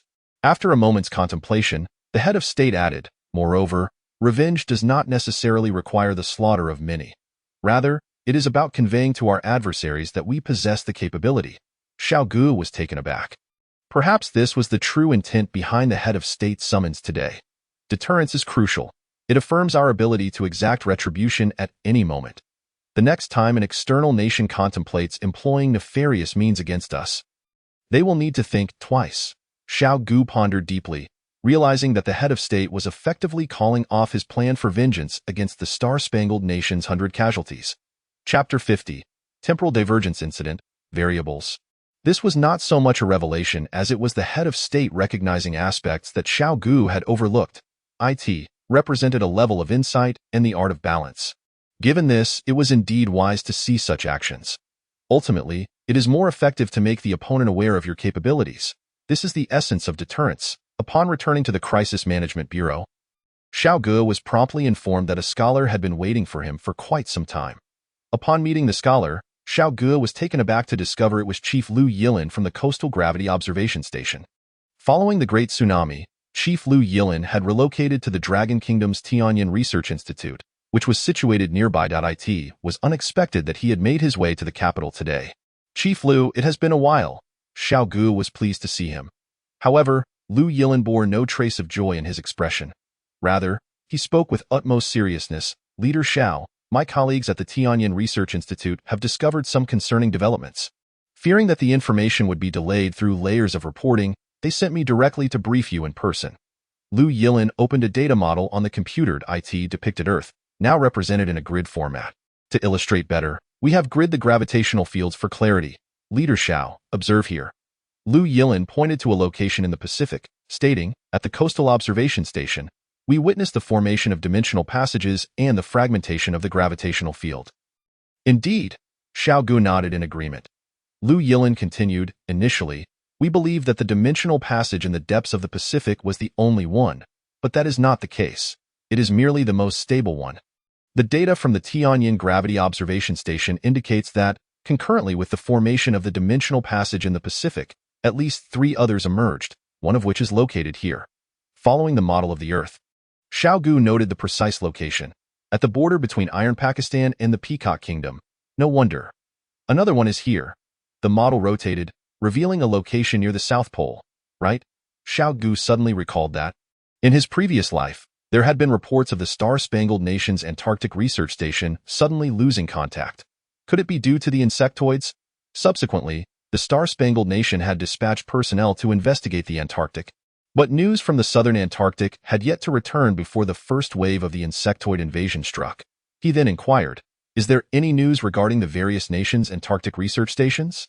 Someone searched online for information and responded, 3 days ago, the Antarctic research stations of the Star-Spangled Nation and the Lion Nation lost contact. However, the world has changed so rapidly that no one has focused on news from that region. It is essential to remember that in the previous life, the news of the Antarctic research station losing contact had sent shockwaves worldwide. Chief Lu, where is the other location? Lu Yilin's expression darkened as he pointed to the final location, which, to Xiao Ge's astonishment, was within the borders of the Dragon Kingdom. It is right here, in the northern frontier region. Yet, Lu Yilin's tone carried a hint of uncertainty. Leader Xiao, please observe carefully. This is a simulated state based on observational data. The gravitational field in the northern frontier region pulsated rhythmically, resembling Morse code. It seemed as if it was on the verge of activation but failed repeatedly, ultimately returning to tranquility after nearly 6 hours of fluctuations.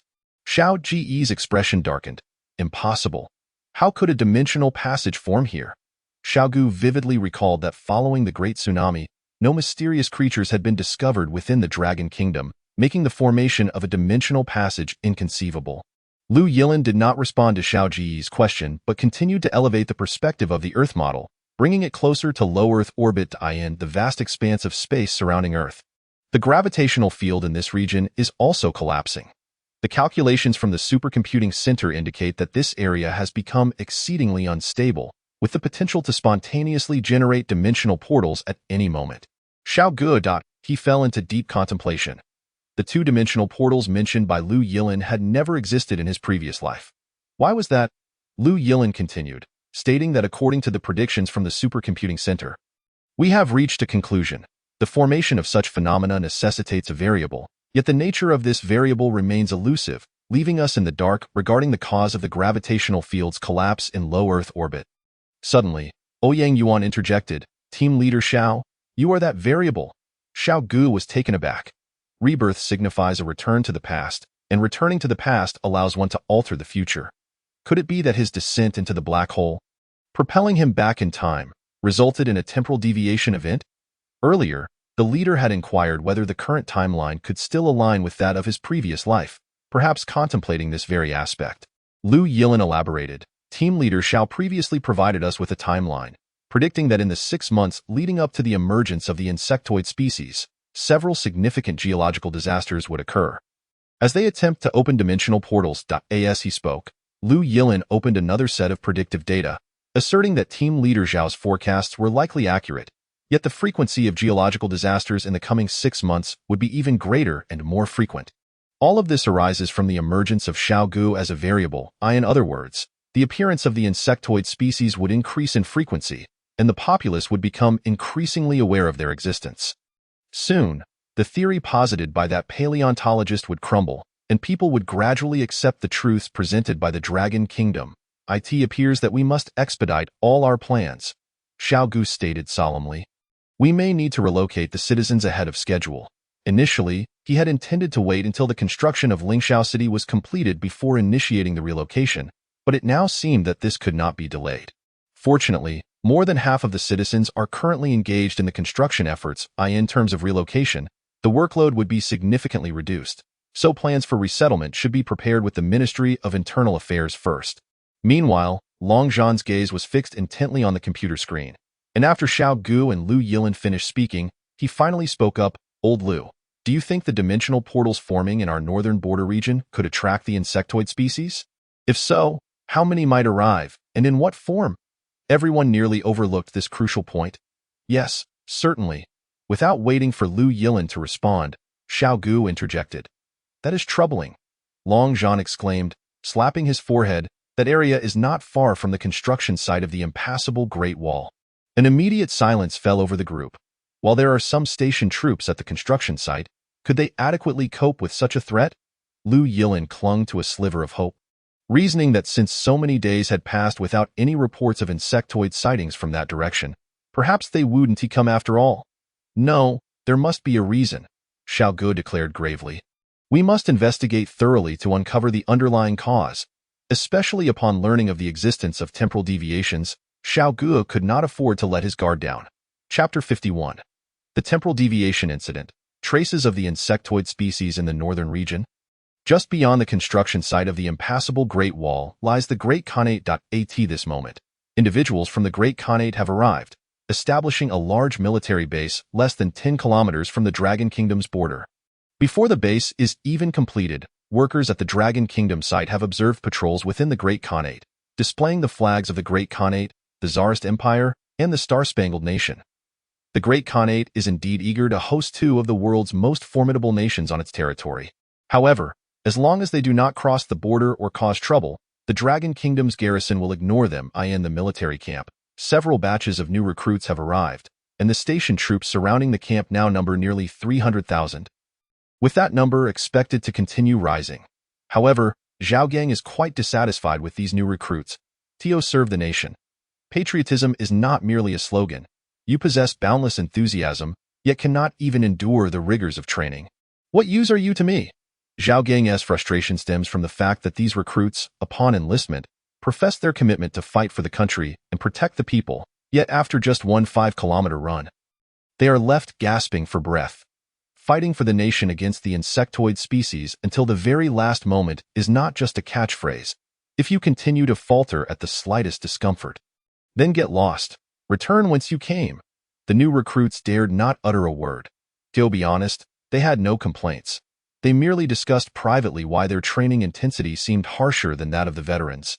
Why is it that veterans complete 40 push-ups in 2 minutes to pass and 60 to excel, while they require 60 push-ups in 2 minutes to pass and 80 to excel? It makes no sense. One new recruit speculated that perhaps this was a sign of great responsibility being bestowed upon them. If that is the case, then so be it. But why does she, also a new recruit, receive special treatment? A new recruit stood up, pointing at a female recruit engaged in shooting practice. Commander Zhao, I just want to know, why does she not have to participate in physical training and can go straight to firearms training? It is unfair. Although the other recruits remained silent, their eyes betrayed their discontent. Why must they endure arduous training only to be scolded, while she can bypass it entirely and handle firearms? Xiao Ge recognized the new recruit and approached. Yang Ming, from Pingqing Academy, majoring in urban planning. Yes, are you dissatisfied? Xiao Ge inquired. After cutting off his long hair, Yang Ming appeared particularly spirited and replied emphatically, Yes, I am dissatisfied. I am dissatisfied. Xiao Ge laughed, then added meaningfully.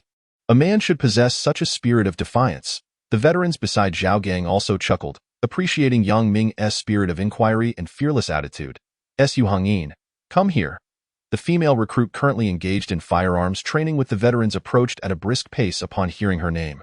Xiao Ge allows his subordinates to question but insists on obedience as a prerequisite.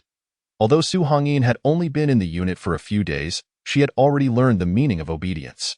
At ease, Su Hongyin replied expressionlessly. The veterans laughed again. While Yang Ming's physical abilities were indeed impressive, there remained a significant gap compared to the veterans. Why was Su Hongyin allowed to bypass physical training? Because she didn't need it. The veterans had learned that lesson the hard way just days ago.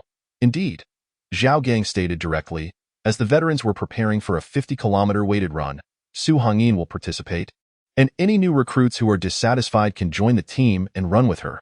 10 minutes later, the recruits gathered on the parade ground to receive their gear for departure.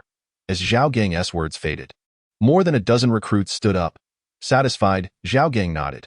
His subordinates must embody such a spirit of defiance. 10 minutes later, the recruits arrived at the parade ground. Yang Ming finally received the opportunity to compete with Su Hongyin, and he couldn't help but feel a surge of confidence. Miss Su, I'm not boasting, but after graduating from high school, I trekked to the plateau. A mere 50 kilometers is a piece of cake for me. Rest assured, if you lose your way, I will come to your rescue. Upon hearing this, Su Hongyin merely smiled coldly and walked away. A veteran approached to commend Yang Ming. Little brother, you're impressive, by the way. Did you have a girlfriend in college? Yang Ming's face darkened. Who has time for that? Playing games and watching movies is much more enjoyable. Why would I want a girlfriend to cater to me? The veteran chuckled knowingly. No wonder you speak to girls as if they were your buddies. Haha. You, being a man, should take care of Su Hongyin while on the road. Don't let her get lost. Yang Ming found it strange. Protecting others should be a serious matter, yet the veteran spoke of it so lightly. However, once they truly set off, he finally understood the veteran's intent, and the other recruits came to realize it too. The 50-kilometer cross-country run primarily tested the soldiers' endurance, essentially a long-distance run. As they departed the military camp, the gap between veterans and recruits became apparent. The veterans led the way, forming the first group, while the recruits lagged behind in the second group. Su Hongyin, however, formed her own group, running ahead of everyone. Initially, Yang Ming mocked Su Hongyin, thinking this was a long-distance run, not a sprint. Was there really a need for such urgency? Yet, 1 kilometer passed, 0.5 kilometers passed, 0.10 kilometers passed. Su Hongyin showed no signs of slowing down. The veterans, accustomed to this pace, were unfazed. Well, he had to concede. This was indeed the reason why Su Hongyin could bypass physical testing and proceed directly to firearms training. Nonetheless, he resolved to close the gap eventually. Approaching the 20-kilometer mark, the groups had become scattered, with no one visible in front or behind, likely requiring some time before they encountered others. For the 50-kilometer cross-country run, the military camp had provided only a destination, with no strict requirements on the route taken. Yang Ming possesses experience in trekking across high plateaus and has developed unique survival methods in the wilderness. He mapped out a shortcut for himself, albeit one that veers away from the main route, requiring him to traverse mountains and valleys. However, shortly after departing from the main path, Yang Ming unexpectedly encountered Su Hongyin on a narrow trail. Could this be the fabled instance of adversaries crossing paths? Beside Su Hongyin stood a little girl, seemingly 2 or 3 years old, clutching a doll in her arms. Whose child could possibly be wandering in such desolate wilderness? Who is this child? Yang Ming approached and inquired, promptly sitting down on the dry grass. Su Hongyin shook her head, opting to ignore Yang Ming, and gently asked the little girl, "Can you tell me, dear child, how you came to be here all alone?" The little girl, unfamiliar with Su Hongyin, recognized only the attire she wore. An adult had informed her that those clad in such garments could be trusted. Tears welled up in the child's eyes, yet she held them back, clutching her doll tightly. "Daddy told me to wait for him here. But it's been 2 days and he still hasn't returned. Is Daddy lost?" 2 days. Yang Ming and Su Hongyin exchanged shocked glances as they surveyed the distant tent, which had evidently collapsed some time ago. What could such a young child have endured alone in the wild for 2 days? Yang Ming, without a moment's hesitation, produced his military rations and offered some to her. Yet, the little girl refused.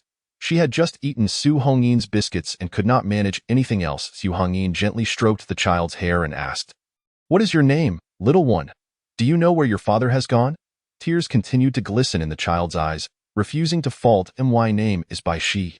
Daddy went to distract the monsters on the television." Yang Ming, a seasoned gamer, couldn't help but think of jokingly asking, "Is your dad off to farm the wild?" However, Su Hongyin had a sudden realization. She took out her phone and played a video of the insectoid creatures sent by the Crisis Management Bureau for Bai Shi to see, asking, "Are these the kind of monsters you're talking about?" At once, Bai Shi's tears flowed freely as she could no longer contain her sobs. "Yes, those are the monsters. They came out of the television. Daddy said he would lure them back and told me to wait in the tent. The insectoids.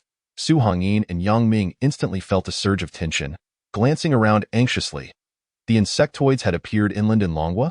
For Su Hongyin, this was less alarming. Having encountered the insectoids by the coast, she maintained a sense of calm. You must inform Commander Xiao at once. Tell him that the insectoids have appeared in the northern border. Chapter 52. Temporal Discrepancy Incident. Insect eggs in the military camp. Xiao Ge received the call from Su Hongyin and her team just as Xiao Ge and Long Zhan were nearby. As Xiao Ge explained the situation and requested troop mobilization from the camp, news arrived from Su Hongyin about the discovery of insectoid traces. It was all unfolding too swiftly. Xiao Ge pointed at the map, indicating, here is the point of gravitational disruption, and here is where Su Hongyin's group spotted the insectoids. The two locations are at least 30 kilometers apart. Xiao Ge's expression darkened. Team leader Xiao, the gravitational disruption point you mentioned is an abandoned coal mine, which has been shut down for years due to severe environmental pollution. Xiao Ge's demeanor grew serious as he spoke. Marshal Long, we must deploy troops to seal off that abandoned coal mine and evacuate all individuals within a 50-kilometer radius. Additionally, we need to utilize satellites and drone systems to conduct a comprehensive search of the area. Marshal Long, what troubles you? Let us move. Xiao Ge was puzzled by Long Zhan's sudden hesitation, as he seemed lost in thought. After a moment, Long Zhan inquired, should we live stream this? Xiao Ge was taken aback, realizing that the war god was pondering such a detail. However, Long Zhan had ample reason for his request. If insectoids were indeed present at the abandoned coal mine, this would mark the first battle between Longhua and the insectoids, the inaugural clash before their large-scale invasion. He wished for the people of Longhua to witness that the insectoids were not to be feared. Due to the temporal discrepancy incident, some insectoid scouts might infiltrate Earth through distorted dimensional portals, but this was nothing compared to the imminent full-scale arrival of the insectoids 6 months later. Thus, Long Zhan resolved to slay the insectoids, demonstrating to the people of Longhua that the unknown was not something to dread. Let us go live. As the words left his lips, satellite surveillance images were transmitted. Team leader Xiao, this area is the satellite imagery of the abandoned coal mine, but it seems different from a few years ago. As the images were passed around, Xiao Ge's hands trembled slightly as he exclaimed, these are insect eggs. The fluctuations in the gravitational field were intermittent, akin to a hen laying eggs. The insectoid realm has directly sent the eggs here. We can't wait any longer. Once we locate the little girl's father, we must bomb that abandoned coal mine immediately. Thank goodness we discovered the presence of these eggs in advance. If we had waited for them to hatch, it would have been disastrous. We cannot afford to delay. The armored vehicles, drones, and helicopters in the military camp sprang into action. Xiao Ge, Long Zhan, and Xiao Ge took the lead. Before their departure, scientists from the Research Institute, having learned of the situation, were brimming with excitement, fervently requesting Xiao Ge to bring back more samples. Let us move. Meanwhile, in the United States, the Supreme Leader awoke once more. Since entering the year 231, he had not enjoyed a single peaceful night's sleep. Supreme Leader, Longhua has learned of our joint military presence with the Tsarist nation, and a military base in their northern border has commenced full mobilization, seemingly preparing for a cross-border strike. What? The Supreme Leader rubbed his eyes, incredulous at what he saw. The real-time satellite monitoring images displayed clouds of dust and a torrent of movement, indicative of pre-battle mobilization. Ha ha ha. Longhua is far too impatient. Having confirmed his observations, the Supreme Leader revealed a grin. He had not anticipated that the patrols of the Khanate, brandishing the flags of the three nations, would intimidate Longhua to such an extent. If Longhua dared to send troops to seize the Khanate, then the United States would truly find itself at ease, for the Tsarist nation would surely engage Longhua in battle. While an alliance had been announced, troop deployment could not be executed so swiftly. Yet, the United States could not afford to wait. They instructed the Khanate to flaunt their flags at the Longhua border. An inquired, Supreme Leader, how should we proceed? Condemn. We must unequivocally condemn Longhua. Furthermore, inform the Khanate that they must hold their ground until we arrive. Minutes later, the Prime Minister of the Khanate was in tears. Holding the flags of the Tsarist nation and the United States, he paraded around the Longhua border, a scheme devised by the Supreme Leader. This is splendid. We provoked Longhua, but the United States appears to be cheering them on. What is the meaning of this? Withdraw our troops immediately. We must delay until the personnel from both nations arrive. Upon receipt of the news, Xiao Gang's instruction was for them to remain on standby. Thus, Su Hongyin and Yang Ming waited at the designated location for the arrival of the main force. Neither uttering a word throughout the ordeal. It was indeed an awkward wait. Finally, a helicopter arrived. Upon seeing a figure disembark, Yang Ming found himself frozen in disbelief. No way, is that Xiao Ge, the record holder for skipping class at Pingqing Academy? No, it couldn't be. Yang Ming rubbed his eyes. If it were indeed Xiao Ge, he would likely be hiding at home, trembling in fear, not on the front lines engaging with the insectoids. Just as Yang Ming was processing this unexpected encounter, Xiao Ge recognized him as well. Old Yang, I didn't expect to see you enlist again.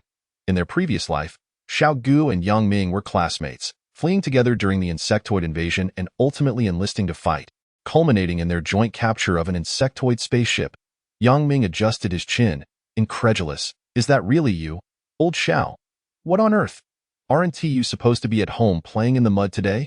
Just as Yang Ming was about to greet his old classmate, he was intercepted by the Special Forces soldier beside Xiao Ge, Marshal Long. Remember, he must undergo training on par with Su Hongyin. With an increased intensity. Having said this, Xiao Ge paid no further attention to Yang Ming. Yang Ming could only watch in bewilderment as Xiao Ge walked away, uncertain of what had just transpired. What was going on with this guy? Why did he seem to emanate an aura of authority? Long Zhan comprehended Xiao Ge's words and relayed them to Xiao Gang. Ahead lay the route leading to the abandoned coal mine. Before Xiao Ge and the others could arrive, the mobile troops had already been deployed. Boom, boom, boom. Real-time footage from the drones indicated that the front lines had already engaged in combat. It appeared that the insectoids within the abandoned coal mine had recognized the humans' intentions and immediately organized themselves for battle upon seeing the human forces. Soon, Xiao Ge and his team also reached the front lines. Tanks, artillery, machine guns, and more. Humanity had ramped up their firepower, and before them lay several insectoid corpses. What is the situation now? Have you located Baishi's father? Xiao Ge expertly took up arms, joining the assault team. Within the abandoned coal mine, the number of mature insectoids was estimated to be between 10 and 20, and they had already eliminated several. However, the ground was littered with strange eggs, densely packed and immense yet enigmatic. Xiao Ge glanced over and was alarmed to find that some of the eggs had already begun to hatch. This was dire. The insectoids currently battling humanity were all adults. Where had the larvae that had just hatched gone? Suddenly, Xiao Ge noticed a peculiar movement within one of the already hatched eggshells. Upon closer inspection, he was astonished to find that it was a human. Regardless of whether or not this individual was Baishi's father, the priority was to rescue the child. Over there, Xiao Ge pointed, indicating a human presumably captured by the insectoid creatures. Save him. It would be relatively easy to rescue the person hiding within the eggshell. After weighing the situation, Long Zhan issued commands for alternate cover to divert the insectoids, creating an opportunity for Team Leader Xiao to enter and save the individual. Initially, the plan was for the special forces to undertake the rescue, but upon reflection, no one understood the insectoids better than Xiao Ge. Perhaps his involvement would be the safest and most effective approach. To shield Xiao Ge, the best strategy was to relocate the battlefield and lure the insectoids away. The concept of alternate cover entailed all soldiers concentrating their efforts in one direction. The plan proved effective. You, follow me. Xiao Ge gestured towards Su Hongyin and Yang Ming. The three, accompanied by a few members of the special forces, swiftly entered the area of the eggs. Rows upon rows of insectoid cocoons towered at least half a meter high, providing ample hiding space for a person within. Upon reaching the eggshell, Xiao Ge signaled for the others to remain vigilant while he proceeded to rescue the person inside. However, as he straightened up to look, he was taken aback by the shocking scene within. Alien parasitism. Chapter 53. Crisis Management Bureau Announcement. Do not consume. To his astonishment, the eggs delivered were indeed alien larvae, resembling the facehuggers from the film Alien. It was no wonder humanity had named them thus. The individual ensnared by the alien larvae was a Caucasian. He was not Baishi's father, Su Hongyin. Yang Ming and others also made similar discoveries among the surrounding cocoons. In addition to humans, there were pigs, cattle, and other animals, all discarded by the insectoids after being killed, serving as nourishment to sustain the insectoid race. There's no hope, Xiao Ge murmured, realizing the grim reality. Anyone ensnared by such creatures ultimately became a breeding ground for the insectoids. Let us go. Xiao Ge sighed, pitying the unfortunate Bai Shi, who was likely destined to become the first true victim of the insectoid menace. Team leader Xiao, the research institute has requested that we collect some samples. Should we take an egg back with us? A special forces member inquired, already preparing to gather the larvae.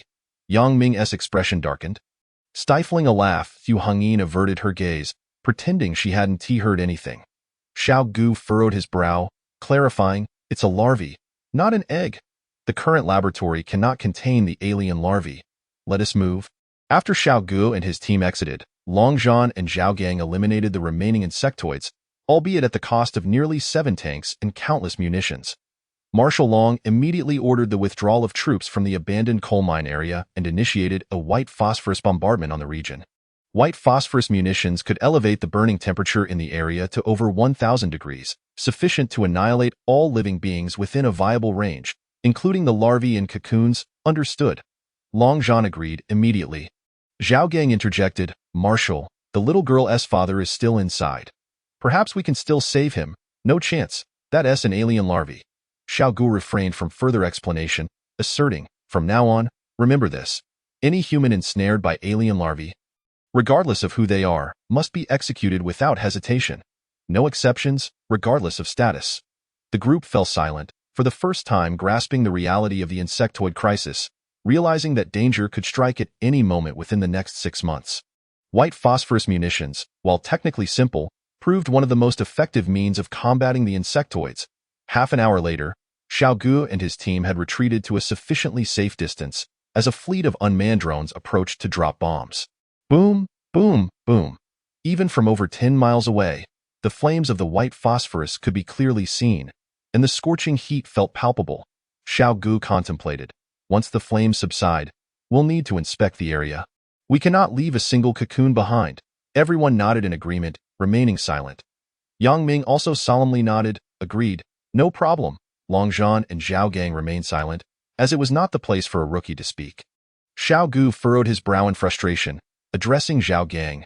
Their 50-kilometer cross-country training cannot be interrupted. You must allow them to continue. Yang Ming's expression darkened. Come on, old Xiao, don't be so heartless. Have you forgotten who paid for your meal at the school cafeteria that morning? Xiao Gang. They should train for 50 kilometers every day.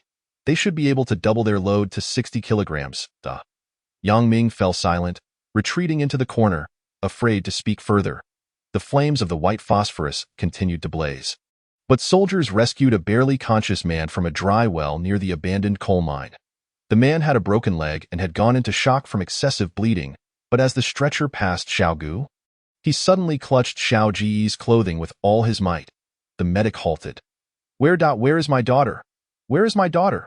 The man strained to ask this question with all his remaining strength. Xiao Ge felt a pang of sorrow. Grasping his hand, she is safe. We have already rescued her. Oh, that is a relief. That is a relief. With that, the man lost consciousness entirely in the face of the insectoid invasion and ensuing calamity. The most sincere paternal love commanded the soldiers utmost respect. In a previous life, Xiao Ge had never encountered Bai Shi and her father, yet at this moment, he was profoundly moved. Paternal love is as steadfast as a mountain. Bai Shi's father had drawn the insectoids away to save her. For an ordinary person, how incredibly heroic this was. Where are they headed? Xiao Ge inquired of the medic. The medic, having gleaned information from Bai Shi's father's belongings, revealed their destination. They were en route to the construction site of Giant City No. 7 up the north. The Great Khan's army had indeed withdrawn. Workers constructing the Great Wall of Absolute Despair found this news perplexing. Were they merely idling, dragging thousands of troops along the border for no reason?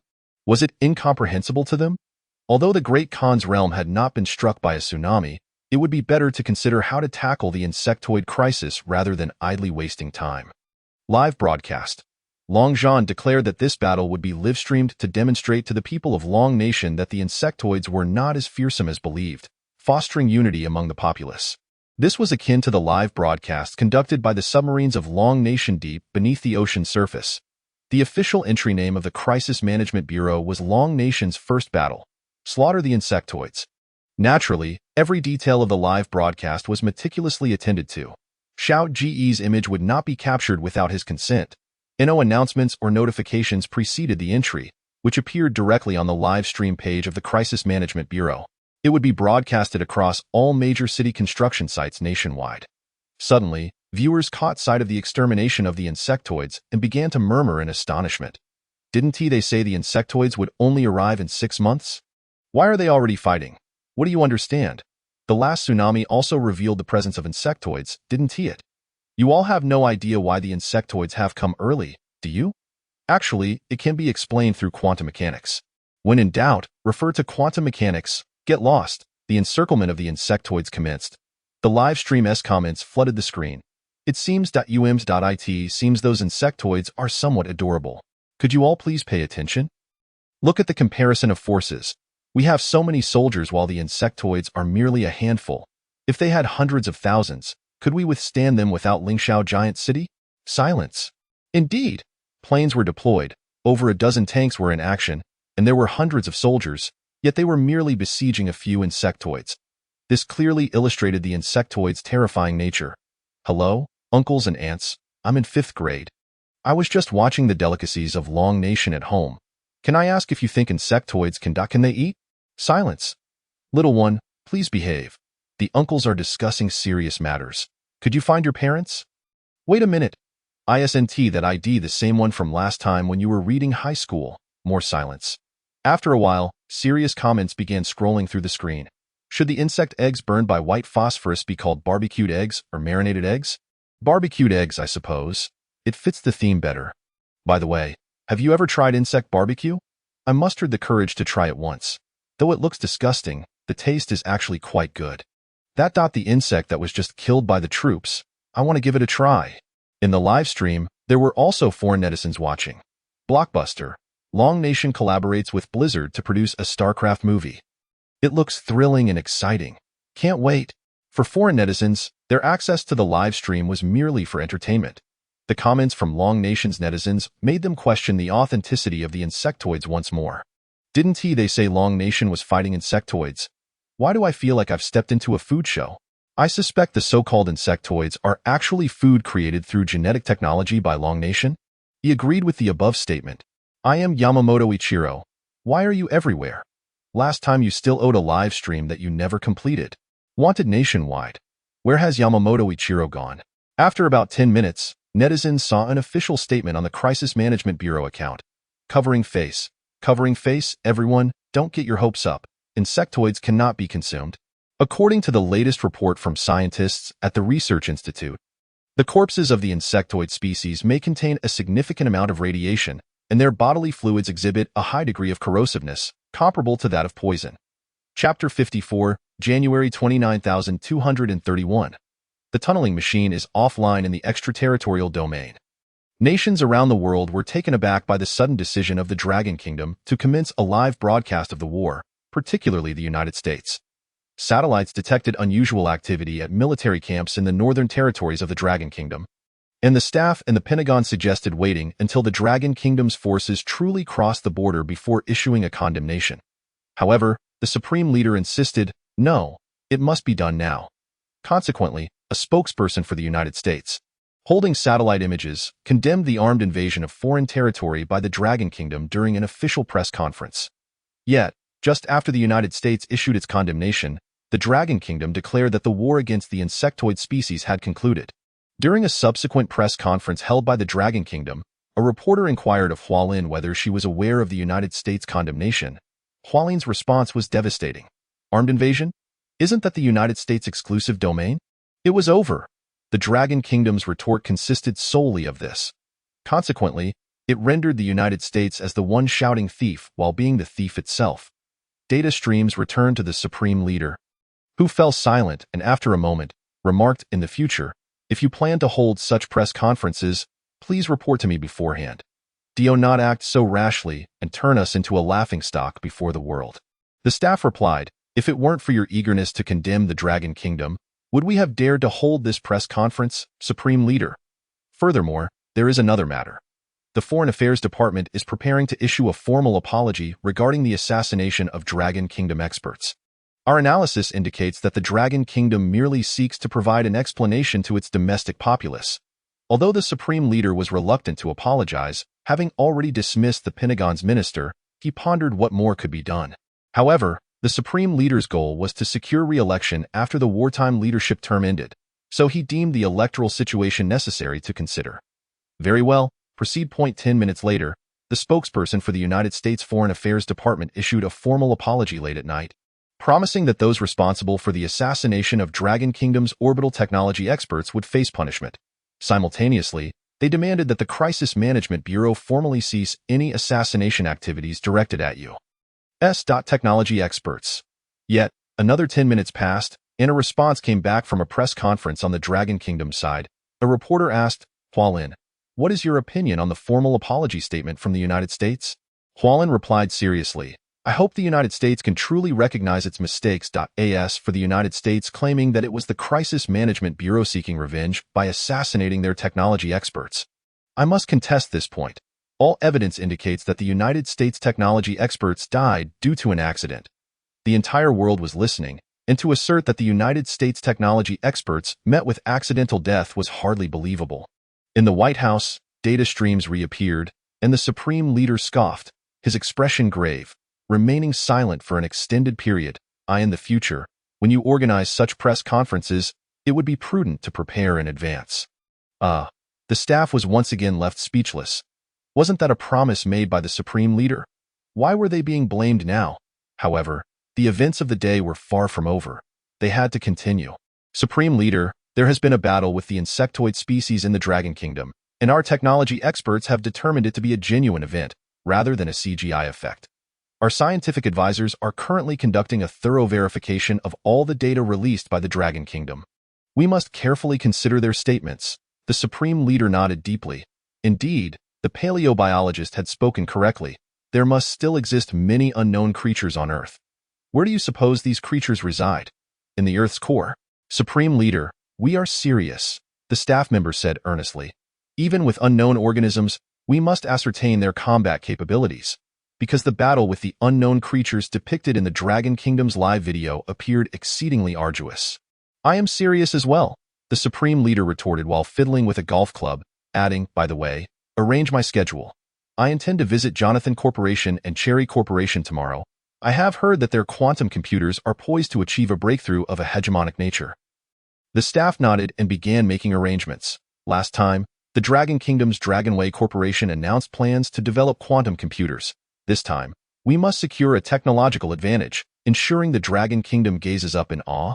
In the Tsarist Kingdom, at a secret research facility near the Arctic Ocean, a man with a prominent nose, clad in military attire, delivered the corpse of the mysterious sea monster, identified by the Dragon Kingdom as the insectoid species. The Emperor requires you to expedite the dissection and research, delivering a judgment soon. He continued, the Emperor states that the Dragon Kingdom is the only nation in the world whose civilization has persisted unbroken since its inception. Owing to its extraordinary understanding of crises, we may collaborate with the United States, but we must not be led astray. We must uncover the underlying reasons for the transformations occurring in the Dragon Kingdom. In the land of the rising sun, within the heart of Mount Fuji, there exists a restricted area for tourists, heavily guarded. An unassuming hill conceals a door leading underground. Upon reaching the lowest level, the name of the research facility is revealed. The Takata Research Institute, flanked by enormous robots on either side. At this moment, a mysterious sea monster's corpse has been delivered. Hasten the research on this mysterious sea monster's corpse, analyzing its anatomical structure. Additionally, the Dragon Kingdom has released some data concerning gravitational fields. The Prime Minister instructs you to organize personnel for verification. The researchers at the Institute were taken aback. However, our nation lacks gravitational observation devices. Currently, the only countries capable of such observations are the United States and the Dragon Kingdom. Yet how could the Dragon Kingdom's gravitational observation devices be made available to us? Then find a way to apply to the United States. The researchers were once again left speechless. Following standard application procedures, it would take at least 2 years. Moreover, if we aim to validate the Dragon Kingdom's gravitational field data, the United States will undoubtedly do the same. But if the United States confirms the Dragon Kingdom's gravitational field data, will they inform us? In the Maple Leaf Kingdom, Southern Australia, New Nation, Lion Nation, and other major countries, while outwardly mocking the Dragon Kingdom, have secretly commenced independent verification of the data released by the Dragon Kingdom. Regardless of whether those mysterious sea monsters are indeed insectoid species or ancient organisms, it is inconsequential. For a live broadcast of war from the Dragon Kingdom has instilled in them a profound sense of the formidable combat capabilities of such beings. They fear not only the potential fulfillment of the Dragon Kingdom's prophecies, but also the possibility that these sea monsters are biological weapons secretly developed by the Dragon Kingdom. Indeed, numerous science fiction novels depict narratives of out-of-control biological weapons, and the Dragon Kingdom, upon discovering the loss of control, has concocted an excuse of an insectoid invasion to placate the world. Ever since the Dragon Kingdom commenced its live broadcast of the war against the insectoid species, the world seems to have settled into a calmer state. Thanks to the presence of cloud monitoring, the entire world can witness the construction progress of the Dragon Kingdom's towering city. Each day appears to mirror the previous, with little change. However, as the date of January 22, 2031 approached, individuals on the internet began to produce comparative images, juxtaposing the state of affairs from 20 days prior with the current situation, 20 days ago. The construction sites were nothing but wild terrain. Now, they have taken on the semblance of a city. Particularly noteworthy is the construction of the city walls, where certain sites have progressed at a rate of approximately 2 to 3 meters per day. The comparison between two distinct points in time has compelled the entire world to exclaim, "My goodness, has so much been constructed already? It seems as though the city has risen overnight." Transforming Daily.it remains uncertain what calculations the head of state has made. Yet the troops from the United States have indeed arrived, stationed within the Great Khan's territory, a mere 10 kilometers from the Dragon Kingdom's perilous Great Wall. Simultaneously, the United States announced an enhancement of its military presence in southern Korea. In the land of the rising sun, the Dragon Kingdom continues to protest as per usual. However, nations worldwide have observed that the Dragon Kingdom's objections appear less fervent than in the past. International scholars speculate that perhaps the Dragon Kingdom wishes to avoid provoking external nations. Regarding the mysterious sea monsters, news coverage has dwindled in recent days, while research efforts by various countries are proceeding apace. Meanwhile, a nascent voice is emerging internationally, asserting that the Dragon Kingdom is correct. The insectoid species may indeed descend. Yet, this sentiment remains feeble. By January 29, the official media of the Crisis Management Bureau unexpectedly released a statement that stirred global public opinion. At 10 o'clock on January 29, a tunneling machine with a diameter of 100 meters will hold its offline ceremony. Chapter 55. The tunneling machine, of course, is intended to burrow directly underground. January 29, 2031, is the 7th day of the first lunar month for the Dragon Kingdom. In previous years, this would mark the conclusion of the Spring Festival holiday, a time to scramble for tickets to return to work. However, this year, the Dragon Kingdom Spring Festival continues, yet there is no holiday to be had. The formal declaration from the Crisis Management Bureau serves as the finest sustenance for the spirit of the entire populace. On the cloud monitoring platform, the live broadcast of the tunneling machine initially attracted little attention. For the people of the Dragon Kingdom, their primary focus is on relentless construction, while extraterritorial viewers have grown weary of watching construction sites day in and day out. From early January to the end of January, the various decisions made by the Dragon Kingdom have thoroughly altered the existing global landscape. It can be stated that nations which once regarded the Dragon Kingdom as both friend and foe have now completely transitioned into adversaries of the Dragon Kingdom. While the Dragon Country busied itself with domestic construction projects, it found little time to engage with foreign nations. Consequently, the latter half of January witnessed a period of unexpected tranquility across the globe. However, today, this serenity is poised to be shattered. In a remarkably short span, the live stream of the Shield tunneling machine garnered an overwhelming influx of viewers, with citizens of the Dragon Country and netizens from abroad flocking in. Even numerous high-ranking officials from various countries dispatched representatives to witness the spectacle, not to mention the presence of personnel from various technology firms. The notification from the Management Bureau was released at 8 o'clock a.m.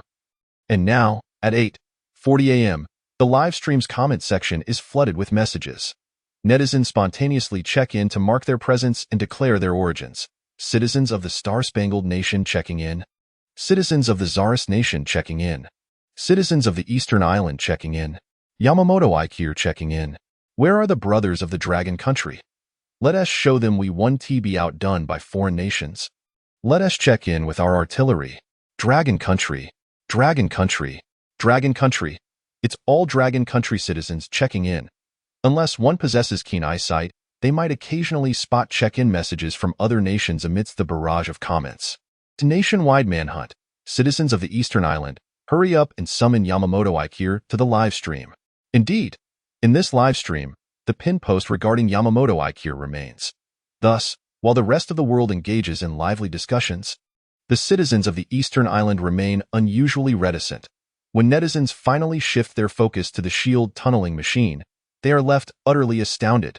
After more than 20 days, the Dragon Country has truly created such a steel behemoth. Terrifying is that the shield tunneling machine with a diameter of 120 meters and a length exceeding 1 kilometer, it looks like a fusion of scrap metal. It seems endless. Can it move? This is Yamamoto Aikir speaking. If this thing can operate, I will live stream myself eating excrement. Friend, you have already accumulated quite a debt. Then, the comments quieted down. In the live stream, the shield tunneling machine, resembling a great river, lay still as countless workers busily conducted final adjustments. 18:20 a.m., the commander's voice resonated.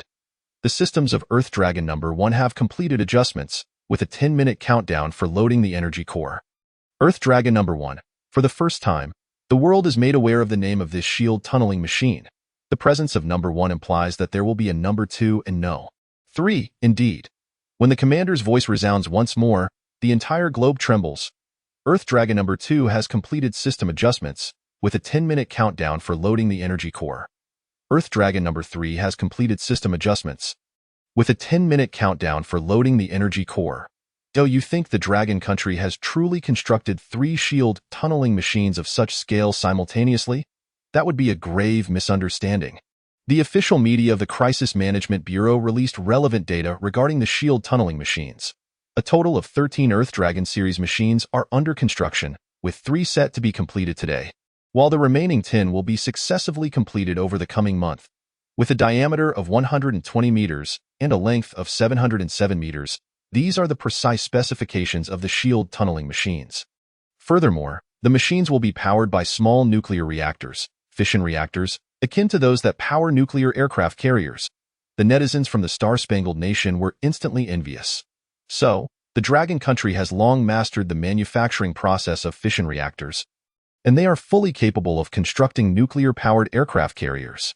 At 9:30 a.m., the fission reactor is hoisted as the energy core. 18:50 a.m., the installation is completed and preheating is initiated.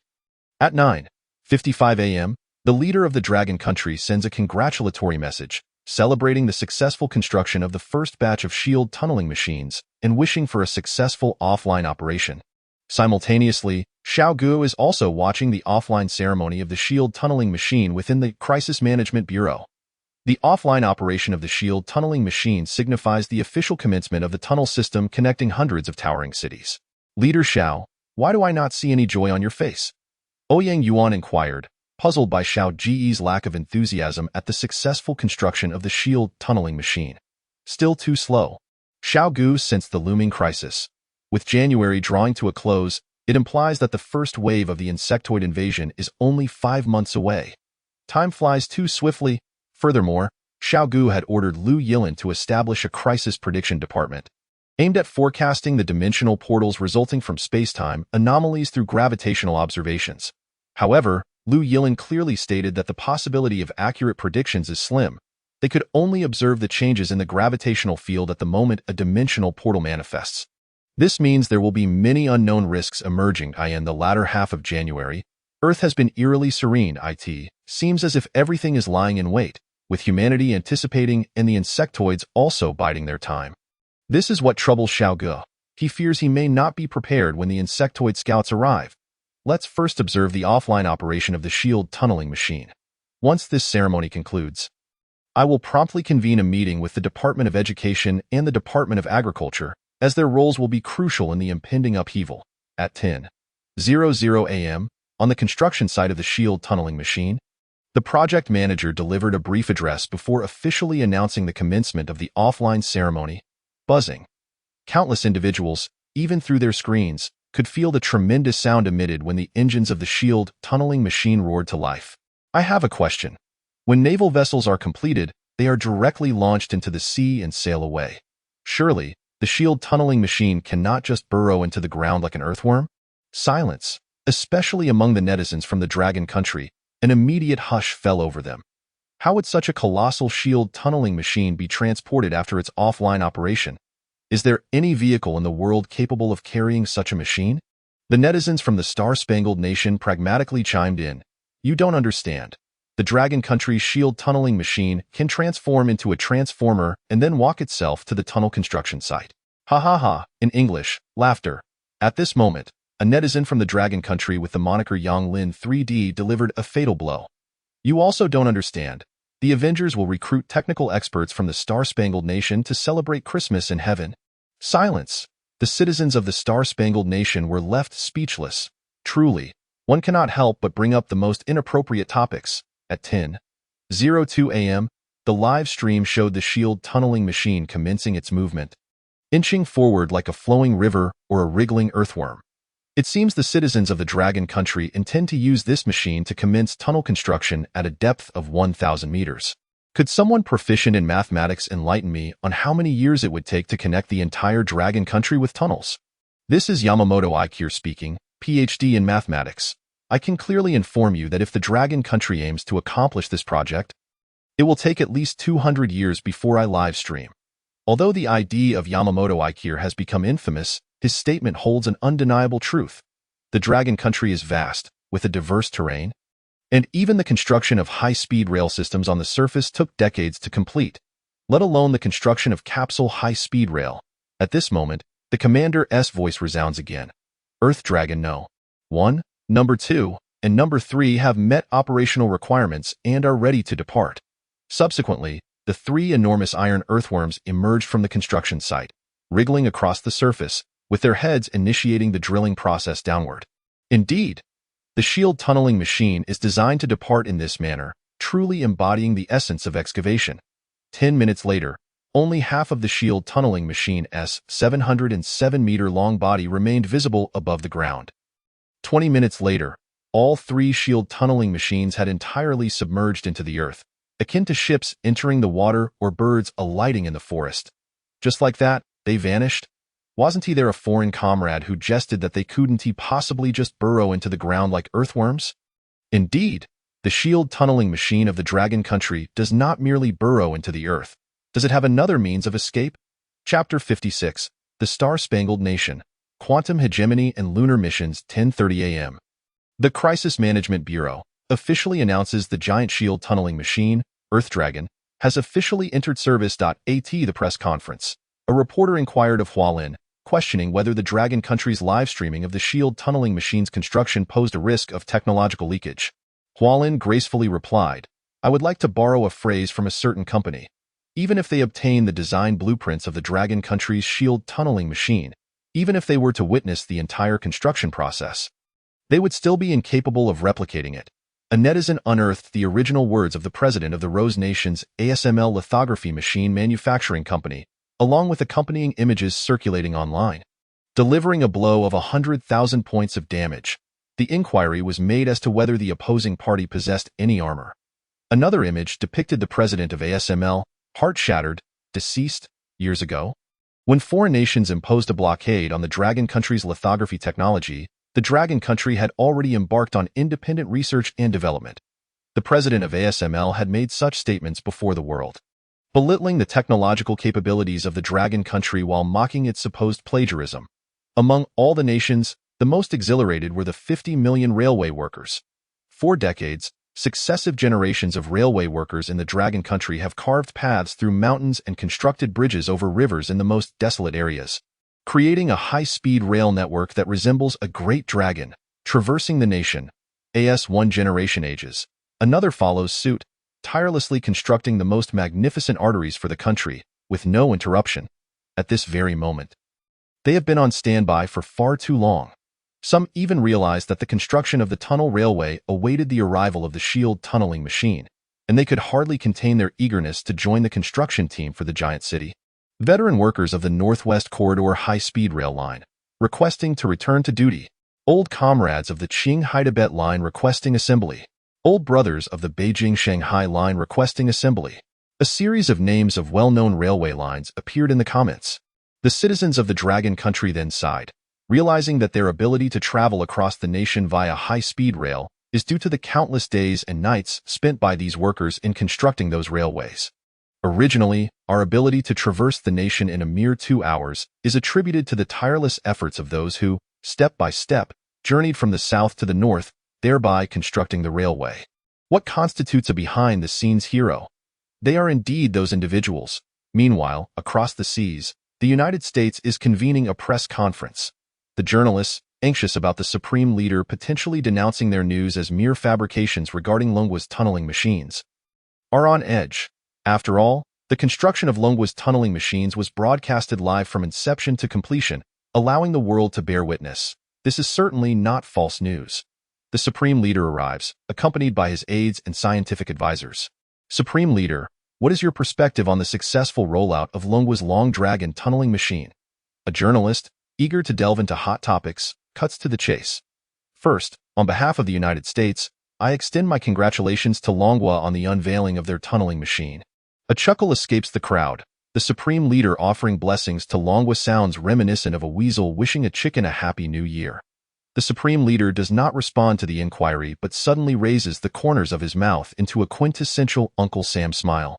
Today is a splendid day, and I have 2 pieces of good news that I can hardly wait to share with you.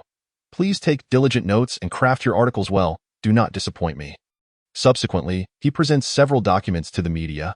Yesterday, Jonathan Company and Cherry Company announced that, through their relentless efforts, they have constructed 256 prototypes of photon-based quantum computers. Do you grasp the implications of this? Just 2 years ago, Longwa unveiled 76 prototypes of photon-based quantum computers, dubbed 9 chapters, did they not? Our quantum computers will operate at a speed 100 billion times greater than theirs. Furthermore, Jonathan Company has developed corresponding programming languages. Do you realize what this signifies? It means the United States will officially enter the quantum computing era, reaffirming our position as the epicenter of global technology. Let us make the United States great again. The journalists suddenly comprehend why the Supreme Leader began by congratulating Longwa. It was merely a prelude to his subsequent revelation. Quantum computing research is a global endeavor, with fierce competition primarily between Longwa and the United States. 2 years ago, Longwa's 9 chapters quantum computer surpassed that of the United States. Yet today, the United States has achieved programmability in its quantum computing. What does this entail? It signifies that quantum computers are transitioning from laboratories to the civilian sector.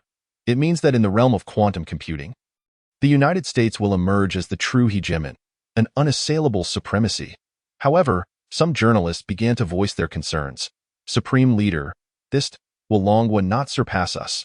Now, even the journalists from the United States are apprehensive, given that they have been publicly embarrassed by Longwa more than once. Just the previous time, they attempted to emulate Longwa's anti-missile test broadcast. As soon as they succeeded, Longwa swiftly countered with its own triumph. Thus, the journalists worry. Our scientists must continuously be surpassed in technical prowess to foster progress. Today, the Supreme Leader appears particularly earnest, his demeanor unusually grave. The journalists breathe a sigh of relief, for it seems the Supreme Leader is being rational. When discussing scientific matters, his gaze is resolutely steadfast. The last press conference, held during a period of severe viral outbreaks in the United States, the Supreme Leader audaciously suggested that patients infected with the virus consume disinfectant, resulting in fatalities that day due to ingesting the substance. Scientists inform me that if they cease their research, maintaining the current level of technology, Longwa will undoubtedly catch up within 200 years. Apologies, I misspoke. It is actually 100 years. The Supreme Leader glances at his scientific advisor, receiving an affirmative nod, and thus he speaks with unwavering conviction. 100 years. What remarkable confidence. Even if the United States were to stagnate, Longwa would require at least a century to catch up in the field of quantum computing.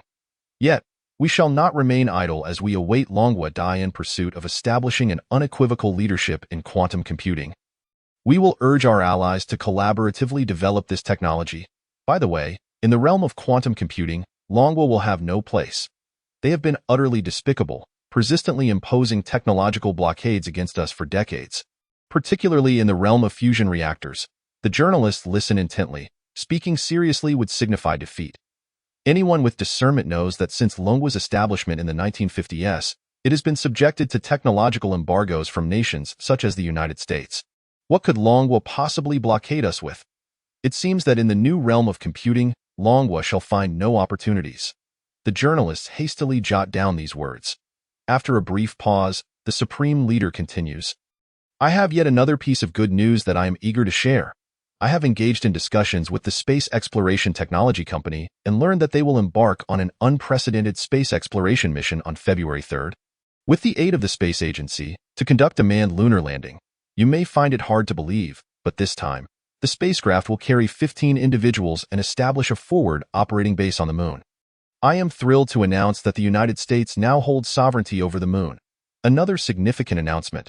The journalists are left astounded, their astonishment palpable. They have yet to digest the news of quantum hegemony, and now the lunar landing initiative unfolds. The Supreme Leader slightly tilts his body, mocking Longwa's declaration of entering the space age. While they cannot even surpass a single company of ours, they have lost their chance. They will remain confined within their iron walls, regressing to the Stone Age. Just as the Supreme Leader delivers his impassioned speech, a journalist interjects. Supreme Leader, could you provide a brief overview of the disaster recovery efforts on our West Coast? This journalist hails from the West Coast. Today, he received a call from his state, insisting that he question the Supreme Leader regarding the recovery efforts. However, seeing the Supreme Leader persistently discussing quantum supremacy and the lunar mission, without any intention of pausing, he seizes the moment to interrupt during the peak of the Supreme Leader's address. His state has been waiting for federal assistance, yet a month has passed without any news. His colleagues cast admiring glances at him. The Supreme Leader's expression darkens instantly. He stands in stunned silence at the podium, finally losing all composure, and storms off. Awkward indeed. Thankfully, the journalists from the United States are accustomed to such scenarios. However, with the news of quantum supremacy, the lunar mission, and Longwa's Long Dragon tunneling machine rollout, the global media is stirred into a frenzy. It has been over half a month since such riveting news has emerged. Chapter 57, Longwa, Education and Agriculture. After the completion of the Lingxiao megacity, every household will be allocated housing, free of charge from the state. As long as you are a citizen of Longwa, no need to repay a mortgage, nor to undertake renovations. Of course, once moved in, if one wishes to redecorate according to personal preferences, that is beyond the state's purview. This effectively grants many citizens a fresh start. The previous social structure has dissipated. Citizens who once gasped for breath under the weight of mortgages and loans now find hope and the courage to thrive. Each morning, they awaken no longer burdened by thoughts of where to procure funds for repayments next month. They merely need to align themselves with the nation's development, work diligently, and save wisely to ensure a better life. The citizens' zealous engagement in the construction of the megacity stems not only from the state's call, but also from the prospect of securing their own share once the city is completed. Moreover, new economic and fiscal systems are being researched and established. After all, dismantling the original economic framework requires not only courage but also a viable alternative system. One must break to establish a new. Emerging from the cocoon, workers at various construction sites have begun to hear whispers.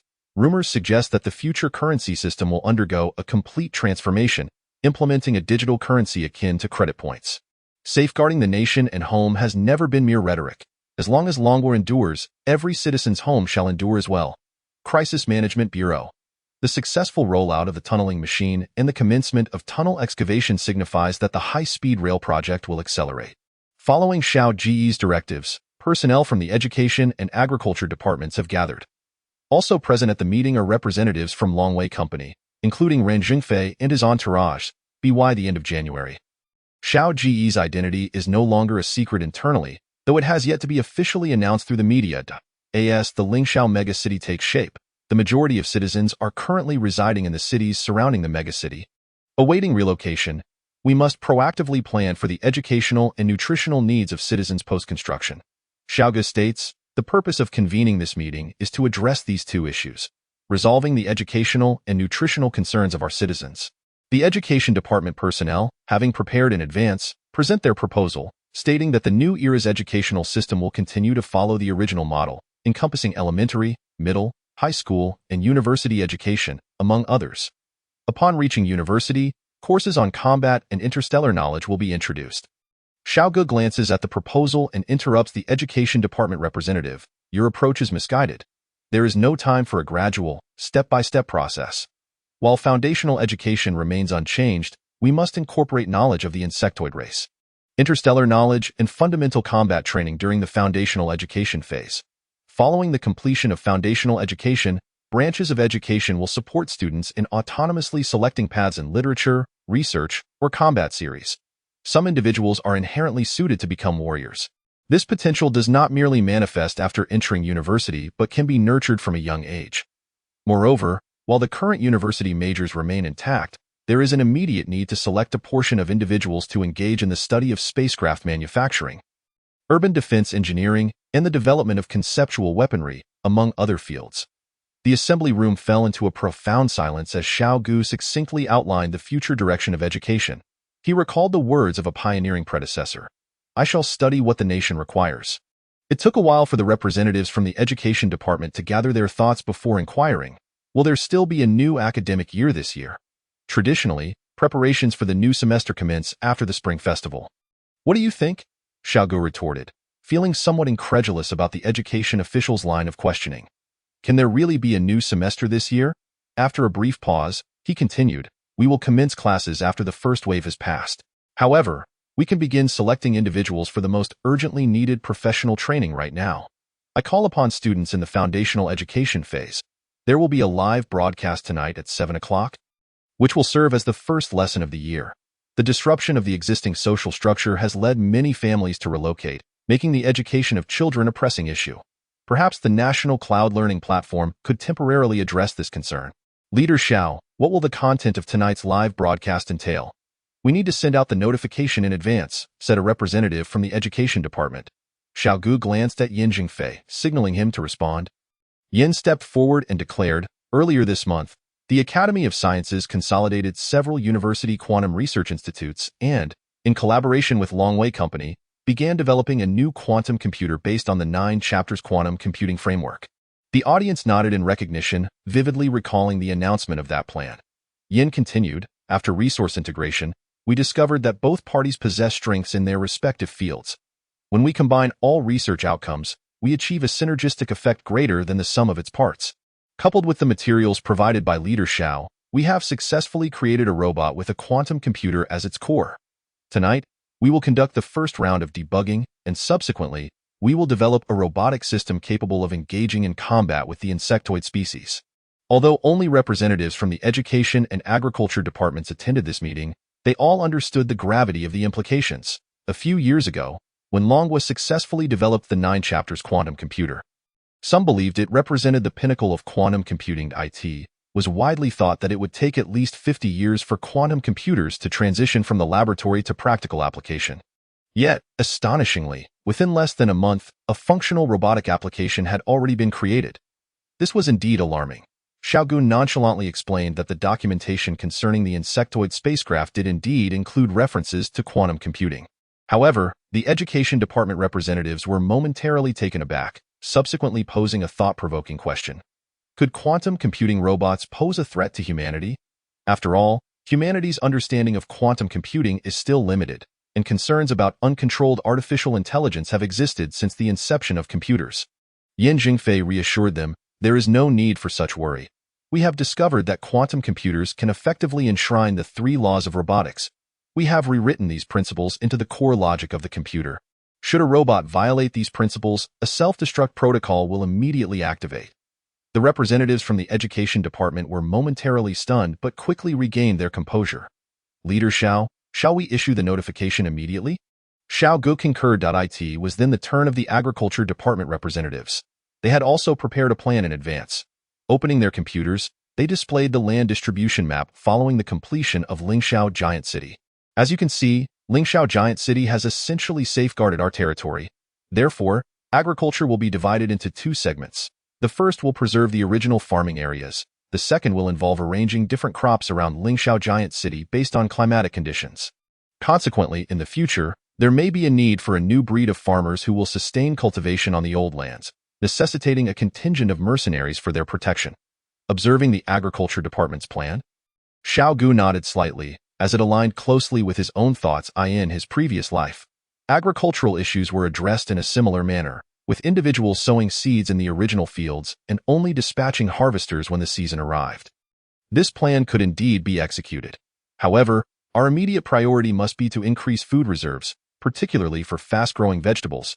We might employ certain genetic technologies to aim for sufficient supplies to feed the 2.3 billion citizens of Longhua for the next 2 years within a 6-month time frame. Longhua's 2.3 billion people for 2 years' worth of food? My goodness. Previously, they would not have dared to even contemplate such a feat. Xiao Ge discerned their apprehension. Is there a problem? No, none at all. Terms like dehydrated vegetables, compressed foods, artificial meat, and vacuum packaging surfaced in the minds of the Agriculture Department personnel. Once the Agriculture Department's tasks were adequately assigned, the meeting was nearing its conclusion. However, Xiao Ge had not anticipated that the Foreign Affairs Department representatives had been waiting for him for quite some time.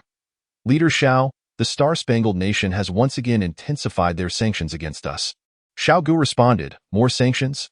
It's been half a month without any movement. Perhaps the Supreme Leader is feeling lonely? Xiao Ge inquired sternly, in what sector? The Foreign Affairs representatives presented data and explained, earlier, the Star-Spangled Nation abruptly held a press conference announcing the successful development of a 256-photon quantum computer. Simultaneously, Jonathan Company is also working on a foundational programming language for quantum computing. The Supreme Leader declared that, in the future, the quantum computing sector will not include Longhua. What? What sector? Xiao Ge questioned, beginning to doubt his own hearing. He asked again, quantum computing sector. Xiao Ge responded, oh, in that case, there's no need to worry. We shall not concern ourselves with such matters in the future. It is a waste of our time. Chapter 58. Near-Earth Gravitational Field Fluctuations. Ominous signs of attack at 12:39 p.m. Longhua time. The Crisis Management Bureau released a call to action from the Education Department, urging all parents, regardless of their location, to ensure that their children enter the Education Department's Cloud Science Classroom tonight at 7 o'clock to view the popular Science Live broadcast on the new generation of robots. Simultaneously, the broadcast link was pinned in the live streaming area of the Crisis Management Bureau's cloud monitoring platform. Education is the future. All live broadcasts tonight are paving the way for the Education Department. At 6:45 p.m. Longhua time, the Star-Spangled Nation's Congress passed the Supreme Leader's submitted Quantum Computer Intellectual Property Protection Act. Although termed a bill, it more closely resembled a blockade against Longhua. The bill contains 17 articles. Only the first 6 pertain to intellectual property protection, while the subsequent 11 stipulate comprehensive regulations prohibiting the export of products related to quantum computing to Longhua from both domestic and allied nations. In the White House, the Supreme Leader signed several executive orders, forbidding any interactions between anyone and Longhua in the realm of quantum technology, especially concerning foreign particle colliders, and mandating the expulsion of all ethnic Chinese scientists. Longhua must be furious about this bill, right? The Supreme Leader asked triumphantly. The aides fell silent for a moment before responding. It seems that Longhua has not reacted much, from top to bottom. The citizens of Longhua appeared unfazed by the comprehensive sanctions imposed by the Star-Spangled Nation. Consequently, in various cloud monitoring live streams, outsiders could not help but express their disbelief. You've been sanctioned. Why aren't you angry? The responses from Longhua's netizens were sparse. A user with the nickname Yang Lin 3D remarked, stirring a slight ripple. It seems we've been sanctioned. Is that so? What sector are we being sanctioned in? I haven't heard anything about it. They say it's the quantum sector. I am not too sure. I heard there was quite a commotion over in the Star-Spangled Nation, with the entire Congress mobilized, and their allies likely joined in too. It was akin to being told that 112. To which one responded with indifference. Such was the demeanor of Longhua's netizens. At 7:00 p.m., the Cloud Classroom live broadcast commenced. In a sealed laboratory, prominent figures in the technology sector, such as Ouyang Yuan and Yan Zhengfei, were present, with Ouyang Yuan personally hosting the event, having also invited quantum physics scientists from the Academy of Sciences to disseminate knowledge. This live broadcast was aimed at the nation's primary and secondary school students. Its purpose was to ignite their curiosity and thirst for knowledge. Therefore, the popular science segment unfolded in 2 parts. The first segment introduced robots, primarily showcasing the humanoid robot towering over 3 meters as it demonstrated various movements and interacted with Ouyang Yuan. During this interaction, relevant knowledge about robots was imparted to the students. This way, the students' attention was captured, enhancing the effectiveness of the broadcast. We hope that such robots will, in the future, serve as a sword to protect the people of Longwo when the insectoid species arrives. And we aspire for all the children to grow up to engage in the research and exploration of robotics. Each robot possesses a core system, which can be simply described as a computing system providing support. Having just demonstrated the robot's interactive capabilities and its ability to handle various scenarios, let us now take a look at its computing system, the quantum computing system. Please, Teacher Yin Jingfei and Teacher Pan. As the robot's rear cover was opened, viewers of the live broadcast realized that the reason for the robot's massive size was due to the presence of a central system glowing with a pale blue light. This was the quantum computer. But how does it work? The live broadcast continues, as experts from the realm of quantum science at the Academy elucidate the essence of quantum mechanics, the nature of quantum computers, and the reasoning behind the centrality of quantum computing in robotics, employing the most straightforward language devoid of ostentation. The audience, however, cannot remain composed. Given that the viewers are students, the use of bullet comments has been prohibited. Nonetheless, there is a discussion area within the broadcast intended for adult discourse. Gentlemen, did I just hear about quantum computers? It seems you did not mishear. Indeed, it is quantum computers, and they are already being implemented in robotics. Impossible! I must first peruse the United States Quantum Computer Property Protection Act. Stop joking upstairs and pay attention to the live stream. Quantum computers. Who would have imagined that the Dragon Nation has already developed robots based on this technology, signifying that it will soon permeate every facet of life? This implies that the traditional network frameworks previously employed will undergo reconstruction to be supplanted by quantum networks. Surely, this news will not leak. It cannot be known to those beyond our borders, or they may believe we are deliberately targeting them, right? Fear not about leaks, for this live broadcast does not bar foreign netizens. Damn it, if anyone suggests that the Dragon Nation is not acting with intent, I shall let Yamamoto Aikir from Japan live stream. Certainly, all citizens of the Dragon Nation were privy to this information beforehand. No wonder they exhibited no response upon learning of the sanctions imposed by the United States. How many secrets does the Dragon Nation still harbor? Why does the Supreme Leader become so impatient, readily revealing anything remotely credible, only to shout about sanctions against the Dragon Nation? If only he could exercise a modicum of restraint, the situation would not be so precarious. Outside the borders, the United States, the Supreme Leader, alarmed. A familiar voice jolted him from his slumber. It was that clumsy aide, Canty. Next time you enter, knock before speaking, or you shall find yourself unemployed. The Supreme Leader could only shake his head in disbelief. How could this retired Special Forces soldier turned aide be so impulsive? Canty entered and presented the data stream collected from the Dragon Nation. Supreme Leader, the Dragon Nation has also developed a quantum computer. Look here. The Supreme Leader observed in silence, the entire office enveloped in an eerie stillness, until... What do they mean by this? I am the leader of the United States. Our nation's cutting-edge machines, having passed national legislation, issued sanctions against the Dragon Nation, and yet they are showcasing it to elementary students. Does this imply that my actions are deemed childish? Canty nodded involuntarily, then realized the impropriety and vigorously shook his head. At that moment, a call from an allied nation came through. The aide inquired if the Supreme Leader wished to take it without turning back. The Supreme Leader departed, declaring, I shall head to the west coast to assess the disaster area post-tsunami. I will be unavailable for several days. And thus, he left, leaving a multitude of matters behind. The allies, unable to locate the Supreme Leader, were thrown into disarray. The Dragon Nation has unequivocally stated that nuclear fusion technology will never be made available to foreign entities, while other nations may endure. As chemical energy and traditional nuclear power technologies can sustain them, the situation is different with quantum computers. Being excluded would indeed signify a loss of future prospects. The Allies called the Supreme Leader to seek a definitive answer regarding whether their quantum computing technology is being withheld and how it compares to that of the Dragon Nation. With the Supreme Leader's silence, they were left to fend for themselves, Japan declared. Japan has the longest historical ties with the Dragon Nation, having established amicable diplomatic relations during the Tang Dynasty. South Korea. We forged strong diplomatic relations with the Dragon Nation during the Qin Dynasty. Historically, cultural luminaries from Korea, such as Li Bai and Chu Yuan, served in the Dragon Nation, the Iron Tower Nation. We were the first from beyond the borders to establish diplomatic relations with the Dragon Nation. In no time, nations around the world enthusiastically discussed their amicable relations with the Dragon Nation. Crisis Management Bureau. Ignoring the movements of foreign nations, Xiao Ge received shocking news from the gravitational observation station. This was a situation he had never encountered in his previous life on the same timeline.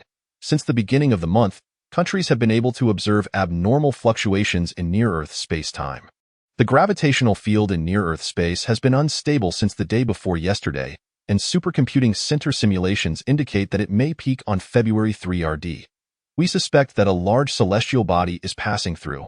Xiao Ge's gaze trembled slightly. That is not a celestial body.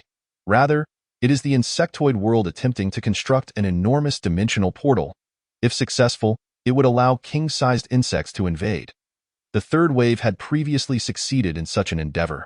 King-sized insects, those that stand at the pinnacle of certain insectoid species, akin to the leaders of a particular clan in human terminology. Although the success rate of constructing such dimensional portals is extremely low, when the fluctuations in space-time reach their zenith, they will undoubtedly affect the Earth, and the insectoid outposts may very well emerge from the fractured gravitational field. Preparations must be made in advance. Where is Marshal Long now? Chapter 59. Battle Readiness. Xiao Ge estimates that the insectoid world's attempt is nearly destined for failure. However, the resulting fluctuations in the gravitational field will facilitate the construction of dimensional portals on Earth, allowing insectoid outposts to infiltrate, akin to the tsunami's aftermath. Regardless of whether other foreign nations previously believed in the existence of insectoids, after this ripple in space-time, no one would dare question the insectoid crisis. Marshal Long is currently at the Exoskeleton Research Institute, testing new warrior exoskeleton devices. Someone replied. Without hesitation, Xiao Ge directly initiated a video call with Marshal Long. The connection was established. On the other end of the video, Long Zhan was encased in heavy mechanical exoskeleton, enveloping his entire being. He attempted to move. His personal agility remained unaffected, and all his bodily function metrics were significantly enhanced, including weight-bearing capacity and jumping ability. Standing at 1.8 meters, Long Zhan, clad in the mechanical exoskeleton, appeared to reach a height of approximately 2.5 meters, nearly matching that of the insectoid outposts. Leader Xiao, you have yet to visit the Exoskeleton Research Institute. Have you? Make time to come see it. The exoskeletons here can render our soldiers even more formidable than those in Edge of Tomorrow. Xiao Ge did not engage in small talk. He stated directly, a space-time deviation event has reoccurred. War is imminent, with the estimated time being February 3 RD. Long Zhan's expression shifted from excitement to one of grave seriousness. I will come immediately. 10 minutes later, Long Zhan arrived. And upon clarifying the situation, he promptly stated, according to Chief Lu, we can only ascertain the specific location 3 minutes before the gravitational field fractures. Correct. Lu Yilin nodded, indicating that any location nationwide could potentially become an opening point for the dimensional portal. That simplifies matters, Long Zhan remarked. Our citizens have largely relocated to the vicinity of the 100 towering cities. Even those not working within the cities reside in nearby towns. As long as we bolster our military presence around the 100 towering cities, we can effectively defend against the insectoids. Deploying troops in a focused manner will yield the best results and efficiency. If a dimensional portal emerges elsewhere, we can subsequently dispatch troops to eliminate the threat. However, at this point, Lu Yilin displayed the meticulousness of a scientist. What if the dimensional portal appears within a city? Indeed, the emergence of a dimensional portal is random. What if it opens in the heart of a city? How will the populace evacuate? After a moment of silence, Xiao Ge declared, construction of the towering cities shall proceed as planned, while within each city, a mobile unit shall be established, fully mechanized and ready for immediate deployment. Should a portal manifest within the city, their sole directive is to hold until the army arrives. The citizens cannot be evacuated. Each construction site harbors 8 million individuals. If they all attempt to migrate, what chaos would ensue? It is, after all, a matter of probability. What if you evacuate only for the insectoid portal to open amidst the crowd? It would be better to remain within the city, utilizing the urban streets as cover to evade the insectoids. Execute. With that single command, 50 million soldiers across military camps nationwide commenced action, altering their deployments and migrating towards the surrounding regions of the towering cities. Mathematically speaking, if we stationed 500,000 troops around each of the 100 towering cities, that would be ideal. Of course, reality is not so straightforward. Xiao Ge's troops must simultaneously attend to both City No. 7 and the Impasse Great Wall, as well as the satellite cities near City Number 7, which also fall under his protection. Those satellite cities have already been earmarked for future relocation. Once City No. 7 is completed, they shall migrate directly in. For now, they must continue residing here. Following the issuance of orders, military personnel will naturally proceed to implement the directives. Dr. Ouyang, how is the miniaturization of laser weaponry progressing? Xiao Ge turned his attention to Ouyang Yuan. Over 20 days ago, we successfully employed laser weaponry to target satellites. Based on the blueprints provided by Xiao Ge, production is sure to accelerate. However, thus far, I have not received any updates regarding the weaponry. The small-scale laser weapons have been successfully created, and we are currently fine-tuning the production line.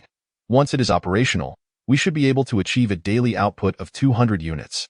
Xiao Ge furrowed his brows. A daily output of merely 200 units? Dr. Ouyang, can you calculate how long it would take to outfit 50 million soldiers with these weapons? Xiao Ge spoke gravely. There must be a more efficient method to expedite production. Xiao Ge pondered for a moment and said, Dr. Ouyang, please organize a team to investigate whether laser weaponry can be achieved through 3D printing. Understood. He continued, currently, 3D printing stands as the pivotal solution to enhancing production capacity. A daily output of 200 units is simply too sluggish. This is precisely why Xiao Ge feels pressed for time. The variables generated by his rebirth, or what one might call the butterfly effect, have rendered temporal deviations unpredictable, leading to an increase in crises and a heavier burden on military personnel. Marshal Long? What is the production capacity of the mechanical exoskeleton you tested today? Long Zhan contemplated for a moment before responding, at present, the mechanical exoskeletons in military service are outdated. The objective for the new exoskeletons is to ensure full deployment before the first wave arrives. By merely improving the existing production lines for the antiquated models, we could achieve a wartime mobilization output of 100,000 units per day. A daily output of 100,000 units is unfathomably high. Yet for Xiao Ge, it remains insufficient. Even if we reach peak production from this moment onward, when the Zerg arrive, we would only have 15 million units at our disposal. This falls woefully short of the 50 million new recruits in Long Country, which equates to 1 unit per soldier. Furthermore, this type of exoskeleton operates on stored electric power, with energy cells lasting 24 hours. Once deployed, we will also need charging stations for the exoskeletons. These are merely minor issues. Xiao Ge paused, reflecting for a few seconds before shifting the conversation to personnel arrangements. From now on, alert the entire nation regarding the precautions for February 3 RD, particularly in many remote inland areas. Where evacuations have yet to occur, we must expedite the process. If evacuation proves impossible before that date, seek refuge in caves. Additionally, those scattered in the remnants of the cities must devise their own means of survival. In mid-January, Long Country organized a nationwide migration, relocating civilians from old territories to the vicinity of the giant city. To date, this relocation is ongoing. The mobilization of all manpower and resources towards the construction of Lingxiao Giant City has made it impossible for the public to migrate as swiftly as during the coastal migrations. Many places cannot be attended to, and numerous individuals have chosen to remain. It is now impossible to disperse military forces to protect everyone. We can only inform them how to respond in the event of a Zerg encounter. Understood. Minister of Internal Affairs Hu Tianxing immediately dispatched personnel to make arrangements. The tense atmosphere was suffocating, with everyone's spirits stretched taut. That moment, a member of the Foreign Affairs Department suddenly furrowed their brow, as if struck by a realization, and exclaimed, I almost forgot. On February 3 RD, the Space Exploration Company of the United States will conduct a manned lunar mission. Xiao Ge was rendered speechless. A fresh wave of energy swept into the conference room, disrupting the previously serious and taut atmosphere. The attendees were momentarily taken aback, their expressions relaxing. Someone chimed in, oh, right? How could we forget? Besides announcing sanctions against us in the quantum realm, the United States is also showcasing their manned lunar program today. Indeed, transporting 15 individuals to the moon at once and establishing a lunar outpost is a monumental leap for humanity. It seems we have yet to extend our congratulations, which may appear rather petty. In an instant, everyone recalled the announcement of the lunar program and discussions erupted. Leader Xiao, should we warn the Outer Realms about the potential Zerg incursion on February 3 RD? Perhaps we should also advise the United States to postpone their mission? Xiao Ge contemplated briefly and concluded, a public announcement on social media will suffice. As for warning the Outer Realms, it may be unnecessary. They are already observing our every move. Whether they believe it or not is up to them. Notify our allies in Pakistan to prepare in advance. 10 minutes later, the official account of the Crisis Management Bureau released several urgent notifications to all citizens. On February 3 RD, the Zerg will invade Earth through a fractured gravitational field. The location remains unpredictable. Please prepare accordingly. Citizens of Long Country need not worry. The nation can foresee disasters and overcome them. Congratulations to the United States for achieving a significant breakthrough in aerospace. A friendly reminder, it would be prudent to avoid February 3rd and consider launching at a later date. Please refrain from flooding the comments. Focus on the survival guide. Chapter 60, February 3rd. 9 o'clock. Temporal contraction on January 30th. Long Country was meticulously preparing for battle. The gravitational field change model for near-Earth space, released by Long Country, reached the Outer Realms. Despite persistent skepticism, an increasing number of individuals began to view Long Country's report through a lens of reason. The most liked post on YouTube stated, Long Country accurately predicted the tsunami. We should now consider whether their prediction for February 3rd holds truth, despite the seemingly absurd nature of the Zerg topic. The Outer Realms had formed a consensus, accepting that the mysterious sea monsters described by paleontology were prehistoric creatures. Thus, the term Zerg crisis employed by Long Country was still regarded as a jest. In response, various nations in the Outer Realms executed standard procedures. First, they condemned Long Country for inciting panic. Second, they dispatched their scientific advisors to investigate the veracity of Long Country's data regarding February 3rd. In Japan, within the Fuji High Research Institute, researchers concluded after dissecting the body of a mysterious sea creature that it indeed constituted a carbon-based life form, exhibiting significantly superior physical capabilities compared to humans and capable of thriving in various complex environments. Its DNA information remained untraceable, containing numerous unknown elements. While accepting the notion of a prehistoric creature was plausible, the idea of an extraterrestrial life form was equally conceivable. After a moment of silence, the bearded head of the research institute frowned and said, "Continue the research. Yamamoto Ichiro, you can't spend all day in Long Country's live streaming room. I've yet to see you accomplish anything worthwhile.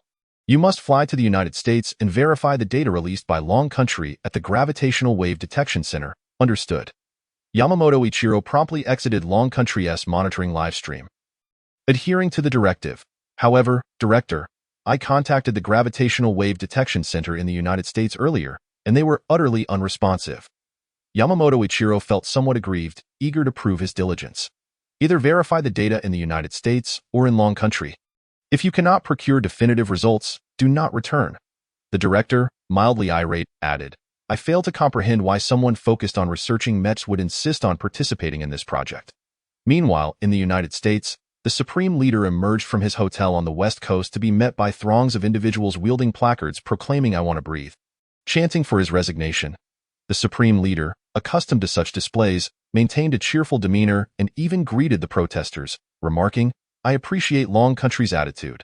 Unable to achieve lunar landing themselves, they wish for US to refrain from doing so. Their essay saying in Long Country, something about sour grapes. Rather than inciting anger, the news from Long Country delighted the Supreme Leader, confirming that he had indeed struck a nerve. That moment. A scholarly figure caught his attention. Clad in attire supporting the Supreme Leader, the scholar bore a message. True love requires courage. Bring him over, the Supreme Leader commanded. The Secret Service promptly escorted the scholar to him. With concern, the Supreme Leader inquired, You've come early to support me. It must have been quite the effort. The scholar handed over a document, stating, Supreme Leader, you should review these files. Allow me to introduce myself. I am Ryan, the head of the Gravitational Wave Observation Station. Earlier, we verified Long Country's assertions. The gravitational fluctuations in near-Earth space on February 3rd will pose a catastrophe for manned lunar missions. Furthermore, the Zerg world they speak of is real. The Supreme Leader's expression froze, his outstretched hand retracting. Keep it. I'll look it over when I have time. He then turned and walked away. Supreme Leader, we must begin preparations immediately. Long Country's claims are true. The Zerg world truly exists. Supreme Leader, we are already a month behind Long Country. If we do not start preparing now, should the Zerg be as formidable as Long Country suggests? Millions of citizens may perish. Supreme Leader, there is still time. Please, look at our documents. Ignoring the pleas, the Supreme Leader left without a backward glance. The Secret Service agents tossed Dr. Ryan back into the midst of the protesting crowd. His glasses fell, tears welling in his eyes as he sat on the ground, dazed for a long while. With a heavy sigh, Dr. Ryan resolved to take his family and seek refuge in the most remote mountains. In the Peacock Country, Prime Minister Mo felt a surge of panic as military movements from Pakistan and Long Country began to stir once more. Are they colluding to invade us? At the beginning of January, unrest had erupted within the Peacock Country, with several provinces declaring their own armed forces and subsequently announcing the establishment of independent states in opposition to the central government. Despite defeating local militias over the past 20 days, the Peacock Country remained severely weakened. Due to the turmoil, conscription efforts had stalled, leading to an immediate decree for the forced enlistment of lower caste individuals, mandating that all Shudras and Dalits join the military. Understood. The Minister of Internal Affairs hesitated for a moment before inquiring, Prime Minister Mo, the Dragon Kingdom has reported an impending invasion by the insectoid species on February 3 RD. Should we prepare in advance? Prime Minister Mo pondered deeply, then with a flourish of his pen, proclaimed to the world, should the insectoid species descend upon us, the Peacock Nation shall provide protection. Our divine Nandi will triumph over the invaders. The Minister of Internal Affairs furrowed his brow, questioning whether this might be somewhat naive. After all, the Dragon Kingdom had not deemed the insectoid crisis trivial. Moreover, the Nandi is a sacred spirit of the Peacock Nation. On February 3rd at 6 a.m. in the Dragon Kingdom, while nations beyond its borders were strategizing, the citizens of the Dragon Kingdom remained unfazed, focusing solely on their own preparations. The Insectoid Crisis Survival Guide was disseminated widely across the internet and printed in haste for free distribution to the populace. Regardless of who they were or where they found themselves, people would vigilantly support one another in memorizing its contents. They discovered that by adhering to the guidelines, even the arrival of the insectoid species seemed devoid of terror. The citizens experienced little disruption, continuing their lives as usual, comforted by the presence of stationed troops around the great cities ensuring their safety. In just a few days, the mobilization of millions of troops was accomplished. Having merely activated the pre-established garrison plan, the military had anticipated how to manage deployments once the 50 million conscription plan was devised in early January. Of course, the rapid troop movement was inextricably linked to robust logistical support. At the Crisis Management Bureau, Xiao Ge was still acclimatizing to the new mechanized exoskeleton resulting from the Dragon War. At that moment, Minister Hu Tianqing approached him with urgent seriousness. Chief Xiao, the Northwest region has reported several recent fatalities, and I suspect they may be connected to the insectoid species. Xiao Ge's expression froze. Could the deaths be related to the insectoids? He leapt from the exoskeleton and took the tablet from Hu Tianqing. The photos of the fatalities, captured on a mobile phone, were of poor quality, yet revealed a remote mountain village shrouded in mist, the ground strewn with indistinct remnants of flesh and blood. Humans cannot commit such acts. Except perhaps the people of the Eastern Isles. Further down, there was a 4-second video. Upon viewing it, Xiao Ge turned to stone. A bizarre shadow flickered across the screen, and the videographer collapsed, lifeless. It's the insectoids. How can this be? The insectoids that came during the tsunami were vanquished. How could any remain? Suddenly, Xiao Ge recalled the abandoned coal mine. Minister Hu, how far is the incident site from the abandoned coal mine? Hu Tianqing checked the records and replied, approximately over 100 kilometers. Alarmed, Xiao Ge exclaimed, this is dire. The last time we visited the abandoned coal mine, several insect eggs had already hatched. It's possible that some insectoid larvae escaped. Marshal Long, I shall go there to address the insectoid threat. You continue to oversee national defense. During the last visit to the abandoned coal mine, white phosphorus bombs had been deployed to obliterate the insect eggs. While drones scoured every inch within a 50-kilometer radius, I truly do not understand how those larvae managed to evade capture. Marshal Long frowned, insisting, simply dispatch someone. You needn't go personally. Xiao Ge's countenance was grave. Though still in larval form, it was too perilous for anyone but him to approach. They could potentially be a high-ranking insectoid species. I had always believed that only mature scouts would be dispatched. Yet I failed to consider that the fractured gravitational portal could support the passage of larval queen bugs. The larvae that escaped from the abandoned coal mine are likely those of a queen bug, explaining their rapid growth. Thankfully, we discovered this in time. If they mature, it could lead to catastrophe. Without further ado, Xiao Ge boarded a plane and departed on February 3rd at 9:00 a.m. at the Gravitational Observation Center. Chief Scientist Liu Yilin looked on in terror at the data model, his hands trembling slightly.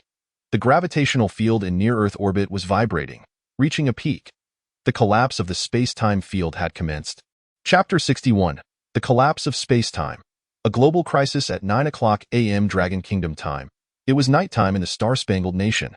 The countdown for the manned lunar landing by the Space Exploration Company was underway.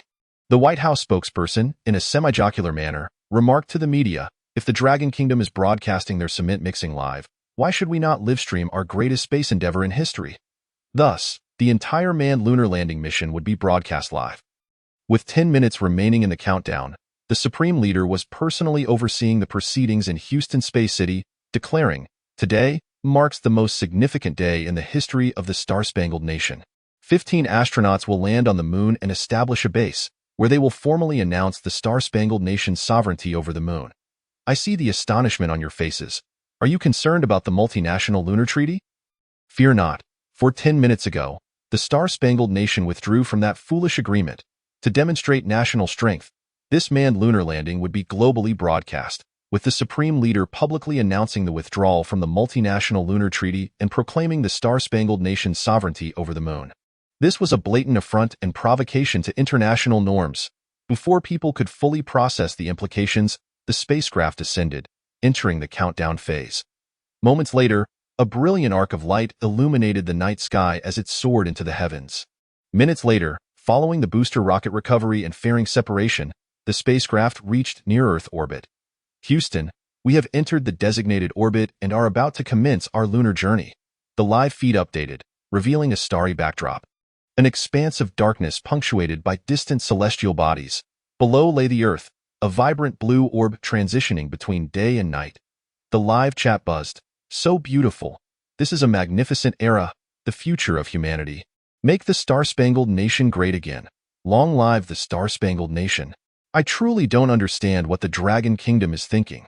At such a monumental moment, they are preoccupied with war preparations. Have they succumbed to paranoid delusions? At that moment, the world's gaze was fixated upon the Star-Spangled Nation. All media outlets and governments expressed their congratulations, subtly mocking the Dragon Kingdom. Some allies of the Star-Spangled Nation even inadvertently revealed their hopes of developing the moon, now claimed as Star-Spangled territory. Without achieving international consensus, they had already recognized the Star-Spangled Nation's sovereignty over the moon. Simultaneously, the Dragon Kingdom sounded nationwide air raid sirens, issuing warnings of an impending insectoid attack and urging citizens to take shelter according to the Insectoid Crisis Survival Guide. In the Star-Spangled Nation, the Supreme Leader announced the invitation of all allied nations to collaboratively develop the moon and establish a lunar defense mechanism, ensuring that those coveting Star-Spangled territory would find no passage. Upon learning of the Dragon Kingdom's insectoid alert, the Supreme Leader chuckled with delight. I recall an amusing incident. Just days ago, while inspecting disaster areas on the West Coast, an old fellow named Ryan approached me, insisting that the Dragon Kingdom's claims about the insectoids are true. Do you know Ryan? If not, allow me to enlighten you. He hails from the Gravitational Wave Observatory. Are you familiar with that establishment? If not, let me inform you that it is a group that squanders federal funds, and I plan to cut their budget next year to buy cocktails for my supporters. The Dragon Kingdom claims there are spatial disturbances near space, heralding the arrival of insectoids. I assure you, even if insectoids do come, the Star-Spangled Nation's spacecraft will vanquish them. Why do you all look so perturbed? The Supreme Leader grew increasingly displeased. Why did these reporters suddenly appear so fearful? As if facing a dire threat? The entire venue fell silent. One journalist pointed at the live broadcast screen behind the Supreme Leader, exclaiming, "What is that?" Turning to look, the Supreme Leader saw the live feed focused on the starry sky. In the pitch-black void, a dark purple vortex suddenly materialized. While the image was stunning, the abrupt appearance of the vortex instilled a sense of dread in viewers back on Earth. The unknown is always a source of fear. Moreover, the dark purple vortex expanded, its light intensifying. Simultaneously, the Dragon Kingdom issued another insectoid alert. The collapse of space-time in near-Earth space will temporarily disrupt communications nationwide. If you cannot receive messages from the government, seek refuge in caves or air raid shelters until rescue teams arrive. Furthermore, construction on the towering Lingxiao cities must not be interrupted, for they are heavily guarded, preventing the insectoids from breaching the city. All mobile teams within the Lingxiao cities were instructed to activate backup radios to receive information on potential openings of dimensional portals. The Crisis Management Bureau released a statement. Should the insectoids emerge within the Lingxiao cities, do not panic. They will be met with armed soldiers before they even touch the ground. The Bureau further declared, in the unfortunate event of an encounter with insectoids, remember that life is paramount. All material wealth can be forsaken. The space exploration spacecraft transmitted a voice message. Houston, Houston. We have detected an anomalous celestial body and request response instructions. Houston, Houston. We are losing control. The spacecraft is gradually being captured by the gravitational field of the anomaly and cannot escape. Houston, Houston. We observe near-Earth orbit satellites being ensnared by the gravitational field of the anomaly. Houston, Houston. The spacecraft has lost power. The reactor is being compressed by the abnormal gravitational forces, resulting in an explosion. Mission failure, mission failure. Launch the escape pod. Beep, beep, beep. It's gone. The live broadcast has gone dark. People from all corners of the globe instinctively looked up at the sky, in countries still shrouded in the midnight hour. They beheld what appeared to be an additional eye in the heavens. An eye of dark purple, swirling like a vortex, gazing down upon the earth, in the daylight hemisphere. The sky was stained with shades of black and purple. As if the center were the eye of a storm, the vortex expanding ominously. The wind began to rise. People suddenly noticed that today's breeze felt peculiar, as if it were blowing upwards toward the sky. Across the Pacific, Atlantic, Indian Oceans, and many others, tumultuous waves surged forth, reminiscent of the tides stirred by the moon's gravitational pull during a full moon. Nations swiftly mobilized their telescopes to observe this celestial phenomenon. Upon observation, it became evident that something was writhing at the core of this entity. The voice emerged within the Dragon Kingdom, sparking discussions among the populace. After the last tsunami, they discovered that the insectoid species was inedible. Might this new breed be suitable for consumption? The Crisis Management Bureau once again issued a statement, urging the citizens of the Dragon Kingdom not to be preoccupied with the dimensional portal in the sky. Emphasizing the gravity of the situation, it was no drill. Until scientists provide a definitive answer, they were advised against consuming any insectoid species. The military issued a mobilization order, insisting that soldiers, regardless of the enemy they face, must not falter. Protecting the safety of the populace is their foremost duty. On platforms like YouTube and Twitter, various experts began to speak out, theorizing that this must be an overmassive celestial body, akin to a neutron star, capable of generating such gravitational effects. The person identifying himself as Ryan from the Gravitational Wave Research Institute gradually came into the public eye. That is not a neutron star, he declared. Just days ago, our institute confirmed the Dragon Kingdom's claims. The insectoid world truly exists. Today's anomalous fluctuations indicate that the insectoid realm is preparing to invade Earth. The Supreme Leader does not believe my words. He has missed the opportune moment for defense. I advise everyone to find a place to hide. Beyond the stars, the internet fell silent. Soon after, netizens engaged in unprecedentedly heated debates regarding the existence of the insectoid realm and whether the Dragon Kingdom had indeed collaborated with Blizzard Entertainment or perpetrated any deception. While the discussions ensued, the dark purple vortex in the sky began to dissipate, vanishing within mere minutes. The Supreme Leader's previously furrowed brow finally eased. He realized that if the Dragon Kingdom's assertions proved correct this time, his position as Supreme Leader would likely become untenable. Without a moment's hesitation, he delivered a nationwide televised address to soothe the public, solemnly mourning the astronauts while condemning the Dragon Kingdom for inciting panic and demanding accountability for the recent space disaster. Meanwhile, in Angel City, on the west coast of the star-spangled nation, amidst the bustling city streets, someone suddenly noticed a strange, faint, dark red glowing door gradually materializing on the thoroughfare. As this, a portal from Doctor Strange? One friend interjected, "You must be serious. This looks more like Doraemon's Anywhere door." In the next moment, all discussions fell silent. For from that door, An enormous monstrosity surged forth. Hissus, cackle cackle. Eerie sounds echoed through the streets. That is what paleontologists have described as an unknown creature dwelling in the depths of the ocean. That is the insectoid species spoken of by the Dragon Kingdom.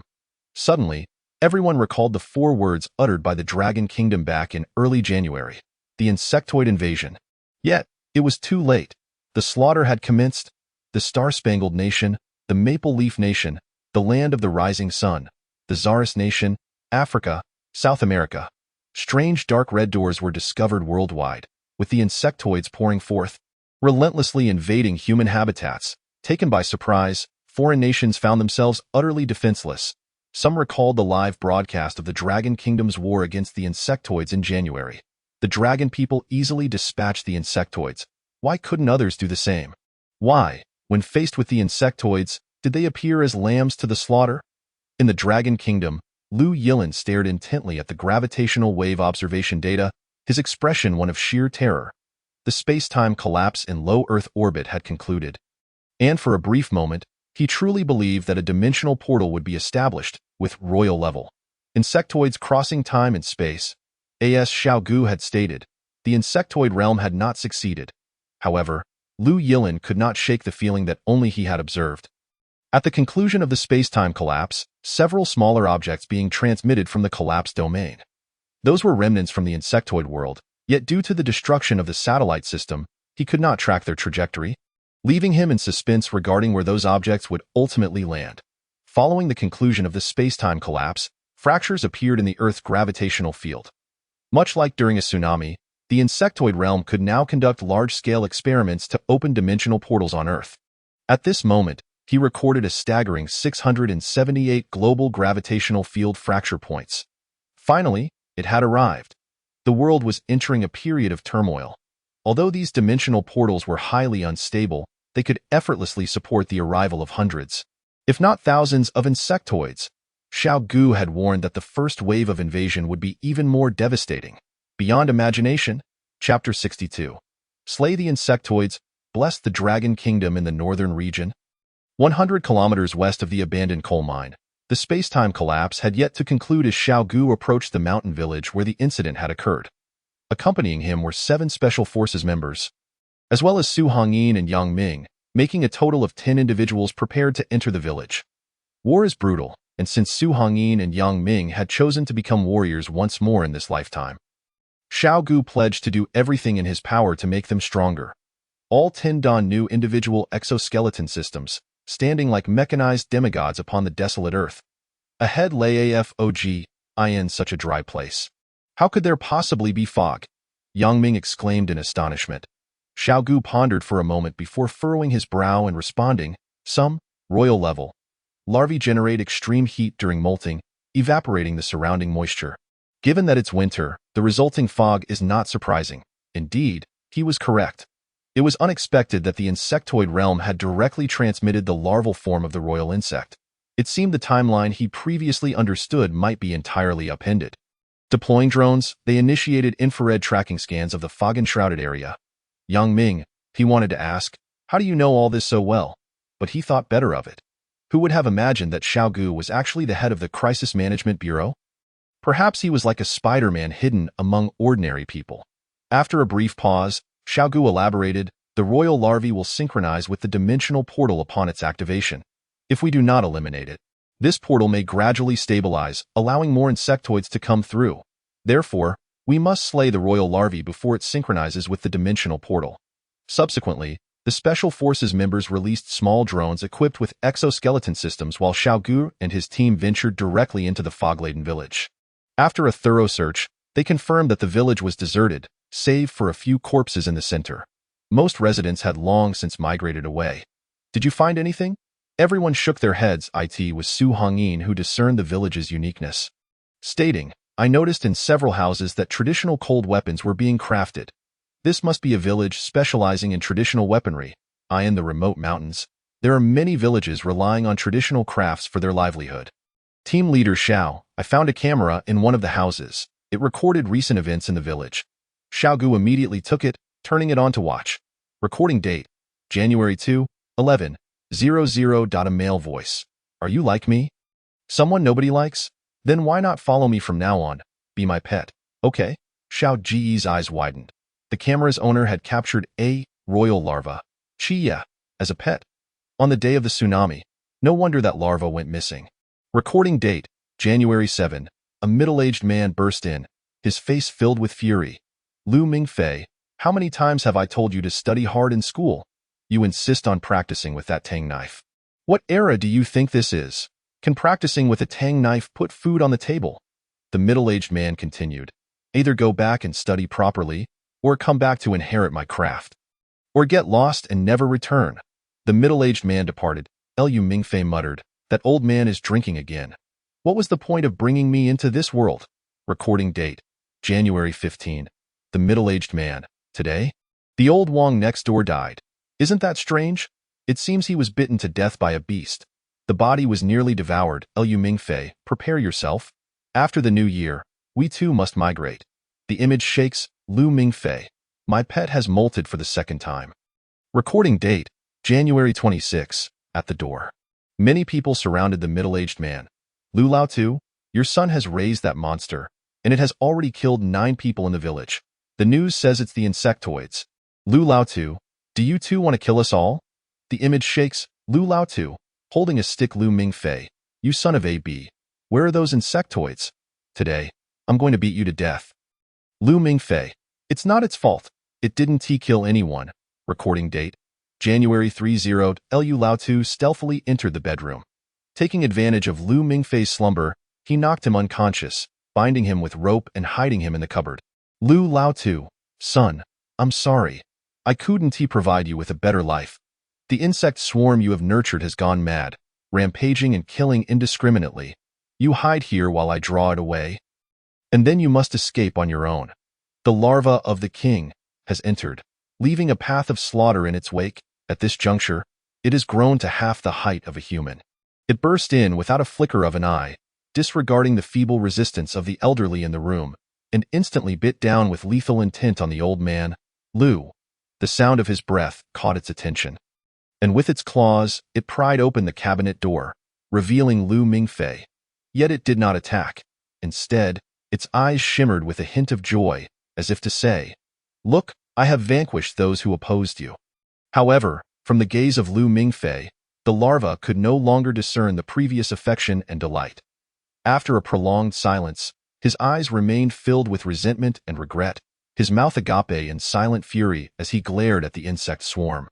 The cold demeanor of Lu perplexed the larva, but its inherently powerful senses compelled it to acknowledge the hostility directed at it. He was, after all, its kin. Was its behavior truly misguided? All it wished was for his happiness. With a heart laden with disappointment, it departed, perhaps believing it needed to present him with more foes. Date of capture. February 1. Lu Mingfei broke free from his bonds. Ah, ah, ah. His anguished cries echoed throughout the mountain village. Xiao Ge shut off the camera, his expression now tinged with gravity. At that moment, the Special Forces team responsible for drone reconnaissance locked onto a cave in the rear mountains, where a strong infrared signal was detected. Team leader Xiao, we have located the larva. Without further ado, Xiao Ge gestured for everyone to encircle the back mountain. As they passed through a windbreak, the fog had dissipated considerably. Seizing the opportunity, Xiao Ge glanced up at the sky. The temporal collapse was contracting and seemed close to its conclusion. Accelerate our movements. Once the temporal collapse concludes, the king worm will synchronize with the dimensional passages formed by the shattered gravitational field, resulting in catastrophic consequences for the Dragon Nation. A prompt from the leading Special Forces member halted the group. Upon closer inspection, it was none other than Lu Mingfei captured on the camera. At that moment, he appeared to be on the brink of death, with his left leg and right arm severed, clutching a knife tightly in his left hand. An ornate tang knife, commonly found throughout the village. Su Hongyin exclaimed in shock. He can't possibly be trying to fight against the king larva with that, can he? Foolish? Navi? No, he is a warrior. After examining his injuries, Xiao Ge instructed, leave one person to provide him with emergency treatment. Upon our return, we shall fit him with mechanical prosthetics. One individual remained behind while the others entered the cave. After Xiao Ge and the team departed, the remaining person received a video call from Long Zhan. Where is team leader Xiao? Why isn't he answering? After hearing the Special Forces member's explanation, Long Zhan replied, keep that video call open. Do not hang up that I had previously agreed with team leader Xiao that, as the head of the Crisis Management Bureau, he would mobilize the entire army before this great battle, attend to him, then proceed to search for team leader Xiao. Long Zhan had always hoped that Xiao Ge's identity would be made public, transforming him into a beacon for the Dragon Nation, guiding the entire military forward. Inside the cave, the temperature was exceedingly high. On the ground lay dismembered legs and arms, presumably left by Lu Mingfei. The drone silently approached the larva, serving as the eyes to guide Xiao Ge and the others. At that moment, the red leaf king worm larva was still coated in a thin layer of unclean slime.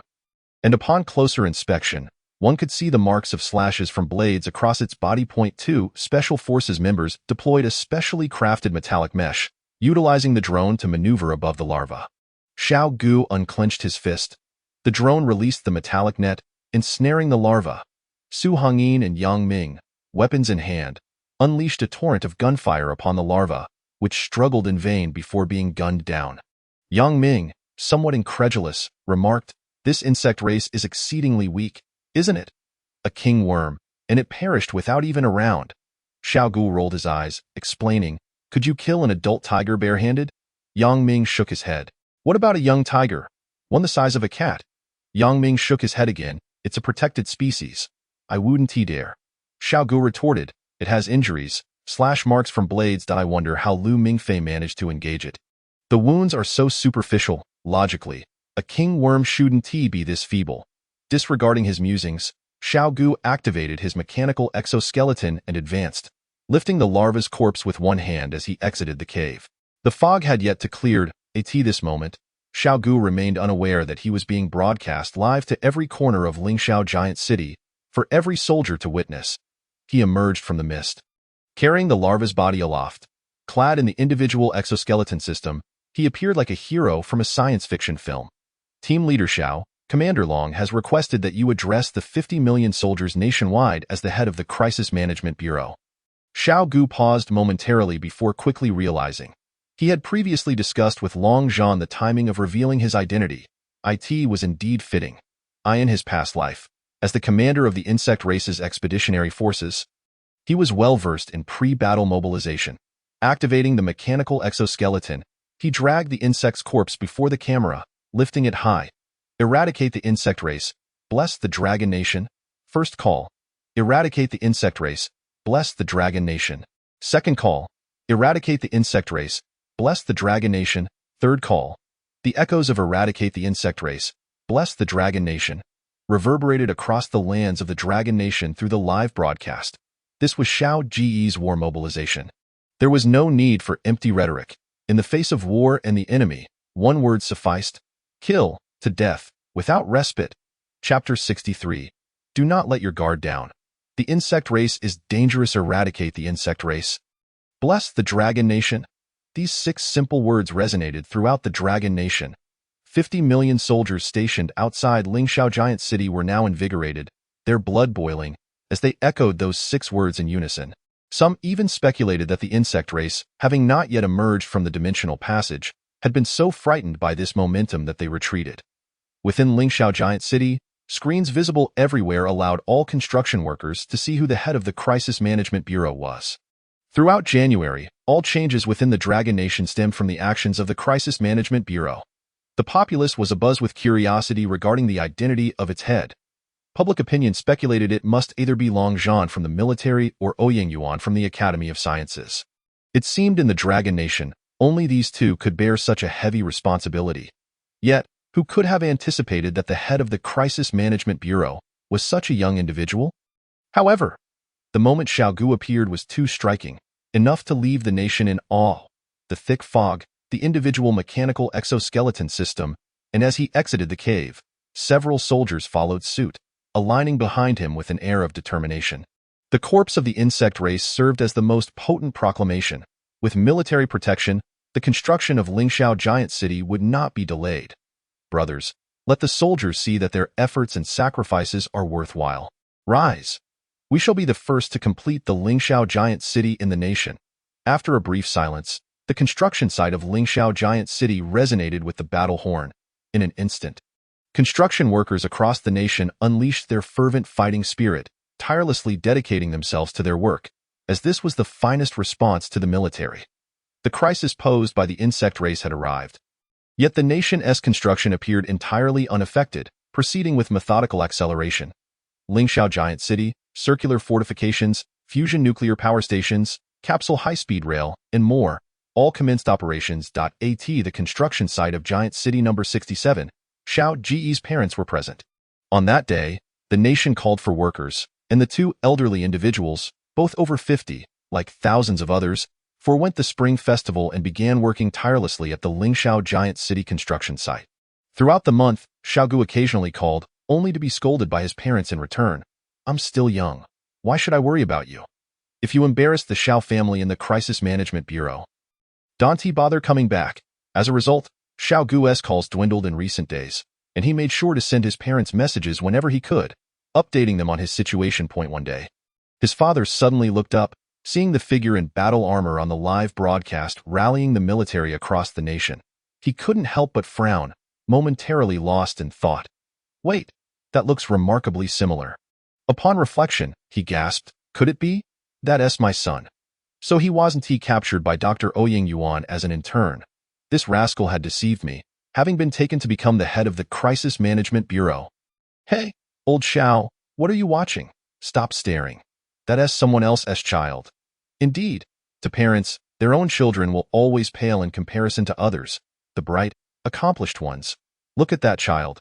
He came first in his exams. Look at that child. They're already married. Look at that child. They've been accepted into a prestigious university. But this time was different. That was not someone else's child. That was their own." Xiao Ge's father turned to his co-workers, his eyes betraying an uncontrollable joy. "Ha ha ha. Old Han, you might be in for a surprise. That head of the bureau is my son. Ha ha ha. The last time you mentioned your son's name, it was Han Chen? TSK. Work hard. In a few years, I'll have my son arrange a decent job for him. The heavens have smiled upon us. The ancestral graves of the Xiao family are smoking again. Ha ha ha. I must go tell the old lady." The workers hesitated for a moment before erupting in anger. "Old Xiao, are you blind? That is clearly my son." At the Central Domain Lake, many students from Class 23001 of Pingxing Academy joined in the construction of the circular fortress. At that moment, they were all taken aback. What the hell? The king of skipping classes for 1,000 years. This guy has become the head of the Crisis Management Bureau. It can't be true. Can it?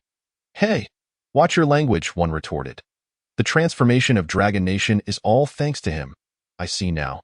He hasn't been attending school because he was busy saving Dragon Nation. Great deity, we worship you." Is there such a person in our class? Get lost." Suddenly, alarms blared. Outside the circular fortress, a dimensional portal materialized. The workers turned to gaze outside the construction site. The military had already mobilized toward the alert location. The Crisis Management Bureau stated that Dragon Nation can now predict the emergence of dimensional portals 3 minutes in advance, which is already sufficient. There's nothing to see. The soldiers are sacrificing themselves to protect us as we work. Stop dawdling and get moving. Let the world know that every member of Class 23001 is a hero, even if they occupy the most ordinary positions. The precise warning information released by the Crisis Management Bureau had already been disseminated across the nation. This time, a total of 678 anomalous gravitational field rupture points were detected globally, with 29 located within Dragon Nation. The proportion is alarmingly high. Among these 29 rupture points, 15 appeared in urban areas. If Dragon Nation had not relocated its population, these 15 gravitational rupture points would likely have resulted in significant casualties, with consequences that are incalculable. Outside Central Domain Lake lies the first dimensional portal activated within Dragon Nation. Although the warning can only be given 3 minutes in advance, the station troops were already eager to witness the insectoid species. So, as the alarm sounded, they hurried to the scene with utmost speed. "Brothers, we are the first point of insectoid arrival in the nation. The eyes of the entire country are upon us. Stay alert and don't soil your pants. Do you understand?" "Yes, at this very moment." Above the dimensional portal outside Central Domain Lake, Hundreds of armed helicopters meticulously targeted the portal without leaving any blind spots. On the ground, tanks, missiles, and artillery were prepared, forming an ironclad formation that encircled the dimensional portal. Thousands of soldiers clad in mechanical exoskeletons unleashed a torrent of fire, awaiting the arrival of the insectoids. Hiss, cackle. The dimensional portal became increasingly distinct, finally opening like a door. Approaching 3 meters tall, the insectoid vanguard emerged. Emitting piercing sounds incessantly, fire. The commander understood that this battle was visible to the entire nation, so they could not show fear. Instantly, aerial and ground firepower suppressed the exit of the dimensional portal, and the insectoid vanguard that emerged was obliterated before it could comprehend the situation. For everyone that emerged, an equal number were annihilated. At that moment, all of Dragon Nation understood why Xiao Ge constructed the circular fortress. As long as the firepower was adequate, the first wave of insectoid arrivals in 5 months would yield only this result. The battle lasted approximately 5 minutes until the structure of the dimensional portal gradually collapsed. Ceasing the influx of insectoids, due to the fact that this dimensional portal was formed by the collapse of space-time, it was inherently unstable. Lasting 5 minutes was already considered a long duration. Many dimensional portals disintegrated within mere seconds. Once the dimensional portal collapsed, the soldiers were left bewildered. Is that it? It ended so quickly? Just like that? The entire populace of Dragon Nation was equally perplexed. It's over? Just like that? What happened to the insectoid crisis? The insectoid vanguard, were they really that dangerous? The people of Dragon Nation fell silent, concluding that it was best to focus on constructing the grand city to welcome the first wave of arrivals. For that might indeed present the true peril. Yes, you are right. You are all correct. This line of thought alarmed the Crisis Management Bureau, prompting them to swiftly issue a national statement. Citizens must not underestimate the insectoids. The victory at Central Domain Lake was due to our prior preparations and sufficient firepower, which prevented the insectoid vanguard from emerging. However, across the nation, there are many dimensional portals opening in locations where the military cannot arrive in time. Numerous insectoid vanguards will be coming, and mature insectoid individuals are extremely dangerous. At no time should the insectoids be underestimated, especially in terms of awareness. Since the military had concentrated forces to guard Lingxiao Grand City and the Circular Fortress, they could not attend to the dimensional portals located elsewhere in the territory. This meant that once the effects of space-time collapse dissipated, it would take a considerable amount of time to cleanse the insectoids from the homeland. The encirclement at Central Domain Lake had just concluded when sounds of battle began to emerge from various locations across the nation. Beyond the domain, in the Star-Spangled Nation, the Supreme Leader had mobilized the military to engage in the extermination of the insectoids. Simultaneously, videos of Dragon Nation combating the insectoids went viral on YouTube, especially the comments from citizens of Dragon Nation stating, "The insectoids don't seem to be that frightening at all," which spread like wildfire on the platform. The citizens of the Star-Spangled Nation suddenly realized, indeed, the insectoids were not particularly fearsome. The Supreme Leader reached the conclusion that the insectoids posed no real threat and delivered a national television address, urging the citizens of the Star-Spangled Nation to take up arms to protect our country. There were numerous militia organizations in the Star-Spangled Nation, and they suddenly recognized that now was the perfect moment to vindicate themselves. It was time to seize weapons and defend our cities. Consequently, militia organizations across various regions armed themselves and took to the streets, seeking to exterminate the insectoids. If Dragon Nation could easily annihilate the insectoids, so could they. 10 minutes later. Chapter 64, Giant City Number 7, Yao City. Dragon Nation. The National Early Warning Map had already been released. Given that more than half of the dimensional portals appeared in cities that had already been evacuated, one could not help but speculate that the formation of this insectoid dimensional portal seemed disorganized yet was remarkably targeted. Several dimensional portals had opened in close proximity to Lingxiao Grand City, and naturally, the fate of the incoming insectoids was predictable. Long Zhan had never been suited to be a commander operating behind the scenes. He was more akin to a war god, tirelessly leading his troops in battle on the front lines. After arranging for subsequent operations, he transferred command to the chief of staff and led his troops to the old district to hunt down the insectoids. In truth, once the entire system began to operate smoothly, the places that required his direct command had significantly diminished. In the northern border, Xiao Ge received the Global Gravitational Field Rupture Prediction Model. He could see not only the dimensional portals within Dragon Nation, but also those worldwide. However, Xiao Ge's focus was not on the outer domain, but rather on the vicinity of Giant City Number 7, where two dimensional portals had unexpectedly appeared. One was near the Giant City, while the other was over 10 kilometers away. Consequently, he ordered that Lu Mingfei be sent to the military camp for treatment, while he, along with Su Hongyin, Yang Ming, and others, directly flew toward Giant City Number 7. Due to the time difference, the dimensional portal outside Giant City No. 7 opened later than in other parts of the nation. Upon Xiao Ge's arrival, he coincidentally caught the warning 3 minutes in advance. This dimensional portal was located a little over 1,000 meters from Giant City No. 7. Originally, there were many construction workers in the vicinity, but they had now been dismissed. Xiao Ge looked up at the city wall, which had already reached nearly 80 meters high, still falling short of the designed 500 meters. At that moment, the wall was filled with people, all gazing in this direction. Xiao Ge couldn't help but feel exasperated. Dear brothers and sisters, we are in the midst of a battle with the insectoids. What is there to gawk at? As the countdown ended, the insectoids emerged, and all firepower was unleashed. Having been forewarned of the arrival location, the insectoids could only meet one fate: death. Minutes later, the dimensional portal collapsed, and the battle concluded. The individual in charge of command at this location was Xiao Ge. Xiao Ge located him and asked, "Commander Xiao, have you dispatched personnel to the other dimensional portal?" Upon learning the location, he confirmed that military forces had already been sent. Before Xiao Ge could finish his sentence, the head of logistics from the city rushed out in a panic. "Commander, we still have a group of workers in the quarry who have not been evacuated." Xiao Ge's brows furrowed tightly, anger surging within him. "Why was I not informed in advance? The communication equipment is malfunctioning." Xiao Ge shook his head, speechless. It was a standard excuse. "You can't blame me for not being able to reach you. Can you? But why the urgency? We're not even near the dimensional portal. We can send someone to retrieve them now." Xiao Ge suddenly kicked out, sending the logistics chief flying several meters away. "Are you out of your mind? Do you realize the insectoid dimensional portal has opened near the quarry? If there are casualties, will you take responsibility? Can you bear that responsibility?" Xiao Ge's expression darkened as he solemnly questioned. "How many people are in the quarry?" The quarry provides construction materials for Lingxiao Grand City and the Great Wall of Despair. Since the construction of Giant City Number 7 began, the quarry has been operating concurrently. Approximately around 10,000. Xiao Ge's expression turned icy, pointing at the logistics chief and commanding his guards, "Arrest him. I will hold him accountable when I return." Then, without further ado, he led his men toward the quarry.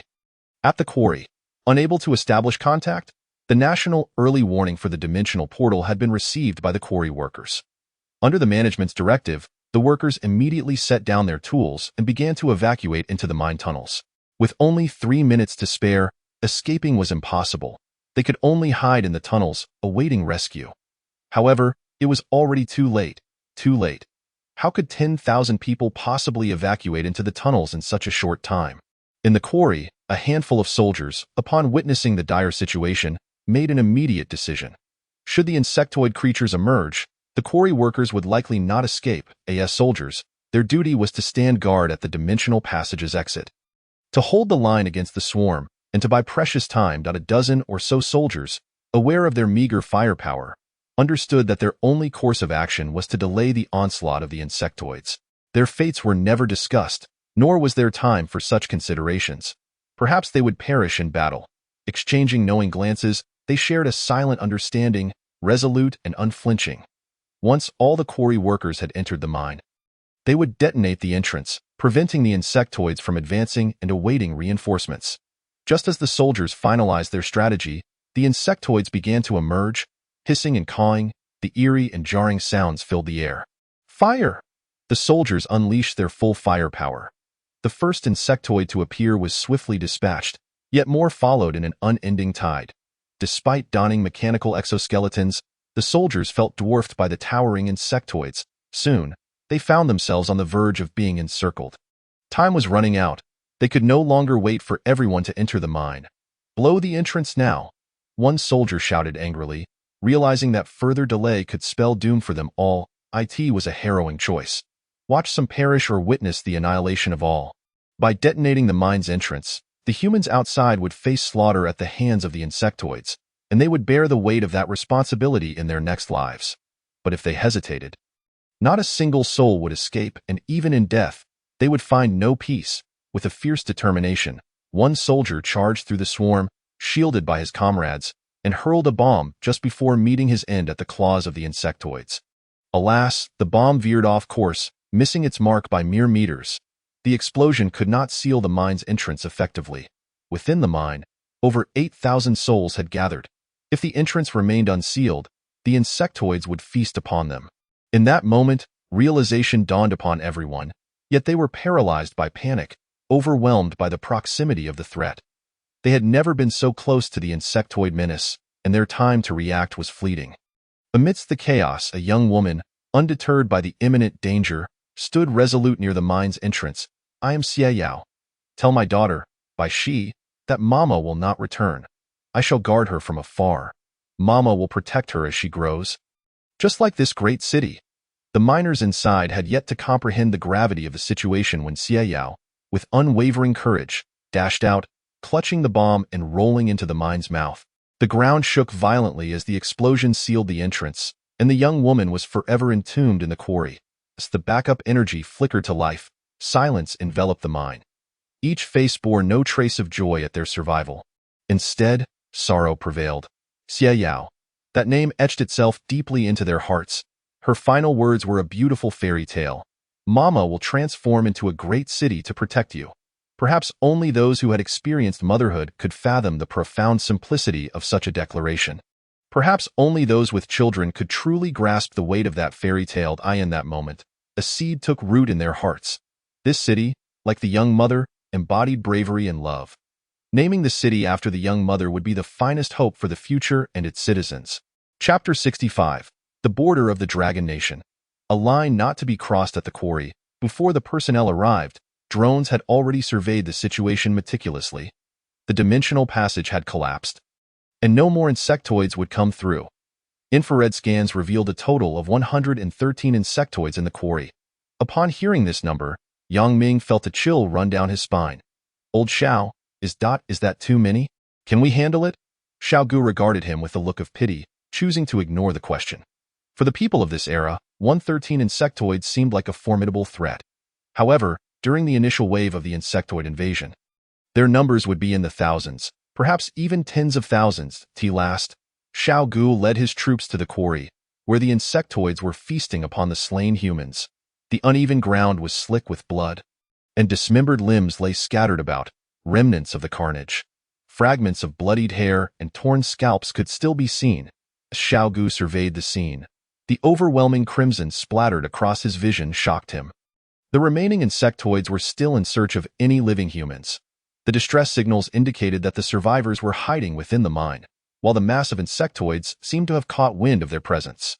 With steely resolve, Xiao Ge addressed the more than 2,000 soldiers clad in mechanical exoskeletons. "After we establish air support, eliminate them all." He then called for aerial reinforcement. The arriving fleet of bombers unleashed a relentless barrage upon the insectoid congregation. Outside the quarry, soldiers formed groups of 7 to 10, coordinating with tanks and heavy equipment, poised to intercept any scattering insectoids. Meanwhile, Xiao Ge led the mobile units into the fray. Half an hour later, all 113 insectoids lay slain. First, excavate the mine. Second, recover the remains of our fallen comrades. Third, incinerate the insectoid corpses, Xiao Ge commanded. The soldiers dutifully obeyed and began their tasks. Xu Hongyin and Yang Ming, overwhelmed by the gruesome sight, felt nausea rise within them. They had seen insectoid corpses before, which elicited no empathy, yet they had never witnessed their own kind reduced to grotesque fragments. Vomiting was inevitable. Yet, like many soldiers, they understood a crucial truth. Humans and insectoids could not coexist. The insectoids fed upon humanity. This was a war for survival, where it was either them or us. You'd best adapt quickly. The future will be 100 times more brutal than this. Upon hearing this, Su Hongyin's gaze hardened with newfound determination. Wiping the remnants of her sickness from her lips, she straightened her back and joined her comrades in excavating the mine. The quarry lay only a few kilometers from Giant City No. 7, yet the logistics chief had claimed there was a failure to notify. Even if there was a communication breakdown, nearly 10,000 souls were unaccounted for, and a warning had been issued prior to the temporal collapse. Did he truly remain oblivious? As he gazed at the piles of corpses, Xiao Ge's anger flared. Regardless of the reasons, someone must be held accountable for these sacrifices. Initially, he intended to assist in rescuing the quarry workers. But unsettling news from the north compelled him to depart by aircraft, instructing others to continue the rescue efforts on the plane. Xiao Ge sent word that the joint military encampments of the Great Khan, Star-Spangled Nation, and Tsarist Nation north of the last bastion had come under insectoid assault. The Allied forces were now at the gates of the last bastion, seeking refuge. Since the alliance between the Great Khan and Star-Spangled Nation was forged, they had announced their intention to station 100,000 troops north of the last bastion. The Tsarist Nation, under the guise of an observer, also participated in the garrison. While it was officially a joint force of 3 nations, claiming to encircle the Dragon Nation with 100,000 troops, in reality, the Great Khan had stationed only 6,000 soldiers. The Star-Spangled Nation sent a symbolic 800, and the Tsarist observer sent 50. Although the total strength fell short of 10,000, surely they would not be so weak against the insectoid vanguard. Xiao Ge seemed to sense Xiao Ge's doubts and explained via video. No, they were already engaged when the temporal collapse occurred. The Tsarist observers accused the Star-Spangled Nation of being the root of the insectoid crisis, and the Great Khan soldiers, seeing reason in that, confronted them. Thus, the fighting began. When the dimensional passage opened, both sides were thrown into disarray and retreated towards the last bastion, pursued by the insectoids. The Tsarist observers had already fled the airport before it was destroyed. Xiao Ge expressed disbelief. Isn't that a bit reckless? They started fighting over a mere provocation. But upon reflection, it made sense. Despite the alliance, the Great Khan likely felt uneasy when the Star-Spangled Nation failed to deliver on their promises. It was clear that the Star-Spangled Nation merely sought to use them as pawns against the Dragon Nation.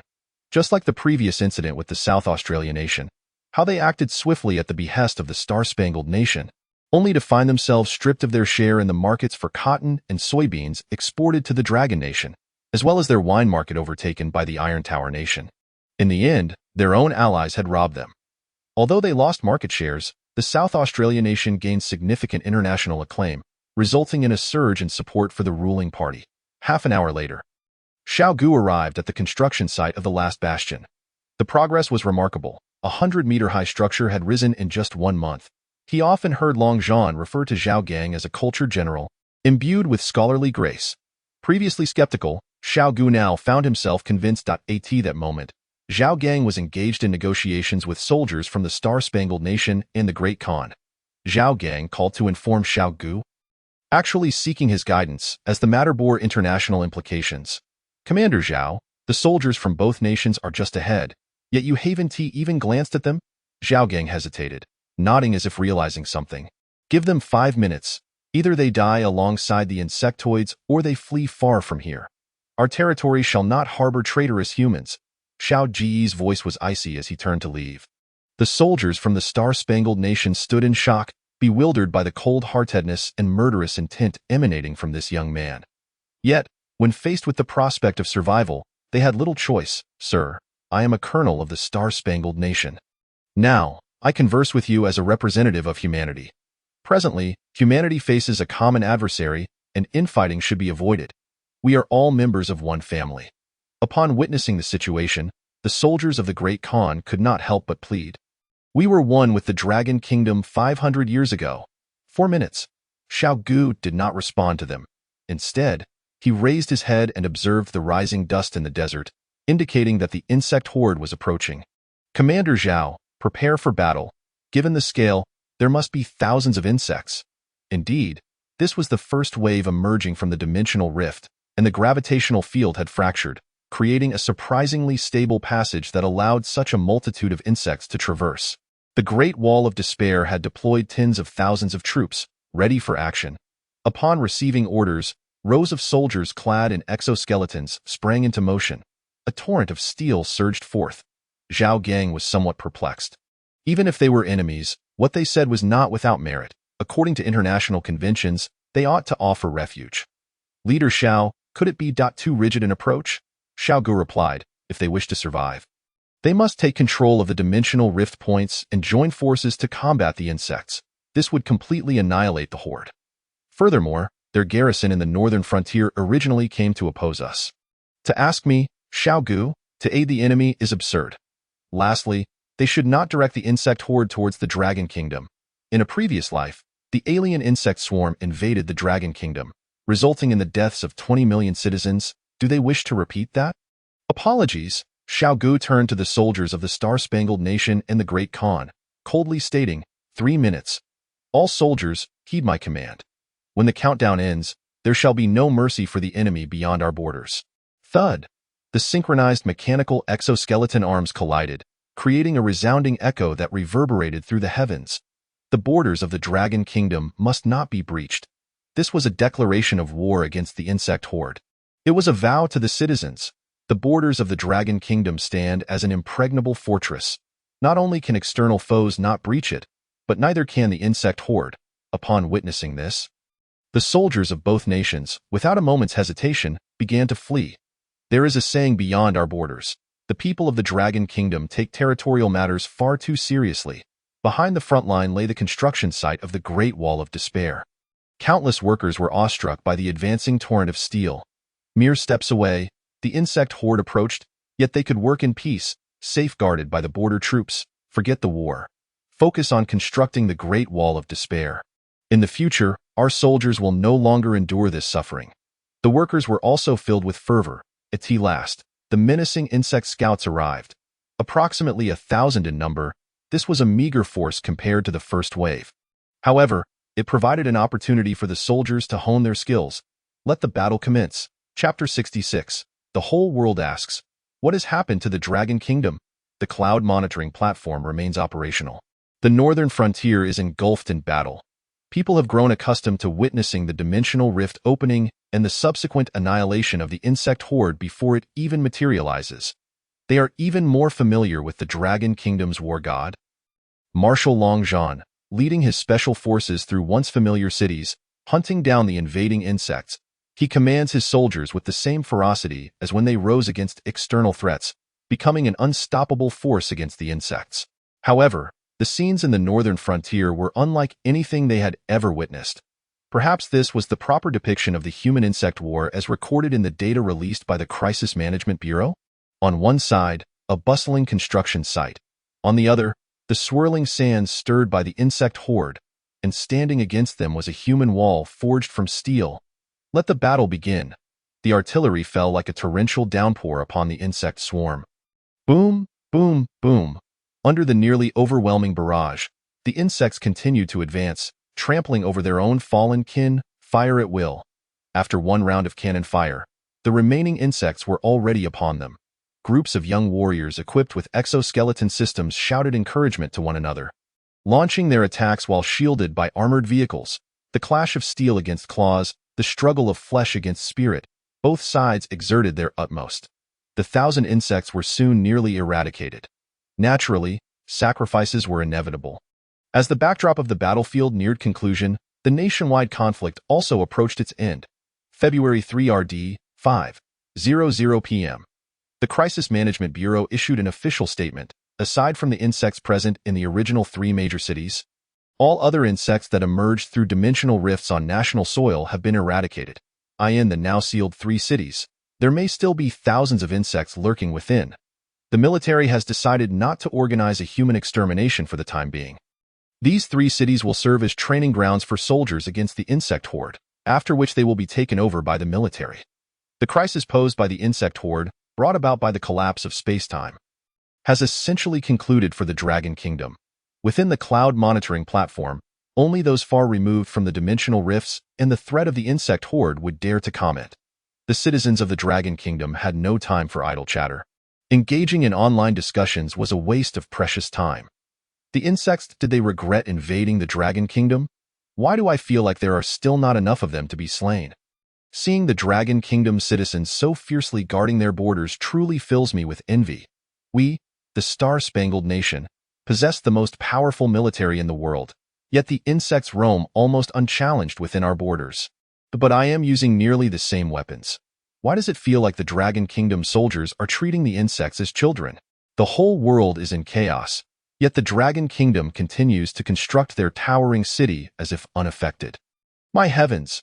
Have the citizens of the Dragon Kingdom already triumphed over the insect horde? Beyond our borders, the statement from the Crisis Management Bureau sparked a tremendous uproar online, akin to dropping a heavy bomb within the military and political realms of various nations. In the Star-Spangled Nation, an emergency shelter lies beneath the White House, where the Supreme Leader currently resides. Today, he feels particularly reticent. Earlier, Congress rejected his Quantum Computing Intellectual Property Protection Act, which he found inconsequential, as the Dragon Kingdom has announced the successful development of robots based on quantum computing systems, rendering his proposal a mere farce. Earlier still, a space exploration technology company issued a formal statement condemning the Supreme Leader for deliberately concealing information regarding gravitational field warnings, which led to a failed launch, demanding accountability for the deaths of 15 astronauts. Yet, to the Supreme Leader, this too was inconsequential, for the most pressing and urgent matter at hand was the arrival of the insect horde. Previously, he had ridiculed the Dragon Kingdom for raising concerns about the insect crisis. Now, he too had become a laughingstock. Due to insufficient preparations, the insect horde rampaged across the Star-Spangled Nation's territory as if it were uninhabited, with the reported death toll from various locales reaching 15,000. The military has mobilized, however, because operations are taking place within the Star-Spangled Nation. Troop deployments must consider the specific laws of each state, resulting in a painfully slow response. Although he himself was reluctant to have Dr. Ryan return, at this critical juncture, he had no choice but to send someone to retrieve him, thus allowing the Star-Spangled Nation to obtain a gravitational field fracture prediction model comparable to that of the Dragon Kingdom. Only then could the military launch targeted assaults against the insect horde. Even so, the pace of exterminating the insects remained sluggish, and calls for the Supreme Leader's resignation grew louder within the Star-Spangled Nation. What is the current situation in the Dragon Kingdom? The Supreme Leader asked, his face ashen. They are still constructing the towering city, and all civilian activities are proceeding normally, a staff member replied. The Supreme Leader's eyes glazed over. Lost in thought, the Star-Spangled Nation was utilizing all its strength to evade the insect crisis, while the citizens of the Dragon Kingdom continued to eat, drink, and work as usual. Should I issue a condemnation? In the land of the rising sun, at the Fuji Mountain High Altitude Research Institute, it is already February 4th. Ichiro Yamamoto has returned, only now.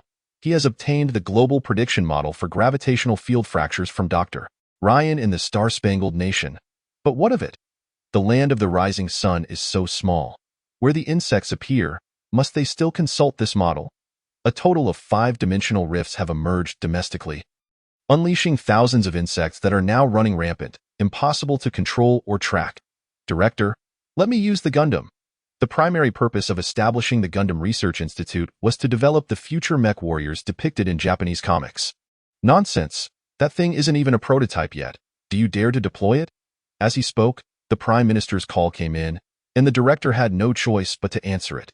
With the Prime Minister's approval, the director reluctantly consented to Ichiro Yamamoto's request, but simultaneously cautioned him, remember, this is merely a test. Be careful, understood? Before departing, Ichiro Yamamoto inquired, Director, what is the current situation in the Dragon Kingdom? The director replied, the Dragon Kingdom? They are likely enjoying their spring festival holiday at home. The insect crisis was most vociferously proclaimed by the Dragon Kingdom, yet they sustained the least damage. February 5th in the Tsarist Nation, the gravitational field fracture model has finally been obtained, revealing 79 points of insect arrival. However, upon the Tsar's command, the entire nation is mobilized as warriors. Those with firearms wield them, while those without resort to clubs and shovels, charging forth like northern bears, vowing to fight to the bitter end against any formidable foe. The aides remarked, we have merely consented to the Star-Spangled Nation's troops passing through our territory to reinforce the Great Khan's forces. Surely, the Dragon Kingdom will not take issue with this, as we are comrades in the fight against the Star-Spangled Nation. Perhaps we can even re-establish contact with the Dragon Kingdom. The Dragon Kingdom's accurate predictions regarding the insect crisis indicate that they possess some knowledge we must uncover. The Tsar tapped his fingers on the table and inquired, what is the current status of the Dragon Kingdom? The aides pondered before replying, I have heard that in recent days, they are holding memorial services for the soldiers and citizens who sacrificed their lives in the construction of Giant City No. 7.0. Indeed, the Crisis Management Bureau has announced that on February 10th, a new identity card system will be launched, abolishing the old identification system. The emperor pondered for a moment and then stated, "In this crisis with the insectoid species, we shall not rely on any external assistance. We will handle it ourselves. Furthermore, instruct the Ministry of Foreign Affairs to arrange a meeting with the leader of the Dragon Kingdom on February 7th. In the Peacock Nation, Prime Minister Mo appeared somewhat beleaguered, as there were 17 gravity field rupture points within the country. The insectoid species ravaged and preyed upon the populace, rendering the domestic atmosphere one of utter despair. From February 3rd until now, while the insectoid crises in other major nations have largely subsided, the insectoid presence in the Peacock Nation has thrived, establishing temporary combat bases after gorging themselves. The Peacock government had no choice but to issue a notice urging citizens to steer clear of those areas. Though the effect was evidently minimal, initially, Prime Minister Mo intended to expand the military by 20 million personnel, determined to compete with the Dragon Kingdom, but with the insectoids unable to even breach the gates of the Dragon Kingdom. How could he possibly compare? As for the Iron Brother Nation, the aides replied that due to their synchronized measures with the Dragon Kingdom, they had not been significantly affected this time. And what of the Dragon Kingdom? Prime Minister Mo inquired, somewhat begrudgingly. The response came, the Dragon Kingdom. Well, they still have insectoids within their borders, contained in 3 cities, serving as training bases for soldiers. It is said they have already organized 2 training sessions, with satisfactory results. By the way, the Crisis Management Bureau has issued a statement indicating that a groundbreaking technology will be unveiled on February 10th, alongside the abolition of the current identity system. Prime Minister Mo remarked, while the entire world battles the insectoid menace, the Dragon Kingdom uniquely isolates them for practical training of soldiers. On February 10th, while other nations around the globe remained preoccupied with the remnants of the insectoid threat, the Dragon Kingdom basked in tranquility. The Crisis Management Bureau had not convened a press conference in quite some time, but a statement had been released a few days prior, announcing that a technological advancement would be revealed today. At 9:30, half an hour remained until the press conference commenced. Chapter 67. Quantum wristbands and the credit point system. The term insectoid crisis was no longer unfamiliar. The sudden collapse of space-time had plunged Earth into panic. Dimensional portals had opened, allowing humanity to encounter life forms from beyond the stars, fundamentally altering societal perceptions and structures. Fields such as cosmology and extraterrestrial life studies had surged in popularity. Moreover, many nations were contemplating whether to implement the Dragon Kingdom's doomsday plan. However, executing such a plan required a nation to possess formidable strength. While major world powers continued to debate this, the Dragon Kingdom proclaimed its intention to unveil a transformative technology. I imagine the citizens of the Dragon Kingdom were overjoyed, likely gathering before their televisions to witness the press conference akin to a festive New Year's celebration. Wouldn't you agree? Indeed. While the world trembled at the mention of insectoids, the Dragon Kingdom appeared to eagerly anticipate their emergence. Look at how the military has confined the insectoids for training purposes. However, your assertion may not entirely hold. It seems the people of the Dragon Kingdom are rather indifferent towards the insectoids. During my recent visit to their cloud monitoring live stream, I noticed few citizens of the Dragon Kingdom engaging. Instead, it was merely a handful of outsiders, having nothing better to do, flooding the chat.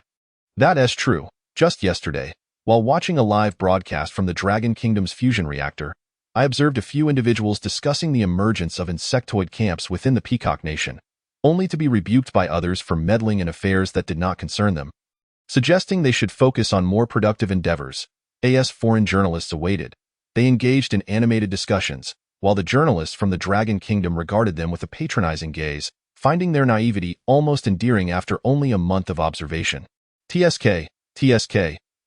One might say that even Lu Lao in the Grandview Garden would not have been so astonished. In the waiting area, as he was to meet the leader, Xiao Ge had no intentions of attending the press conference.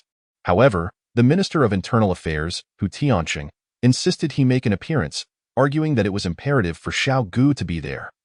Given that the conference pertained to all citizens, Xiao Ge relented after some consideration. With half an hour remaining, his father's video call came in.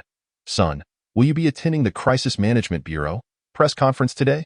It's true that as a high-ranking official, you cannot attend every event personally. Additionally, focus on your work. Finding a partner can wait a few years. Rest assured, I want to inquire about your work affairs. I understand that your position requires confidentiality, since the identity of the chief officer had been revealed. His father would call every couple of days to check in. Typically, it was his father doing the talking, with Xiao Ge merely nodding in response. Son, just yesterday, Uncle Han was chatting with me about his son Han Chan. Who would have thought fame would bring such troubles? I merely wish to quietly contribute to the nation's construction of the Lingxiao giant city, not to become a celebrity. Such was his father's nature.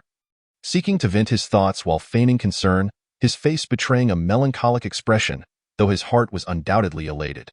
With Xiao Ge's identity exposed, his father too had become a focal point of public discourse. Naturally, the number of people seeking his father for conversation had increased, yet Xiao Ge was not worried that his father would exploit his status for any ulterior motives. His father was a man of strong principles, often regarded as rigid by their neighbors. Years ago, had his father offered gifts to those in higher positions to smooth over connections, he could have secured a project worth over $1 billion. Yet, he steadfastly refused. After exchanging pleasantries and reminders, his father concluded the call, citing a desire not to interrupt his work. It was only then that Xiao Ge noticed Long Zhan standing beside him, waiting for him to finish his call. Leader Xiao, I believe your father is right. There's no need to seek a girlfriend right now. Focus on your career. Perhaps I could introduce you to the leader's daughter. Xiao Ge glared in surprise, taken aback by Long Zhan's audacity. You, a perennial bachelor, dare to meddle in my affairs? Curiously, Long Zhan asked, if I may pry, did you truly have nothing with Su Hongyin in your past life? Long Zhan was intrigued. Even in the apocalypse, certain human endeavors, such as procreation, could not cease. After all, civilization must endure. No, Xiao Ge replied coldly. Really? Xiao Ge found himself at a loss for words at Long Zhan's inquisitiveness. I have sworn brotherhood with Su Hongyin, along with Yang Ming and a few others. Long Zhan hesitated in shock for a moment before nodding. You're quite something.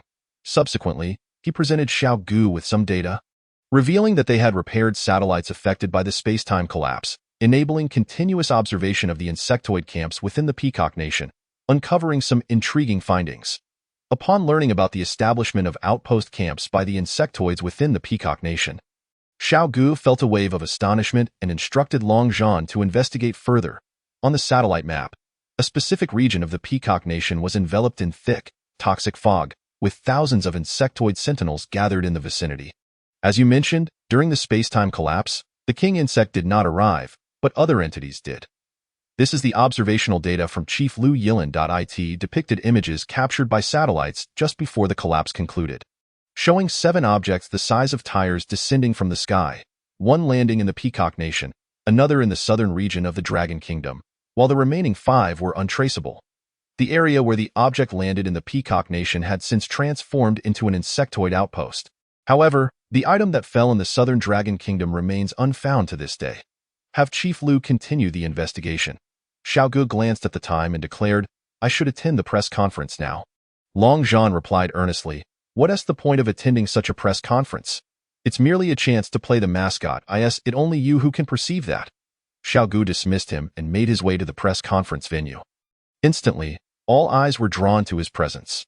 The foreign journalists were particularly exaggerated, not even waiting for the main topic, but instead clamoring to pose questions.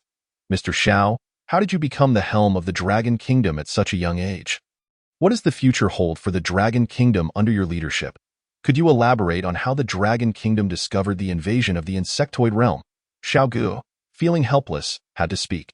I am not the main focus today. Please allow the press conference to proceed normally. The crowd fell silent, collectively thinking, from now on, wherever you go, you will always be the main focus. Observing this, Hualin seized the opportunity to regain control of the conversation. Let us allow Leader Xiao to compose himself. We will now enter the formal segment of the press conference. Today, the Dragon Kingdom will unveil a new currency system and a product called the Quantum Wristband. The new currency system and the Quantum Wristband. A familiar sensation, 2 projects capable of shaking the world to its core. The Quantum Wristband, a collaborative effort between the Dragon Company, the Academy of Sciences, and the Ministry of Internal Affairs, was personally introduced by Ouyang Yuan. He first elucidated the safety and stability of quantum technology before delving into the main topic. Henceforth, all citizens' information would be stored within the Quantum Wristband. Currently, it primarily serves as an information storage and wallet function. But iterations of the product are underway, with mobile phone capabilities being integrated. In the future, citizens of the Dragon Kingdom will not need to carry mobile phones. A single wristband will suffice. I believe everyone is curious as to why this product is being released by the state. Ouyang continued, because the quantum wristband will be uniformly distributed by the government, a wearable device. Rather, it is supported by quantum computers. According to Ouyang Yuan, it seems that Dragon Country has already established a mature quantum network system. My goodness, while the outside world is still contemplating how to sanction the quantum computing technology of Dragon Country, it has already reached such advanced levels in relevant fields. After Ouyang Yuan finished his introduction, before the journalists could pose their questions, Zhou Xiaoyuan from the Ministry of Finance seized the microphone and went straight to the point. Due to the maturity and perfection of the quantum wristband technology, Dragon Country will implement a new monetary system starting today, the credit point system. Credit points, akin to paper currency, will be uniformly issued by the Ministry of Finance of Dragon Country. Citizens will exchange their total amount of currency at a 1:1 ratio for credit points upon receiving their quantum wristbands. Until the comprehensive replacement is completed, the current currency system and the credit point system will operate concurrently. The press conference fell into silence once more. Today, Dragon Country unveils a product steeped in science fiction concepts. Previously, Dragon Country had put a halt to all economic activities in the name of national and ethnic righteousness, but ultimately, this is not a sustainable path for a nation to maintain long-term stability. Only through a vibrant market economy can the nation gradually become open and powerful. Some have raised doubts. After the people of Dragon Country exhaust all their patriotic sentiments, can they still sustain market vitality? How can this be maintained? Today, Dragon Country provides the answer. The market economy will continue, and in the future, Dragon Country will introduce more matching measures to propel the advancement of the new era. The quantum wristband and the credit point system are merely the beginning. Important P.S. I searched for a long time and couldn't find where to express gratitude for everyone's gifts. Oh, let me raise my voice here. Thank you for your support. All I can do is continue to improve and not slack off. Chapter 68. The Great Emperor. The vision of technological openness. Quantum computers are unbreakable. Based on this foundation, the credit point digital currency system will also be unassailable. Dragon Country has been calling for the abolition of paper currency for many years, and starting today, this will finally become a reality, accelerating its implementation. In addition, Zhou Xiaoyuan described the potentialities of the future economy.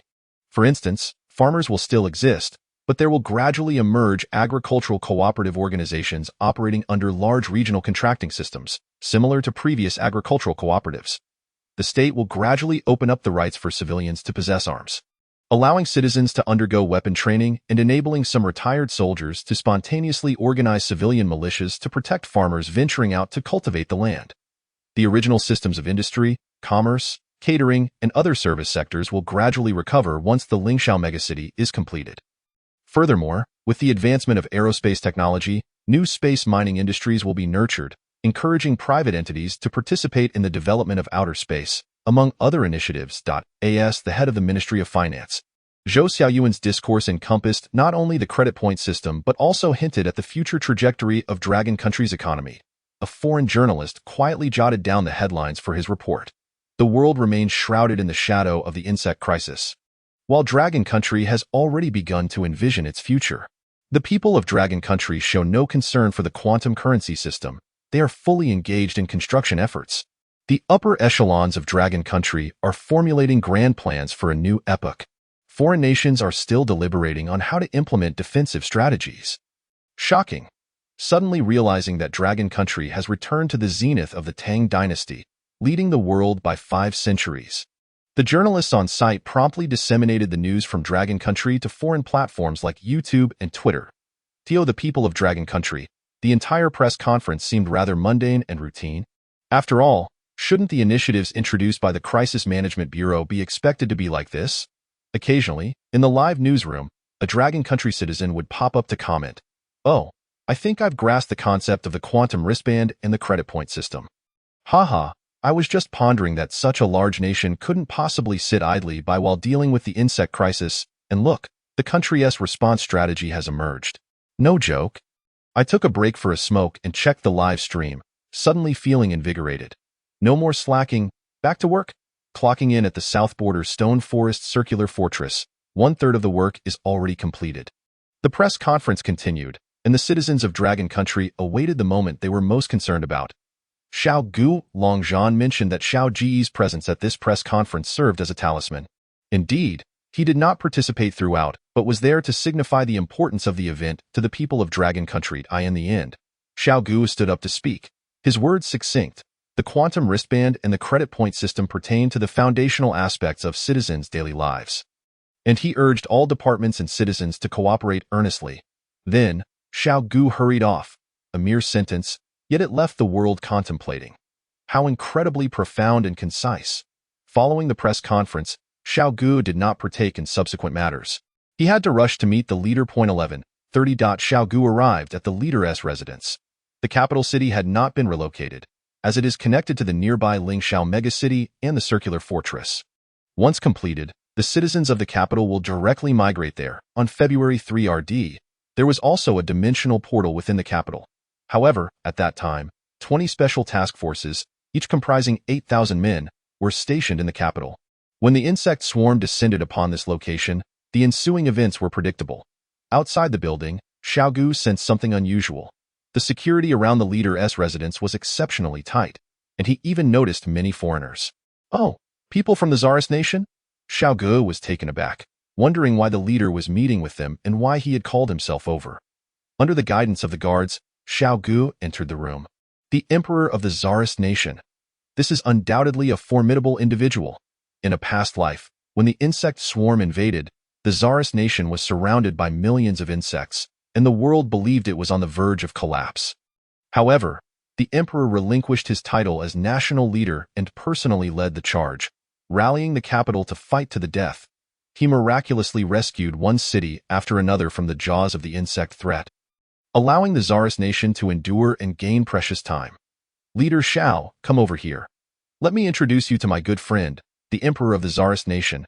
The leader gently called. 2 details stood out. The leader referred to himself as Leader Xiao. Elevating his own status, the leader emphasized that the emperor is his personal friend, signaling to Xiao Ge not to hold back regarding matters of national significance. Xiao Ge grasped the leader's intent and formulated a strategy in his mind. However, what Xiao Ge did not anticipate was the emperor's decisive manner of speaking.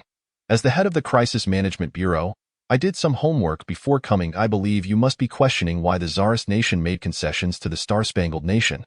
Correct? I apologize. In that situation, no one could ascertain Dragon Country's intentions, and I had to prioritize the interests of the Tsarist nation, which is why I permitted the Star-Spangled Nation to station troops in the Khanate. If any offense was taken, I extend my apologies on behalf of the Tsarist nation.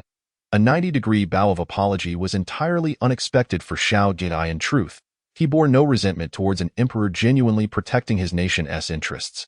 Few could achieve what he had accomplished in restoring a devastated country to its current state.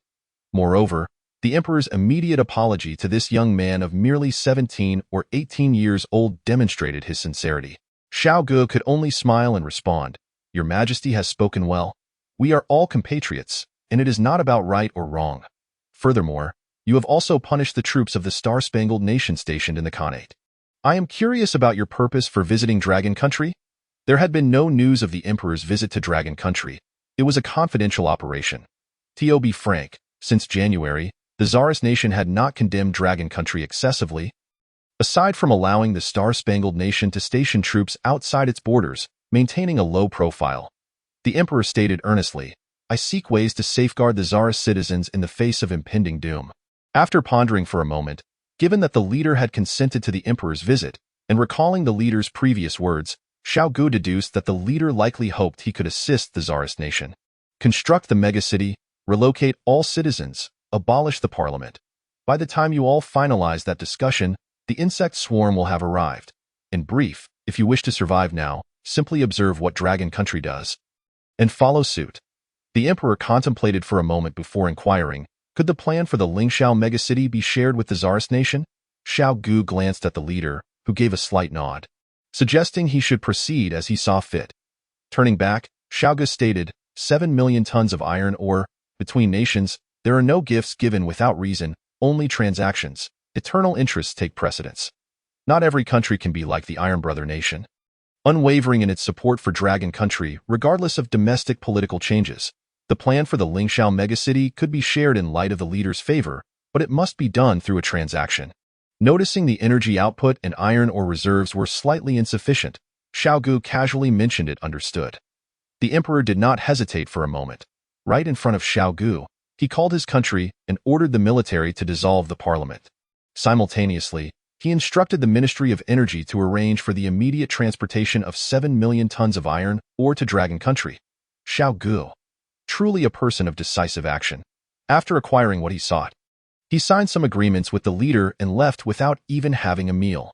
Once the emperor departed, only the leader and Xiao Ge remained. The leader smiled faintly. Well done.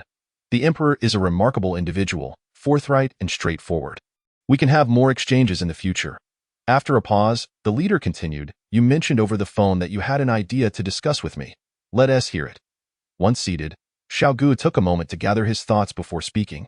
Leader, I propose to implement technological openness nationwide. The F-Rare's teacup lingered momentarily in the air before it was brought to his lips. The future is long, and relying solely on the strength of the state to organize will undoubtedly yield significant achievements over time. However, in the long run, there will inevitably be moments of stagnation, especially in the realm of scientific research, which requires a continuous influx of vitality. The most effective way to maintain freshness is to ensure that those engaged in research can reap the benefits.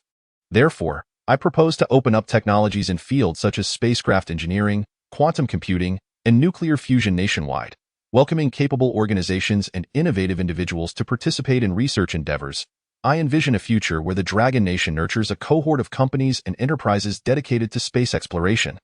Rather than fixating on competing with the vegetable vendors at the community gates, I aspire for the emergence of Iron Men in the Dragon Nation, who can fully harness technologies like nuclear fusion and spacecraft.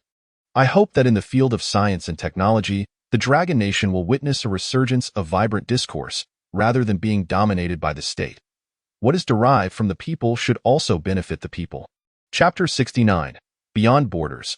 The Parliament must resolve its disputes before confronting the insectoid species at that moment. In a village in the northwest, upon encountering Lu Mingfei, Xiao Ge contemplated how advantageous it would be if such warriors possessed their own weapons.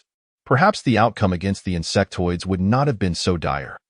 He had also heard the tale of the young mother at the quarry outside the seventh giant city and mused about the merits of civilian arms for self-protection. Thus, he conceived the idea of technological openness. Much like the space exploration technology companies of the Star-Spangled Nation, without the support of the space agency, progress in aerospace would likely be sluggish, involving the private sector. A collaborative environment could be established where the state leads and the populace participates in joint development. The F-Rare's expression grew slightly solemn. The formation of civilian armed forces has both advantages and disadvantages. Have you considered how to address the potential drawbacks when they arise? Eliminate them. Xiao Ge understood the F-Rare's concerns regarding the potential downsides. Granting power to civilian organizations for armament necessitates a guiding principle to ensure that they do not engage in activities detrimental to the interests of the Dragon Nation. Any criminal actions would be met with the most severe consequences, death. Xiao Ge continued, in the Dragon Nation, whether military or civilian, when one takes up arms, it must be understood that the purpose of possessing weapons is to defend the Dragon Nation and its people. Should those weapons be turned against the Dragon Nation, there is no room for negotiation. Eliminate. If they forget the initial purpose of wielding arms, then this is the only possible outcome. Xiao Ge recognized that the F-Rare was concerned about the stability of the Dragon Nation. An abundance of civilian armed forces could lead to chaos or even armed conflict. However, during times of crisis, unconventional methods must be employed. Otherwise, the scattered insectoids could wreak havoc, leading to exorbitant costs in time and resources.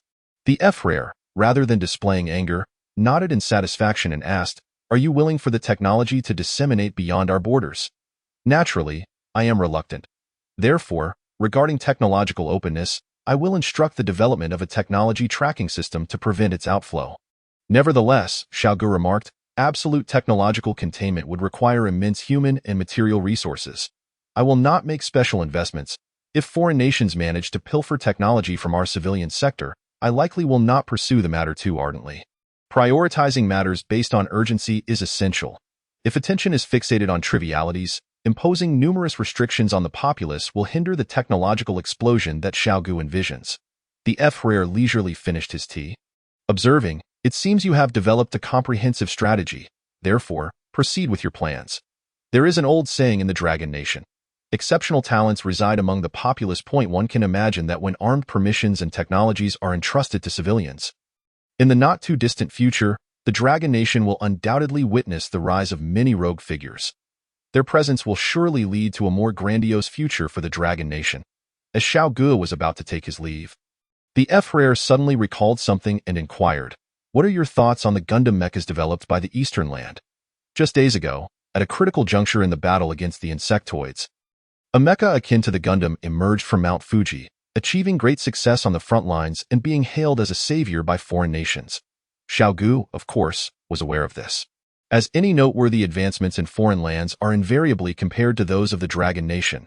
He paused for a moment and replied earnestly, "It is ostentatious yet impractical.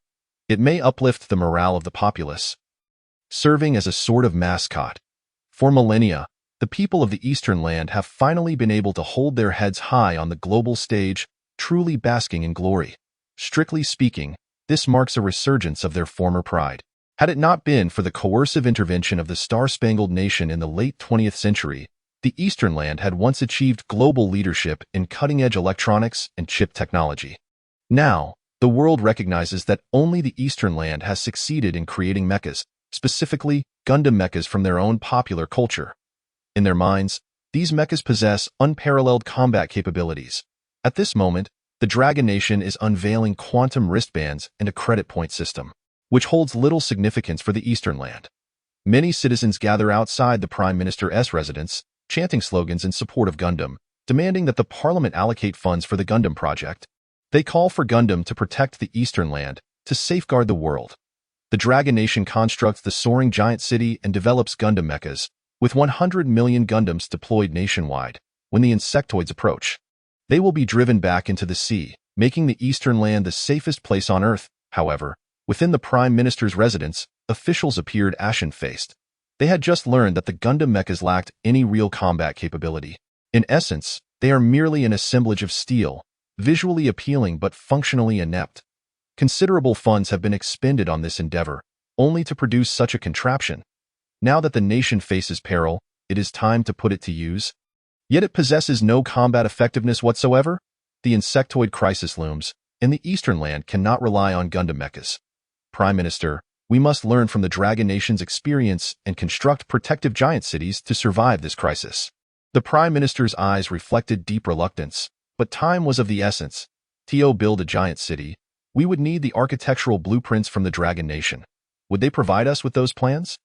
One aide suggested, "I have heard that Yamamoto Ichiro from the Research Institute enjoys a favorable reputation in the Dragon Nation. Perhaps we could send him there for discussions? If that fails, we can gather architects from across the nation to expedite the design process."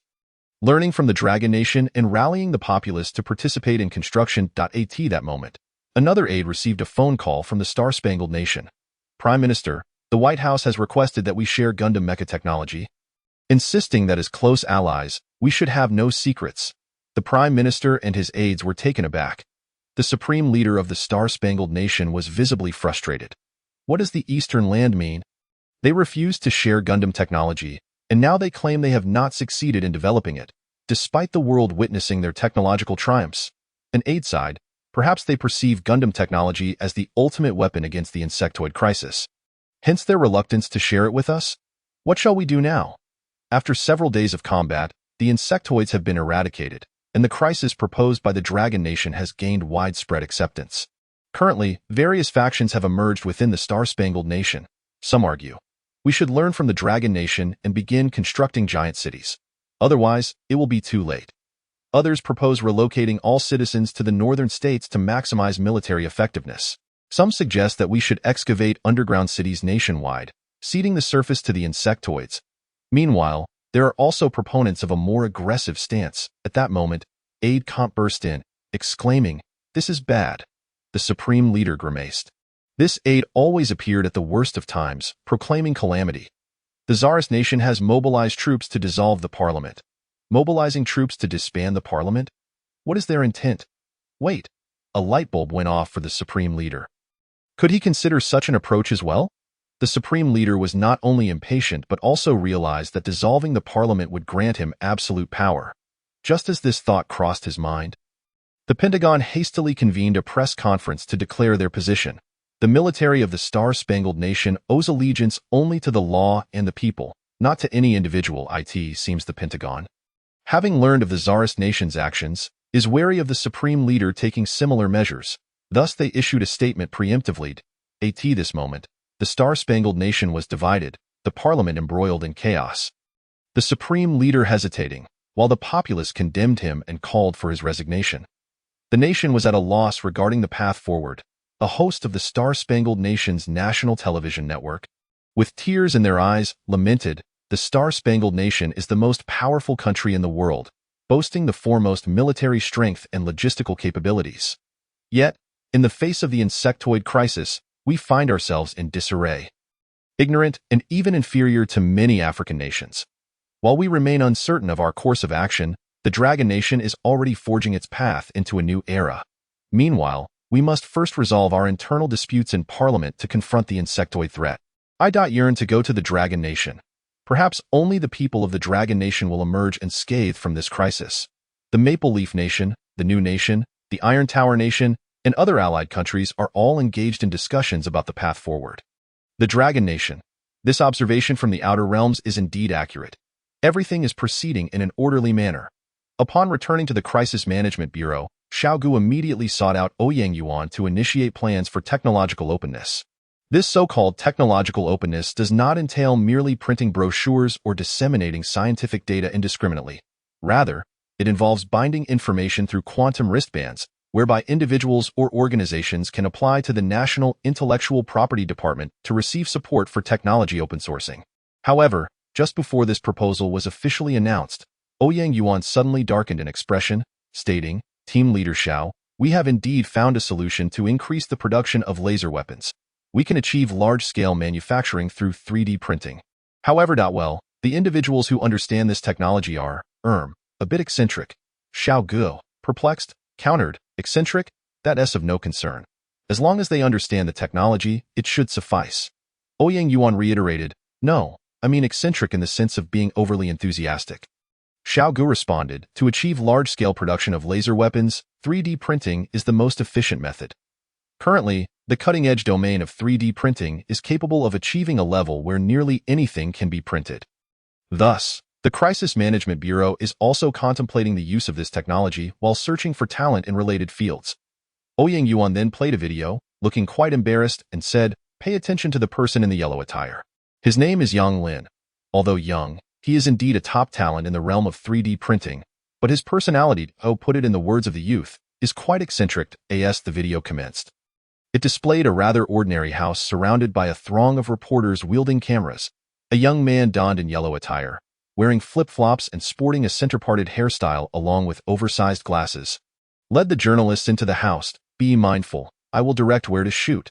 Do not shoot randomly, as this is all confidential." The reporters dutifully entered. Inside the house, various pieces of equipment were indeed visible, isolated behind glass enclosures. Upon seeing this, Xiao Ge felt a twinge of curiosity. Everything in that room was transparent, devoid of any secrecy. However, the next moment left Xiao Ge utterly dumbfounded. It turned out that Ouyang Yuan found Yang Lin's eccentric behavior rather amusing. Once the journalists entered, the young man became quite frenetic. "Don't shoot that! Don't shoot that! That is the equipment for printing organic life forms, and I am the only one in the world to possess such a machine. Don't shoot that! Don't shoot that! That is the prototype of a robotic printing device. Again, I am the only one globally to have created a prototype. Don't expose it. Come on, your house is barely big enough for all those glass-protected devices. Might as well not allow any filming at all." Yet, just when Xiao Ge thought the video had concluded, Yang Lin delivered another jaw-dropping proclamation. "It's over. After graduating from university, I am now exposed for building 3D printers at home. It's over. I just want to peacefully create 3D printers. Why is it so difficult?" With that, the video came to a definitive end, leaving Xiao Ge with goosebumps. Ouyang Yuan remarked, "All those reporters were invited by him for the filming. Aside from this peculiar behavior, his printing machines are indeed real, and he possesses genuine talent." After much contemplation, Xiao Ge conceded, "All right then, as long as he has true skills. However, we must impose restrictions. He should refrain from such theatrical displays in the future. With the candidate confirmed, Ouyang Yuan proceeded to organize implementation. Simultaneously, the Crisis Management Bureau announced its Technological Openness Initiative, named the Dream Builders Declaration. Within the Dragon Nation, the reservoir of state-held technologies would become a sword for the populace to pursue their dreams. Many citizens, whose long-held aspirations had been dormant, began to stir with renewed vigor in the Central Domain, an area designated by the Dragon Nation for a space city. Activity was bustling. Once again, 8 million workers were recruited from across the nation to gather there. The workers referred to this colossal construction as Project 101, signifying the 101st Grand Citadel. Everyone was aware that this would be the future space city. Of course, this was a construction project not under the scrutiny of cloud-based overseers. Yet the workers had heard whispers. In the future, this place would support up to 200 simultaneous space vessel launches, equivalent to a large-scale airport today. Moreover, the workers had also heard of a space initiative named Kwafu, which was being executed here. Indeed, outside a makeshift activity shelter, heavily armed guards stood watch, and any discerning observer could tell that it was a critical base. The Kwafu project was personally named by Xiao Ge, with the hope that one day, the people of the Dragon Nation might traverse the cosmos, pursuing the sun and moon like the mythical figure Kwafu. The project head reiterated, "Our long-term goal is to construct vessels powered by antimatter. But it is equally paramount that we prepare defenses against the impending invasion of the extraterrestrial insectoid race. Thus, in the first phase, we need to utilize the data provided by team leader Xiao to develop a near-Earth defense system. Naturally, the military has conducted war simulations. Should the insectoids descend from outer space, the near-Earth defense system will serve as our last line of defense, and we must establish outposts on the moon. I propose that within a month, we organize multiple lunar landings. We should complement old-fashioned vessels with new ones, leveraging time differences. Stone shouting, your expertise is the best I have seen among your peers. So I am entrusting you with the Lunar Outpost project. Are you capable of shouldering this responsibility?" In response to the national call, Xiong Shouting resolutely returned to his homeland and was fortunate enough to join the Kwafu project.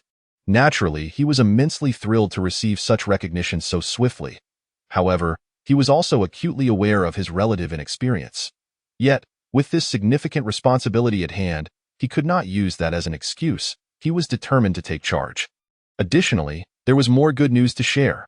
The project supervisor announced, today, the Crisis Management Bureau unveiled the Technological Openness Initiative. Should you leave here in the future, as long as you can find investors and secure funding, the nation's spacecraft manufacturing technology will be entirely accessible to you, enabling you to establish your own spacecraft company. Instantly, the conference room exploded with chatter. In particular, Stone Shouting, who had studied abroad in the States, felt a surge of admiration for the founder of a space exploration technology company. With the backing of technology and funding, he had single-handedly elevated his company's space exploration capabilities to levels comparable to those of aerospace powerhouses. During his studies abroad, Xiong Shouting had often envisioned, alongside his roommates, the establishment of a space tourism company in the Dragon Nation upon his return home. Regrettably, his roommate ultimately chose to remain in the States. Space. If all the data from the Kwafu project were to be made available, I too could construct my own spacecraft, perhaps even venture beyond the solar system. At the Crisis Management Bureau, Xiao Ge utilized his spare time to educate everyone about the insectoid species. Currently, we are only familiar with the forward scouts of the insectoids, and this is but one of their kinds. Today, I would like to introduce a type of mimicking insectoid. Humanity knows very few types of insectoids, but among the mimicking species, the brain-eating worm is undoubtedly a formidable one, shaped like a parasitic organism. They resemble an octopus, albeit the size of a fist, and in their mimicking state, they can detect the brainwaves of other organisms. When an organism experiences extreme emotional fluctuations, their brainwaves react violently, and the brain-eating worm seizes the opportunity to invade the creature's brain, controlling and parasitizing it. Fortunately, these brain-eating worms are exceedingly rare. At this juncture, Xiao Ge recalled the painful memories of his previous life. Parasitized organisms could only be detected through X-ray scans. If humans were to be parasitized, they would become puppets of the insectoids. Thankfully, once humans realize they have been parasitized by brain-eating worms, there are indeed methods to expel them. As he spoke, Long Zhan sent word. The items transmitted during the collapse of space-time had been discovered in the stone forest of the southern frontier. The southern frontier stone forest. He is the brother of the traitor. Stay away from him. Who knows if he is an infiltrator from another realm? After all, they are all fruits from the same vine. Why is he still working on the construction site? I have no desire to work alongside him. Deng Ning was in great distress, his mood exceedingly bleak. His brother, Deng Huihuang, was a traitor, and he had consequently become the brother of a traitor. What was even more alarming was that this news had been disseminated by his fellow townsfolk. Otherwise, who in the southern frontier stone forest would know of his identity? Why is it that I only wish to work peacefully? Constructing this circular fortress for the Dragon Nation? Why can't I find a place for myself? He yearned for a tranquil spot, to simply lie down and allow the wind to blow, the sun to shine, and the sea to erode the stones. Suddenly, Deng Ning noticed a fist-sized object moving atop a rock, his gaze drawn toward it.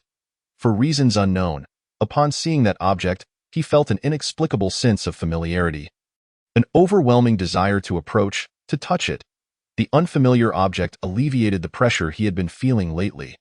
Deng Ning then observed that the fleshy sphere affixed to the rock was actually flying toward him, resembling a gigantic dandelion. How beautiful! Deng Ning reached out to touch it. The stone forest was eerily quiet. That tranquility persisted until Deng Ning's fellow townsmen arrived, shattering the silence. Deng Ning, what are you doing here? Seeing Deng Ning perched at the edge of a cliff, his companion assumed he was in despair and approached to offer comfort. The relationship between the two individuals has become overly familiar. Do not succumb to despair. Your brother is indeed your brother, and you are distinctly yourself. Both of you must strive to embody different facets of existence. Suddenly, Deng Ning turned around. His fellow townsman was momentarily taken aback. Having just fleetingly perceived Deng Ning's eyes transforming into an inky blackness, though it reverted almost instantly. Thus, he continued to extend his hand, resting it upon Deng Ning's shoulder. In response, Deng Ning seized the opportunity to pull him, forcefully pushing him off the cliff. Just as the townsman's scream faded into the abyss, Deng Ning smiled up at the sky, his voice shifting from a dual tone to a singular resonance. I am the Zerg. I am humanity. I am Deng Ning. Chapter 71. The people of the Dragon Kingdom are living in turmoil. Xiao Ge utilized the reconnaissance imagery transmitted from the southern front to stay abreast of the latest developments. Subsequently, he dispatched the biochemical troops and the military to the crash site. The anomalous Zerg entity that had been transported from the time-space collapse zone had created a pit several meters deep upon impact, akin to a meteorite descending from the heavens. The pit was filled with desiccated, deep green algal-like substances, with no sign of a meteorite.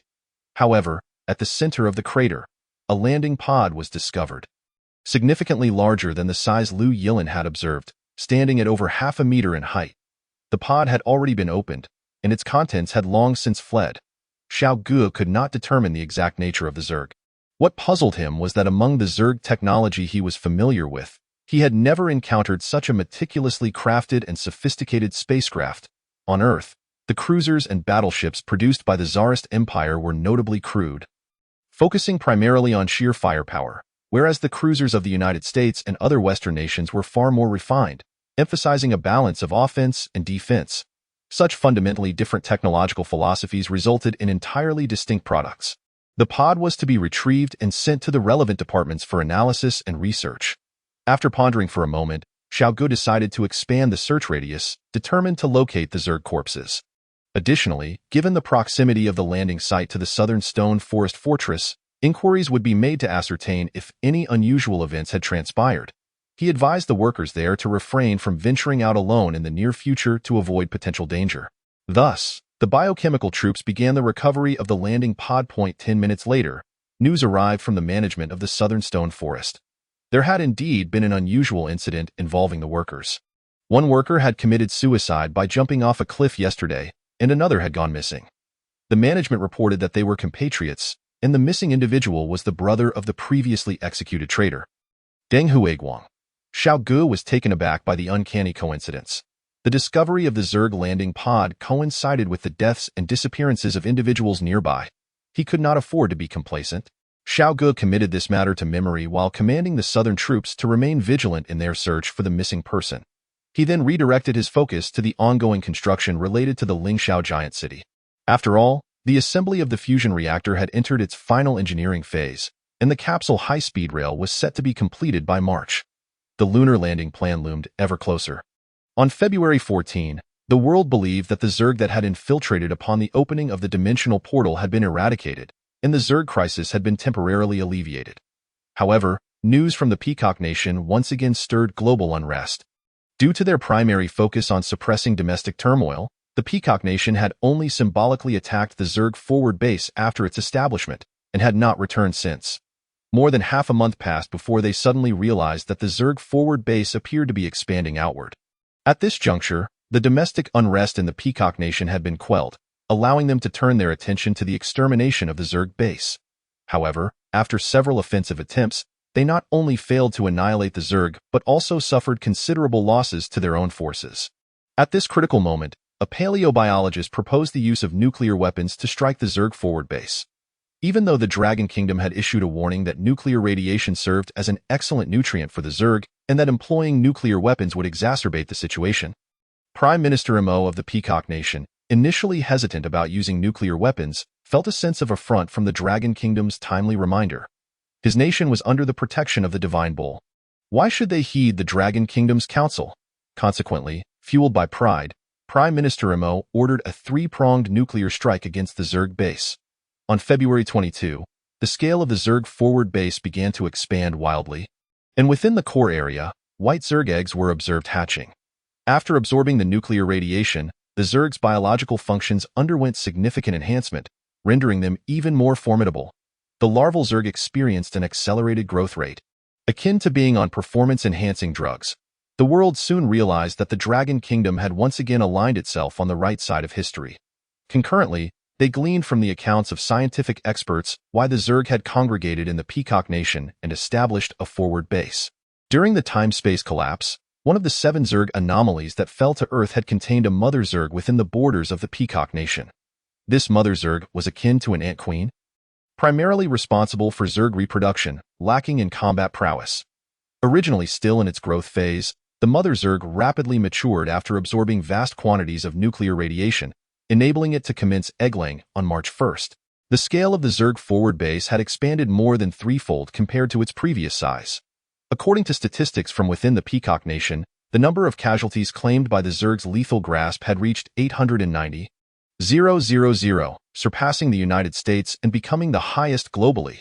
This figure exceeded the total number of individuals annihilated by the Zerg worldwide.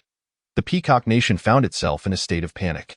The situation had grown increasingly dire, compelling them to seek international assistance. Prime Minister Mo gazed northward and sighed. Alas, the Dragon Kingdom's reinforcements are unlikely to arrive. Even if they were willing to assist, he would never humble himself to seek help from the Dragon Kingdom. He then turned his gaze westward, sighing once more. Alas, the Iron Brotherhood has emerged unscathed from this crisis, emulating the Dragon Kingdom in constructing protective giant cities. Bolstered by religious fervor, their support from the Dragon Kingdom flows smoothly and abundantly, seeking assistance from the Iron Brotherhood, only if they were willing to cede northern territories to the Peacock Nation. He cast his eyes toward the United States and sighed again. Alas, the assurance that they would spare no expense to support us if we targeted the Dragon Kingdom seems to have evaporated. To placate domestic sentiment against the Zerg crisis, the Supreme Leader had previously condemned the Peacock Nation for its inaction, which had led to the Zerg's proliferation and the situation spiraling out of control. Moreover, the United States had recently passed the Crisis Management Act, intending to emulate the Dragon Kingdom by constructing protective giant cities. The military forces deployed worldwide had begun to retract. There was little time left to attend to the Peacock Nation's pleas. Looking toward the Tsarist Empire, he sighed once more. Alas, the third nation to pivot toward constructing protective giant cities is indeed the Tsarist Empire. On February 11, the world was astonished as the emperor, with thunderous resolve, dissolved the parliament and ordered the construction of interconnected republican cities around the Ural Mountains. Backed by the Ural Mountains, 57 republican cities were to be erected, forming a defensive line. Reinforcements from the Tsarist Empire would not be forthcoming. Then he glanced toward the west. Alas, the Peacock Nation suddenly realized that the earth is vast, yet they had no true friends. Moreover, The major nations of the world were all preoccupied with establishing their own defensive systems, leaving no time to heed the peacock nation's cries for help. Furthermore, how could foreign nations extend a hand to assist the peacock nation? After all, to the north lies the dragon kingdom. If the peacock nation were to fall, the Zerg would either take to the sea or descend upon the dragon kingdom. To recall the stationed troops along the dragon kingdom's border and those along the Iron Brotherhood's border to conduct a coordinated strike against the Zerg encampment was the only viable course of action. For the time being, reliance must be placed solely on themselves. Only their self-developed weaponry could be trusted. In such times, attempting to procure weapons from the United States or the Tsarist Empire would be futile. Even a fool knows that in the face of a Zerg crisis, possessing weaponry is the ultimate truth. The major nations of the world are currently ramping up production and stockpiling arms. We should have followed the Dragon Kingdom's example from the outset by developing everything independently, thus we would not find ourselves short on weapons and ammunition now. Prime Minister Imo sighed heavily. The majority of the Peacock Nation's defense weapons relied on imports. Any nation's weaponry, as long as they were willing to sell, the Peacock Nation was prepared to buy. One of his aides reiterated. However, we have never faced sanctions from Western nations, and prior to this, there had been no necessity for independent development in the United States. The inability of the Peacock Nation to engage in autonomous weapons system development stemmed from another reason. Their most elite talents had all migrated to the United States. The CEO of Jonathan Corporation, the president of Cherry Corporation, and others, to varying degrees, possessed Peacock Nation lineage. At this moment, the primary leaders of these high-tech companies had gathered at the White House, responding to the Supreme Leader's call. Historically, the nation had undertaken the Manhattan Project and the Apollo program, and today, in response to the Zerg crisis, I plan to initiate the Supreme Leader Plan, mobilizing the nation's strength to develop new weaponry to combat the Zerg. The Supreme Leader's fingers never ceased their movement in the air. The faces of the technology magnates darkened. Could this initiative truly be compared to the renowned plans of history? Those historical plans were proactive measures. Whereas this was merely a desperate last-minute effort, was it not? The Crisis Management Act passed by the United States Congress mandated that each state autonomously implement Zerg crisis response measures. The federal government would establish overarching plans, such as organizing scientists to design the United States' protective giant cities and develop their advanced weapon systems, among other initiatives. That day, people around the globe suddenly noted that the long-silent Supreme Leader had finally updated his Twitter. The United States remains the beacon of the world. The United States has completed its defensive strategy in anticipation of the Zerg's arrival in 3 months. We shall expedite the construction of the great city's defenses, outpacing the Dragon Kingdom. The United States champions the ideals of press freedom and transparency. We shall share our defensive plans with our allies. In the Dragon Kingdom, there is, in truth, no freedom.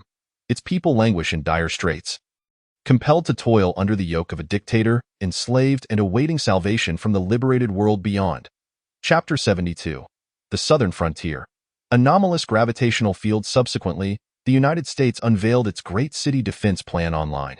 However, this time, the Supreme Leader opted for an online announcement, and the reactions from netizens beyond our borders were surprisingly calm, with praise expressed in comments such as, "Wow, they've finally remembered to implement defensive measures. Work on the Dragon Kingdom's project is already halfway done. I checked their cloud supervision platform yesterday, and the circular fortress is nearly complete. Wow, impressive. Each city can accommodate 1 million people, while the Dragon Kingdom's Xiao Great City starts with a population of 30 million. The United States' Great City defense is remarkable, almost catching up to the Dragon Kingdom's initial efforts. Wow, astonishing. There are actually large trucks capable of carrying 500 passengers regularly shuttling between cities. The Dragon Kingdom's capsule high-speed rail must be nearing completion. As I've heard, it can transport 100,000 people per trip between the various Xiao great cities. Wow, incredible. While the people of the Dragon Kingdom suffer in misery, compelled to confine the Zerg for military training, we grant the Zerg their freedom. If one were not to pay attention to the usernames, they might mistakenly believe these comments were from citizens of the Dragon Kingdom. Once, perhaps, the people of the Dragon Kingdom would have had the time to peruse such comments. But now, no one has the leisure to browse foreign news. They focus on their work, diligently laboring, with little time to scroll through comments online. Of course, during breaks, they may converse with friends about the progress of other construction sites across the nation, boasting about the faster advancements of certain cities, while privately striving to improve the slower ones. Today's comments on the Supreme Leader's Twitter serve to maintain his dignity. Astonishing. The people of the Dragon Kingdom live in dire straits. Accompanied by images of battles against the Zerg beyond our borders and laborers at construction sites in the Dragon Kingdom enjoying hot POT. Why heavens. I just realized I'm living in dire straits while taking a bathroom break. No, I was just watching General Long train new recruits to combat the Zerg, and I haven't finished yet. General Long, please take it easy. We have 50 million troops in the Dragon Kingdom. One soldier shouldn't have to face a Zerg alone. I believe the Supreme Leader is correct. Are the students in the United States not studying? In the same third grade, I am forced to attend cloud classrooms daily, constantly burdened with assignments, while students in the United States can simply stay at home? I, at least, am living in dire straits. Tio the friend above, congratulations. For winter break homework, 10 sets each for Chinese and math. Send me your address, and I will mail them to you immediately, of course, when the Crisis Management Bureau has new developments. The netizens of the Dragon Kingdom will emerge in droves, especially when the Bureau announces several significant milestones at once. On the evening of March 1 ST, the Crisis Management Bureau quietly released a lengthy message. The agenda for the following day is as follows, and citizens with time can check the supervision platform. Item 1. At 7 a.m. on March 2 ND, the capsule high-speed rail will commence trial operations, connecting the tunnel line from Great City 1 to Great City 2. Item 2. At 8 a.m. on March 2 ND, the assembly of the fusion nuclear power station in the central area of Great City 67 will be completed. Item 3. At 9 a.m. on March 2 ND, the Northwest Space Administration will initiate the lunar landing project, launching 5 spacecraft simultaneously. Official note. Aimed at establishing a lunar outpost. Project leader, Xiao Ge. Item 4. At 10 a.m. on March 2 ND, the South Frontier's Shirlin Circular Fortress will conduct its first power supply test for the city defense laser cannon. Item 5. At 10 a.m. on March 2nd, civilian technologists, with state support for technological openness, will conduct live tests on a swarm of nanobots, announcing 5 items at once, particularly Item 3, which instantly ignited nationwide enthusiasm. In January, the Dragon Kingdom declared a shift towards entering space. Since then, there had been no news of progress in the aerospace sector. Yet today, the Crisis Management Bureau suddenly announces the simultaneous launch of 5 spacecraft, achieving the remarkable feat of manned lunar landing. Good heavens, are we going to renovate the residents of Chang'e? I can hardly contain myself. Living in dire straits, I feel my astronaut dreams rekindled. Why does the state consistently stir up the dreams of my childhood, thrusting me deeper into this state of distress? Wait. Do you remember when the Crisis Management Bureau mentioned that the second wave of Zerg would arrive directly from space? Our motherland is preparing for the second wave of the Zerg crisis. Silence. Did not the Supreme Leader just say they would complete the construction of the Great City's defenses before the Dragon Kingdom? Apologies. While you continue to deploy defenses against the first wave of the Zerg, we are gearing up for the second wave of the Zerg crisis. Crisis Management Bureau. March has reached its midpoint. Fortunately, all projects are progressing methodically, with timelines well within budget, and in fact, many are significantly ahead of schedule. For instance, Great City 7, influenced by the quarry incident, has seen its workers energized, laboring day and night, and it is highly likely to be the first completed Great City. People have already begun informally referring to it as Yao City. Yet, at this moment, Xiao Ge cannot find joy in this. It is not that he feels the timeline is too slow, but rather that the increasingly severe Zerg crisis worldwide fills him with worry. In his past life, aside from the mysterious sea monsters that invaded Earth during the tsunami, there were no further incursions from the Zerg after geological disasters. Now, the Zerg could appear anywhere, at any time on Earth. For the Dragon Kingdom, the greatest pressure still lies with the Peacock Kingdom. Should it falter, the Zerg within its borders would swarm into the Dragon Kingdom like locusts. It is baffling to think that while the Peacock Kingdom's combat capabilities are lacking, they have succumbed to such a fate. Even before the first wave has descended, they have been cornered by the Zerg's advance. It is no wonder that during the first wave of incursions in his past life, the global death toll surpassed 500 million, with 80 million casualties in the Peacock Kingdom alone. However, that is not what weighs most heavily on Xiao Ge's mind. Lu Yilin presents some observational data. These are photographs taken 20 days ago of the jungles beyond our southern frontier. This is a photograph taken yesterday of the jungles beyond the southern frontier. A comparison reveals that in just 20 days, an exceptionally dense miasma has developed in the jungles beyond the southern frontier's Shirlin. Lu Yilin states, regretfully, that one of the 7 Zerg world objects that fell during the collapse of space-time is located near the Dragon Kingdom, precisely in this Shirlin area, where an anomalous gravitational field should be forming. Long Zhan, Ouyang Yuan, and others are utterly astonished. Lu Yilin uses the term anomalous gravitational field for good reason. We analyzed the fallen objects discovered in the southern frontier Shirlin and employed isotopic tracking methods, ultimately pinpointing the precise locations of several other fallen objects. Next, we discovered that these fallen objects began to move on Earth after February 11, seemingly summoned by some force, beginning to congregate. Currently, it can be confirmed that, aside from the Mother Zerg in the Peacock Kingdom, all 6 anomalous Zerg objects have been summoned to the jungles beyond the southern frontier. A look of sudden dread appears on Lu Yilin's face. Based on the intelligence provided by team leader Xiao, we have reason to suspect that the Zerg are attempting to reverse engineer a passage to their world on Earth. If successful, that dimensional passage would stabilize and become nearly impossible to close. In the midst of their dire circumstances, the author implores for support and subscriptions, 5 stars, and requests for updates, urging fervently to 1,000 updates. Chapter 73. Cross-border strikes. The entire assembly hall falls silent. The implications of a reverse dimensional passage being opened are self-evident for Earth and the Dragon Kingdom. The Zerg would arrive on Earth without restriction, and the Dragon Kingdom would be the first to face the threat. Satellite images indicate that the Zerg are alarmingly close, less than 100 kilometers away, poised to turn and launch an assault on the Dragon Kingdom at any moment. Long Zhan, in shock, inquires why this was only discovered today. Such a significant matter has been tracked since early February, yet it was not until March that it came to light. Had they been able to detect it earlier, would Long Zhan have allowed the Zerg to gather? Lu Yilin, equally resigned, explains that the isotopic global tracking system was only fully established 3 days ago, and tracing the trajectory of the fallen objects took some time. It was only today that they were officially pinpointed.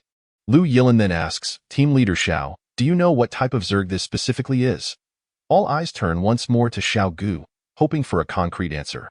Yet, Xiao Ge's expression is solemn.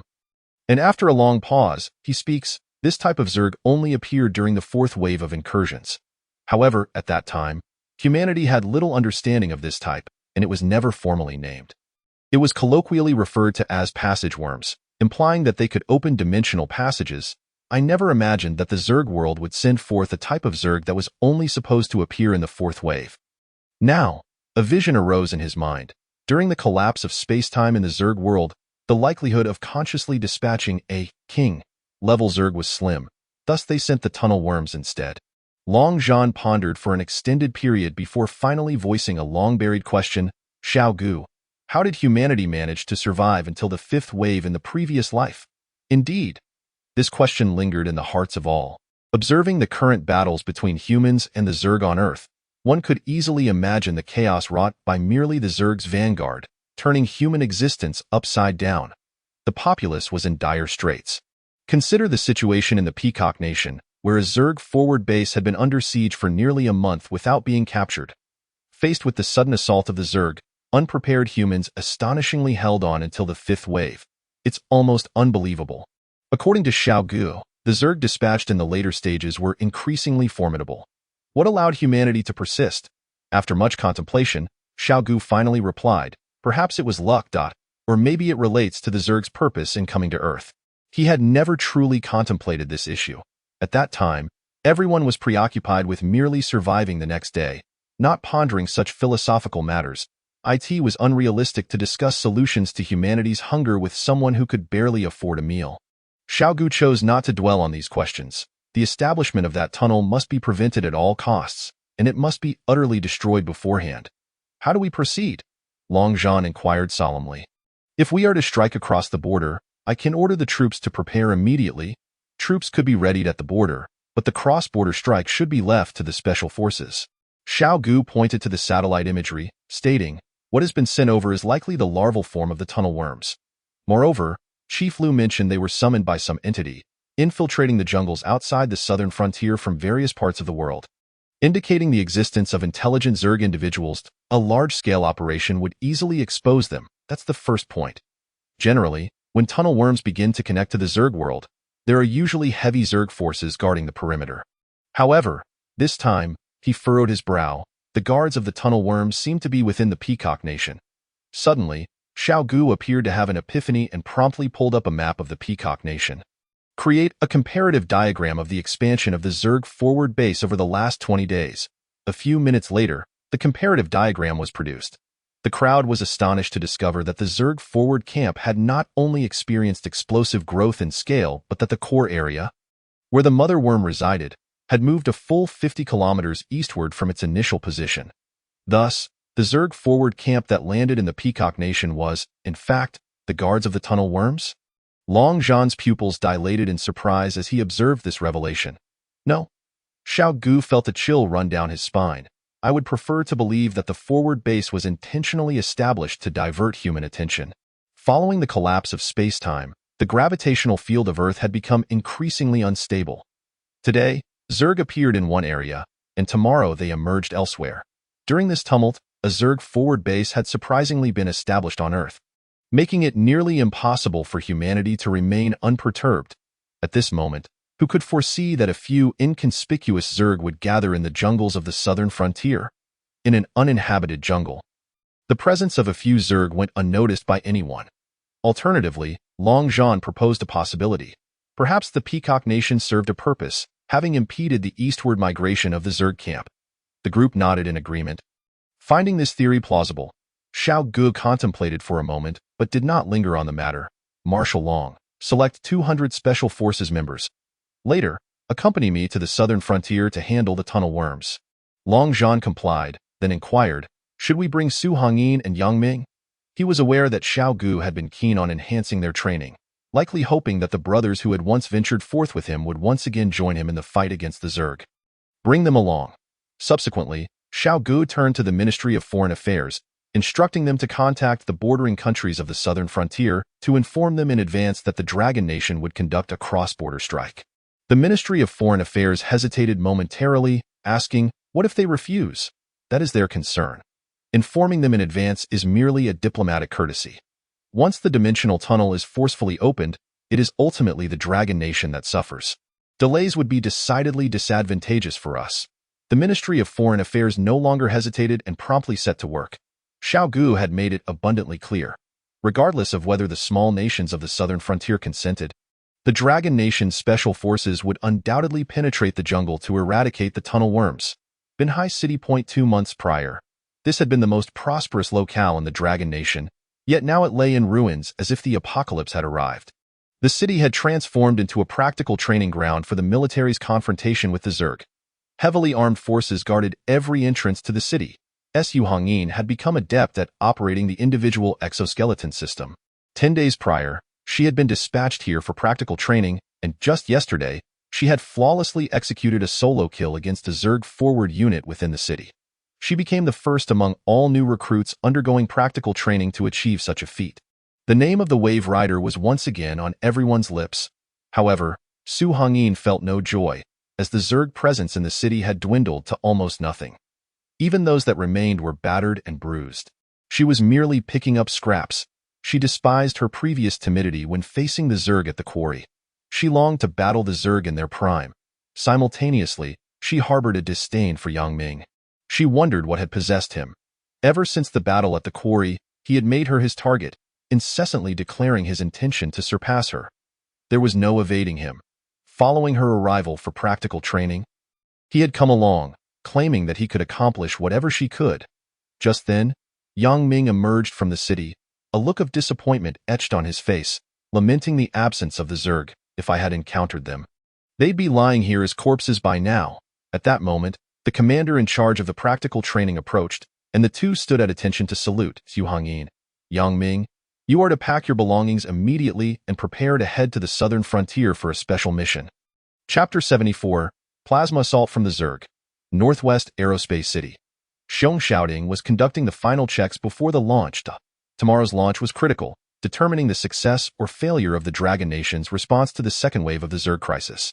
Thus, no room for carelessness was permitted. 5 spacecraft were prepared, 4 of which were older models capable of carrying 10 individuals each, while the 5th was a new type, employing Zerg spacecraft technology with a large internal capacity, able to transport up to 100 people when at full capacity. However, since it was the inaugural flight, Only 10 pilots were assigned. Xiong Xiaoding overheard the crew of the new spacecraft discussing whether the central control system, which was a quantum computer, was viable, given that quantum computers had only recently been developed. What do you mean it won't work?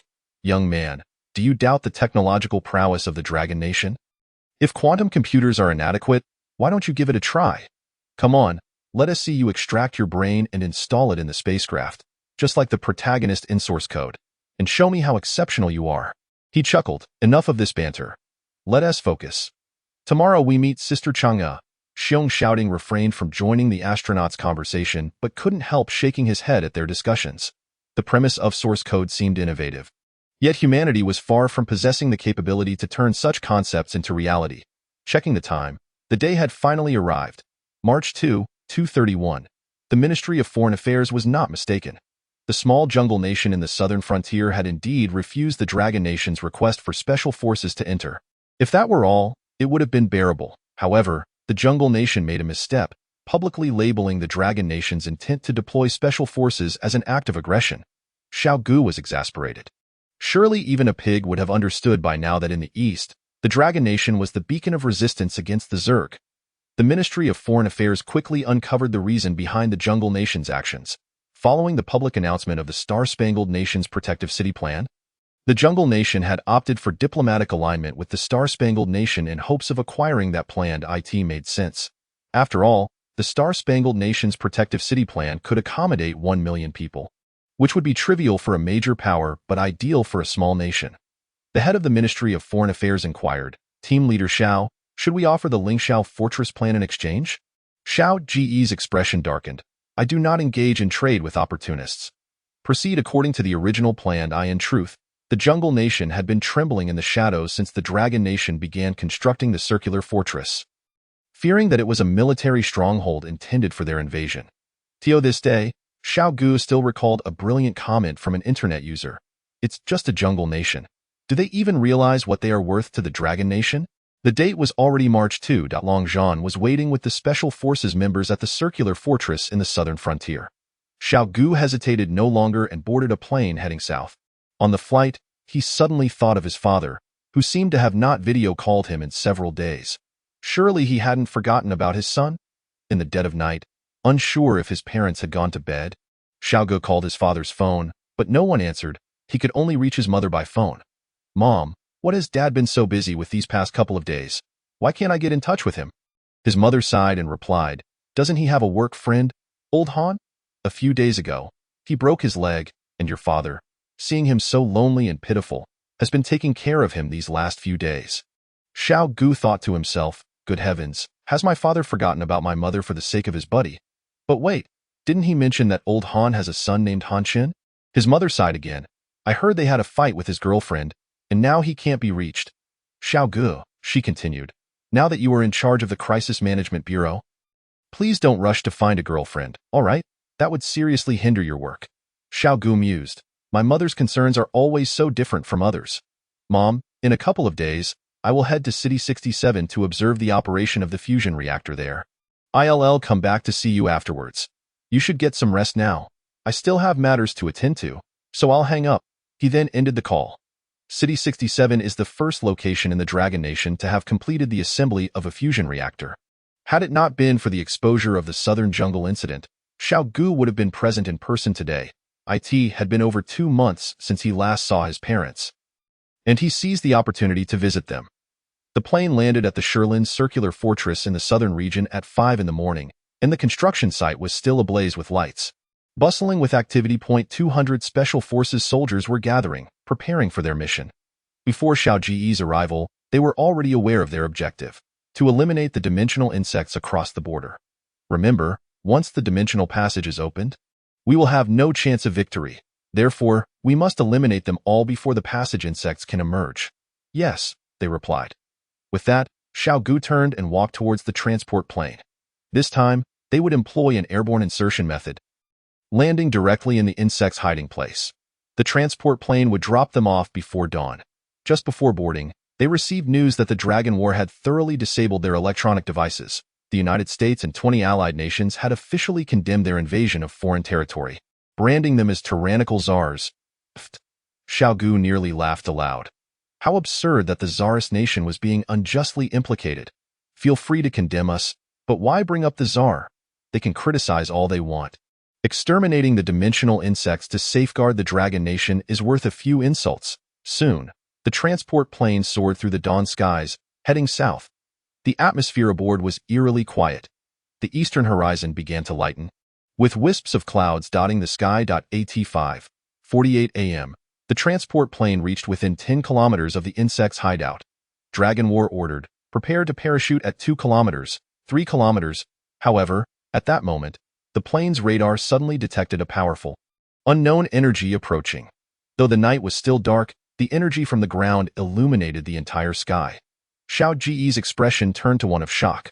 While others may not recognize that entity, he did. Parachute! Everyone, jump now! That was plasma. A plasma-firing insect race. How could this be possible? How could larvae of the insect race emit such potent plasma? Yet, there was no time to ponder. The pilot skillfully ascended the plane, evading the plasma attack.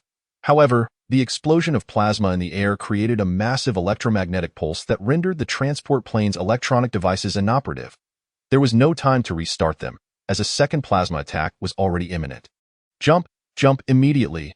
The pilot manually opened the cargo doors, and 200 Special Forces soldiers were scattered into the jungle like seeds. Chapter 74. Insect Swarm Coordination. After a dizzying descent, Xiao Ge's parachute finally opened.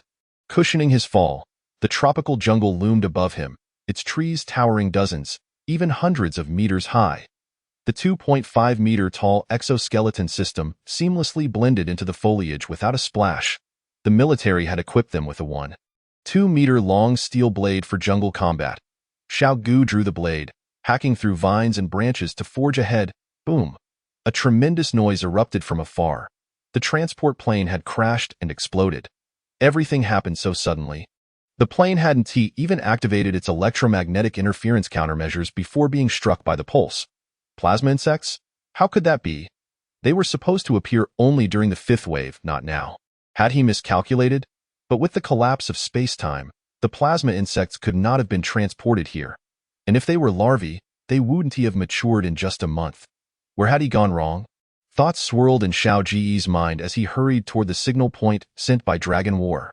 The sky was brightening considerably, yet within the dense jungle, they still needed searchlights to navigate. Gather and count. All 200 Special Forces soldiers were accounted for, and the transport plane's pilots were located. Is everyone uninjured? Dragon War inquired. No, for Special Forces soldiers, the term injured referred to losing limbs and being unable to move. A scraped knee was merely routine and hardly worth mentioning. Only then did Dragon War turn to Xiao Ge. Team leader Xiao, it appears our nocturnal stealth has been compromised. Since we're only about 3 kilometers away, we should move directly to the insect's location and eliminate them. Originally intending to conduct a stealth attack, they unexpectedly faced an insect ambush. How could they kill the plasma insects? No sooner had he spoken than another plasma projectile launched from the distance. They could see it clearly. Upon reaching a certain height, the plasma exploded, sending out an energy pulse that dissipated like fireworks in the sky. The first shot. Then came the second, just like the transport plane's encounter. But before Xiao Ge and the others could react, a third plasma projectile soared skyward, vanishing into the horizon. Were there other aircraft in the vicinity? Yet the sky was clear, devoid of anything. Strangely, plasma projectiles continued to launch, targeting the same area, as if they were repeatedly striking one specific location. Could it be that the plasma insects have a bug, leading them to attack the same spot in the sky? Yang Ming remarked, inexplicably using gaming logic to explain the anomaly. Dragon War wished to give him a slap on the back of the head, but Xiao Ge's expression changed dramatically. It wasn't a bug, as Yang Ming suggested. They were attacking the same spot in the sky. Xiao Ge exclaimed, it has begun.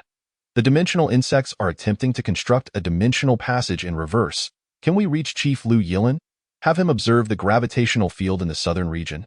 Dragon War attempted to contact their headquarters, but alas, due to the plasma attacks, the electromagnetic fields in the area were chaotic, making communication impossible. They had no time to waste. They needed to act, leaving the incapacitated pilots behind. The Special Forces soldiers advanced towards the insect's hideout. Time 6:43. Outside the Eye of Heaven, At the gravitational observation station, Liu Yilin stared intently at the monitoring equipment, his face etched with anxiety. Since around 6, the gravitational field in the southern jungle had begun to destabilize. Has it started? He pondered. Will team leader Xiao and Marshal Long succeed? Suddenly, Liu Yilin detected a series of strange fluctuations in the Earth's magnetic field, emanating from the southern jungle, from the Peacock Nation. Adjusting his glasses, he quickly checked and calculated various data in the end. He was left in a state of terror, stuttering. The insect race's forward base is communicating with the dimensional insects from thousands of miles away in the jungle. He had to urgently relay this information to team leader Xiao, Peacock Nation. The mobilization of nearly 800,000 troops to surround the insect race's forward base was underway, a true national effort. Prime Minister Mo also addressed the nation via television, stating, "Today is a significant day. The domestic insect race will be utterly eradicated, with divine blessings to protect us." Yet at that moment, an alarming change occurred at the insect race's forward base. The soldiers had completed their pre-battle mobilization, and all armed forces were in position. Suddenly, a deep, resonant roar erupted from among the insects, accompanied by drones observing that the miasma in the central area thickened alarmingly. The insect race halted simultaneously, emitting eerie cackles toward the sky. Before the soldiers of the Peacock Nation could initiate their assault, the insect race surged forth, charging directly toward the human eastern front. The infrared scan revealed that the number of insects had already exceeded 100,000, moving in unison like an unstoppable torrent. The swarm is coming. The swarm is coming. The swarm is coming. The soldiers on the front lines of the Peacock Nation cried out in alarm. Indeed, the swarm was upon them. Not only the people of the Peacock Nation witnessed this, but the entire world did as well. Prime Minister Mo intended to restore the international image of the Peacock Nation by eliminating the insect race's forward base. Thus, he had opted for a live broadcast of the war, synchronized globally. At this moment, the entire world would remember those chilling 4 words. The swarm is coming. In the United States, the Supreme Commander received a briefing from the Pentagon. Ground-based radar had detected that shortly after the Dragon Nation's transport plane entered the southern jungle, it crashed, having been attacked by the ground-dwelling insect race. Furthermore, our personnel have arrived at the gravitational anomaly point in the southern jungle, poised for action at any moment.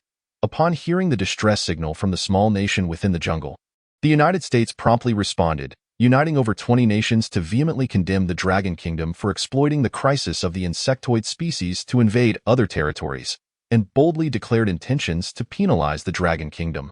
Currently, foreign nations are mobilizing in preparation for the insectoid crisis. In truth, the traditional allies of the United States face tremendous difficulties when confronted with such crises. It is evident that the forecasts made by the Dragon Kingdom since January have proven to be accurate, indicating that they possess an abundance of intelligence regarding the insectoid threat. While there is a desire to acquire defensive strategies against the insectoid crisis from the Dragon Kingdom, the Crisis Management Bureau has asserted that reality is not akin to the fable of the farmer and the snake, and the Dragon Kingdom is certainly not a passive farmer waiting for fate to unfold. Devoid of support from the Dragon Kingdom, they are left with no choice but to seek assistance from the United States, whose aid is invariably conditional. The recipient nation must align its stance with that of the United States on the international stage. Therefore, although it is well understood that the principal issue at hand is addressing the insectoid crisis, when the United States raises a clarion call to denounce the Dragon Kingdom, they can only acquiesce. The crux of the matter is that after the denunciation, there has been no sign of response from the Dragon Kingdom. The Supreme Commander, filled with righteous indignation, pondered what action to take next. Eliminate the Dragon Kingdom's special forces and capture the insectoids from that region for research. The Dragon Kingdom is capable of detecting anomalies in the southern jungle. And so too is the United States, even though they remain oblivious to the activities of the insectoids within the jungle. Yet ignorance is no barrier. Capturing them for study would suffice. The Pentagon hesitated momentarily, contemplating, what if Long Zhan is present? The United States military fears neither heaven nor earth, but they dread encountering Long Zhan, who, though a commanding general, delights in leading charges. Consider this with some thought. The Supreme Commander furrowed his brow in anger, gazing towards the southwestern direction where the insectoid outpost of the Peacock Nation is rapidly encroaching upon the territory of the Dragon Kingdom. If Long Zhan were to engage in battle, he would undoubtedly choose the southwestern path. Bang! The Supreme Commander slammed his fist heavily upon the table, declaring, No one understands the Dragon Kingdom better than I do. Do not question my decisions." Silence ensued. After a moment, the Supreme Commander inquired, "I have heard that the Virus Research Institute has recently synthesized a highly transmissible, low-mortality virus?" An official from the Pentagon nodded in affirmation, stating that limited experimental dissemination of this virus has already been conducted secretly in the southwestern region. With various transmission methods available, that will suffice. The Supreme Commander, uninterested in the official's elaboration on transmission methods, resolved to find a way to spread the virus into the Dragon Kingdom, eager to witness how they would proceed with the construction of the magnificent Lingxiao city. It perplexed him that, amidst global chaos, the Dragon Kingdom remained unaffected. Silenced, it prolonged stillness. After a while, an official from the Pentagon finally spoke, relaying news from the East Japan nation that researcher Yamamoto Ichiro from the Gundam Research Institute would soon visit the Dragon Kingdom.